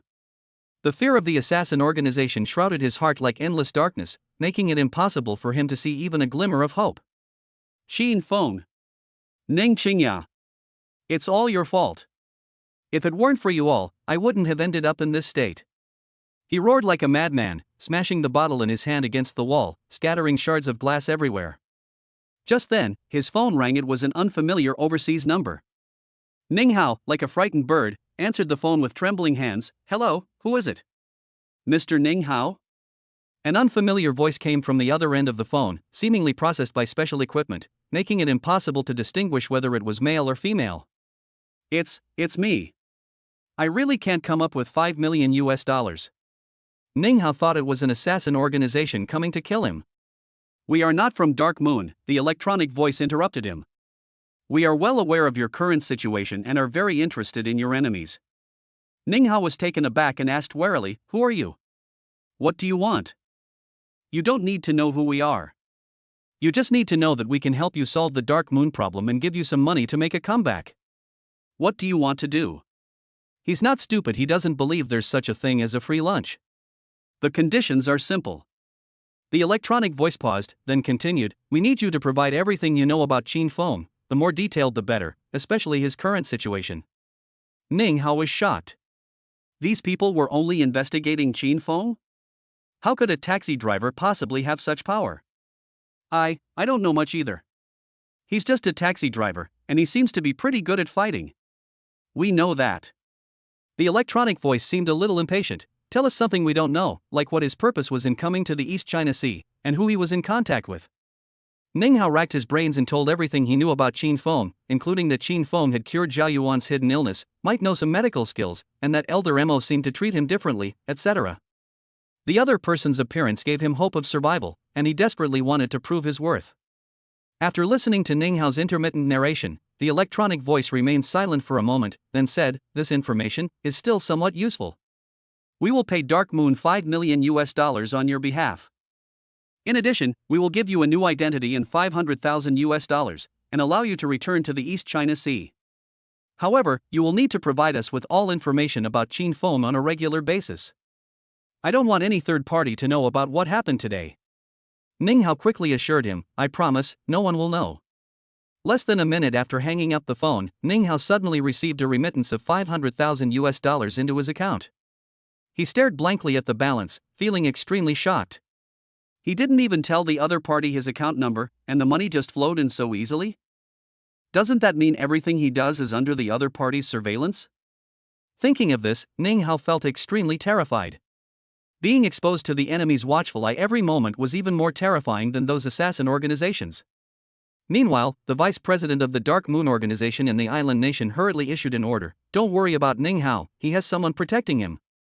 The ninja responsible for collecting the money, seeing the $5 million arrive in his account, looked at the vice president in bewilderment and said, "Vice President, Ning Hao is just a discarded pawn of the Ning Group. How could he possibly know people in higher positions?" He had investigated Ning Hao and knew that Ning Hao's background wasn't anything special otherwise. He wouldn't have dared to ask Ning Hao for those $5 million. Chapter 61 Private Meeting. What? You doubt me? The vice president stared coldly at the ninja, his eyes filled with murderous intent that seemed to want to kill him. In assassin organizations, a superior might kill a subordinate if they are displeased. Upon hearing this, the ninja's expression changed, and he was instantly terrified, kneeling on the ground and begging for mercy. "My lord, I dare not." The vice president stared coldly at the other party and continued, "Except for Ning Hao, everything else continues." The ninja was stunned. He hadn't even gotten the money, and now he was supposed to continue assassinating Qin Feng? "Sir, what about Qin Feng? This is also an order from above." Before the ninja could finish speaking, the vice president interrupted him again. Meanwhile, Chu Xinran and her family remained locked up in the police station. They tried everything they could, but had no chance of getting out. No matter who they asked for help, even bringing up Ning Hao, no one could help them. Only Wu Yueron was released under special circumstances because she had to take care of Chu's father, while Chu Xinran and Chu Shang were both temporarily detained and had not been released yet. "Mom, you have to save us." Chu Xinran and Chu Sheng cried and pleaded. They really didn't want to stay here any longer. Time passed quietly, and the appointed time between Qin Feng and Elder Mo arrived as scheduled.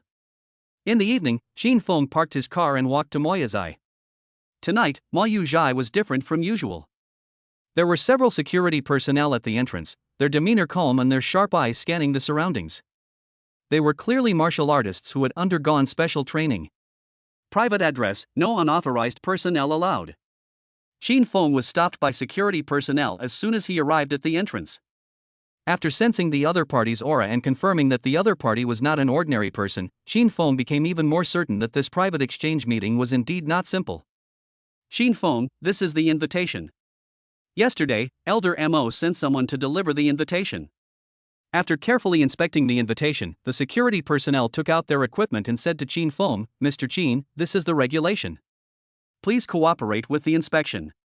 After confirming that Qin Feng was not carrying any dangerous items, the security personnel respectfully invited him inside. Passing through the front hall, we arrived at the familiar backyard, which had already been decorated. Under the soft lighting, several mahogany tables and chairs were set up, with a dozen or so guests scattered among them. Most of them were elderly people with gray hair, and there were also a few young people of Qin Feng's age, but none of them were familiar to him.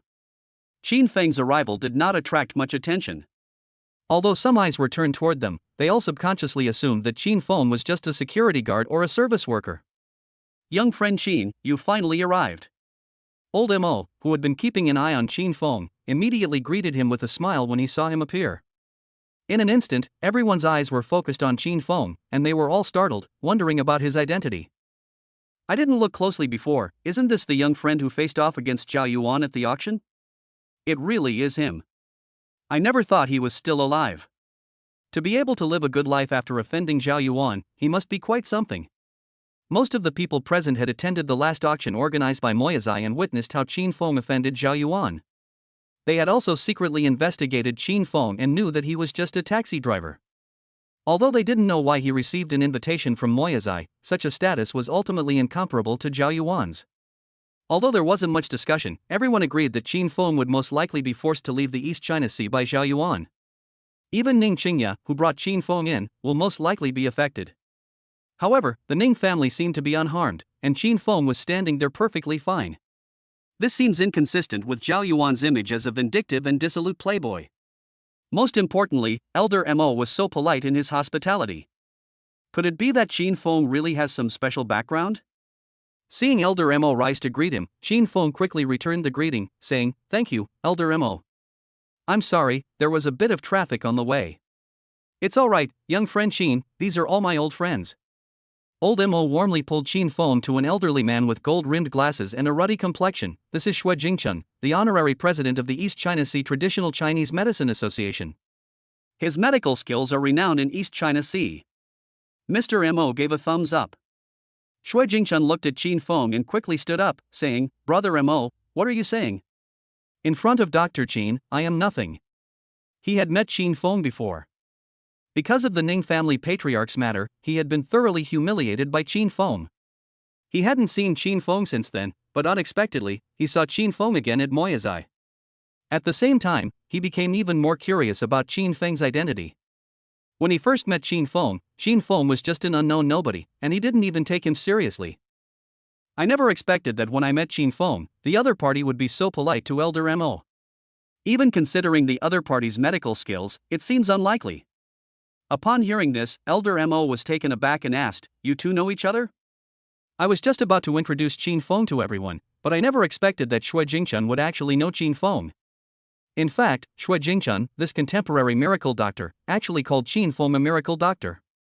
Regarding the incident with the Ning family last time, Xue Jingchun helplessly explained to everyone how he met Qin Feng. "Young friend Qin, I never expected your medical skills to be so superb." Even old man Xue bowed his head in admiration. Old Mo was somewhat shocked. He truly hadn't expected Qin Feng to have hidden so much. Then, he looked at a tall, thin old man who was wearing glasses. At a glance, it was clear that he was either rich or noble. "This is Li Wenhan, the vice president of the Collectors Association and an expert in ancient writing." Li Wenhan glanced at Qin Feng briefly, and although he didn't finish speaking, he nodded slightly. He didn't think much of Qin Feng's participation in their gathering, but he was still quite polite, since Qin Feng possessed superb medical skills and there might be a way to use Qin Feng in the future. It took about half an hour for Elder Mo to introduce Qin Feng to everyone, which made Qin Feng slightly displeased. He had wanted to keep a low profile, but now he couldn't at all. Fortunately, Qin Feng only introduced everyone to him and didn't tell anyone else anything about him. After exchanging pleasantries, Elder Mo led Qin Feng to the main table, which was covered with a dark velvet cloth and had several objects on it. One of them immediately caught Qin Feng's eye. It was a token-shaped object, about the size of a palm, dark in color, and neither quite iron nor quite stone. Chapter 62 Mysterious Token. The surface of the object was covered with complex and strange patterns. These patterns were not carved, but rather naturally formed, and seemed to contain some strange laws. At first glance, they looked like the meridians of the human body, but upon closer inspection, they resembled some kind of ancient runes, exuding an aura of vicissitude and mystery. "Young friend Qin, this is the strange thing I mentioned to you." Old Mo pointed to the token. "The material is unknown, the age cannot be verified, and the patterns on it are even more baffling. We old folks have been looking at it for a long time, but we can't figure it out either. Old Xue suspects it's related to some lost bienstone or guiding technique in ancient Chinese medicine, while Old Li thinks it might be some lost ancient text. I wonder what your opinion is, young friend?" All eyes turned to Qin Feng again, eager to see what insights this young man, so highly regarded by Elder Mo, could offer. Qin Feng did not answer immediately. He took a few steps closer and examined the object carefully. As he gazed at them, the strange patterns seemed to come alive, flowing slowly in his eyes, and a faint energy shot out from the token. Qin Feng's heart stirred, and he stretched out his right index finger, slowly touching the surface of the token. Careful! Old Mo subconsciously spoke up to remind him that the object was icy cold to the touch. He had also felt uneasy and uncomfortable whenever he touched it before. However, Elder Mo's warning came too late. Qin Feng's fingertips had already touched the token. The instant they made contact, a chilling sensation surged into his body from his fingertips, spreading throughout Qin Feng's entire body. Just as Qin Feng came into contact with the token, the engraved patterns on it lit up slightly. However, everyone's attention was on Qin Feng, and due to the lighting, no one noticed. Qin Feng's body trembled almost imperceptibly, and his internal energy began to circulate on its own, easily dissolving and absorbing the icy aura. Fragmented images seemed to flash through his mind: an endless starry sky, an ancient altar, a blurry figure. However, all of this was blurry and illusory, and Qin Feng could not see it clearly. He quickly withdrew his finger, his heart filled with turmoil. This token is no ordinary object. It contains an extremely high level of energy, and it seems to subtly resonate with the cultivation method he practices. Young friend Qin, are you all right? Elder Mo asked with concern. It's all right. Qin Feng shook his head, pondered for a moment, and said, Elder Mo, this thing is no ordinary object. Upon hearing this, no one took it seriously, thinking that Qin Feng was just making a fuss. They had all seen this item before. Although it was somewhat special, it was just an antique. Qin Feng continued, this thing looks a lot like an ancient human meridian system. Dr. Qin, please explain in detail. Shui Jingchun became interested. What is depicted here is not the 12 regular meridians or 8 extraordinary meridians of the human body as known by modern medicine, but a diagram that is close to the trajectory of an Qi dot. Qin Feng slowly explained that these were all information that his internal cultivation technique naturally sensed when he touched the token. If I am not mistaken, following this diagram may have miraculous effects, but it is extremely dangerous and should not be attempted lightly. And you call it a rune? Qin Feng looked at Li Wenhan, elderly as well versed in ancient scripts. Have you ever seen a rune that uses stellar power as a guide and divine soul as a brush? Li Wenhan was startled, then nodded and said, I've seen records about this, but there's no documented evidence that these things are real. The legend may not be unfounded. Qin Feng said calmly, the patterns on this token are not carved by human hands, but rather imprinted naturally by drawing upon the power of the stars. This thing is very likely left to future generations by some extraordinary person in ancient times for reference. Everyone present was shocked upon hearing this, as it was indeed beyond their comprehension. Mo Lao's eyes flashed with a sharp light. He had a similar feeling when he obtained the token, but he couldn't express it as clearly as Qin Feng. Shui Jingchun stood up excitedly, approaching the trajectory of primordial qi? If that's true, it will have epoch-making significance for traditional Chinese medicine's research into the mysteries of the human body and its exploration of the origin of life. His medical skills have reached a bottleneck, and he has not made any progress over the years. If this thing is really as Qin Feng said, it will unlock more hidden secrets of the human body. Li Wenhan also abandoned his dismissive attitude, staring intently at the token, and murmured, a star power imprint. If this is true, it will be a groundbreaking discovery in archaeology and paleography. Just then, a discordant voice rang out, you talk a good game, talking about star power, divine soul, and innate qi. They're all vague and ethereal. How can you prove them? Who knows if you're just spouting nonsense and trying to attract attention? The speaker was a fat man in his 60s, sitting in the corner, wearing a suit. He was a well-known antique dealer in Donghai, a member of the Qian family, who was primarily focused on profit and had always looked down on such mystical things. Qin Feng looked at Boss Qian and smiled faintly, it cannot be verified. Whether you believe it or not is entirely up to you. Mr. Qian scoffed, Mr. Mo, I'm not trying to be mean, but in our circle, we value substance and evidence. This young man has just made up some empty words and praised this thing to the skies. Isn't that a bit too frivolous? Who knows if he did his homework before coming here? He didn't finish his sentence, but his meaning was clear. He suspected that Qin Feng was a shill hired by old Mo to carry the sedan chair. Old Master Mo's face darkened. Mr. Qian, be careful what you say. Young friend Qin is a guest I invited. I can vouch for his knowledge. A guarantee is a guarantee, but he has to show everyone some real skills, right? Boss Qian persisted, convinced that Qin Feng was too young to have any profound background. Otherwise, how do we know he's not just making things up? Upon hearing the other party slander Qin Feng, Shui Jingchun immediately lost his temper and said coldly, Chen Wanfu, I also acknowledge Dr. Qin's medical skills. Are you doubting me too? He had always wanted to learn medical skills from Qin Feng, but he never had the opportunity. Now that Qian Wanfu had stepped forward, he could take this opportunity to win Qin Feng over. Upon hearing this, Qian Wanfu's face darkened as he said, "Shui Jingchun, I have no other intentions. I just want this young man to prove himself. Otherwise, why should we believe him?" Upon hearing this, everyone else remained silent, watching with curiosity. They did indeed share the same thoughts, but none of them were foolish enough to offend Elder Mo, Shui Jingchun, and Qin Feng, the junior whom the two valued, just like Qian Wanfu. Just as Shui Jingchun and Elder Mo were about to speak up for Qin Feng said softly, "There are some things that it's better for Boss Qin not to know." Chapter 63 Head to Head. What do you mean? Upon hearing Qin Feng's words, Qian Wanfu's face immediately darkened. I never expected that Qin Feng, a junior, would be so disrespectful to him. Do you really think that with Elder Mo and Shui Jingchun around, they won't take him seriously? However, Qin Feng remained calm and composed, his expression unchanged throughout. He looked calmly at Qian Wanfu and said in a nonchalant tone, "Whether you believe it or not, Mr. Qian, this thing is right here. Its wonder cannot be proven by words, but by fate and perception. It cannot be forced, nor can it be slandered." Qin Feng's response, though seemingly casual, carried an air of detachment, making Qian Wanfu appear somewhat aggressive and lacking in sophistication. Qian Wanfu was taken aback and wanted to say something more, but old Mo spoke up in a deep voice, "All right, Wanfu, today is an exchange meeting. Everyone should express their opinions and seek common ground while reserving differences. Young friend Qin's insights are unique and I believe they are extremely valuable. There is no need to argue about this matter further." After Elder Mo spoke, Qian Wanfu, though dissatisfied, could only snort sullenly and remain silent, but his gaze toward Qin Feng was filled with displeasure. Everyone felt a little regretful that they did not get the result they wanted. However, everyone's attention was soon drawn to the other items that Elder Mo had brought out, and they began to discuss and critique them, making the atmosphere lively again. Qin Feng was happy to have some peace and quiet, listening attentively. Occasionally, when Elder Mo or Shui Jingchun asked questions, he would speak concisely, always hitting the nail on the head.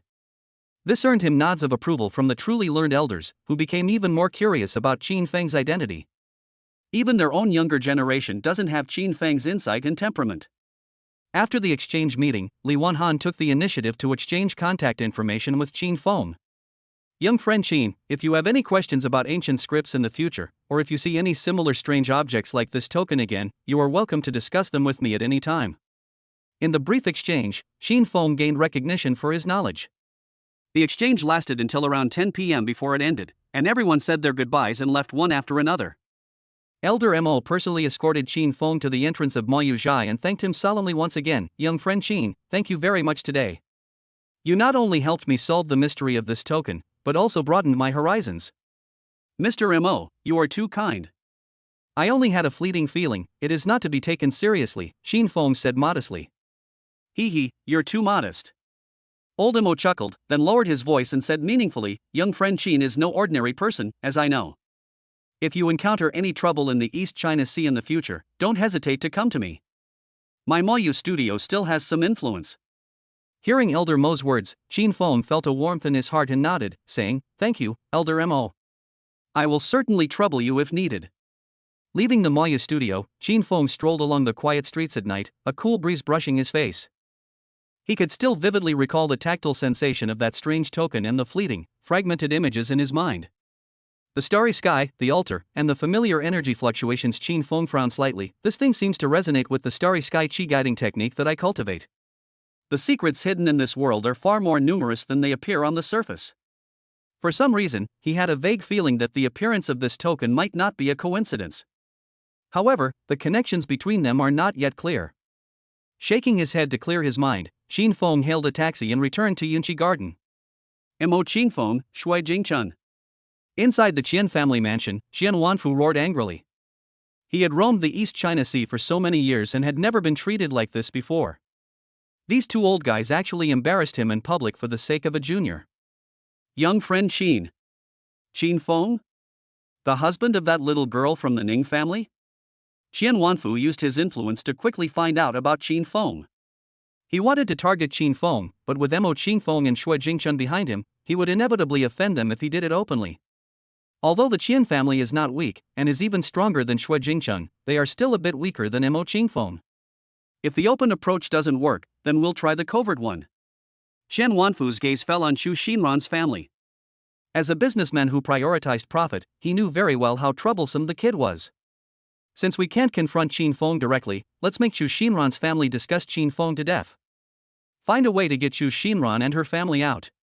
Inside the detention cell, Chu Xinran and her brother Chu Sheng sat facing each other in silence, their faces etched with weariness and despair. They have been detained here for several days. Although it is only detention, the feeling of losing their freedom and the legal sanctions they are about to face are like dark clouds hanging over them. Sister, are we really going to go to jail? Chu Sheng asked, his voice hoarse with tears in his eyes. I'm so young, I don't want to go to jail. Chu Xinran's face was pale, her eyes were empty, and her once pretty face had lost its luster.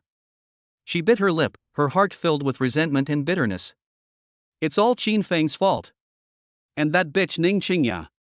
If it weren't for them, we wouldn't be in this situation. Chu Xinran cursed under her breath, but her tone was very weak, and even in her heart there was a trace of regret that she was unwilling to admit. If only she hadn't listened to Ning Hao's instigation, hadn't been greedy for that million, and hadn't caused trouble at the Ning Group's gate. If I haven't done those things, does that mean I don't need to come in? Unfortunately, there's no going back. I wonder how Mom is doing out there. Could she find someone to rescue us?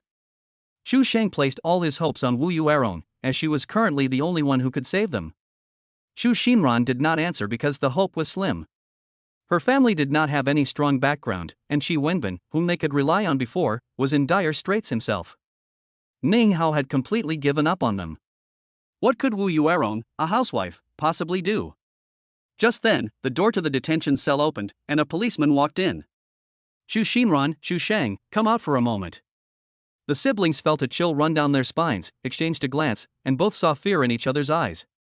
Is there going to be another trial, or has a verdict been handed down? They followed the police nervously into an interrogation room, only to find their mother, Wu Yuerong, there as well. Her eyes were red and swollen, clearly from crying, but she was smiling and showed no sadness. Next to Wu Yuerong sat a middle-aged man wearing a suit and gold-rimmed glasses. Mom? And who is this? Chu Xinran looked at the middle-aged man with a puzzled expression, subconsciously thinking that the man was very likely the lawyer that Wu Yuerong had found to vouch for them. Chapter 60 for the Mastermind. Xinran, Xiaoshang.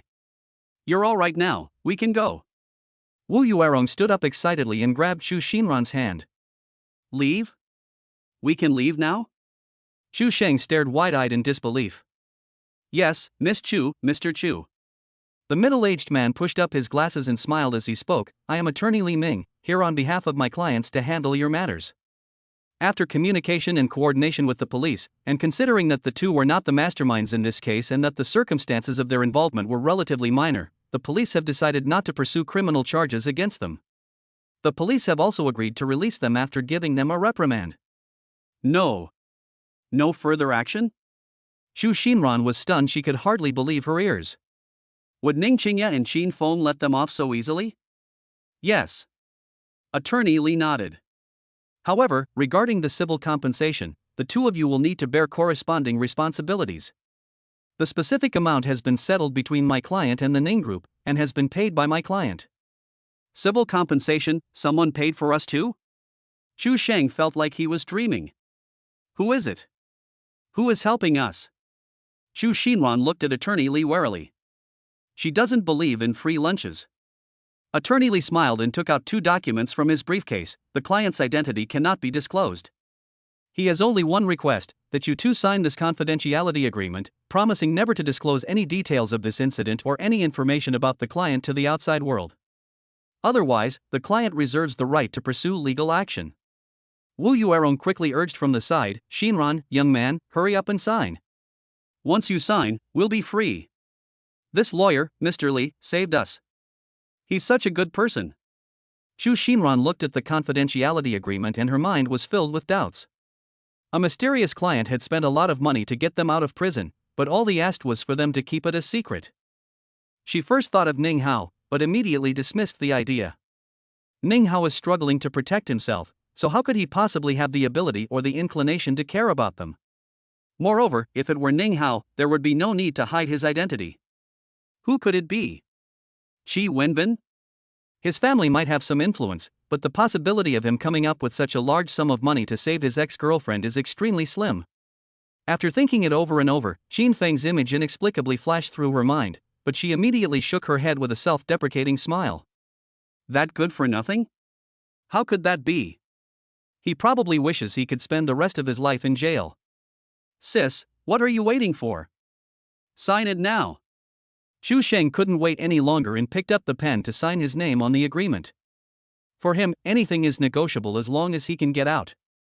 Looking at the expectant eyes of her younger brother and mother, and thinking of the dark and hopeless days in the detention cell, Chu Xinran finally gritted her teeth and signed her name on the agreement. Very good. Attorney Li put away the agreement, a satisfied smile on his face. The formalities have been completed, and you two can leave now. Chu Xinran sat in the taxi, watching the city night view rushing past the window, her heart filled with mixed feelings.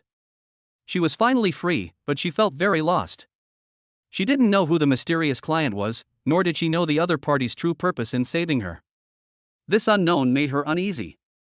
Mom, where are we going? Chu Sheng asked blankly. Wu Yuerong wiped her eyes and said, let's go eat something first. You've gotten so thin from hunger. I want to eat barbecue and Rujiamo Chinese hamburger. Honey, Chu Xinran and her family have come out. When Chu Xinran returned home, she looked at Qin Feng apologetically.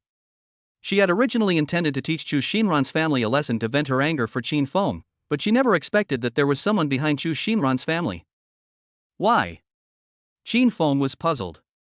Given what Chu Xinran's family had done, it was highly unlikely that they would be released. Even if they are to be released, they should at least have to wait until their detention period is over, right? Someone is putting pressure on the Ning family behind the scenes. If we don't agree to release Chu Xinran, they'll drag Ning Hao into it. For the sake of the family's reputation, Grandpa had no choice but to ask that the lawsuit against Chu Xinran's family be dropped. Ning Qingya looked at Qin Feng apologetically and said, Husband, I'm sorry, it's all my fault. It's okay, it's not your fault. Qin Feng smiled and comforted him, showing that he didn't care much. At the same time, I was very curious, who would help Chu Xinran's family? Qi Wenbin? The other party is already in dire straits, so it's even more impossible for Ning Hao, who is also in dire straits. Meanwhile, in a dilapidated apartment overseas, Ning Hao was facing a computer screen with a twisted smile on his face. On the computer screen was information about how the other party had rescued Chu Xinran's family, and also instructed him to continue gathering intelligence on Qin Feng. Don't worry, I'll keep a close eye on him. Ning Hao typed back quickly. Qin Feng, you probably never dreamed that your every move is now under someone else's surveillance.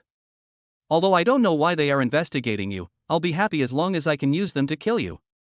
He seemed to have already foreseen Qin Feng's tragic end, and a morbid sense of satisfaction welled up within him. Inside the Qian family compound, Chen Wanfu also received a report from his subordinates. Boss, Chu Xinran and her family have been released.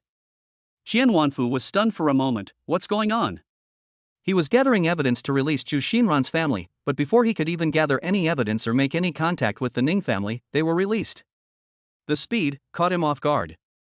Yes, we don't know the specifics, we only know that someone put pressure on the Ning family, and the Ning family patriarch intervened and released Chu Xinran and her family. Qian Wanfu muttered to himself, it seems. I'm not the only one who wants to deal with Qin Feng. But in the East China Sea, who else would want to deal with Qin Feng?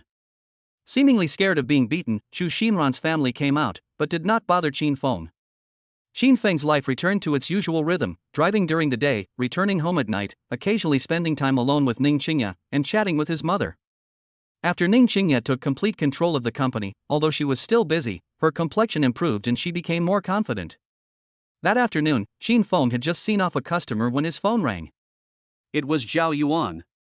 Hey Feng, where are you? Are you free tonight? I found a new private kitchen that's amazing, wanna go check it out? Zhao Yuan eagerly awaited Qin Feng's response. Qin Feng glanced at the time and smiled, sure, it's almost time to finish driving. Send me the address. Chapter 65 Lin Wanner's Reminder. Alright. Oh right, brother Feng. Zhao Yuan paused, then lowered his voice and said, Ning Hao has made a move. Qin Feng frowned and said, tell me about it. My friend said that the guy seems to have become much wealthier lately, and he's even paid off all his gambling debts. I don't know where he got the money. The Ning family has completely cut off his source of income. After hearing what Zhao Yuan said, Qin Feng said dismissively, perhaps it was given to him by his father. Although Ning Hao was punished by the old man, Ning Jianjun would not stand idly by and watch his son live such a miserable life. It is only natural for a father to help his son, and even if the old man knew, he would not say anything. Zhao Yuan continued, also, Ning Hao has been paying special attention to things in the East China Sea lately, and he even collects information about you all the time. Your name is even on search results. Qin Feng was taken aback. Why is he searching for me? If it were a search code, Qin Feng would have other ideas, but just thinking about his own name, he really couldn't figure out what the other party wanted to do. Zhao Yuan shook his head and said, I'm not too sure either, but he's probably thinking of some trick to deal with you, Brother Feng. Should I have someone beat him up to make him behave? Qin Feng shook his head and said, don't worry about him. After all, Ning Hao was his brother-in-law, and Qin Feng didn't want things to get too tense. Understood, Brother Feng, Zhao Yuanying said. See you tonight? See you tonight. In the evening, Qin Feng drove to the entrance of a relatively quiet alley, following Zhao Yuanfa's address. This private restaurant is hidden in a traditional courtyard house with a long history. The environment is quiet and has a unique charm. He parked his car and had just walked to the gate of the courtyard when he heard a quarrel coming from inside. Why can't we go in? We made a reservation. A somewhat familiar young female voice said with dissatisfaction. I'm sorry, miss, your reservation time is 7:30, and it's only 6:40 now. We have a rule that you can only enter at your reserved time, or wait for the previous guests to leave. The waiter explained patiently. Aren't there empty seats? Can't we sit down and wait?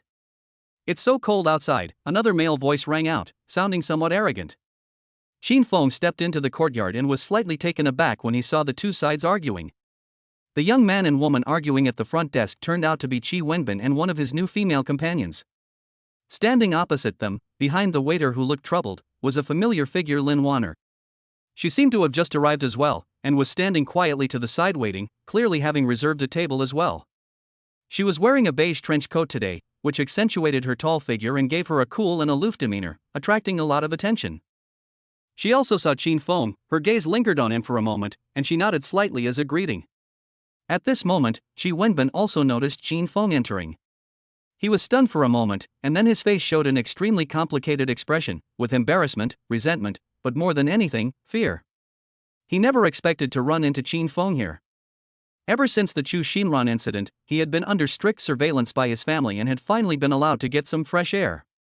He had wanted to show off to his new female companion about this private restaurant that was hard to book, but he was turned away. To make matters worse, he bumped into Qin Feng, that jinx. Qin Feng? Qi Wenbin subconsciously let go of his female companion's hand, his voice slightly stammering. Qin Feng glanced at him indifferently, ignored him, and walked straight to the waiter, giving him Zhao Yuan's name and the reserved private room number. The waiter checked the reservation record and immediately put on a warm smile. So you are Mr. Zhao's guest. Hello, Mr. Qin. Mr. Zhao has arrived and is at Tinjiachuan. I will take you there. As he spoke, he respectfully led Qin Feng inside. This scene left Qi Wenbin and his female companion stunned. They tried everything to get in but couldn't, yet the waiters were so polite when Qin Feng arrived. Qi Wenbin's female companion didn't recognize Qin Feng and, seeing this, muttered in dissatisfaction, Wenbin, what's going on with them? Why was that person allowed to go in? Qi Wenbin's face turned pale and then red, feeling utterly humiliated, yet he dared not retaliate. The Ning family was already an entity that couldn't be offended, and he dared not even imagine what the Zhao family would be like. Lin Wanner watched all of this, and a smile involuntarily appeared on her lips. This scene was truly amusing. As Qin Feng followed the waiter past Lin Wanner, he paused slightly, looked at her, and casually asked, Miss Lin, are you here for dinner too? Lin Wanner nodded, a faint smile appearing on her cool face. Yes, I made an appointment with a friend. Where is Mr. Qin? With friends, Qin Feng replied. The simple conversation between the two made Qi Wenbin, who was standing next to them, even more alarmed. Lin Wanner, the eldest daughter of the Lin family. She actually knows Qin Feng too? And they seem to have a pretty good relationship? Qi Wenbin felt a chill rise from the soles of his feet. Just what kind of monster is this Qin Feng? Isn't he a taxi driver? How could he know so many people he needs to look up to? At this moment, the resentment and dissatisfaction he felt towards Qin Feng were completely replaced by fear. She even secretly vowed that she would always avoid Qin Feng in the future and never provoke this unfathomable guy again. Qin Feng didn't say anything more. He nodded to Lin Wanner and then followed the waiter into the private room. Inside the private room, Zhao Yuan had already ordered the dishes and was sitting with his legs crossed, drinking tea. When he saw Qin Feng come in, he immediately stood up and said with a smile, "Brother Feng, you're here. Please sit down, the food will be ready soon." The two sat down and chatted for a few minutes. Zhao Yuan recalled the commotion he had vaguely heard outside and asked curiously, "Brother Feng, I think I heard someone shouting outside. Should I send someone to beat him up?" Qin Feng picked up his teacup, took a sip, and said calmly, "Ignore him." After thinking for a moment, Zhao Yuan whispered, "Brother Feng, Chu Xinran and her family have been released. We don't know who did it." When he learned that Chu Xinran's family had been released, he immediately went to investigate, but he didn't find anything.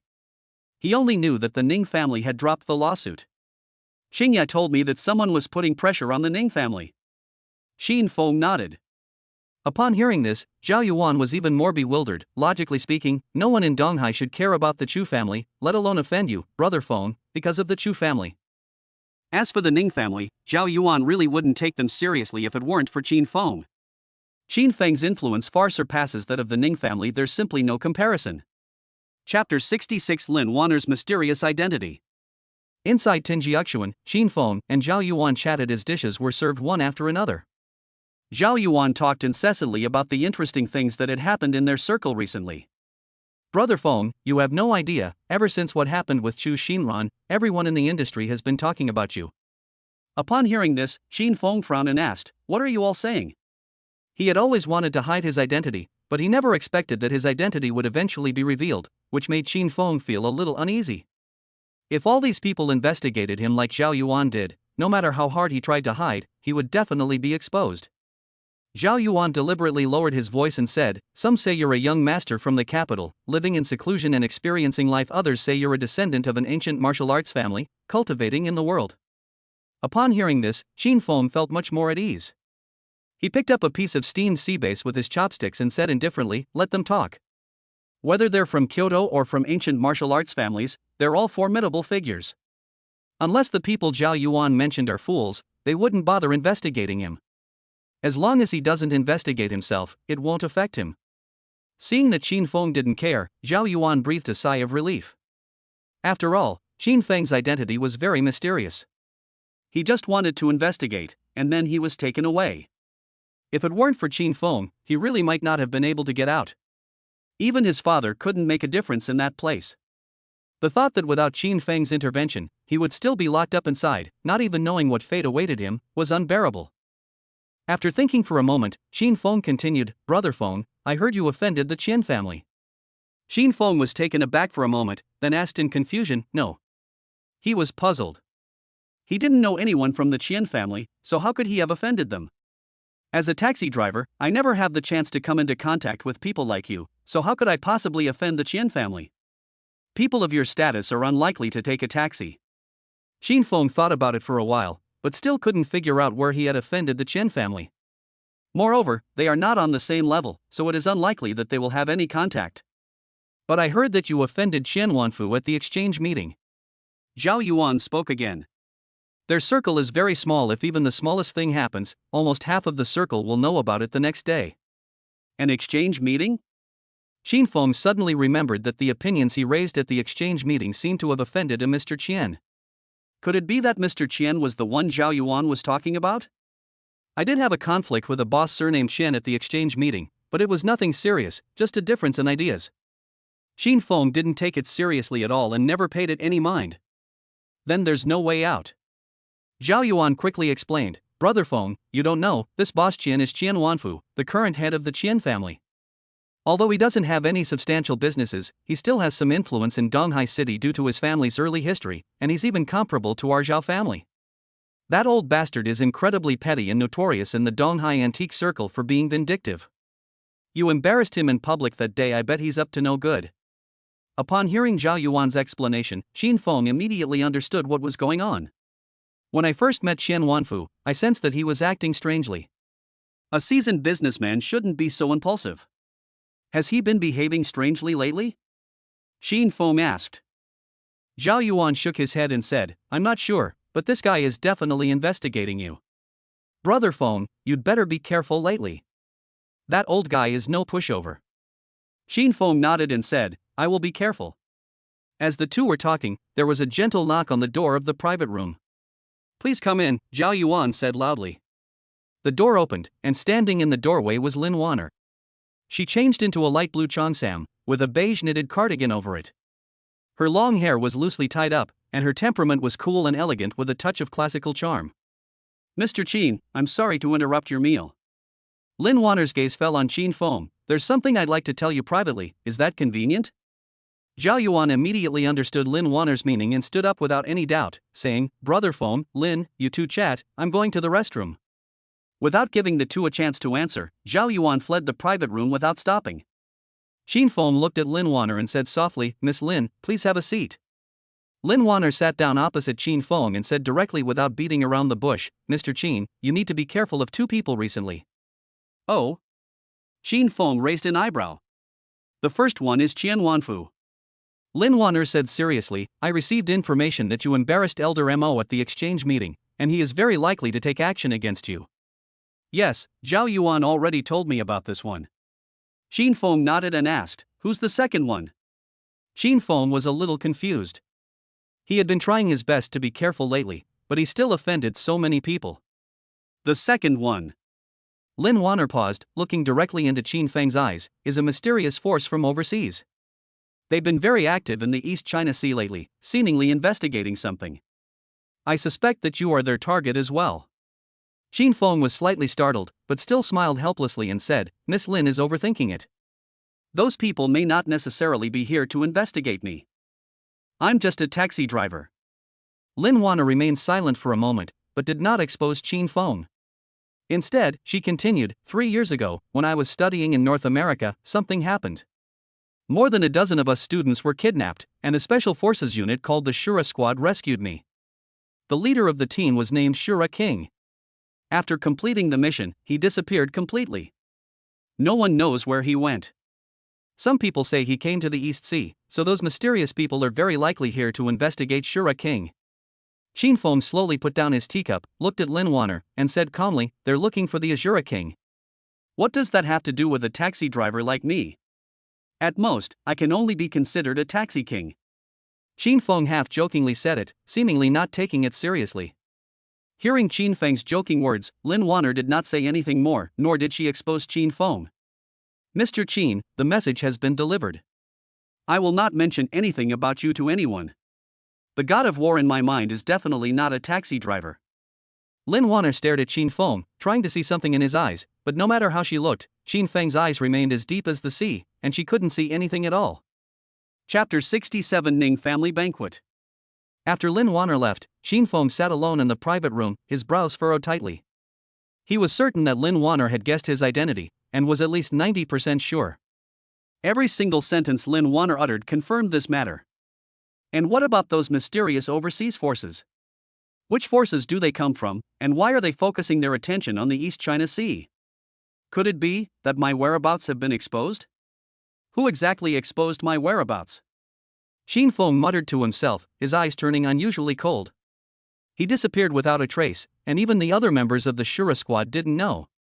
After arriving in Donghai City, he lived as an ordinary person, and the only people he could come into contact with were Zhao Yuan and Elder Mo. Given their status and background, they are not at a level where they would even be aware of their own identity. Could it be that Lin Wanner deliberately did this to test me? Brother Feng, are you alright? Zhao Yuan pushed open the door and came in. Seeing Qin Feng's very serious expression, he couldn't help but ask curiously. Qin Feng, whose thoughts were interrupted, shook his head slightly and then asked, how long have you known Lin Wanner? I've known him since I was a child. Without thinking, Zhao Yuan said, Brother Feng, even if you like Lin, the school beauty, let alone whether she'd be willing to be a concubine, even your wife wouldn't agree. Be serious, Qin Feng said, frowning. Seeing that Qin Feng's expression was a bit off and he wasn't joking at all, Zhao Yuan immediately stopped joking and continued, Brother Feng, why are you suddenly asking about this? Did Lin Wanner upset you in some way? Qin Feng did not explain, but continued, was it Lin Wanner who told you the name Azura King? Yes. How did she find out? The Lin family and the Zhao family are worlds apart. There's absolutely no way they would know this name. From the first time Qin Feng met Lin Wanner, he sensed that this woman was not simple, but because he didn't want to recall his past, he didn't think about investigating Lin Wanner. Now that Lin Wanner has revealed too much information, Qin Feng can no longer suppress his desire to find out Lin Wanner's identity. Even if she really was one of the hostages from back then, it's unlikely she would investigate such a thing, let alone know about the existence of the Shura Squad. Everything about the Shura Squad is a secret. Even the rescued members only know that they have been rescued, and nothing else. For the members of the Shura Squad, secrecy is ingrained in their bones. It is absolutely impossible for any member to expose themselves. I'm not entirely sure how Lin Wanner found out, but I suspect that it was all told to her by someone behind Lin Wanner, Zhao Yuan said after thinking for a moment. Upon hearing this, Qin Feng understood that Lin Wanner indeed had someone behind her. Otherwise, with the Lin family's power alone, it would be impossible for them to know so many secrets. How much do you know about the person behind Lin Wanner? Upon hearing this, Zhao Yuan was stunned. He shook his head and said, Brother Feng, you might not believe it, but I have absolutely no idea who's behind Lin Wanner. Don't even mention knowing their name, I don't even know their gender. Thinking about this, Zhao Yuan felt helpless. He had asked Lin Wanner several times, but ultimately got no results. It was precisely because of this person's existence that the Lin family, which was already inferior to the Zhao family, was even subtly superior to the Zhao family. However, the only one who surpasses her is Lin Wanner, not the entire Lin family. Help me investigate and see if you can find out who's behind Lin Wanner, Qin Feng said.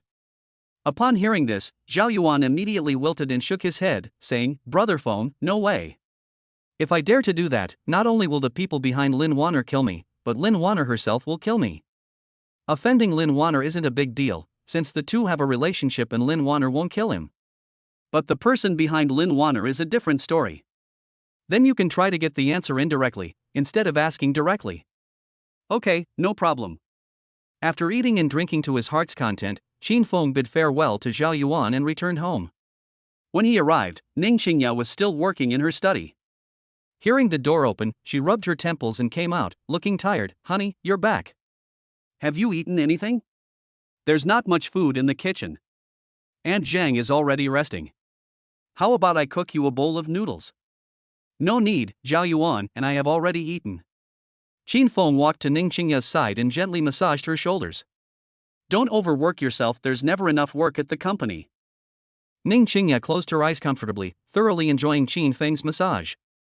Almost done, there are still some details to finalize regarding the promotion plan for the new product.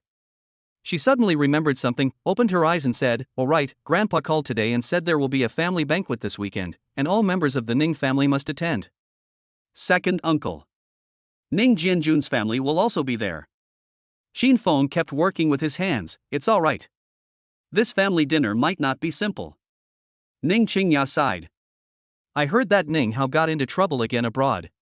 It seems he owes money to loan sharks, and they called my second uncle. Qin Feng was puzzled. Ning Hao owed money to loan sharks? Zhao Yuan said he's been living lavishly lately and spending money extravagantly, so how could he possibly owe usurious loans? Could it be that all that money he spent so lavishly was borrowed from loan sharks at exorbitant interest rates? But that seems unlikely. Creditors would never stand by and watch Ning Hao squander money without paying it back. Let's go and see what's going on first. Half an hour later, Ning Qingya drifted off to sleep. Qin Feng carried her into the bedroom and then went to the balcony in the living room. Looking at the bright moon outside the window, he murmured softly, Chu Xinran. Lin Wanner, who exactly is behind them? And Ning Hao, he's acting a bit strange too. Qin Feng felt that neither Chu Xinran nor Ning Hao were quite normal. Chu Xinran's family was inexplicably rescued, and the mysterious person behind Lin Wanner was able to get Lin Wanner to investigate him without any consequences. Clearly, the person's power was not low, and might even be comparable to those mysterious overseas forces. After Ning Hao hired an assassin, he dealt with him and then there was no further news. However, it is highly likely that the other party will not let him go, and it is unknown when the assassin hired by the other party will strike again. The main issue is that all of Ning Hao's assets have been frozen by Old Master Ning. Apart from basic living expenses, it is unlikely that he has any other source of income. Could it be that Ning Jianjun is supporting him behind the scenes? Chapter 68 Ning Jianjun, when did it become your place, son-in-law, to interfere in the affairs of the Ning family? The atmosphere at the Ning family's old house was subtle over the weekend. Before the old man came out, everyone's eyes kept wandering between the Ning Guofu and Ning Jianjun families. Although the last incident was not a big deal, everyone in the Ning family was well aware of it. It can be said that the two families, which were already on bad terms, have now become even more estranged because of this incident. If it weren't for the fact that the old man is still alive, the two families would most likely never meet again. Qin Feng stayed by Ning Qingya's side. He could clearly feel that many people's eyes were on him, and some even carried a lot of hostility. These were people who were usually close to Ning Jianjun's family. The Ning family sat on the right side of the main table. Ning Hao's mother, Li Rui, had a livid face, while Ning Jianjun remained silent with a stern expression. Ning Qingya's father and mother sat on the left side of the main table. Soon, the old man, supported by the official, came to the banquet hall. When he saw Ning Qingya and Qin Feng, he smiled and said, "Qingya and Xiaofeng are here. Come and sit next to Grandpa." Upon hearing this, the Ning family members' expressions changed. Didn't this mean that the old man was deliberately favoring Ning Qingya and Qin Feng? What are you still standing there for? Seeing that Ning Guofu and Ning Jianjun remained motionless, the old man immediately put on a stern face. Ning Guofu was fine, but Ning Jianjun had a gloomy face. If he were to step down, wouldn't that mean that Qin Feng and Ning Qingya could ride roughshod over him? But due to the old man's authority, he had no choice but to get up and give up his seat. "Thank you, Grandpa. We'll just sit over there." Ning Qingya knew what the two seats beside the old man represented. They were equivalent to the next heir of the Ning family. "Does my word no longer carry weight? Please sit here." The old man's face immediately turned cold. Ning Qingya had no choice but to pull Qin Feng to sit next to the old man. "Let's start eating." After the old man took the first bite, the family dinner quickly began, and it was a very warm and peaceful occasion. After a few rounds of drinks, Ning Jianjun finally couldn't hold back any longer and put down his glass, saying, "Dad, there's something I want to ask Qingya." Upon hearing this, everyone turned to look at them, and Ning Jianjun finally lost his composure. "Second uncle, please speak." Ning Qingya calmly put down her chopsticks. "I heard that you completely cancelled all the projects Howard was previously in charge of at the company, and even disbanded the team he built?" In front of the old man, Ning Jianjun tried his best to remain calm, but anyone with discerning eyes could hear the anger hidden in his words. "Even if Howard is at fault, aren't the projects themselves fine? Aren't you being too disregard for the family's interests by doing this?" Before Ning Qingya could speak, the old man said in a deep voice, "Jianjun, I asked Qingya to do this. Those projects look glamorous on the surface, but a closer look at the accounts reveals that most of them are maintained by connections and falsified data, and the actual losses are serious. Qingya is trying to stop the Ning family's losses." Ning Jianjun's expression changed. "Dad, those projects." "Second uncle." Ning Qingya knew that today's meal was not simple, so she had made preparations in advance. She took out a document from her handbag and handed it to Ning Jianjun. "This is the result of the finance department's re-audit. If you need, I can give you the detailed data after the meeting." For 3 of the projects, Ning Hao signed an agreement to make additional investments before leaving the company.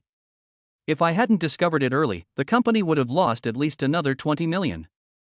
Li Rui couldn't help but interject, "Qingya, Howard is your cousin, can't you think of family ties for the sake of?" Second aunt, Ning Qingya interrupted her, shaking her head, "It's precisely because of our family ties that I'm only handling this officially. If we're really following company regulations, Ning Hao's actions would constitute embezzlement and he would be held legally responsible." Upon hearing this, Li Rui was speechless. Ning Jianjun took a deep breath and changed the subject. "Okay, let's not talk about company matters for now. But Howard is abroad right now. You can't just stand by and watch him die, can you? He's been tricked into owing money to loan sharks, and they've threatened to kill him if he doesn't pay back the money." "A setup?" Qin Feng suddenly spoke up, "Second uncle, are you sure he was set up, and not that he did something shady?" Ning Jianjun looked coldly at Qin Feng. "What do you mean by that?" Second uncle should ask Ning Hao clearly, lest there be a misunderstanding. "Qin Feng, what do you mean by that?" Ning Jianjun slammed his fist on the table and stood up. "You're just the Ning family's son-in-law. What right do you have to interfere in the Ning family's affairs?" All his efforts were in vain because of Qin Feng's arrival, and even his own son was forced to flee overseas. Now this guy actually dared to contradict him in public, which made Ning Jianjun even angrier. "That's enough." The old man suddenly interrupted, "Second son, don't you know what kind of person your son is? The old man looked around the room and slowly said, I already know about Howard's matter. He doesn't owe usurious loans, but money from an illegal organization overseas. It's not as simple as them just wanting money. Everyone present was stunned by these words. Dad, what do you mean? Ning Jianjun's face turned pale. I've asked around, and the organization is called Dark Moon. It's not some loan sharking operation, but a dark organization that specializes in all sorts of illegal activities, even hiring hitmen. Howard provoked them, and it's probably not just about money. Shinfeng looked at the old man, slightly surprised. He hadn't expected the old man to even know about this. Could it be that the Ning family is not as simple as I thought? Upon hearing this, Ning Qingya subconsciously looked at Shinfeng, her eyes filled with worry. Shinfeng's previous answer made Ning Qingya subconsciously suspect that Shinfeng might know something. Or, has the Dark Moon organization already found Shinfeng? Then, what should we do? Li Rui panicked completely. Will Howard be in danger? The old man sighed. Even if the Ning family were to go bankrupt, we would be powerless against such an internationally powerful force. At this moment, Ning Jiangwo finally panicked. What should we do? Will Howard's life be in danger? Dad, let Howard return to China quickly. I beg you. As Ning Jiangwo was speaking, he suddenly knelt down before old Master Ning. That was his only son. He absolutely could not let himself, an old man, bury his son. Li Rui, who was standing next to Ning Jianjun, also knelt down and looked at the old man Ning, saying, Dad, please save Howard. We are willing to leave the company. I will even leave Donghai and never compete with my elder brother's family for the company. Li Rui, who is used to enjoying the life of a wealthy woman, is willing to give up everything to save her son Ning Hao. Chapter 69 Ning Qingya's request, saving Ning Hao at a critical moment. The entire banquet hall was silent, except for the sound of Ning Jianjun and his wife kneeling on the ground, crying and pleading. Their faces were ashen. They realized that the trouble their son had gotten into was far more terrible than they had imagined. Dad, you must have a way, right? Ning Jianjun's voice trembled. Our Ning family has been in Donghai for so many years, we must have some connections.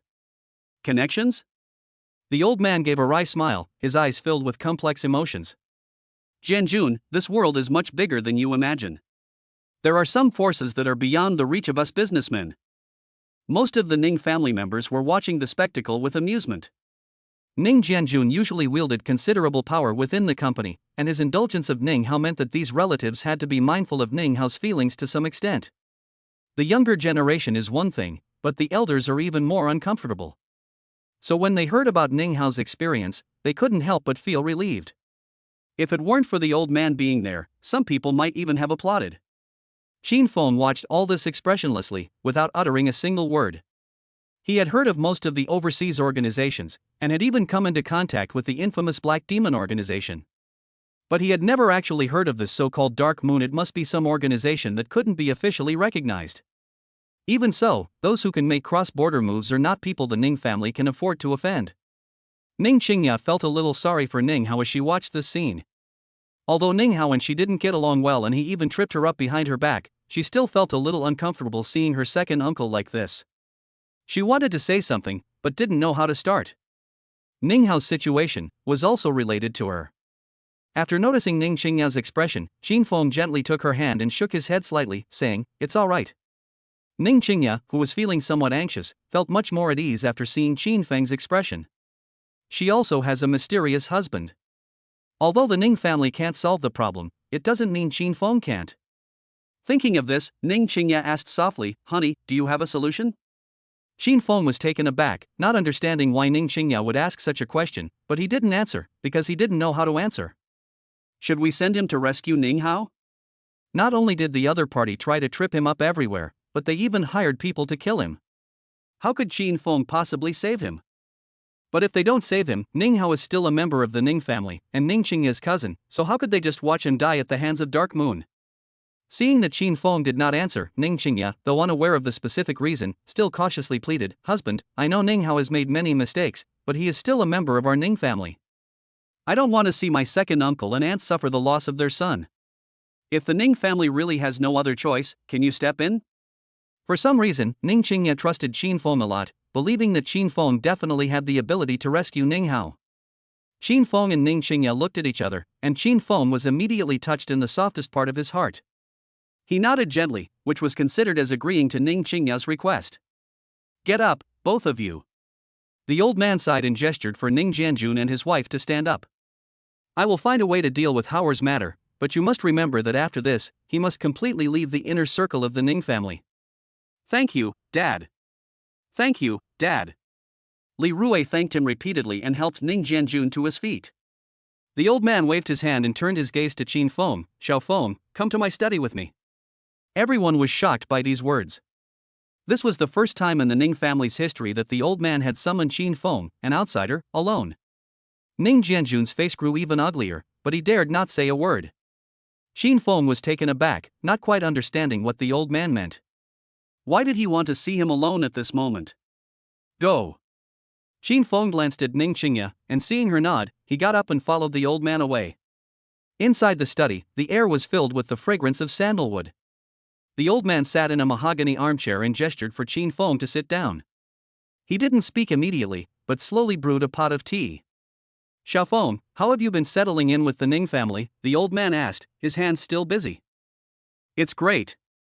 Qingya and my parents-in-law are both very good to me, Qin Feng replied. The old man smiled and pushed a cup of tea in front of Qin Feng. Try it, this year's Pre-Qingming Longjing tea. Qin Feng took the teacup and took a small sip. Good tea. It's good tea, but only those who know how to appreciate it can taste its flavor. The old man looked at Qin Feng meaningfully before slowly saying, just like a person, who may appear ordinary on the surface but is actually quite capable. Qin Feng remained expressionless and showed no reaction whatsoever. Grandpa is right. The old man stared at Qin Feng for a few seconds, then suddenly said, Qingya has always been strong-willed.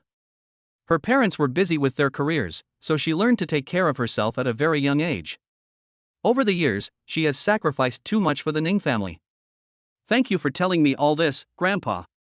Qin Feng nodded and said, I will treat Qingya well and will never let her down. Grandpa, I trust you completely. The old man smiled and then continued, in recent years, due to my health, the Ning family has been facing internal and external troubles. Jianjun won't let this go easily, and many of the older employees in the company are also watching and waiting. Although Qingya is exceptionally capable, she is still young and lacks a solid foundation. Qin Feng looked at the old man and instantly understood the meaning behind his words. He pretended not to understand and asked softly, Grandpa, are you telling me all this because you have some task to assign me? The old man put down his teacup, his expression serious. Xiao Feng, I don't know what you've been through in the past, and I don't want to ask, but I can tell that you're not an ordinary person. Qingya needs someone to support and protect her. The Ning family is a much deeper pool than it appears on the surface. Qin Feng nodded heavily and said, Please rest assured, Grandpa, I will do my best to assist Qingya. Good. The old man was very pleased to hear Qin Feng's answer. I'm relieved to hear that. But... Then, the old man glanced outside the study again before lowering his voice and continuing, You and Qingya should both be careful of your second uncle. He suffered a great loss this time and won't let it go easily. Also, I heard you recently offended someone from the Qian family? Qin Feng was surprised by how well informed the old man was, and nodded in agreement. At the exchange meeting with Elder Mo, there was some ideological conflict with Qian Wanfu. Although I have never had any contact with Qian Wanfu, I have heard from those who have spoken of him that he is narrow-minded and vindictive. You have offended him. Chapter 70 Old Master Ning's Instructions. Upon hearing the old man's words, Qin Feng immediately guessed his purpose. He was worried that he had offended the Qian family, which would affect the Ning family. Grandpa, please rest assured, my affair with Qian Wanfu will never affect the Ning family. Upon hearing Qin Feng's words, the old man was immediately flustered. He had never had such a thought before. He immediately explained to Qin Feng, Little Feng, that's not what I meant. Although I don't know the specifics of what happened, Grandpa, I trust your character and you would never intentionally make enemies. Besides, because of your matter with Zhao Yuan, our Ning family has already established preliminary cooperation with the Zhao family. Even the Lin family and the Wang family have given our Ning family a lot of contracts, so the Qian family will not openly target our Ning family. I'm just worried about being secretly targeted. After hearing the old man's explanation, Qin Feng's displeasure vanished completely, and he nodded gently, saying, Thank you, Grandpa. I will be more careful. Grandpa, it's getting late. If there's nothing else, I'll head back now. Qingya has to get up early to go to the company tomorrow. After saying goodbye to the old man, Qin Feng was about to get up and leave. The old man watched Qin Feng's retreating figure. He reached out as if to call out to Qin Feng, but hesitated and could only lower his hand again. Ning Hao was someone he had watched grow up, and he knew Ning Hao's personality very well. The reason he offended the people of Dark Moon this time was likely because he had some connection with Dark Moon. In the end, the only person who had a conflict with Ning Hao was Qin Feng. Although Chu Xinran's family also had conflicts, they were just ordinary people and didn't need to use Dark Moon's people at all. Ning Hao's purpose in contacting Dark Moon was most likely to deal with Qin Feng and Changya. He wanted Qin Feng to help rescue Ning Hao, but he didn't know how to ask. Using his status as an old man to morally blackmail two young people? What kind of mess is this? The old man sighed helplessly and could only think of other solutions. When Qin Feng returned to the banquet hall, the family dinner was nearing its end. Those who hadn't left yet all turned their attention to Qin Feng, curious about what the old man had said to him alone. Ning Qingya came up to her and asked with concern, "What did Grandpa say to you?" "It's nothing, just that I need to take good care of you," Qin Feng said casually. Ning Qingya blushed slightly and said reproachfully, "Who needs you to take care of them?" Seeing her rare display of girlishness, Qin Feng's heart softened. Just as he was about to say something, his phone suddenly vibrated. "I'm going to take this call." Qin Feng glanced at his phone. It was an unfamiliar number. He got up and walked to the side to answer it. "Mr. Qin? This is attorney Li Ming. My client would like to meet with you regarding Miss Chu Xinran's matter." Qin Feng frowned slightly and asked, "You managed to get Chu Xinran and her family out?" "Yes." Without any hesitation, the other party directly admitted it. "Why?" Qin Feng asked directly. "I'm sorry, the client requested confidentiality, so I can't tell you. However, my client wishes to meet with you, Mr. Qin." "Not interested." Qin Feng hung up the phone before the other party could finish speaking. Seeing that Qin Feng's expression was a little off, Ning Qingya asked with concern, "What's wrong?" "A lunatic who got Chu Xinran's family out of trouble actually invited me to meet him," Qin Feng told Ning Qingya truthfully. Ning Qingya was also a little confused when she heard this, and asked in confusion, "When did Chu Xinran get to know such an important person?" "They didn't come for you, did they?" She investigated Chu Xinran's family and found that they basically had no background. The whole family could be described as unemployed. The person behind them getting Chu Xinran out of trouble was most likely Qin Feng. Perhaps because Chu Xinran is Qin Feng's ex-girlfriend, she wanted to use this to make Qin Feng owe her a favor. Never mind him. Regardless of the other party's identity, Qin Feng didn't want to have any contact with anyone who was related to Chu Xinran. He really doesn't want to have anything to do with his ex-girlfriend who deceived him for 3 years and even cheated on him. Ning Qingya nodded obediently and didn't ask any more questions. Ring ring. Soon, Qin Feng's phone rang again, the same call as before. Qin Feng hung up without hesitation. However, the phone rang a third time, still from the same caller. Qin Feng was getting annoyed and prepared to add the caller to his blacklist. However, at that moment, Ning Qingya stopped him, saying, "Honey, why don't we listen to what they want to do first? We can also find out why the other party is putting pressure on our Ning family." Although Ning Qingya knew that Chu Xinran had been bailed out, she didn't know exactly how. She only knew that a powerful force was pressuring her grandfather, and in the end, her grandfather was forced to agree not to prosecute Chu Xinran. At Ning Qingya's urging, Qin Feng had no choice but to answer the phone and ask directly, "What does the person behind you want to do?" Li Ming shook his head and said, "Mr. Qin, I'm really sorry, I don't know the client's purpose either." "Mr. Qin, please don't hang up yet. Let me finish. Perhaps you'll be interested?" Not getting the answer he wanted, Qin Feng was about to hang up the phone, but after hearing what Li Ming said next, he frowned and said, "Speak." "Mr. Qin, my client only mentioned the 2 words Dark Moon, saying that you must know what is going on." "Dark Moon? Isn't this the dark organization that Ning Hao offended?" Qin Feng glanced at Ning Qingya, then frowned, remembering her instructions, and asked, "Time and place?" "Since I promised to help Ning Qingya save Ning Hao's life, I must first figure out this dark organization called Dark Moon, and understand their organizational structure and purpose. Tomorrow at 3 p.m., at the Jingxin Tea House in the west of the city, in a private room on the 3rd floor to listen to the rain." Ning Qingya was right next to Qin Feng, and she heard everything on the phone clearly. She said softly to Qin Feng, "Honey, I'll go with you tomorrow." "No, thank you." Qin Feng shook his head and refused. He didn't want Ning Qingya to get involved. "But it's getting late, let's say goodbye to Mom and Dad and go home." Qin Feng interrupted Ning Qingya, said goodbye to the 2 elders, and then took Ning Qingya home. On the way home, Ning Qingya looked at Qin Feng. She wanted to speak several times, but in the end she held back. Since Qin Feng doesn't want her to get involved, then she shouldn't. After getting the result he wanted, Li Ming also made another call and respectfully said, "Boss, the Guardian wants to meet with Qin Feng. Will this affect us?" On the other end of the phone sat a woman, fair-skinned, beautiful, with long legs, blonde hair, and blue eyes, a true beauty. She crossed her legs, gazing at the city outside the window, a slight smile playing on her lips. "We can use the Azura King to lure those old guys out." Chapter 71 Xu Xinran's despair, forced to become a pawn again. The day after the Ning family banquet, Ning Qingya went to the company early, and Qin Feng also said goodbye to his mother and continued to run his business. The agreed time is 3 p.m., and there is still plenty of time before 3 p.m. Meanwhile, in an ordinary residential community in Donghai City, Xu Xinran stood on the small balcony of her rented room, gazing at the towering buildings of the city center in the distance, her expression complex. Since being rescued by the mysterious man, her family has been staying here temporarily. Although the environment is far worse than before, at least they have regained their freedom and no longer need to be interrogated every day. "Xinran, dinner's ready," Wu Yuerong called from the kitchen.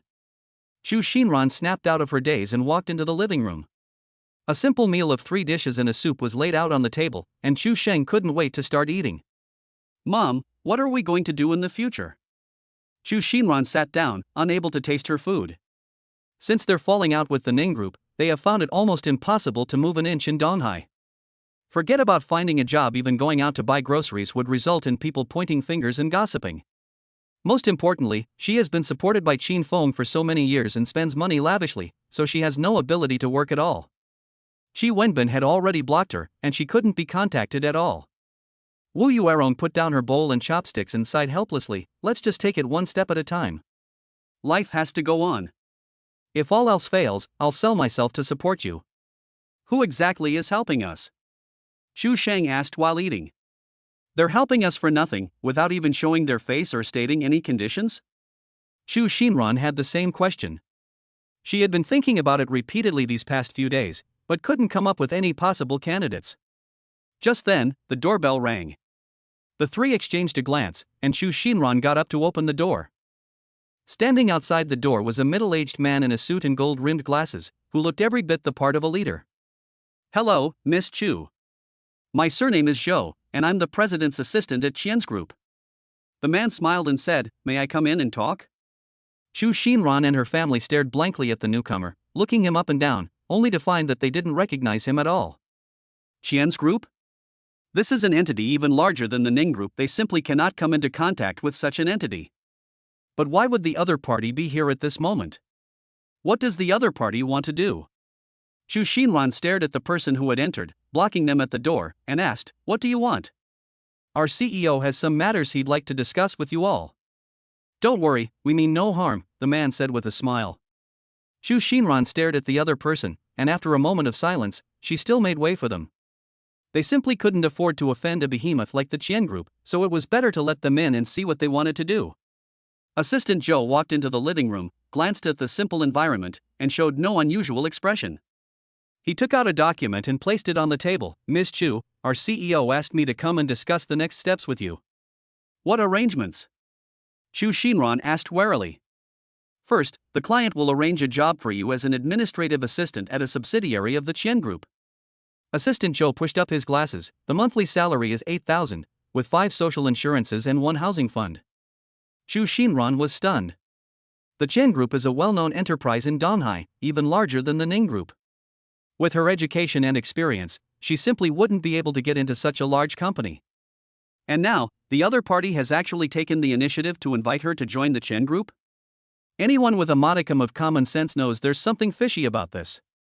Why? Xu Xinran looked at Assistant Zhou warily, frowning as she asked, "What is your president's purpose?" "Many people want to join the Qian group. Why did you choose me?" "I never submitted my resume to your company." Xu Xinran didn't say the rest. She had offended Ning Qingya. Even if the Ning group wasn't as strong as the Qian group, the other party would never offend the Ning group because of her. Faced with Xu Xinran's question, Assistant Zhou did not answer, but smiled faintly. "Miss Chu, there is no need to be nervous. Our president is helping you, and he naturally has his reasons. All you need to know is that this job is your chance to start over. As for the conditions, I'm not entirely sure about that either. Please speak with our CEO yourself. After thinking for a moment, Chu Xinran tentatively asked, what if I refuse? The other party investigated her thoroughly, but she never knew their purpose and always felt that there might be a trap waiting for her. Upon hearing this, Wu Yuerong and Chu Shan were immediately panicked. Although they weren't exactly like rats crossing the street, they were finding it very difficult to move around in Donghai because of the Ning group, and it was really hard to find a good job. Now that a windfall has fallen from the sky, Chu Xinran actually wants to refuse? 8,000 a month may not seem like much compared to before, but it could save their families' lives. Assistant Zhou's smile remained unchanged throughout, and he continued, Miss Chu, you should know that you have offended the Ning family and will find it difficult to move an inch in Donghai. I think that apart from our Qian group, there is probably no place willing to hire you. I think Miss Chu should think it over carefully before answering. The threat in Assistant Zhou's words was self-evident. If Chu Xinran does not agree, she will not only offend the Ning group, but also the Qian group, and her future situation will be even more difficult. Chu Xinran's face turned pale instantly, and Wu Yuerong quickly tried to smooth things over. Mr. Zhou, don't be angry. Xinran was just asking. We promise anything. Chu Sheng nodded repeatedly, saying, yes, it's such a good job, others would love to have it, how could my sister possibly refuse? After hearing Wu Yuerong and Chu Sheng's words, Assistant Zhou continued, since Miss Chu has agreed, please report to the Human Resources Department of Qian's building at 9 o'clock tomorrow morning. This is your employment notice. He left an envelope, got up, and left. After the door closed, Chu Xinran slumped weakly into a chair. She knew she had become someone else's pawn, but she had no choice. Xinran, this is great news. Wu Yuerong looked at Chu Xinran excitedly, completely unaware of the helplessness on her face. Qian Group. That's a huge company. Our family has hope now. Chu Sheng chimed in, yeah, sis, 8,000 yuan. That's much better than what I used to earn working. Seeing her mother and younger brother's excited expressions, Chu Xinran felt a bitter taste in her mouth. They had no idea what kind of pitfalls lay behind this job. Chapter 72 Wife is a threat, husband protects her. At 3 o'clock in the afternoon, Xin Feng, having finished his orders, walked into the quaint and elegant tea house in the west of the city. The waiter seemed to have been instructed beforehand and led him directly to the third floor, to the listening to the rain private room. Inside the private room, an elderly man dressed in a tang suit was sitting by the window, sipping tea. When he saw Qin Feng enter, he smiled slightly and gestured for him to sit down. Mr. Qin is indeed punctual. The old man's voice was gentle. My surname is Zhou Wenyuan. Qin Feng sat down opposite him and sized up Zhou Wenyuan. The man was about 60 years old and exuded a special aura, indicating that he was no ordinary person. Mr. Zhou didn't just invite me here for tea, did he? Qin Feng didn't beat around the bush and went straight to the point. What's your purpose? Zhou Wenyuan calmly poured Qin Feng a cup of tea. Mr. Qin is a man of few words, so I will not beat around the bush either. He put down the teapot and said slowly, I know that Mr. Qin has recently encountered some trouble. The Dark Moon Organization, Qianwanfu, and some people within the Ning family are all eyeing you covetously. Qin Feng narrowed his eyes slightly. Old Mr. Zhou is very well informed. Having lived to my age, I must have some connections. Zhou Wenyuan smiled. I invited Mr. Qin here today because I want to make a deal with you. What deal? I will help you resolve the troubles caused by the Dark Moon Organization, and I guarantee that Qianwanfu will not cause you any more trouble, Zhou Wenyuan said slowly. In exchange, I hope Mr. Qin can also do me a favor. Qin Feng stared at the other person expressionlessly and said coldly, what kind of help? His gaze remained fixed on his surroundings throughout, to prevent any unexpected discoveries. Seeing this, Zhou Wenyuan was not angry. Instead, he slowly took out a photo from his pocket and handed it to Qin Feng. This is? Qin Feng looked at the photo, which showed an antique wooden box with strange patterns carved on the lid, somewhat similar to the patterns on Elder Mo's token. This is something an old friend asked me to find, Zhou Wenyuan explained. As far as I know, its last known location is in the East China Sea. Mr. Qin has extensive connections and knowledge, so I hope he can keep an eye out for it for me. Qin Feng picked up the photo and looked at it carefully. You called me here just for this? Zhou Wenyuan nodded and said, this thing is worthless to ordinary people, but it is priceless to some people. Qin Feng put down the photo and looked directly at Zhou Wenyuan. The certain people you mentioned include yourself, right? The other party exuded a special aura that neither merchants nor ordinary people could possess. This kind of aura can only be possessed by those who have practiced martial arts for many years, and it must have been refined over time. Zhou Wenyuan remained silent for a moment, no longer concealing his identity. Mr. Qin, have you heard of the Guardians? Qin Feng was startled. The Guardians are an ancient and mysterious organization, said to have been passed down for thousands of years, dedicated to protecting some unknown secrets and items on the land of China. Are you one of the Guardians? Qin Feng asked in a deep voice. Zhou Wenyuan did not answer directly, but said, the Dark Moon organization has been very active in the East China Sea recently. One of their goals is to find these kinds of ancient items. The token that Mr. Qin saw with Mo Qin Feng is also their target. So you came to me because of that token? Qin Feng understood. That's part of the reason, Zhou Wenyuan said frankly. The other part is because of you, Mr. Qin. I can tell that you are no ordinary person. In these turbulent times, it's always better to have one more friend than one more enemy. Qin Feng stared at Zhou Wenyuan. If the other party was indeed one of the Guardians, then he could be a partner who could cooperate with him. Moreover, the other party's promise to resolve the Dark Moon organization's troubles saved him a lot of trouble. At least he didn't need to use the power behind the scenes. I can keep an eye out for this wooden box for you, Qin Feng replied after thinking for a moment. But I can't guarantee I'll find it. That's enough.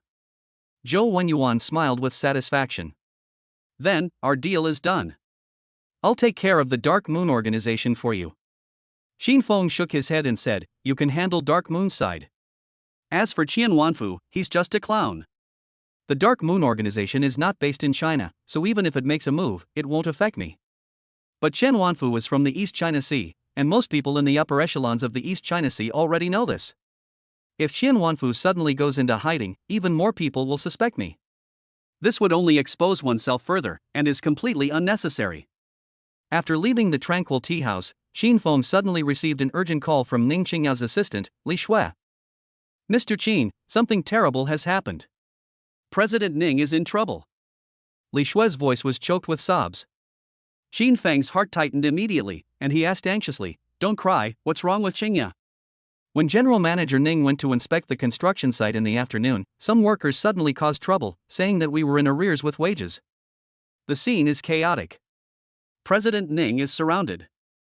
I called the police, but they haven't arrived yet. I'm coming right away. Qin Feng suddenly turned the steering wheel and charged towards the Ning Group's construction site.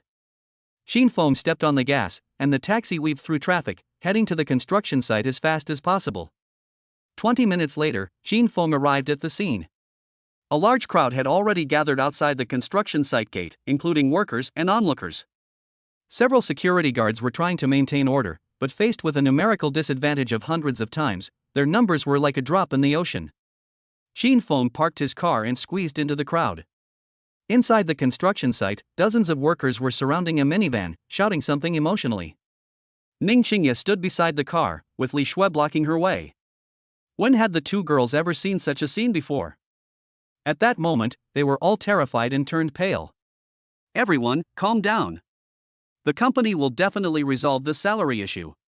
Ning Qingya tried her best to remain calm, her voice already hoarse. Solve it? It's been dragging on for 3 months. Nobody's leaving until we get paid today, shouted one of the leading workers. That's right. Don't even think about leaving without paying. The workers were enraged and approached step by step. Qin Feng's eyes turned cold, and he was about to step forward when he suddenly noticed that there were a few figures in the crowd that looked strange. Those people were wearing work clothes, but they moved very nimbly, and their eyes looked a little strange. They didn't have the excitement of the other workers, nor the hatred of being owed wages. Moreover, they are quietly approaching Ning Qingya. These guys are suspicious, and Qingya is a threat. Qin Feng, who had spent many years on the battlefield, could tell at a glance that these people were definitely suspicious, and that their target was Ning Qingya. Without further hesitation, Qin Feng flashed through the crowd like a fish and instantly arrived beside Ning Qingya. Husband. Ning Qingya's eyes flashed with surprise when she saw Qin Feng, but more than that, she was worried. Why are you here? It's dangerous here, you should leave. Don't be afraid, stand behind me. Qin Feng shielded her behind him, his gaze sweeping over the people who had gathered around. The suspicious workers seemed to recognize Qin Feng. Their expressions changed when they saw him appear, but one of them shouted at the top of his lungs, "Brothers! The company sent thugs. Let's fight them. Chapter 73: The Disguised Assassin. The atmosphere is already very oppressive, like hot oil in a pan, or even the slightest spark could cause an explosion. These unexpected words were precisely the spark that ignited the hot oil. In particular, the workers rushed over when they heard that Qin Feng was a thug sent by Ning Qingya. Brothers, let's get back the wages we're owed. With so many of us, are we afraid of just one thug? Someone took the lead in charging forward, and the workers behind him were also ignited with anger, rushing over together. Husband, you should leave quickly. Seeing that things were not going well, Ning Qingya wanted Qin Feng to leave. With so many people rushing forward, their momentum was unstoppable, and Qin Feng was definitely not someone he could hold back. Workers who are angry can act recklessly and could very well cause someone's death. Standing beside Ning Qingya, Li Shui looked at the workers charging towards her like tigers, her face turning deathly pale with fright. When had she ever experienced this scene, having spent so much time sitting in an office? Li Shui, take Qingya away. Qin Feng stood resolutely in front of Ning Qingya and Li Shui, never leaving their side for a moment, and showed no fear in his eyes when facing these fierce-looking workers. Having fought on the battlefield for many years, who among those he encountered were not desperate criminals? Even if there are many workers, he can easily handle it. These people are indeed suspicious. Qin Feng's gaze remained fixed on those few people who had seemed a bit off earlier, only to discover that their target wasn't him at all, but rather Ning Qingya behind him. When they saw Ning Qingya being pulled away by Li Shui, they immediately switched targets and rushed towards her, even pulling out fruit knives from their pockets. The crowd was in chaos. Qin Feng stared at the fruit knife in the other person's hand, and his eyes instantly turned cold. These guys aren't workers, they're here to kill Ning Qingya. The so-called labor dispute is just a pretext to lure Ning Qingya here. Court death. Qin Feng moved like a cheetah, rushing towards Li Shui and Ning Qingya. Just as the other party's fruit knife was about to stab Ning Qingya, Qin Feng pulled Ning Qingya behind him and kicked away the first person who rushed up. Seeing this, the others simultaneously attacked.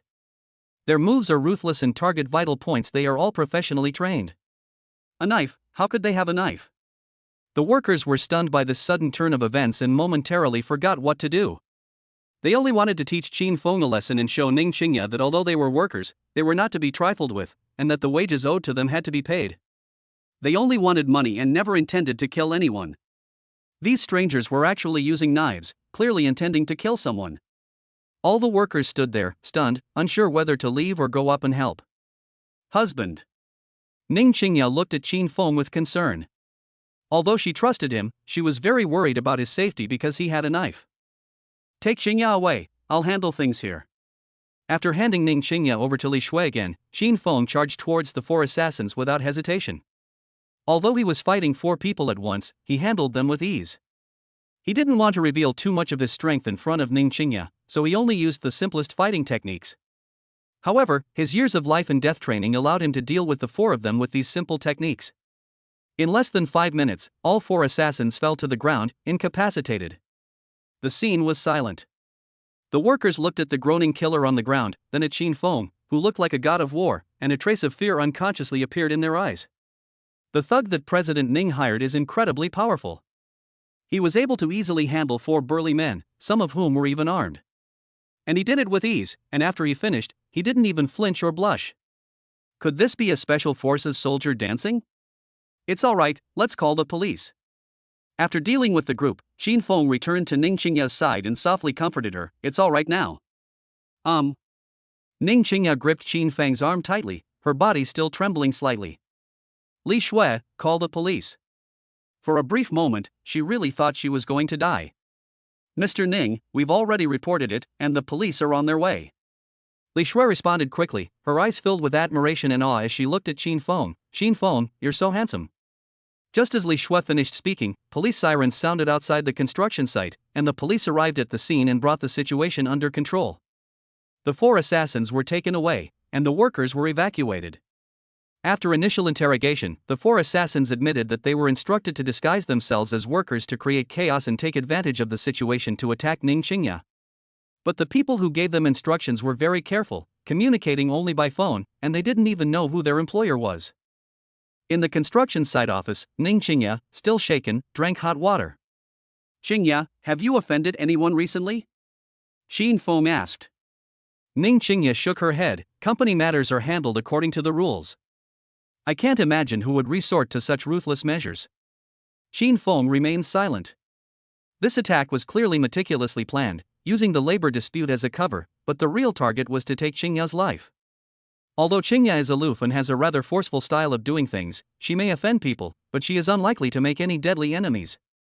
Who on earth could hate Qingya so much that they even want to kill her? Dark Moon, their target is themselves, so it's unlikely they target Qingya. Qian Wanfu? That seems unlikely. The other party is a businessman who values profit above all else. There's no reason for him to want to kill Ning Qingya. I'll stay by your side until things are resolved. Qin Feng, who had already considered Ning Qingya as one of his own, was very worried about her safety, fearing that the person behind her might use other means again. Qingya, I'll drive you to and from get off work these next few days. Qin Feng said softly as he looked at Ning Qingya's pale face during breakfast. Ning Qingya wanted to refuse. She didn't want to be a burden to Qin Feng. But thinking of the scene at the construction site, she swallowed her words and simply nodded gently. Thank you, husband. There's no need for thanks between us. Qin Feng reached out and took her hand. Remember, no matter what happens, I will be by your side. Ning Qingya's eyes were slightly red. She gripped Qin Feng's hand tightly. What had happened earlier had indeed frightened her. With Qin Feng by her side, she felt very safe. Otherwise, she wouldn't have been able to concentrate on her work. After resolving the issues at the construction site, Qin Feng drove Ning Qingya back to her company and stayed in her office without leaving. Watching Ning Qingya working diligently, Qin Feng was still pondering who might be trying to harm her. Neither Dark Moon nor Qian Wanfu had any obvious motives. After thinking for a moment, Qin Feng dialed Zhao Yuan's number. Zhao Yuan, who had just returned to his room after practicing martial arts, saw Qin Feng's call and his face lit up with joy. Brother Feng, what's up? He asked. Help me investigate whether Qingya has offended anyone recently. Zhao Yuan was taken aback and asked, Brother Feng, what happened to your wife? I hope no fool has laid a hand on my sister-in-law. Chapter 74 Zhao Yuan, daring to touch your sister-in-law is simply courting death. Although Ning Qingya's family isn't particularly powerful, she is Qin Feng's woman. Based on that title alone, there are very few people in the entire East China Sea who dare to offend Ning Qingya. Let alone those small families, even the Zhao family wouldn't dare to lay a hand on Ning Qingya. Furthermore, the Zhao family secretly supports the Ning group, so no family in Donghai would be foolish enough to offend Ning Qingya. Someone wants to kill Qingya.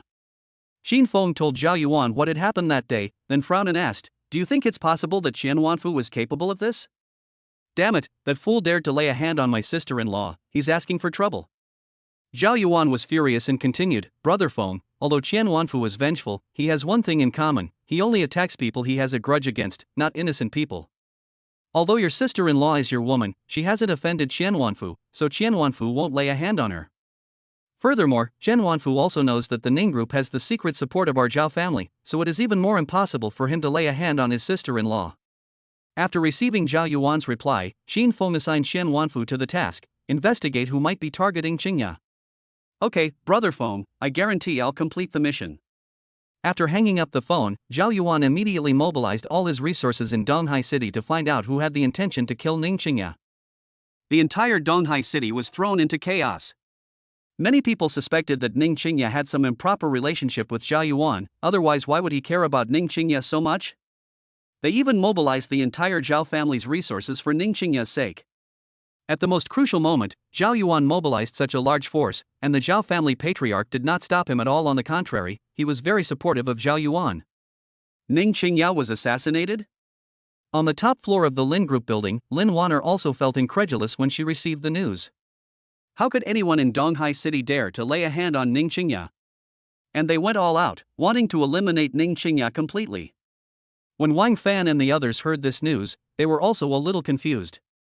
They had seen Qin Feng with their own eyes and knew about the relationship between Ning Qingya and Qin Feng, so basically no one in this circle would take the initiative to provoke Ning Qingya.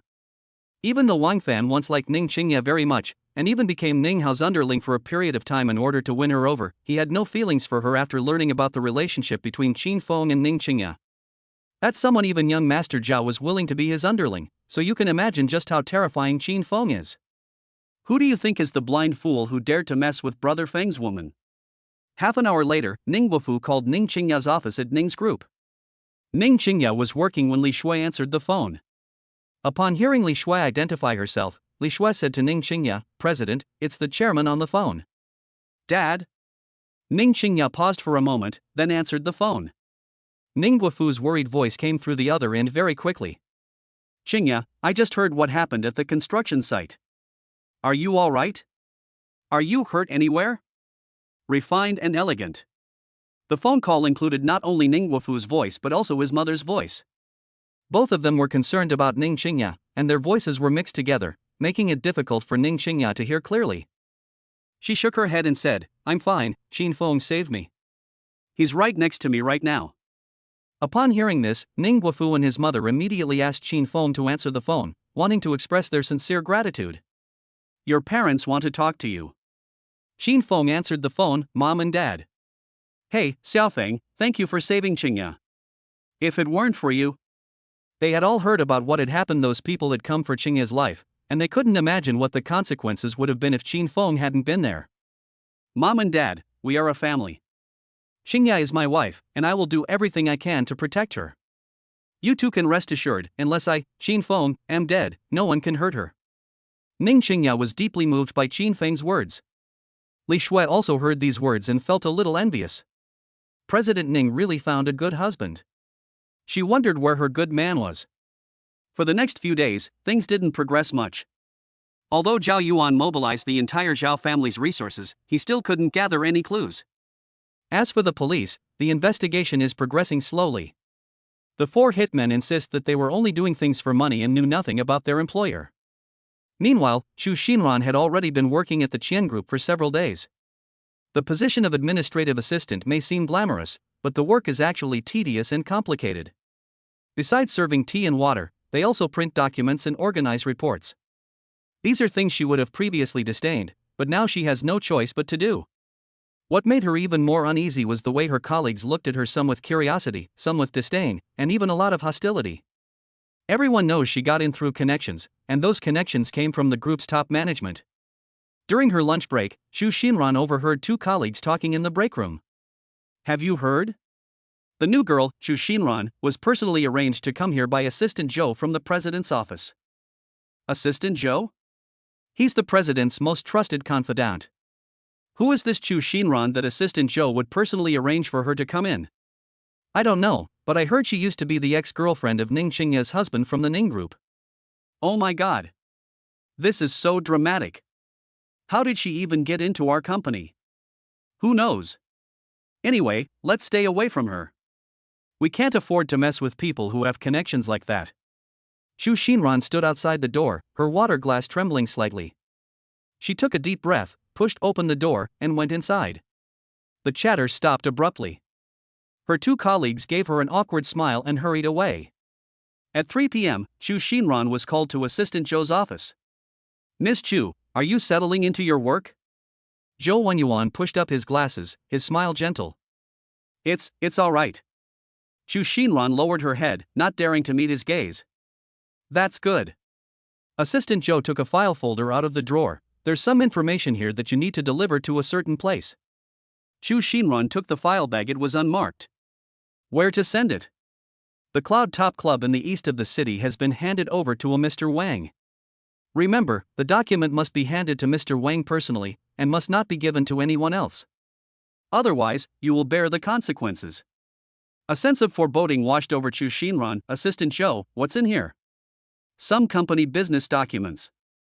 Assistant Zhou's smile gradually disappeared. Xu Xinran, you just need to complete the tasks assigned to you, and don't ask questions you shouldn't ask.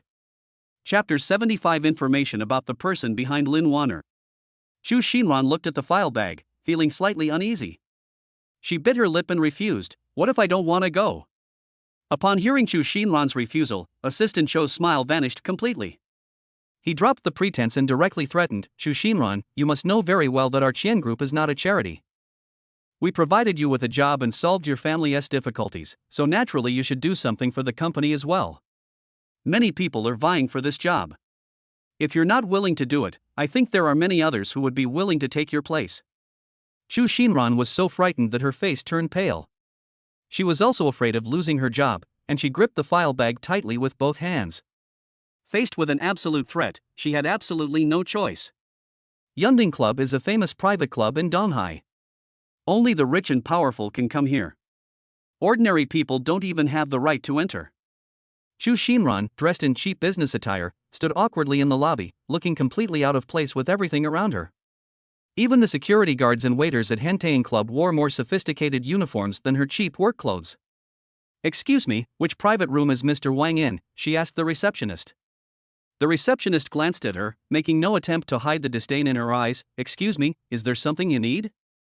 If you have nothing else to do, please leave now and don't disrupt our work." What's your attitude? I'm here representing the Qian Group.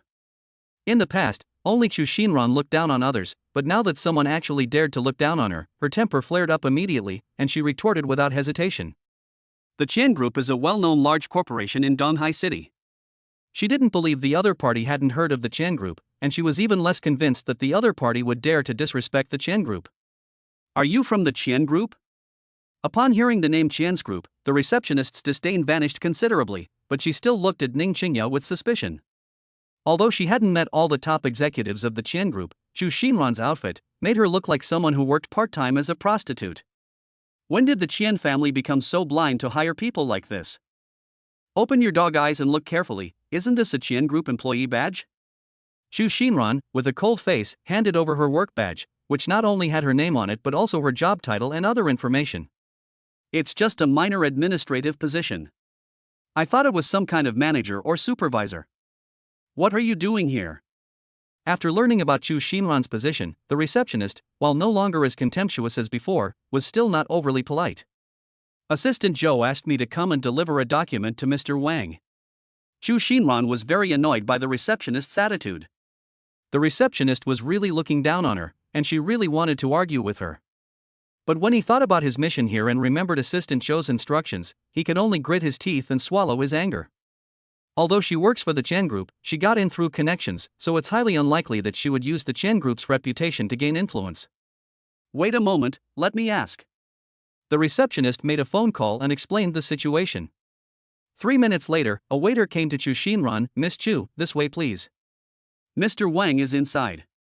The waiter opened the door for Chu Xinran, and Chu Xinran took a deep breath and walked into the room. The private room was dimly lit and filled with smoke. 3 men sat on the sofa. The one in the middle, around 50 years old, wearing a floral shirt and a thick gold chain around his neck, was Wang Hu, one of the notorious local bullies in Donghai. "Mr. Wang, these are the documents that Assistant Zhou asked me to deliver." Chu Xinran handed over the document bag. Wang Hu didn't answer, but instead looked her up and down, his eyes darting around arrogantly. "You're Chu Xinran? Qin Fang's ex-girlfriend?" Chu Xinran's heart tightened. "The documents have been delivered, I'll be leaving now." "What's the rush?" The young man next to Wang Hu stood up and blocked the doorway. "Since you're already here, have a couple of drinks with Brother Wang." "I'm sorry, I have to go back to work." Chu Xinran tried to walk around him, but the man grabbed her wrist. "Let me go." Chu Xinran struggled. Wang Hu slowly opened the file bag and took out the documents inside. They weren't business documents, but rather several photos of Chu Xinran, along with her personal information, including her home address and all the information about her family. "Miss Chu, don't be nervous." Wang Hu waved the photo. "We just want to talk to you about a business deal." "What kind of business?" Chu Xinran's voice trembled. "It's very simple." Wang Hu lit a cigar. "We know about your grudges with Qin Feng and Ning Qingya. If you do us a small favor, these photos and information will not appear where they shouldn't." "What do you want me to do?" Wang Hu handed over a small USB drive. "There's a program in here. Try to install it on Ning Qingya's computer. After it's done, I'll give you 100,000 yuan and guarantee the safety of you and your family." Chu Xinran's face turned deathly pale. "This is illegal. I can't." "Can't?" Wang Hu laughed, his smile sinister. "Miss Chu, do you think you have a choice? Think about your mother and brother. The house they live in now was arranged by Assistant Zhou. The threat is self-evident." Chu Xinran trembled all over, her mind flashing with the faces of her mother and younger brother, then with Qin Feng's cold eyes and Ning Qingya's condescending posture. Finally, with trembling hands, she took the USB drive. The next few days were peaceful, but Qin Feng remained by Ning Qingya's side without leaving her side. After several days of investigation, Shadow also gave Qin Feng a reply. Boss, we've found Lin Wanner's information. She was indeed rescued during a kidnapping incident in North America, but strangely, part of the record of that rescue was deliberately erased. Erase? Yes, it took our people a lot of effort to find out that there was more than one team involved in the rescue at the time another force was also involved. After Lin Wanner returned to China, she seemed to have contacted Phoenix, but there is no concrete evidence. Phoenix? Isn't she already dead? Qin Feng was startled. Although the Phoenix did not belong to the Azura, its combat power was equally impressive, even comparable to his own. The two had competed before, but neither could gain the upper hand. They had also worked together and were considered comrades in arms who had gone through life and death together. However, during its final mission, Phoenix was ambushed by the enemy and completely disappeared. They thought Phoenix was dead, but they never expected that Phoenix would still be alive and become the person behind Lin Wanner,